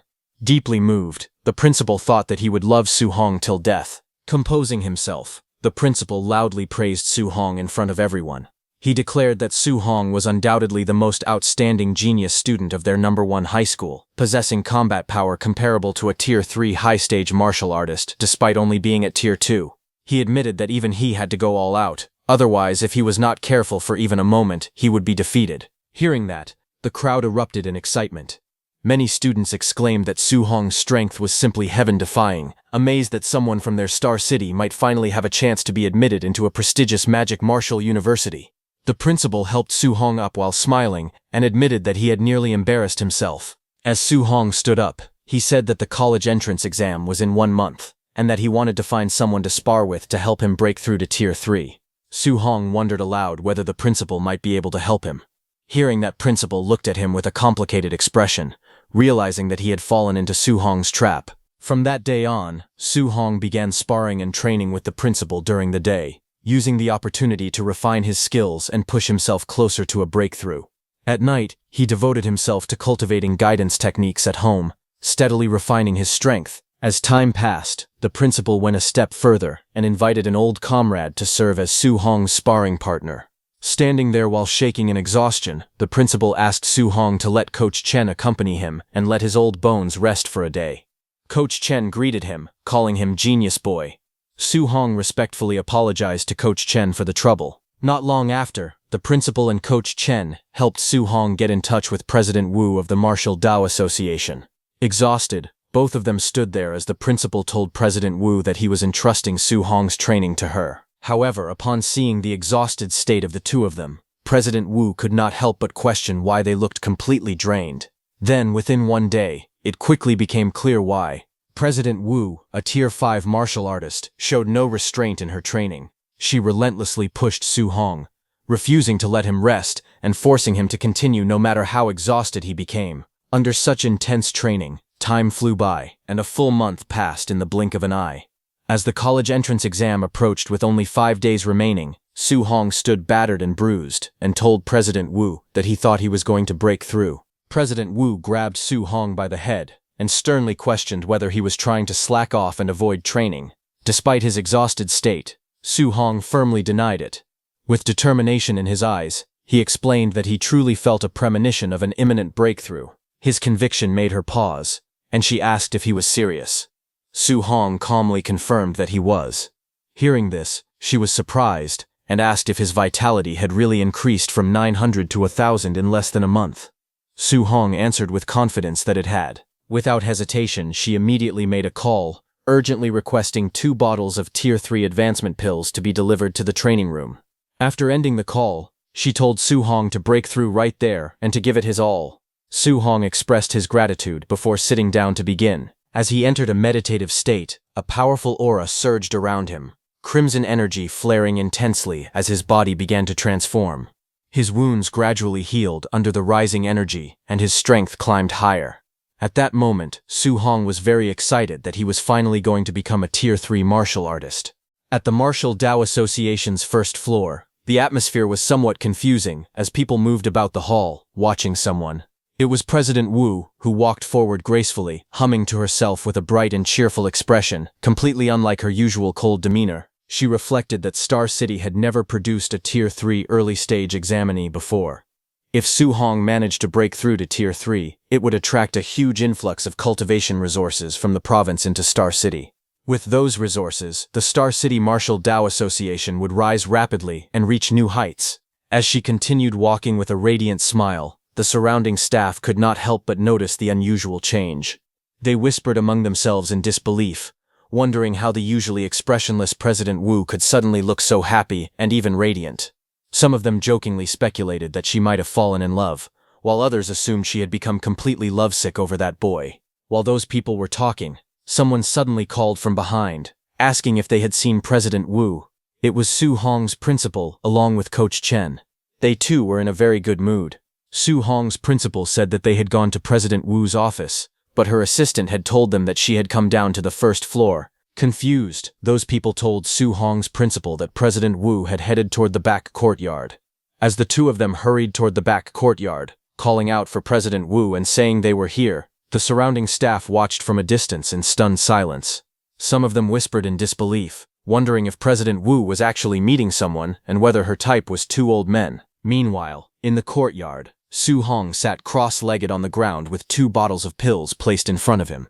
A powerful red aura surged around his body as he focused intensely, attempting to break through. The energy around him flared violently, spreading outward in waves as his body trembled under the pressure. Sweat poured down his face, and his teeth clenched tightly as he endured the strain. Then, with full force, he tried to break through. The crimson energy roared around him violently like a storm. But despite his efforts, the attempt failed. Exhausted, he slumped slightly, breathing heavily, and realized with frustration that his first breakthrough attempt had not succeeded. But Su Hong gritted his teeth and refused to give up. Even after failing once, he steadied himself and resolved to try again. As he focused, his thoughts turned to the people who had supported him, the principal. Coach Chen, and President Yan. Remembering how much they had done for him, he felt a surge of resolve. He could not allow himself to fail them. Time passed, and half an hour later, the raging blood energy within his body was finally brought under control. Every last trace of that violent power was compressed and contained deep inside him. Sweat poured down his face as he endured the intense pressure. His body trembled, and his breathing grew heavier, but he pushed forward, urging himself to continue. He clenched his teeth, forcing his strength to rise as he commanded himself to break through. In the next moment, the energy exploded outward. A powerful surge burst from his body, tearing through his clothes as the aura around him expanded violently. The force spread in all directions, shaking the surroundings with its intensity. After the eruption, the energy slowly settled. Su Hong exhaled deeply, his body drenched in sweat, his breathing heavy but steady. He slowly stood up, feeling the changes within his body. As the remaining energy settled, he realized that this was what it felt like to reach Tier 3. Curious, he gathered his blood energy and tested it. With a single motion, he projected the energy outward, forming a visible force from his fist. Su Hong knew that warriors below Tier 3 could only launch ranged attacks through specific sub-techniques, but a Tier 3 warrior could release blood energy freely without restriction. The gap between Tier 2 and Tier 3 was massive. A Tier 2 warrior with 999 blood energy and a Tier 3 warrior with 1000 blood energy were separated by an enormous difference in power. He then checked his status panel, which displayed his updated attributes. It confirmed that he had successfully reached Tier 3, with all his abilities greatly enhanced and his skills fully mastered. After confirming his breakthrough, Su Hong relaxed slightly and got to his feet. With a faint smile, he decided that he should go check in with President Wu.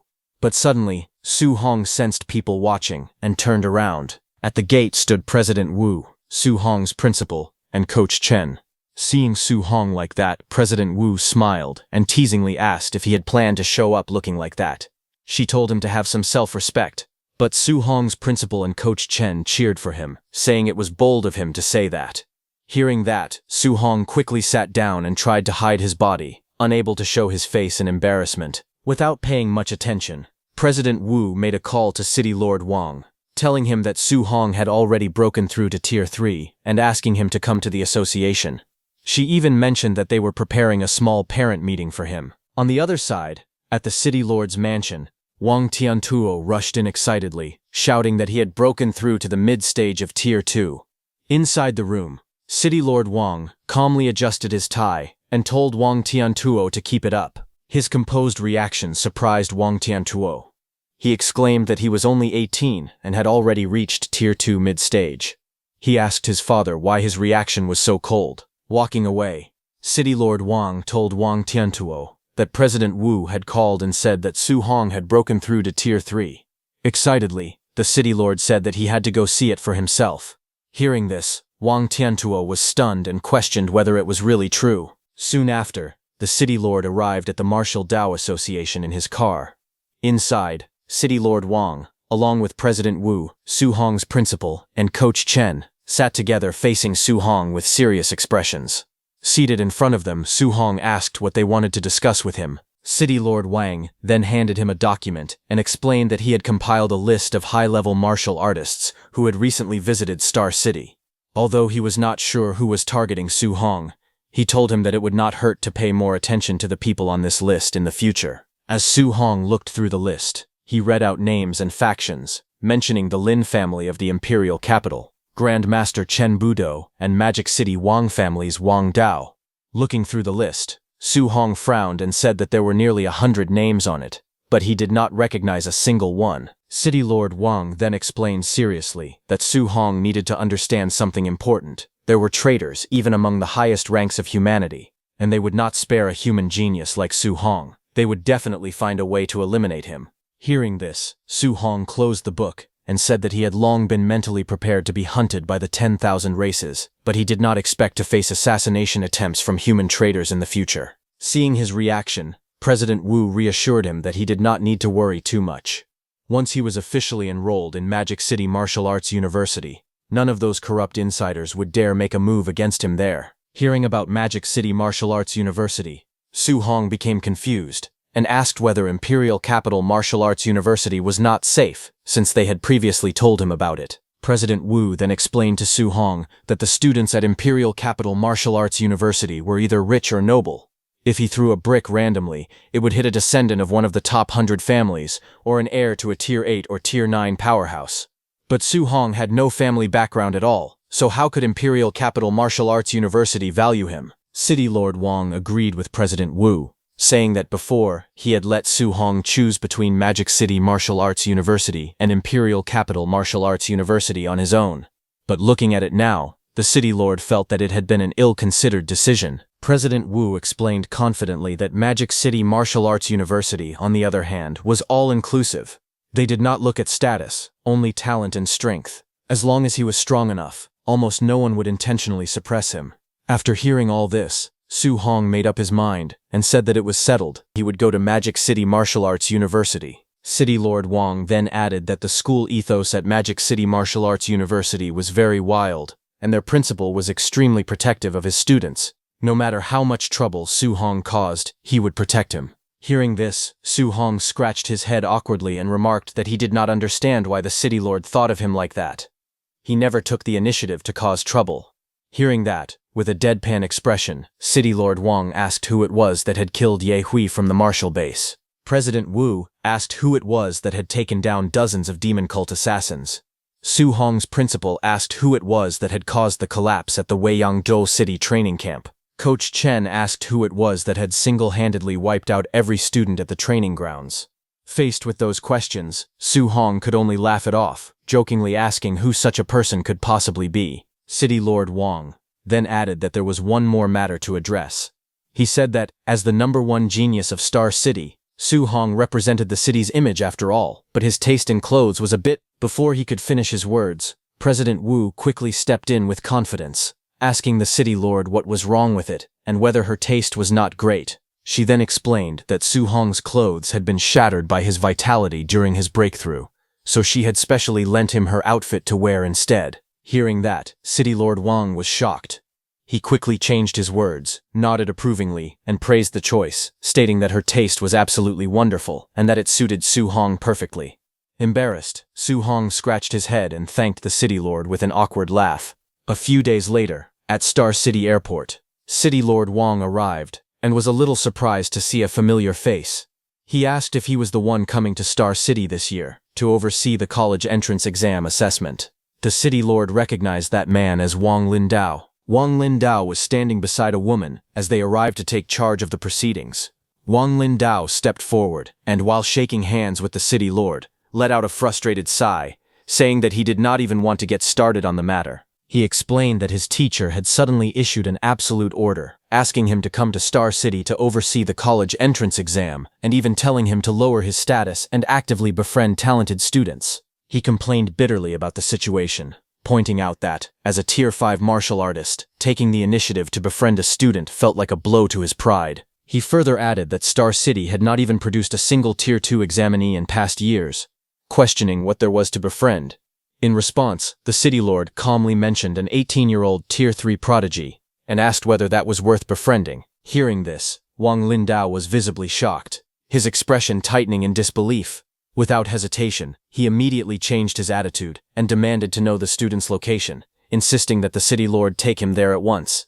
The scene shifted to the Star City martial arts exam venue, where preparations were in full swing.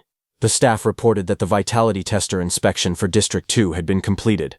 They were instructed to carefully check the number of combat power testers and their components once more to ensure everything was in order. Meanwhile, on the stage, President Wu asked the City Lord whether he had gone to pick up the examiner.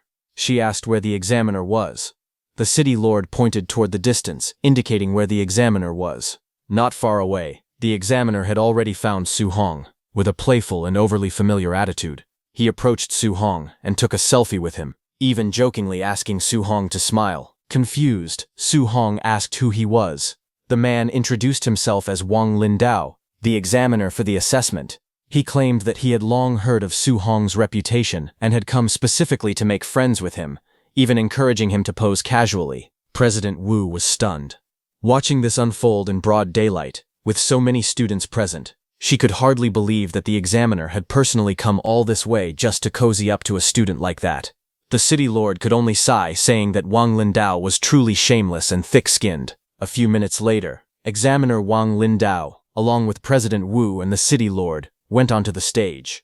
Wang Lindao cleared his throat and announced that this year's assessment process would follow the same format as previous years, with priority given to the vitality test. He further explained that students who had reached Tier 2 and above would be required to take a special train to the provincial capital for centralized testing, while those below Tier 2 would continue with combat power and other subject evaluations locally. With that, the official declaration was made that the martial Dao assessment had begun. Hearing this, Su Hong realized for the first time that Tier 2 students had to go to the provincial capital for further assessment. He found it surprising that no one had informed him earlier. He could imagine President Wu, the city lord, and his principal casually laughing it off, admitting that they had simply forgotten to mention it. Nearby, Wang Tiantuo, Lin Xinghe, and Xiao Wan arrived. Lin Xinghe congratulated Wang Tiantuo on advancing to the middle stage of Tier 2.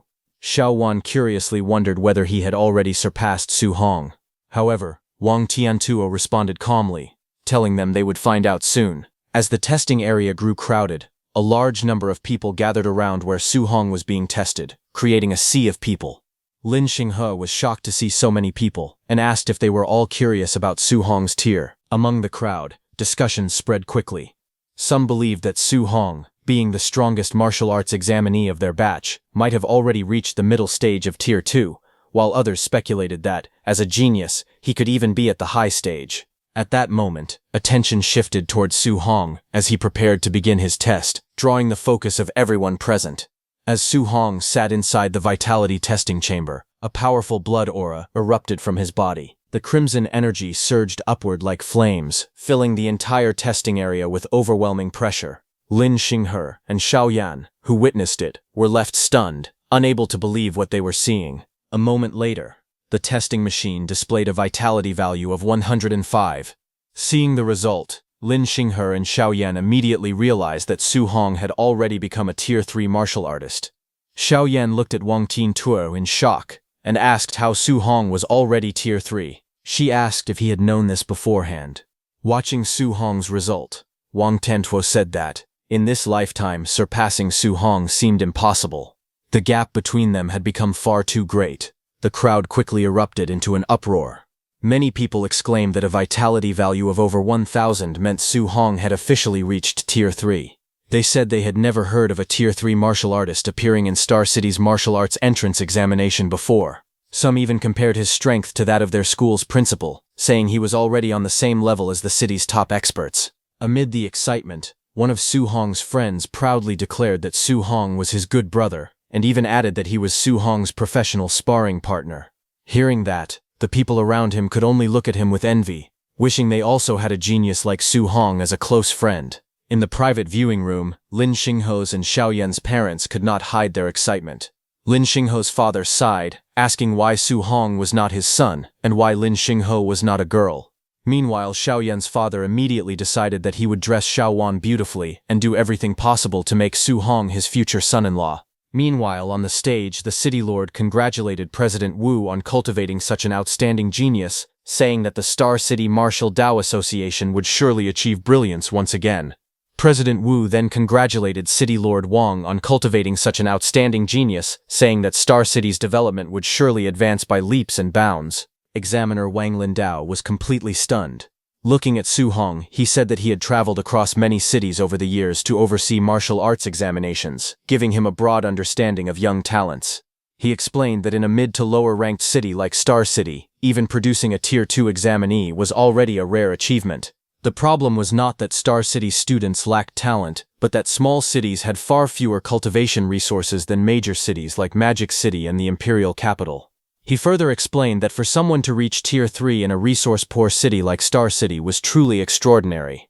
In his opinion, if Su Hong had grown up with the educational opportunities and cultivation resources available in Magic City or the imperial capital, he might have already reached Tier 4. Without hesitation, Wang Lindao declared that Su Hong possessed the greatest talent he had ever seen. After the test, Su Hong became the center of everyone's attention. Fans surrounded him, shouting his name and cheering wildly. Some even confessed their admiration, while others jokingly claimed they wanted to have his children. Faced with the overwhelming enthusiasm, Su Hong could only smile awkwardly. Being watched and admired by so many people at once made him feel extremely uncomfortable. After the assessment, only 4 students in the entire Star City had qualified for the next stage. Among them, Wang Tiantuo, Lin Xinghe, and Xiao Yan had successfully advanced to Tier 2, while Su Hong had already reached Tier 3. Soon, the 4 of them boarded a special train that would take them to the provincial capital for the next phase of the martial arts examination. As they entered the train, Su Hong calmly walked ahead while the other 3 followed behind him. Inside the train, the atmosphere was quiet but tense. Many talented examinees from different cities had already taken their seats.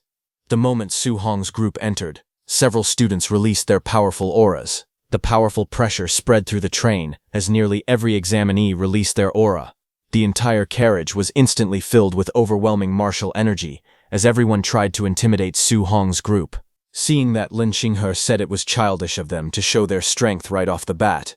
Wang Tiantuo and Xiao Yan stepped forward and got ready to release their auras. Xiao Yan declared that she would use her spiritual telekinesis to push back. Wang Tiantuo agreed, saying Star City could not afford to lose face. But at that moment, Su Hong finally made his move. Without saying a word, he unleashed his aura. A brilliant blue energy burst from his body, instantly sweeping through the entire train. The terrifying power took the shape of a gigantic azure dragon that roared above him. Su Hong's terrifying blue dragon aura swept through the train like a storm. The overwhelming pressure instantly crushed every other aura in the carriage. One after another, the examinees could no longer withstand the force and collapsed back into their seats, their faces filled with shock. They all stared at Su Hong in disbelief.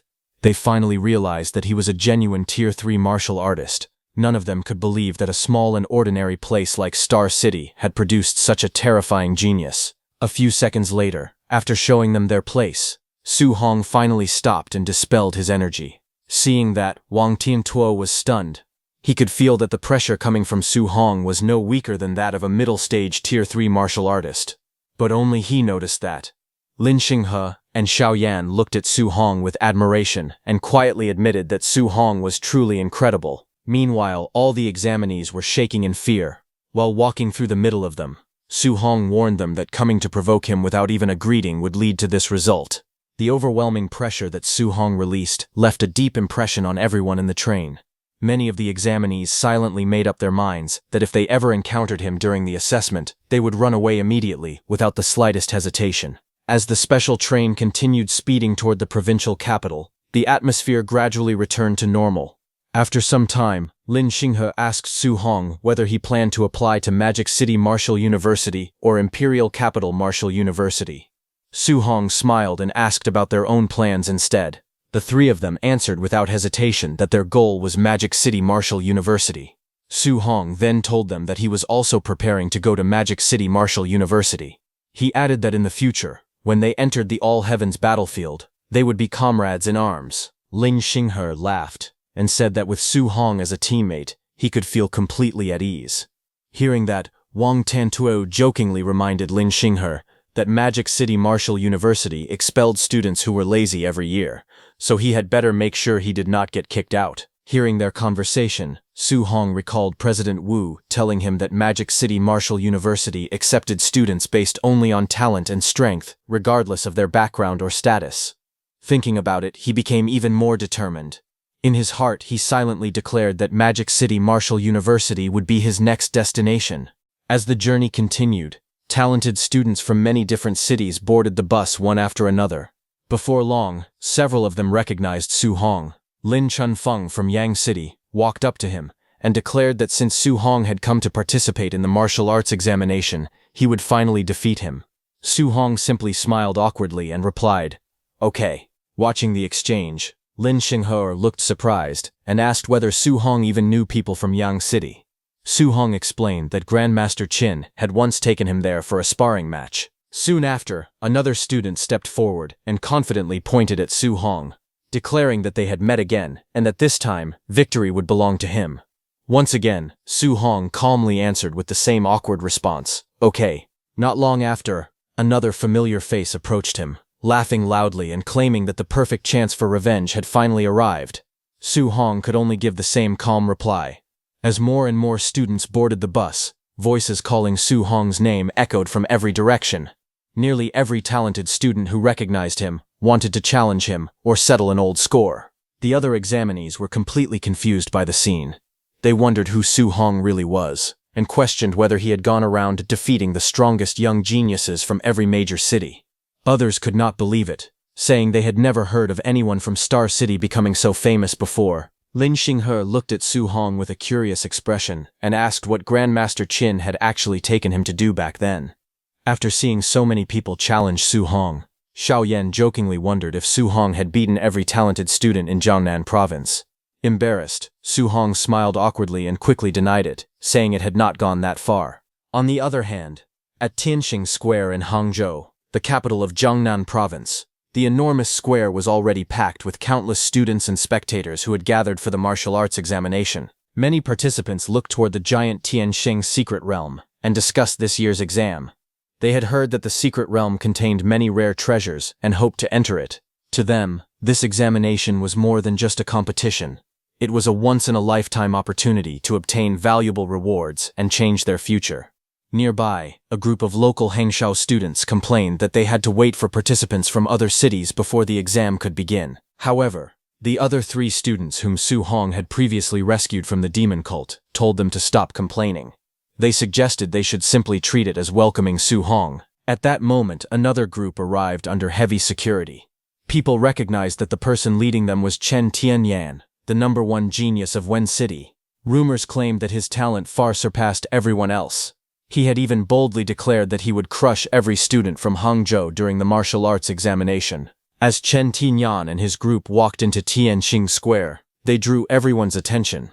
Looking around confidently, Chen Tianyan released his aura and loudly asked where Hangzhou's 3 strongest young martial artists, Su Hong, Kong Lei, and Lu Dao were. He boldly called for them to come out and introduce themselves. The moment his aura erupted, the crowd was shocked. Students immediately recognized that Chen Tianyan had already reached Tier 3. They quickly stepped back, amazed by his strength. Among the crowd, one of the boys saved by Su Hong also released his aura and mocked Chen Tianyan for acting as if he were the only Tier 3 martial artist there. Curious, one of his teammates asked if he knew Chen Tianyan. A girl from their team replied that Chen Tianyan was nobody important to him and not someone worth knowing. Hearing this, Chen Tianyan smiled confidently. After noticing that the other 3 had also reached Tier 3, he declared that everything was perfect. Once they entered the Tianxing secret realm, he planned to defeat all 3 of them at the same time. Hearing that, all 3 of them became furious and asked if he thought he was Su Hong, believing he could fight all of them alone. That girl advised Chen Tianyan to keep a low profile and avoid provoking Su Hong. Laughing, they reminded him that Su Hong was the monster who had defeated 3 Tier 3 demon cultists with a single punch each. Chen Tianyan sneered as he recalled hearing about Su Hong, Star City's #1 this year. Smirking, he mocked Su Hong as nothing more than Tier 2 trash. Hearing that, those 3 students laughed and repeated, "Yeah, Tier 2 trash." Pointing behind him, they asked Chen Tianyan to look toward the entrance, saying the trash he wanted was here. At that moment, Su Hong stepped off the bus with his companions. Carrying his staff on his shoulder, he calmly walked forward. Without showing any emotion, Wang Tiantuo noticed that Chen Tianyan had been staring at him and told Su Hong. Su Hong simply turned his head and looked in Chen Tianyan's direction with a puzzled expression. As Su Hong looked ahead, he saw 2 lines of people standing on both sides of the path. At the end of the formation stood Chen Tian and his followers. Chen Tian let out a cold snort as he said that he would kill Su Hong. He looked down on Su Hong, clearly showing that he did not take him seriously. Seeing Chen Tianyan's reaction, Lin Xinghe wondered if he had also been beaten by Su Hong in the past. Wang Tianyan's wow laughed, saying he was still so arrogant after getting beaten up. However, Su Hong thought about it for a moment, but shook his head, saying he had absolutely no memory of ever meeting or defeating him. From high above the square, several grandmasters quietly observed the scene below. One of them asked Grandmaster Qin whether the young man below was the Su Hong he had been hearing so much about. That man was Lin Beixing, a Tier 7 Grandmaster. He glanced at Su Hong and commented that he looked quite ordinary. Hearing that, Grandmaster Qin mocked Lin Beixing, saying that as the chief coordinator of the Jiangnan province martial arts examination, his judgment of talent seemed poor. Lin Beixing said that it was only because Grandmaster Qin had hyped that kid up to the heavens, and he had expected Su Hong to have 3 heads and 6 arms. Grandmaster Qin smiled calmly and replied that Su Hong did not have 3 heads or 6 arms, but his true talent was far more impressive. He explained that Su Hong possessed a 100% affinity with all 7 attributes and had even mastered attribute fusion, something that was incredibly rare. But Lin Beixing remained skeptical, saying that seeing was believing. He decided to judge Su Hong only after watching his performance in the upcoming martial arts examination. As everyone waited for the martial arts examination to begin, many students started complaining. Some wondered why the exam had not started yet, while others criticized Chen Tian for being far too arrogant. A few were more concerned about their empty stomachs than the competition, but suddenly, Lin Beixing's voice echoed across the square, ordering everyone to remain silent. At the same time, an overwhelming pressure spread through the entire area. The immense aura forced nearly every participant to bend over, making it difficult to breathe. Even Su Hong felt the terrifying pressure and silently admitted that no matter how many times he experienced a grandmaster's aura, it was always shocking. Standing before the crowd, Lin Beixing introduced himself as the chief examiner for the martial arts examination and began explaining the rules. First, he announced that the assessment would take place inside the Tianxing secret realm and would last for 7 days. Participants would earn points by hunting and killing fierce beasts. Second, he explained that map fragments were hidden inside those beasts. Once collected, the fragments would reveal the locations of certain special fierce beasts that rewarded a large number of points when defeated. Finally, he revealed that a Tier 4 early-stage savage dragon lived at the center of the secret realm. Anyone who managed to kill it would receive a reward of 10,000 points.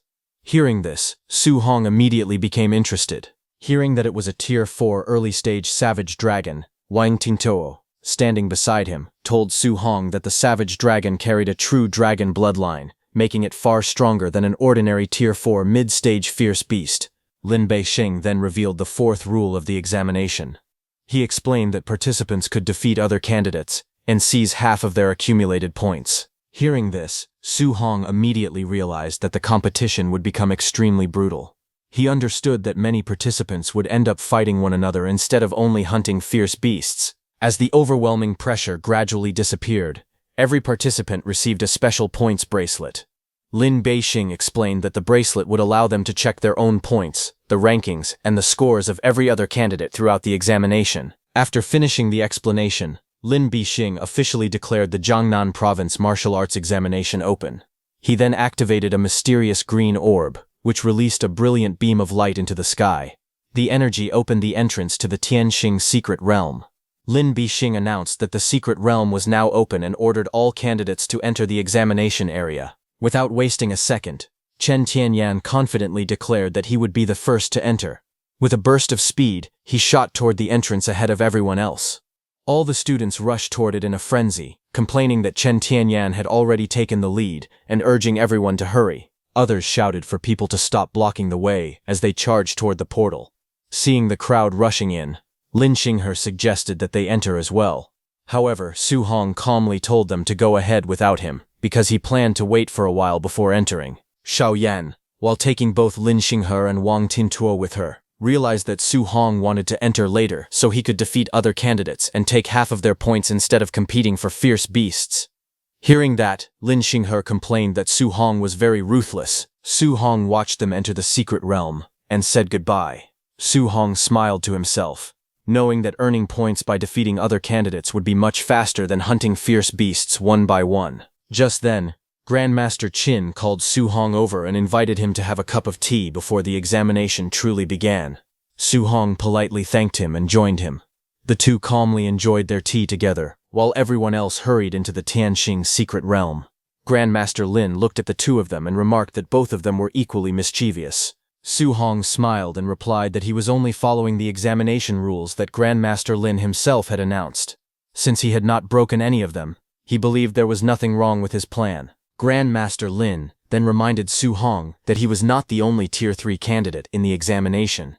Several other Tier 3 geniuses were also participating, and he questioned whether Su Hong was truly that confident. Su Hong simply smiled and answered that he only had a little confidence. Before Grandmaster Lin could say anything else, Grandmaster Qin laughed and declared that Su Hong was being far too modest. He proudly explained that not long ago, Su Hong had encountered an assassination by the demon cult in Star City. During 7 days of fighting, he had killed more than 20 Tier 3 demon cultists, and had even seriously injured 2 Tier 4 experts. Hearing that unbelievable story, Grandmaster Lin was completely stunned and shouted in disbelief. However, Su Hong awkwardly smiled and insisted that Grandmaster Qin had exaggerated the story. Grandmaster Lin shook his head and replied that he already knew Grandmaster Qin liked to boast, but even then the story sounded impossible. He pointed out that Tier 3 demon cultists were not as common as vegetables in a market, but Su Hong calmly explained that he had actually spent 8 days being hunted by those demon cultists, and had risked his life just to eliminate them. Hearing that, Grandmaster Lin looked at Su Hong in shock and said that Su Hong was really ridiculous. Several hours later, inside the Heavenly Star secret realm, Su Hong quietly observed the surroundings from a high cliff. Below him, a huge black bear and a white tiger were locked in a fierce battle. The 2 ferocious beasts roared at each other and fought with all their strength. Seeing the scene, Su Hong smiled and thought that he had just entered the secret realm and had already found 2 Tier 3 ferocious beasts. He considered himself quite lucky. The black bear suddenly let out a furious roar and charged at the white tiger with incredible speed.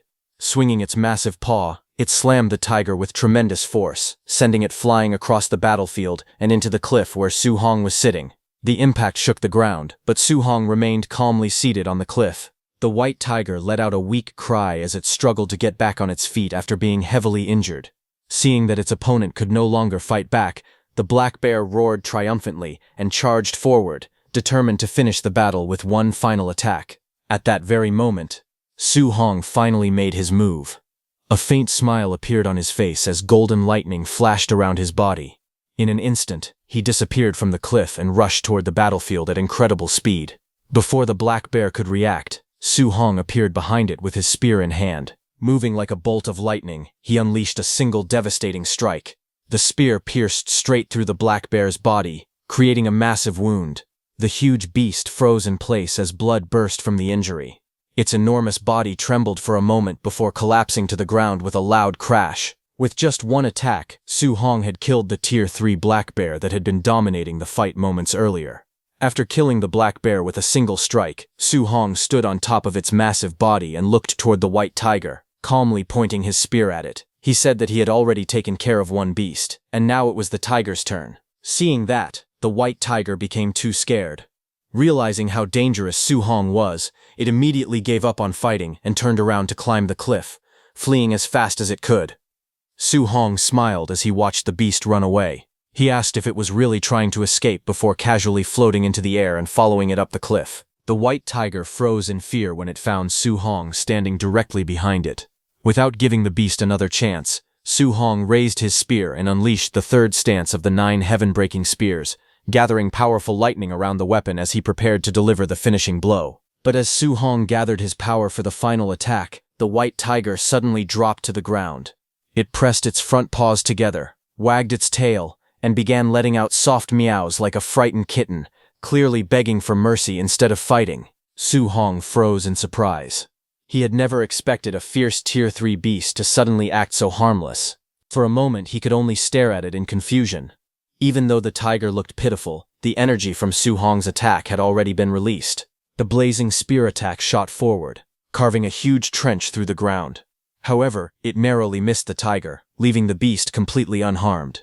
The white tiger realized it had survived and immediately rolled onto its back, exposing its belly.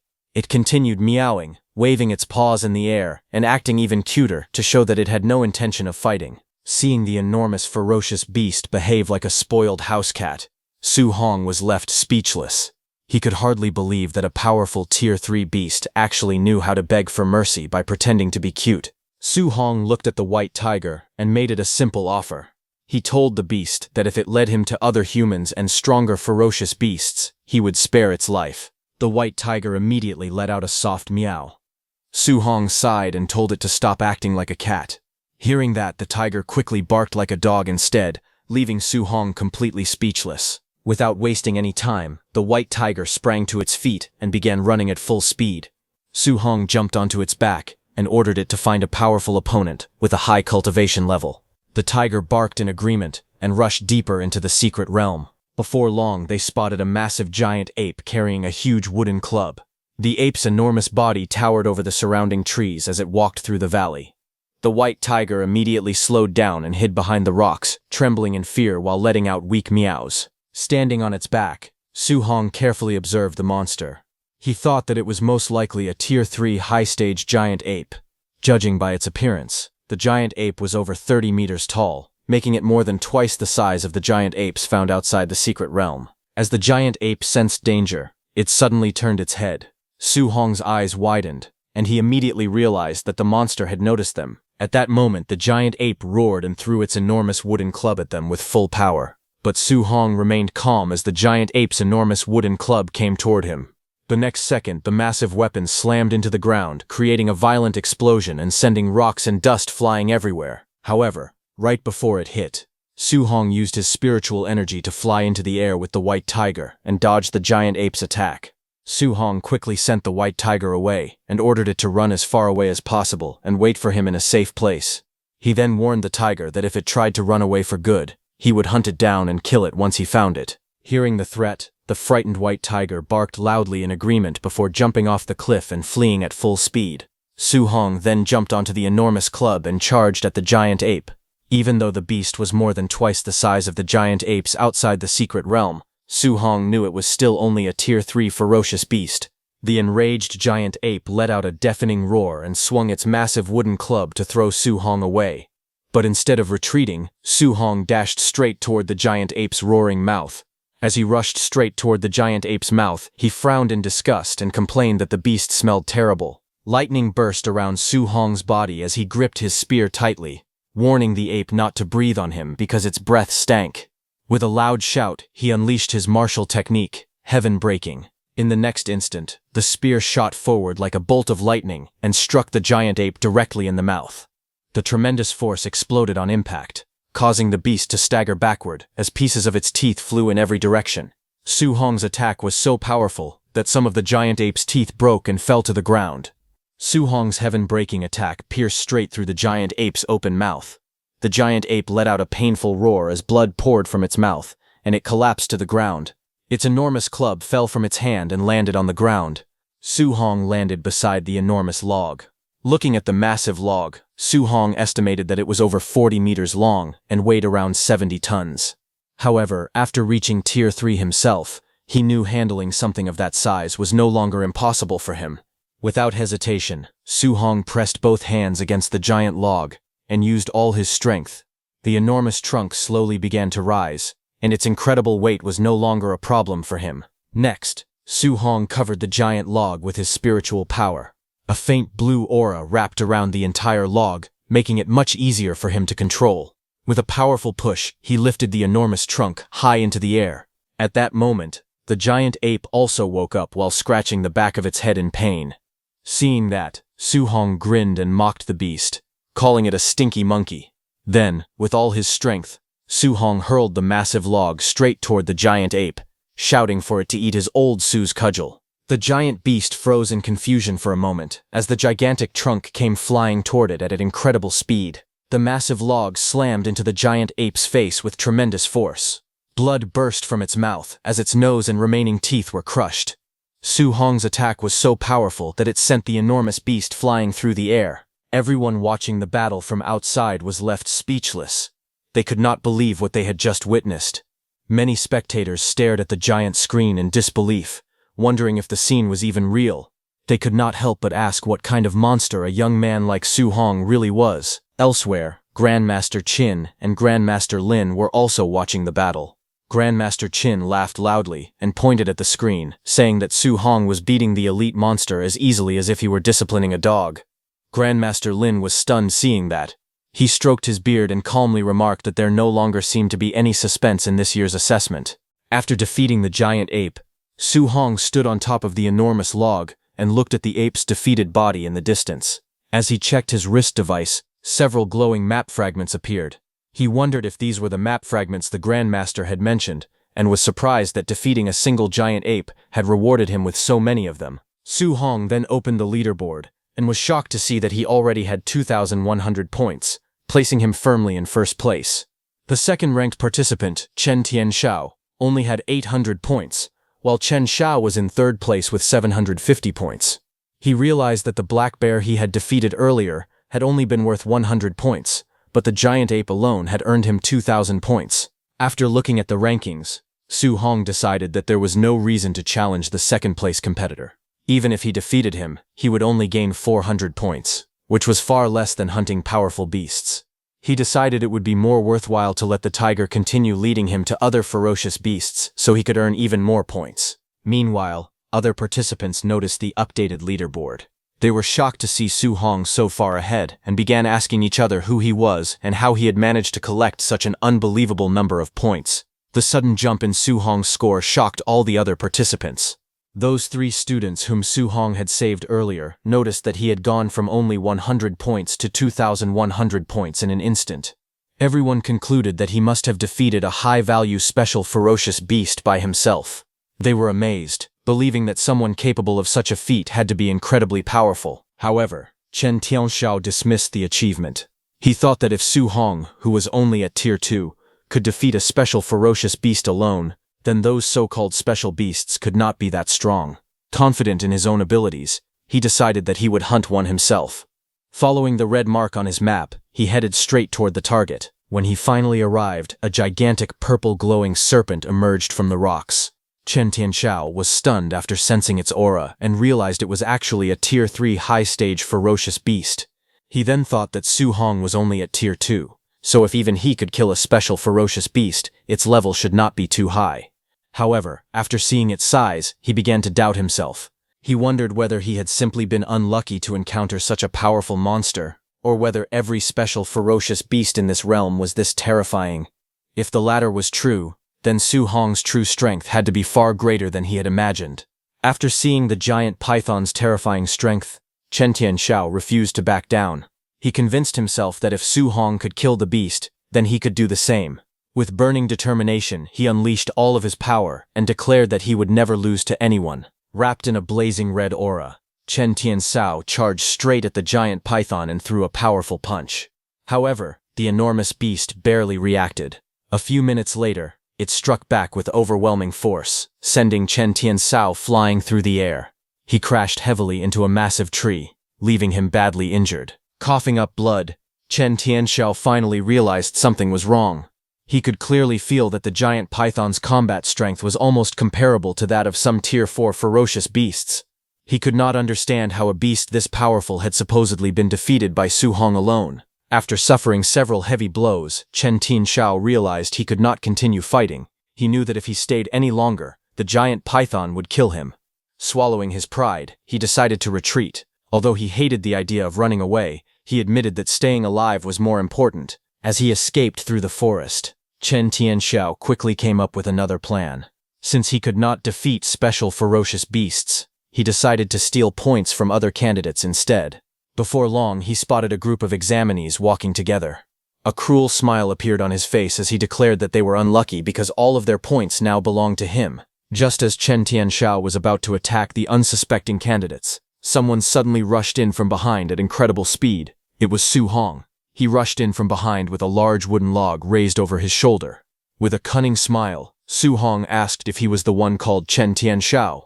Hearing the voice behind him, Chen Tianyan was startled and quickly turned around to see who had attacked him. Before he could react, Su Hong swung the huge wooden log with tremendous force. The heavy strike crashed into Chen Tianyan, knocking him backward. Su Hong did not give him a chance to recover and launched another powerful attack on Chen Tianyan's face, sending him flying with a powerful impact toward the students ahead. A student noticed Chen Tianyan and shouted for everyone to dodge quickly. They all dodged as Chen Tianyan came flying from the powerful blow and crashed into the ground, leaving a deep trench behind him. The nearby candidates stared at him in shock. They could not believe that someone had knocked out a Tier 3 expert like Chen Tian with a single surprise attack. Everyone wondered who could possess such terrifying strength. Meanwhile, Su Hong looked at his wrist device and smiled. He had originally been searching for a special ferocious beast, but instead, he had unexpectedly earned 400 points by defeating Chen Tianyan. He considered it a very profitable outcome. Su Hong then turned his attention to the 5 nearby candidates. Standing calmly with the giant tiger behind him, he asked them how many points they had. The 5 students immediately panicked. They begged Su Hong to spare them and explained that the 5 of them together had not even earned 100 points. They insisted that such a small amount was not worth attacking them over and pleaded for mercy. After hearing their answer, Su Hong looked at them in disbelief and commented that earning fewer than 100 points between all 5 of them was truly pathetic. Su Hong smiled and suggested that the 5 candidates beat up the unconscious Chen Tinyan as well. He jokingly said that they might even receive half of Chen Tinyan's points if they did. The 5 students looked at one another in confusion. Curious, they decided to give it a try. 2 minutes later, Chen Tianyan's face was covered in bruises after being beaten repeatedly, and the wooden log Su Hong gave them was completely broken. However, no matter how many times they hit him, they did not receive a single point. They finally realized that only the person who defeated him first could claim the reward. Seeing that nothing else could be gained, Su Hong smiled and told them to keep trying before saying goodbye. He then climbed onto his giant white tiger and rode away. The 5 students watched him leave in admiration. They were amazed that he had tamed a Tier 3 ferocious beast as his mount. They began to wonder if that incredible young man was the current #1 ranked participant, Su Hong. Meanwhile, outside, Grandmaster Lin watched the scene and complained that beating an already unconscious person again was hardly something a decent person would do. But Grandmaster Qin laughed and replied that Su Hong wanted to enroll in Magic Martial University and said that the university loved mischievous students like him. Su Hong then arrived where the giant python was. It hissed at Su Hong as a dark red aura surrounded its body. Instead of backing away, Su Hong grinned and jumped at the giant python, challenging it to fight him. The giant python let out a furious roar and lunged straight toward him with its mouth wide open. Su Hong faced the attack without showing any fear. He gathered his strength and unleashed his powerful martial skill, 9 heaven-breaking spears. His spear blazed with energy as he thrust it forward at incredible speed. The powerful strike pierced through the giant python's attack and slammed directly into its head, killing it instantly. Then, 1 hour later, when Chen Tianyan woke up and went to hunt the giant python, he saw its massive body collapsed on the ground. After seeing the giant python lying there, Chen Tianyan could not believe what he was looking at. He quickly checked the rankings and was shocked to discover that Su Hong had earned 4,500 points. The leaderboard showed Su Hong firmly in first place, far ahead of Chen Sha, who had only 1,450 points, while Lu Xuan remained in third place with 1,300 points. Chen Tianyan immediately realized that the Tier 3 high-stage giant python had also been killed by Su Hong. The discovery left Chen Tianyan completely stunned. He could not understand how Su Hong, who was supposed to be only a Tier 2 martial artist, could possess such terrifying strength. He began to suspect that Su Hong had been hiding his true cultivation all along and was actually a Tier 4 martial artist. Otherwise, he could not explain how Su Hong had defeated a giant python that even Chen Tianyan himself had no confidence in defeating. On the other hand, the 3 students who had been saved by Su Hong had also defeated a special ferocious beast. They looked at the enormous corpse of the special ferocious beast in disbelief. They admitted that the 3 of them had almost been wiped out by that monster. Yet Su Hong had managed to kill it all by himself. In their eyes, Su Hong was the real monster, and they could not imagine how a single person had accomplished such an impossible feat. Then, one of them checked the updated leaderboard. She was shocked to learn that Su Hong had killed yet another elite monster. His score had already reached 4,500 points, leaving everyone speechless. They admitted that Su Hong was no longer someone they could compare themselves to. In their eyes, he was a monster among monsters. Instead of trying to catch up with him, they decided it would be enough if they could simply surpass Chen Tian. Meanwhile, the 2 grandmasters continued watching the examination. Grandmaster Qin praised Su Hong's extraordinary talent, saying that he could control both the powers of thunder and fire with incredible ease. Hearing that, Grandmaster Lin said that since he also possessed dual attributes, he wanted to meet Su Hong personally and asked Grandmaster Qin to introduce him. Hearing that, Grandmaster Qin laughed and teased him, saying that it was embarrassing for someone of his status to seek advice from a young junior. However, Grandmaster Lin did not mind at all. He replied that if he could master such a powerful technique, there was no reason to worry about losing face. Grandmaster Lin then pointed out that Zhang Hu, a Tier 3 initial stage martial artist, had been unable to block even a single punch from Su Hong. In his opinion, the martial arts examination had completely turned into Su Hong's personal show, as none of the other participants could compete with him. Grandmaster Lin stood up to leave, saying there was no need to keep watching the examination. However, Grandmaster Qin suddenly noticed something and immediately stopped Grandmaster Lin, saying that Su Hong was heading alone toward the barbarian dragon. Grandmaster Lin was shocked and wondered if Su Hong had gone mad. He explained that he had personally captured the barbarian dragon and knew exactly how powerful it was. The beast was already close to breaking through to the middle stage of Tier 4. With its dragon bloodline, its combat strength was almost equal to that of a high-stage Tier 4 ferocious beast.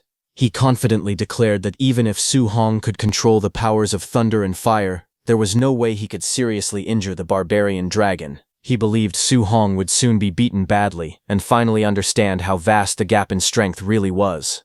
Grandmaster Qin, however, hoped for a different outcome. He wished that Su Hong would realize the danger and retreat before it was too late. On the other hand, the white tiger was very frightened. Su Hong sat on the frightened white tiger's back and called it a coward. He told the beast that it only needed to lead the way because he had no intention of making it fight the barbarian dragon. The white tiger let out a series of frightened whimpers but still obeyed his orders. Following the white tiger's guidance, Su Hong soon arrived at the entrance of a deep canyon. The tiger nervously indicated that the barbarian dragon was hiding inside. Su Hong jumped off the tiger's back and calmly told it to wait outside until he returned. The white tiger immediately agreed with a relieved bark as it watched him head into the canyon alone. Without hesitation, Su Hong leaped into the canyon at high speed. As he descended, he gripped his spear tightly and used it to stab into the cliff wall. The spear carved a long groove through the rock, slowing his fall while sending pieces of stone flying in every direction. After sliding down the cliff, Su Hong landed steadily at the bottom of the canyon. He immediately became alert and carefully observed his surroundings. A moment later, he discovered the barbarian dragon. To his surprise, the enormous Tier 4 beast was asleep and tightly bound by several massive chains. Su Hong was confused after seeing that and wondered why such a powerful Tier 4 barbarian dragon had been chained up. Even while sleeping, the dragon released an overwhelming aura. Su Hong could tell that its strength had already surpassed the Tier 4 initial stage and was extremely close to the Tier 4 middle stage. After judging the dragon's power, Su Hong admitted that he was not confident he could defeat it in a direct fight with his current strength. However, seeing that the dragon was asleep and restrained, he smiled and decided to take advantage of the situation. He quietly thought that if he launched a sneak attack, the dragon could not blame him for fighting unfairly. After carefully observing the sleeping barbarian dragon, Su Hong noticed one particular weak spot. He realized that no matter the creature's race, gender, or how strong its defense was, a direct hit to that spot would cause tremendous damage. He went behind the barbarian dragon. A confident smile appeared on his face as he gripped his spear tightly and used his unlimited technique. He gathered the powers of thunder, fire, and metal into the weapon, combining the three attributes into one powerful attack. Without hesitation, Su Hong unleashed his ultimate move and thrust the glowing spear straight toward the barbarian dragon's weak point, hoping to deal devastating damage before the beast could wake up. Su Hong unleashed his ultimate attack and drove his spear straight into the barbarian dragon's weakest spot. The combined powers of thunder, fire, and metal exploded on impact, causing a massive blast. The barbarian dragon let out a loud, painful roar as the powerful strike dealt heavy damage. This made the barbarian dragon furious, and it immediately turned around and shot flames from its mouth at Su Hong. However, Su Hong ran to the other side of the barbarian dragon to attack it from the front. Seeing the dragon restrained by the heavy chains, Su Hong smiled confidently. He believed that as long as the chains continued to limit its movements, defeating the barbarian dragon would not be as difficult as he had expected. However, the barbarian dragon noticed Su Hong running ahead and opened its mouth wide. A massive stream of blazing fire burst towards Su Hong. Surprising him, the barbarian dragon turned the entire area into a sea of flames. Powerful flames spread in every direction, burning everything around them. Su Hong was completely burned and turned into charcoal, but suddenly, the charcoal statue of Su Hong shattered, revealing that it was just clay. Su Hong had used the same technique as those demonic practitioners. The barbarian dragon was stunned to see that it was not a real person but a clay statue. Just then, Su Hong appeared behind the barbarian dragon, where he drove his spear deep into the wound he had already created. Blood poured out as he smiled and declared that he would strike the same spot one more time. His spear flashed with thunder, fire, and metal energy before crashing into the dragon with tremendous force. The dragon let out a painful roar that echoed across the battlefield. Everyone watching the live broadcast was stunned. They could not believe how brutally Su Hong was fighting. Grandmaster Lin admitted that he had expected the chained barbarian dragon to be too strong for Su Hong to injure, but Su Hong had surprised everyone. However, he also could not help wondering what kind of person would think of attacking a dragon's weakest spot in such a shameless way. Grandmaster Lin suggested that they should quickly remove the chains.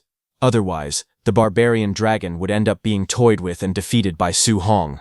Controlling his laughter, Grandmaster Qin replied that although Su Hong's methods were shameless, releasing the barbarian dragon completely would be far too dangerous. But Grandmaster Lin said that it did not matter whether the barbarian dragon was released or not. He believed it was a good chance to see the true limit of Su Hong's combat strength. At that moment, loud explosions echoed through the cave as several giant chains were blasted apart. Su Hong looked up in surprise and realized that the chains binding the barbarian dragon had been destroyed. He wondered if the Grandmasters had decided to release the dragon. The barbarian dragon immediately let out a furious roar as more chains snapped one after another. The last restraints broke apart, and the massive dragon was finally set free. Those falling chains were so huge and heavy that Su Hong had to dodge them. As the barbarian dragon was released, its body erupted with terrifying power. It shot a dragon breath into the sky. A pillar of blazing fire shot straight into the sky, shaking the entire area and filling the battlefield with overwhelming pressure. Su Hong looked at the fully awakened dragon and realized he was finally facing the true strength of a Tier 4 barbarian dragon with a dragon bloodline. He admitted that such a powerful opponent was far from ordinary. Instead of feeling afraid, Su Hong smiled. He ran toward the dragon's back, thinking that it was actually a good thing that the barbarian dragon had been released. Now he could finally test the true limit of his combat power by fighting with everything he had. The barbarian dragon noticed him and opened its mouth, gathering blazing flames before unleashing a massive stream of fire towards Su Hong. Seeing the attack rushing at him, Su Hong quickly leaped away, narrowly dodging the dragon's fiery breath as it exploded across the battlefield. Su Hong quickly switched techniques and gathered the power of water around his spear. With a powerful swing, he unleashed the water dragon skill. A massive blue water dragon rushed forward to meet the barbarian dragon's blazing flames. The two attacks collided head-on. Fire and water exploded against each other, creating a violent blast that filled the battlefield with steam and thick smoke. The barbarian dragon roared furiously from inside the cloud. Su Hong used this opportunity to jump onto the rocky wall, and without wasting a moment, he pushed off the cliff and leaped high into the air. Golden lightning gathered around his spear as he activated the 9 heaven-breaking spears technique. Holding the glowing spear tightly, Su Hong was about to dive straight toward the barbarian dragon, preparing to strike it with his strongest attack. The barbarian dragon suddenly noticed Su Hong's attack and quickly reacted. With incredible speed, it pressed the ground with its claws and swung its massive tail like a giant whip. Su Hong was surprised to see that, the next second, the dragon appeared behind him, climbing the wall. Su Hong was shocked by how fast the enormous dragon was. He realized that despite its huge body, its speed was far beyond what he had expected. The barbarian dragon immediately rushed toward him with its sharp claws, trying to tear him apart before he could finish his attack. Su Hong quickly gathered golden lightning around his spear and attacked. Lightning surged forward, forming a huge, powerful wave that charged straight at the barbarian dragon. Su Hong's golden lightning wave crashed into the barbarian dragon with tremendous force, causing a massive explosion that shook the entire battlefield. However, before the smoke could clear, the barbarian dragon suddenly appeared in front of him with its sharp claws already swinging down. Su Hong quickly raised his spear to block the attack, but the dragon's attack was very powerful, and his spear fell from his hand. His spear was sent flying and hit the ground. Su Hong also fell to the ground and quickly backed away toward his spear. Su Hong was bleeding a little after getting hit by the barbarian dragon's attack. He realized that he had underestimated the barbarian dragon. Although it looked large and heavy, its speed was far greater than he had expected. However, he remained calm. He believed that if they were only comparing raw physical strength, his overlord body was still superior. The barbarian dragon let out a furious roar and charged straight at him with unstoppable force. Instead of dodging, Su Hong clenched his fist and rushed forward to meet it head-on. As the dragon's massive claw came crashing down, Su Hong threw a powerful punch directly at it. Their attacks collided with a thunderous impact, creating a violent shockwave that echoed throughout the battlefield. The barbarian dragon roared in pain as the force of Su Hong's punch exploded, spreading in every direction. The barbarian dragon roared loudly as Su Hong's powerful punch landed on it.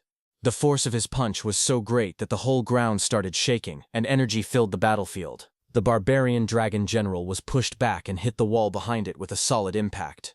However, Su Hong didn't stop there. He said it was not over yet, and unleashed more energy from his body. Then Su Hong rushed toward the barbarian dragon at full speed. He clenched his fist and jumped at the barbarian dragon, telling it to take another punch from him. He launched another powerful punch aimed at the barbarian dragon's head. Seeing that, the barbarian dragon was shocked, but it was already too late. His fist smashed into the dragon with tremendous force. His punch was so powerful that the barbarian dragon's 2 teeth broke and fell to the ground. But Su Hong did not stop there. He shouted that it was not over. He charged at the barbarian dragon once more and landed another heavy blow. The impact shook the dragon's huge body. The barbarian dragon roared and tried to endure the attacks, but Su Hong's punches kept coming one after another. His speed and strength shocked everyone watching the battle. The people outside watched the fight on the screen in disbelief. They could not understand what was happening. A Tier 3 human was actually suppressing and beating a Tier 4 barbarian dragon. Some of them wondered who the real barbarian dragon was in this fight. Others thought it was too ridiculous, and suspected that Su Hong might also have the bloodline of a dragon race. Grandmaster Lin was shocked after seeing Su Hong's strength. He said that the power from fusing 3 attributes was truly extraordinary, but Su Hong's physical strength was also far too great. He asked Grandmaster Qin if he hadn't said earlier that Su Hong had some kind of overlord body, but he didn't say it was this strong. Grandmaster Qin himself was stunned. He admitted that he already knew the overlord body was very strong, but he had only thought it could reach the top 30 in the physique rankings. Now it seemed that Su Hong's overlord body was comparable to the war god body, which ranked first in strength. Grandmaster Lin became even more shocked as he thought about Su Hong's abilities. Su Hong had the overlord body, was also a spirit master, could fuse 3 attributes, and had perfect compatibility with 7 attributes. To him, Su Hong was simply too much of a monster. He believed that in this year's martial arts exam, Su Hong's results would surely break historical records. Meanwhile, Su Hong continued attacking the barbarian dragon with terrifying speed and power, making it throw up blood. Then, finally, he attacked with full power and smashed the barbarian dragon's head, sending it flying and crashing onto the ground with a solid impact. Its fall filled the whole battlefield with smoke and dust. That huge barbarian dragon finally died, and the system announced that Su Hong had killed the barbarian dragon and gained 10,000 martial value. Su Hong sat on the ground, exhausted. He admitted that the barbarian dragon could really take a beating, and his spiritual chi was almost depleted. He knew that without relying on his overlord body and 3-attribute fusion, normal moves might not have even hurt it. He thought that if other students had been the ones fighting the barbarian dragon, defeating it would have been impossible. Su Hong also felt that the Grandmaster was too wicked for arranging such a terrifying beast for their trial. However, Su Hong smiled when he looked at the ranking list. His points had finally reached 14,500, placing him in first place. Chen Su was in second place with 1,450 points, and Lu Dao was in third place with 1,300 points. Chen Tianyan, who saw the ranking, was shocked. He could not believe Su Hong had gained 14,500 points and wondered if Su Hong had really killed the barbarian dragon. He remembered that the barbarian dragon was said to be a Tier 4 ferocious beast with a dragon bloodline, so he could not understand how Su Hong had defeated such a monster. The people in the canyon were shocked when they saw Su Hong's score. One person could not believe that Su Hong was even human. Another person shouted that Su Hong had 14,500 points while he only had a little over 300 points. They were stunned that Su Hong had killed the barbarian dragon all by himself. Meanwhile, the second place and third place students collapsed on the ground in despair. One of them cried and apologized to his parents. He admitted that he had been too arrogant before. He no longer believed he was a genius, and called himself useless. Their confidence had been completely crushed after seeing Su Hong's strength. Watching this scene through the screen, Grandmaster Qin said that the minds of those little geniuses seemed to have broken a little. Grandmaster Lin admitted that if he had met a monster like Su Hong back then, his own mentality would have collapsed too. At that moment, the people watching the screen suddenly became excited again. They saw Su Hong cutting and roasting the barbarian dragon, and were amazed by his boldness. They called him too powerful and too wild. When Su Hong started roasting the barbarian dragon, the white tiger immediately appeared there and stared at the food while drooling. Seeing that, Su Hong complained that the tiger was never around during fights, but it always appeared when there was good food to eat. The tiger only made a pitiful sound in response. Su Hong then pointed at the remaining body of the barbarian dragon and told the white tiger that the rest belonged to it. The white tiger became excited and raised its paws happily before rushing toward the dragon's body to eat. Half an hour later, Su Hong and the white tiger lay on the ground after eating the barbarian dragon meat. Su Hong felt satisfied and said that the barbarian dragon tasted delicious. He wanted to take some back for his uncle and aunt to taste too. The white tiger also looked full and made a happy sound. But suddenly, something strange happened to the white tiger. Red energy burst out from its body, and it started roaring in pain. Su Hong looked at it in surprise and asked what was wrong. He wondered if the tiger had eaten too much and become too full. At the same time, Su Hong felt a sudden change inside his own body. His vitality began to rise quickly. He was shocked when he realized that his life force had suddenly surged. Red energy surrounded his body, and the system kept showing increases. His vitality rose again and again, and his overlord body also improved little by little. After the energy calmed down, Su Hong let out a breath. He checked his status and saw that his vitality had increased by more than 20 points. His overlord body had also risen from 6.5% to 9%. His status now showed that his vitality was 1025, his spiritual power was 642, his physique was the spirit rank overlord body at 9%, and his martial value had reached 2120. Su Hong was shocked because every 1% increase in the overlord body consumed 1000 martial value. But after eating only a few pieces of barbarian dragon meat, he gained power equal to thousands of martial value. He was amazed and understood that the barbarian dragon was a treasure from head to toe. On the third day of the assessment, other students arrived in the valley and saw the remains of the barbarian dragon. They were shocked and could not believe what had happened. Su Hong had not only killed the barbarian dragon, but had also eaten it. Another person said that the dragon was so huge that it would be impossible to finish it even in a year and asked if Su Hong was a pig. On the other hand, Su Hong stood on top of the white tiger and shouted at it. He asked if it was a pig and how it could eat so much. He told the white tiger to quickly take him to find other high-tier ferocious beasts, or else he would eat it instead. The white tiger cried out in fear and immediately obeyed him. Over the next few days, Su Hong went around the assessment area and took away almost all the high-tier ferocious beasts. On the fourth day, Su Hong killed a special ferocious beast called the 9-life white ape. He attacked it with his spear and lightning power, finishing it quickly. On the fifth day, he killed another special ferocious beast called the death worm. The huge worm tried to attack him, but Su Hong struck it down with powerful lightning. On the sixth day, he killed a special ferocious beast called the heavenly wind mad bull. Even though the beast was huge and fierce, Su Hong still defeated it with his strength. On the seventh day, Su Hong suddenly attacked Chen Tenyan again and knocked him down with one powerful strike. Chen Tenyan cursed in pain, saying that Su Hong had ambushed him again. After that, Su Hong checked the leaderboard and saw that he still had only 26,500 points. Su Hong became confused and asked why he had not received any points from the fight.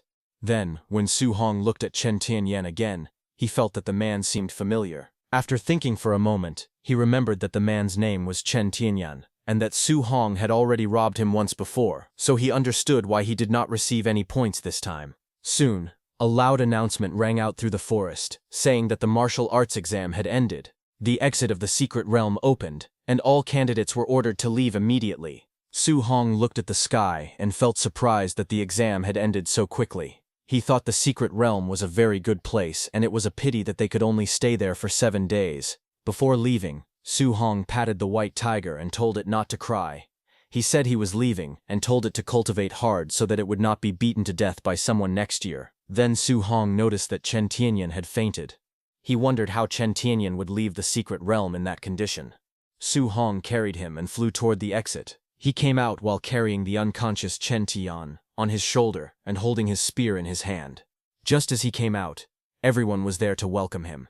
The whole crowd shouted his name again and again. They called him the top scorer of Jiangnan province and the top scorer of the martial arts exam. News quickly spread across Jiangnan province that the historical record for the provincial martial arts exam had been broken by an enormous margin.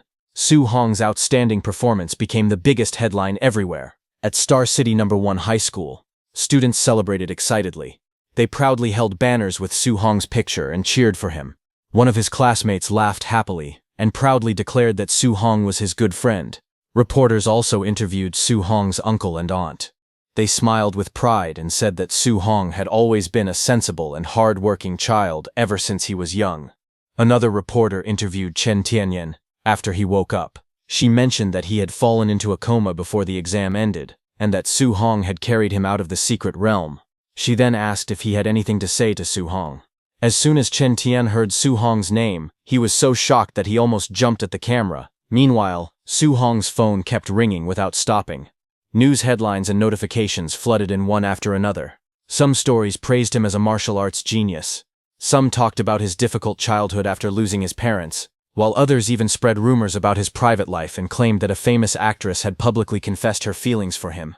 Overnight, Su Hong became the center of attention across the entire country. 2 days after the martial arts exam ended, Su Hong visited the president's office of the Star City Martial Dao Association. While looking at his phone, he asked Grandmaster Lin and Grandmaster Qin if they could control the news media because all the attention had become very annoying. Grandmaster Lin agreed immediately. He promised that they would tell the media to restrain themselves and stop disturbing Su Hong's family. After that, Grandmaster Lin signaled to Grandmaster Qin, saying it was time to discuss more important matters. Grandmaster Qin then hesitantly asked Su Hong for advice about the attribute fusion technique. He wanted Su Hong to share some of his experience and give him a few pointers. Su Hong was completely stunned by the request. He could not believe that a respected grandmaster was asking him for guidance. In his mind, he wondered if the whole world had been turned upside down. Su Hong then remembered that Grandmaster Qin had always treated him very well. Since it was the first time Grandmaster Qin had asked him for a favor, Su Hong felt there was no reason to refuse. He respectfully greeted the two grandmasters and humbly said that he would not dare call it giving guidance. He only wanted to share his limited experience with them. He also asked them to correct him if he made any mistakes. Half an hour later, Su Hong carefully explained his cultivation method in detail. He even demonstrated the techniques and elemental energy while the two grandmasters listened and took notes. After hearing everything, Grandmaster Lin was deeply moved. He realized that Su Hong had hidden nothing and had openly shared every detail of his cultivation. He believed this was a discovery important enough to change human history and thought Su Hong was truly selfless. From outside the room, President Wu watched in disbelief.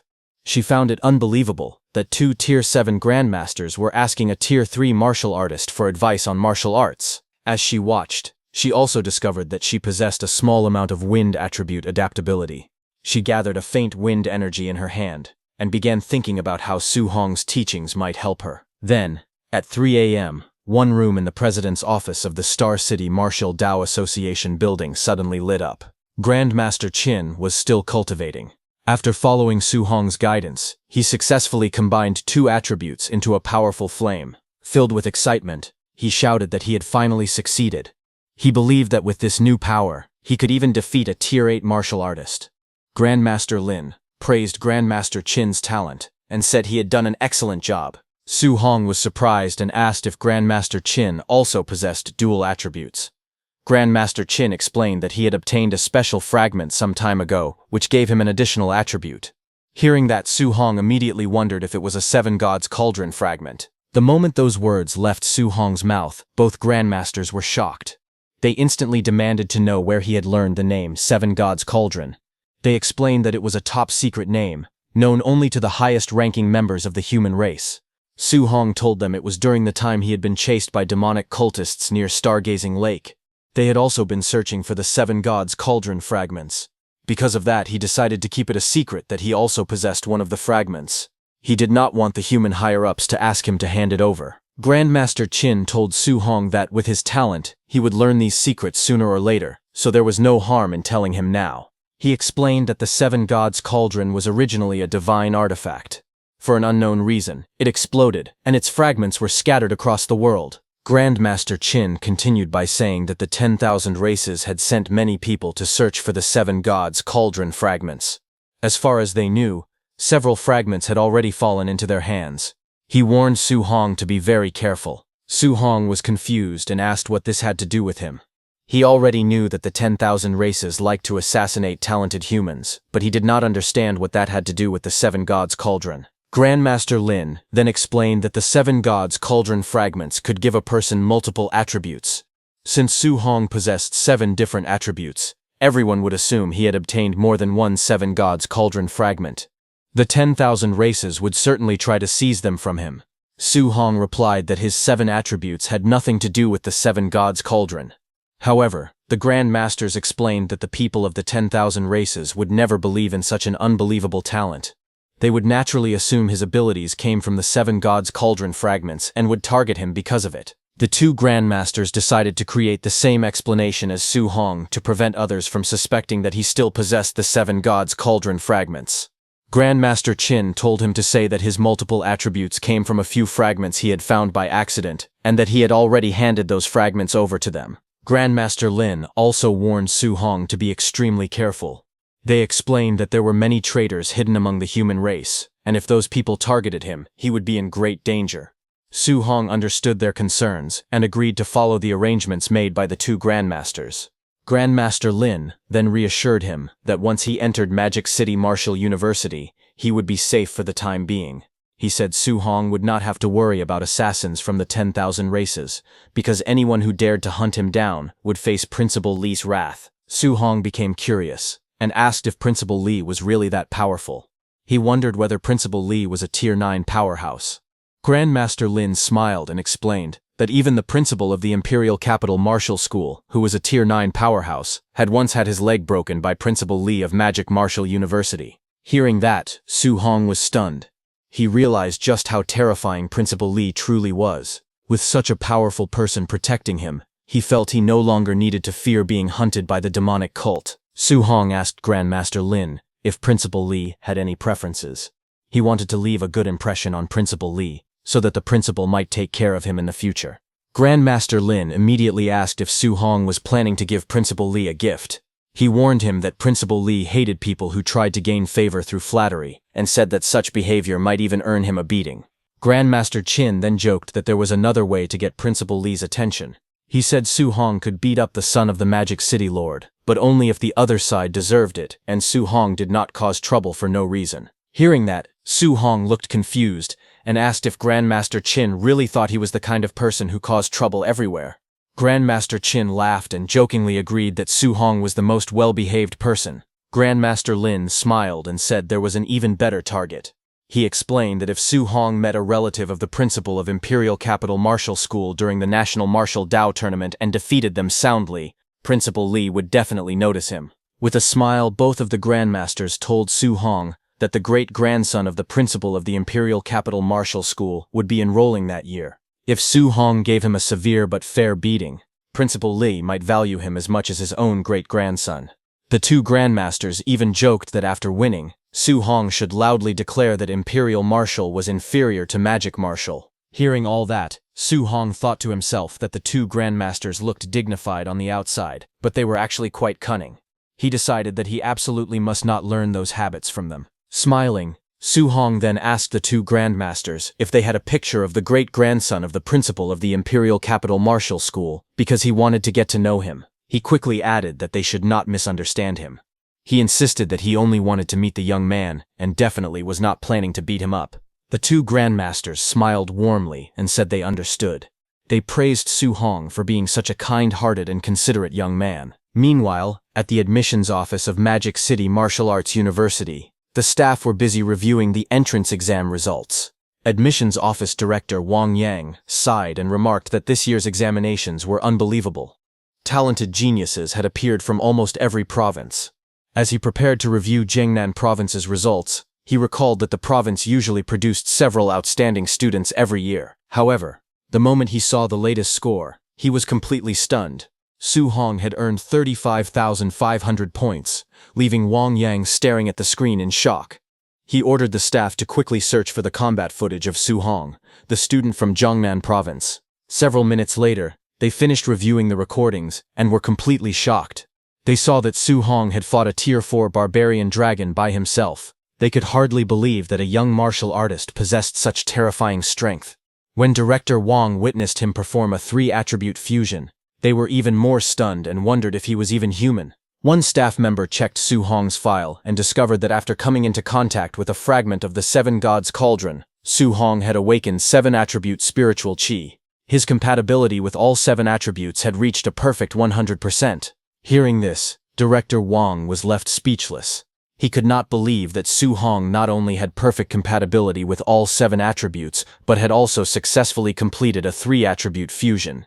They felt he was no ordinary genius, but a true monster. Unable to stay calm any longer, Director Wong rushed out and urgently asked the principal to lend him the university's private jet because he wanted to fly to Jiangnan province immediately. However, another powerful figure, the principal of Magic City Martial Arts University, Cheng Daoli, calmly stopped him. He said there was no need to rush because he also wanted to meet Su Hong in person. Principal Cheng Daoli smiled and said that a truly remarkable young genius had appeared in Jiangnan province this year. Surprised, Director Wong asked if he already knew about Su Hong. Principal Li laughed and replied that it was impossible not to know. He handed over a stack of recommendation letters and told Director Wong to look for himself. As Director Wong read through the documents, he was stunned. He saw the names of famous grandmasters such as Lin Beixing, Wang Qingshan, Qin Tianli, Zhang Lin, and many others. To his shock, more than a dozen grandmasters had all recommended Su Hong to their school at the same time. Principal Li then suddenly said that before going to Star City, he wanted Director Wong to accompany him to kill some people. Hearing that, Director Wong was frightened. He quickly begged the principal not to act personally. He said that if someone had offended him, they could handle it for him and asked him not to cause trouble everywhere. Principal Li assured him that the people he planned to kill were members of the demonic cult. According to their intelligence, a demonic cult stronghold near Magic City was preparing to hunt down human geniuses, and Su Hong had been listed as their highest priority target. Therefore, he intended to eliminate the cult members before they could make a move. Hearing that, Director Wong immediately became excited. Since Principal Li was going after the demonic cult, he had no objections at all. He eagerly agreed to join the principal. Before he could react, Principal Li grabbed him by the shoulder and shot into the sky at incredible speed. Director Wong was so startled that he shouted, complaining that the principal could have at least warned him before taking off because he had almost been scared to death. Soon they arrived at Tianfeng Forest, 50 kilometers east of Magic City. Hidden deep inside the forest was a secret cave that served as a concealed base. Inside the cave, several members of the demonic cult gathered around a large stone table for a meeting. One of them reported that news from Jiangnan province suggested Su Hong was very likely to enroll at Magic City Martial Art University. Because of that, they planned to intercept him on the way and kill him before he could safely reach the university. The leader of the demonic cult announced that the heavenly god race had made a promise. He declared that anyone who killed Su Hong would receive divine blood and be transformed into a true member of the heavenly god race. The other cult members immediately became excited after hearing the reward. The leader reminded everyone that if several Tier 7 experts like them could not even kill a young martial artist like Su Hong, they would have no right to return to the heavenly god race. They might as well just slit their throats and return to heaven. Everyone nodded firmly and shouted that they had to kill Su Hong no matter what. Meanwhile, Principal Li and Director Wong arrived above Tianfeng Forest. Director Wong looked across the countless mountain peaks and asked if Principal Li knew where the demonic cult members were hiding. Principal Li looked around and admitted that he had no idea where their secret base was located. Director Wong quickly volunteered to go down into the forest and search for the demonic cult's hiding place himself. However, Principal Li stopped him and said there was no need to go through so much trouble. Instead, he simply told Director Wong to record everything on his phone because the battle would make the perfect promotional video for Magic City Martial Art University this year. Director Wong immediately understood the plan and agreed. He took out his phone and started recording. At that moment, Principal Li slowly raised one hand toward the sky. A terrifying red aura erupted from his body as his energy surged wildly. In an instant, a gigantic red energy hand formed high above the forest. The enormous hand descended with overwhelming force, covering the entire mountain range. He intended to crush everything beneath it in a single strike. As the gigantic energy hand descended, the hidden demonic cult members were thrown into panic. The entire cave shook violently as rocks and debris rained down from the ceiling. Everyone looked around in confusion, wondering what was happening. Just then, a massive boulder crashed into the cave. followed by countless more. In only a few moments, the hidden base was completely buried under tons of rock. From high above, the enormous palm-shaped crater left on the mountain showed just how terrifying the principal's attack had been. Director Wang stared at the scene in complete shock while still holding his phone. He thought that every time he watched the principal fight, he felt as powerless as an ordinary martial artist standing before a god. The principal's strength was simply overwhelming. Meanwhile, back at Su Hong's house, expensive gifts had piled up everywhere. The living room was filled with boxes, leaving almost no empty space. Su Hong's uncle smiled and joked that it was already the third group of visitors to bring gifts. He laughed and said the house had almost run out of room because so many people had come to congratulate Su Hong. Su Hong's aunt even brought out photos of several young women from powerful families and asked if there was anyone he liked. She happily offered to arrange a blind date for him. Su Hong quickly waved his hands and politely refused. He explained that he was still young and wanted to focus entirely on his cultivation. For the time being, he had no interest in finding a partner. His uncle immediately supported him, saying there was no need for Su Hong to rush into marriage. Smiling mischievously, he joked that once Su Hong reached Magic City, he could simply marry a talented young woman from one of the great families there. He laughed and said that would be much better than choosing someone from Star City. Embarrassed by the teasing, Su Hong smiled awkwardly and said he was going back to his room to cultivate. He asked them to call him when dinner was ready, before quickly leaving. As Su Hong walked away, his uncle laughed and joked that Su Hong was getting shy. His aunt scolded her husband for embarrassing Su Hong. Back in his room, Su Hong sat cross-legged on his bed and opened his system panel. After checking his current status, he realized that the martial arts points he had accumulated were enough to raise his spiritual power to Tier 3. Su Hong selected the option to increase his spiritual power. As soon as he tapped the plus button, his spiritual power began rising 1 point at a time. The system repeatedly displayed notifications showing spiritual power +1 as a powerful aura surrounded his body. As his spiritual power continued to grow, Su Hong's eyes suddenly shone with a bright white light. He could clearly feel the tremendous increase in his mental strength. After reaching the required level, Su Hong calmly activated a technique called Weapon Condensation Art. A large glowing shield appeared in front of him, radiating powerful energy. Without hesitation, Su Hong threw a powerful punch at the glowing shield. The impact shook the room, as the shield trembled under the force of his attack. Su Hong's powerful punch broke through the glowing weapon shield. Cracks spread across its surface before it completely shattered into countless glowing fragments that scattered through the air. Looking at the result, Su Hong smiled with satisfaction. He realized that the shield had been strong enough to block nearly 30% of his punch's power. He estimated that the same punch could now easily kill a mid-stage Tier 3 ferocious beast. Su Hong then imagined fighting several Tier 3 martial artists at the same time. With his newly condensed weapon and increased strength, he felt confident that he could handle such opponents without much difficulty. Satisfied with his progress, Su Hong looked at his remaining martial value. He decided to spend all of it on improving his overlord body instead of saving it.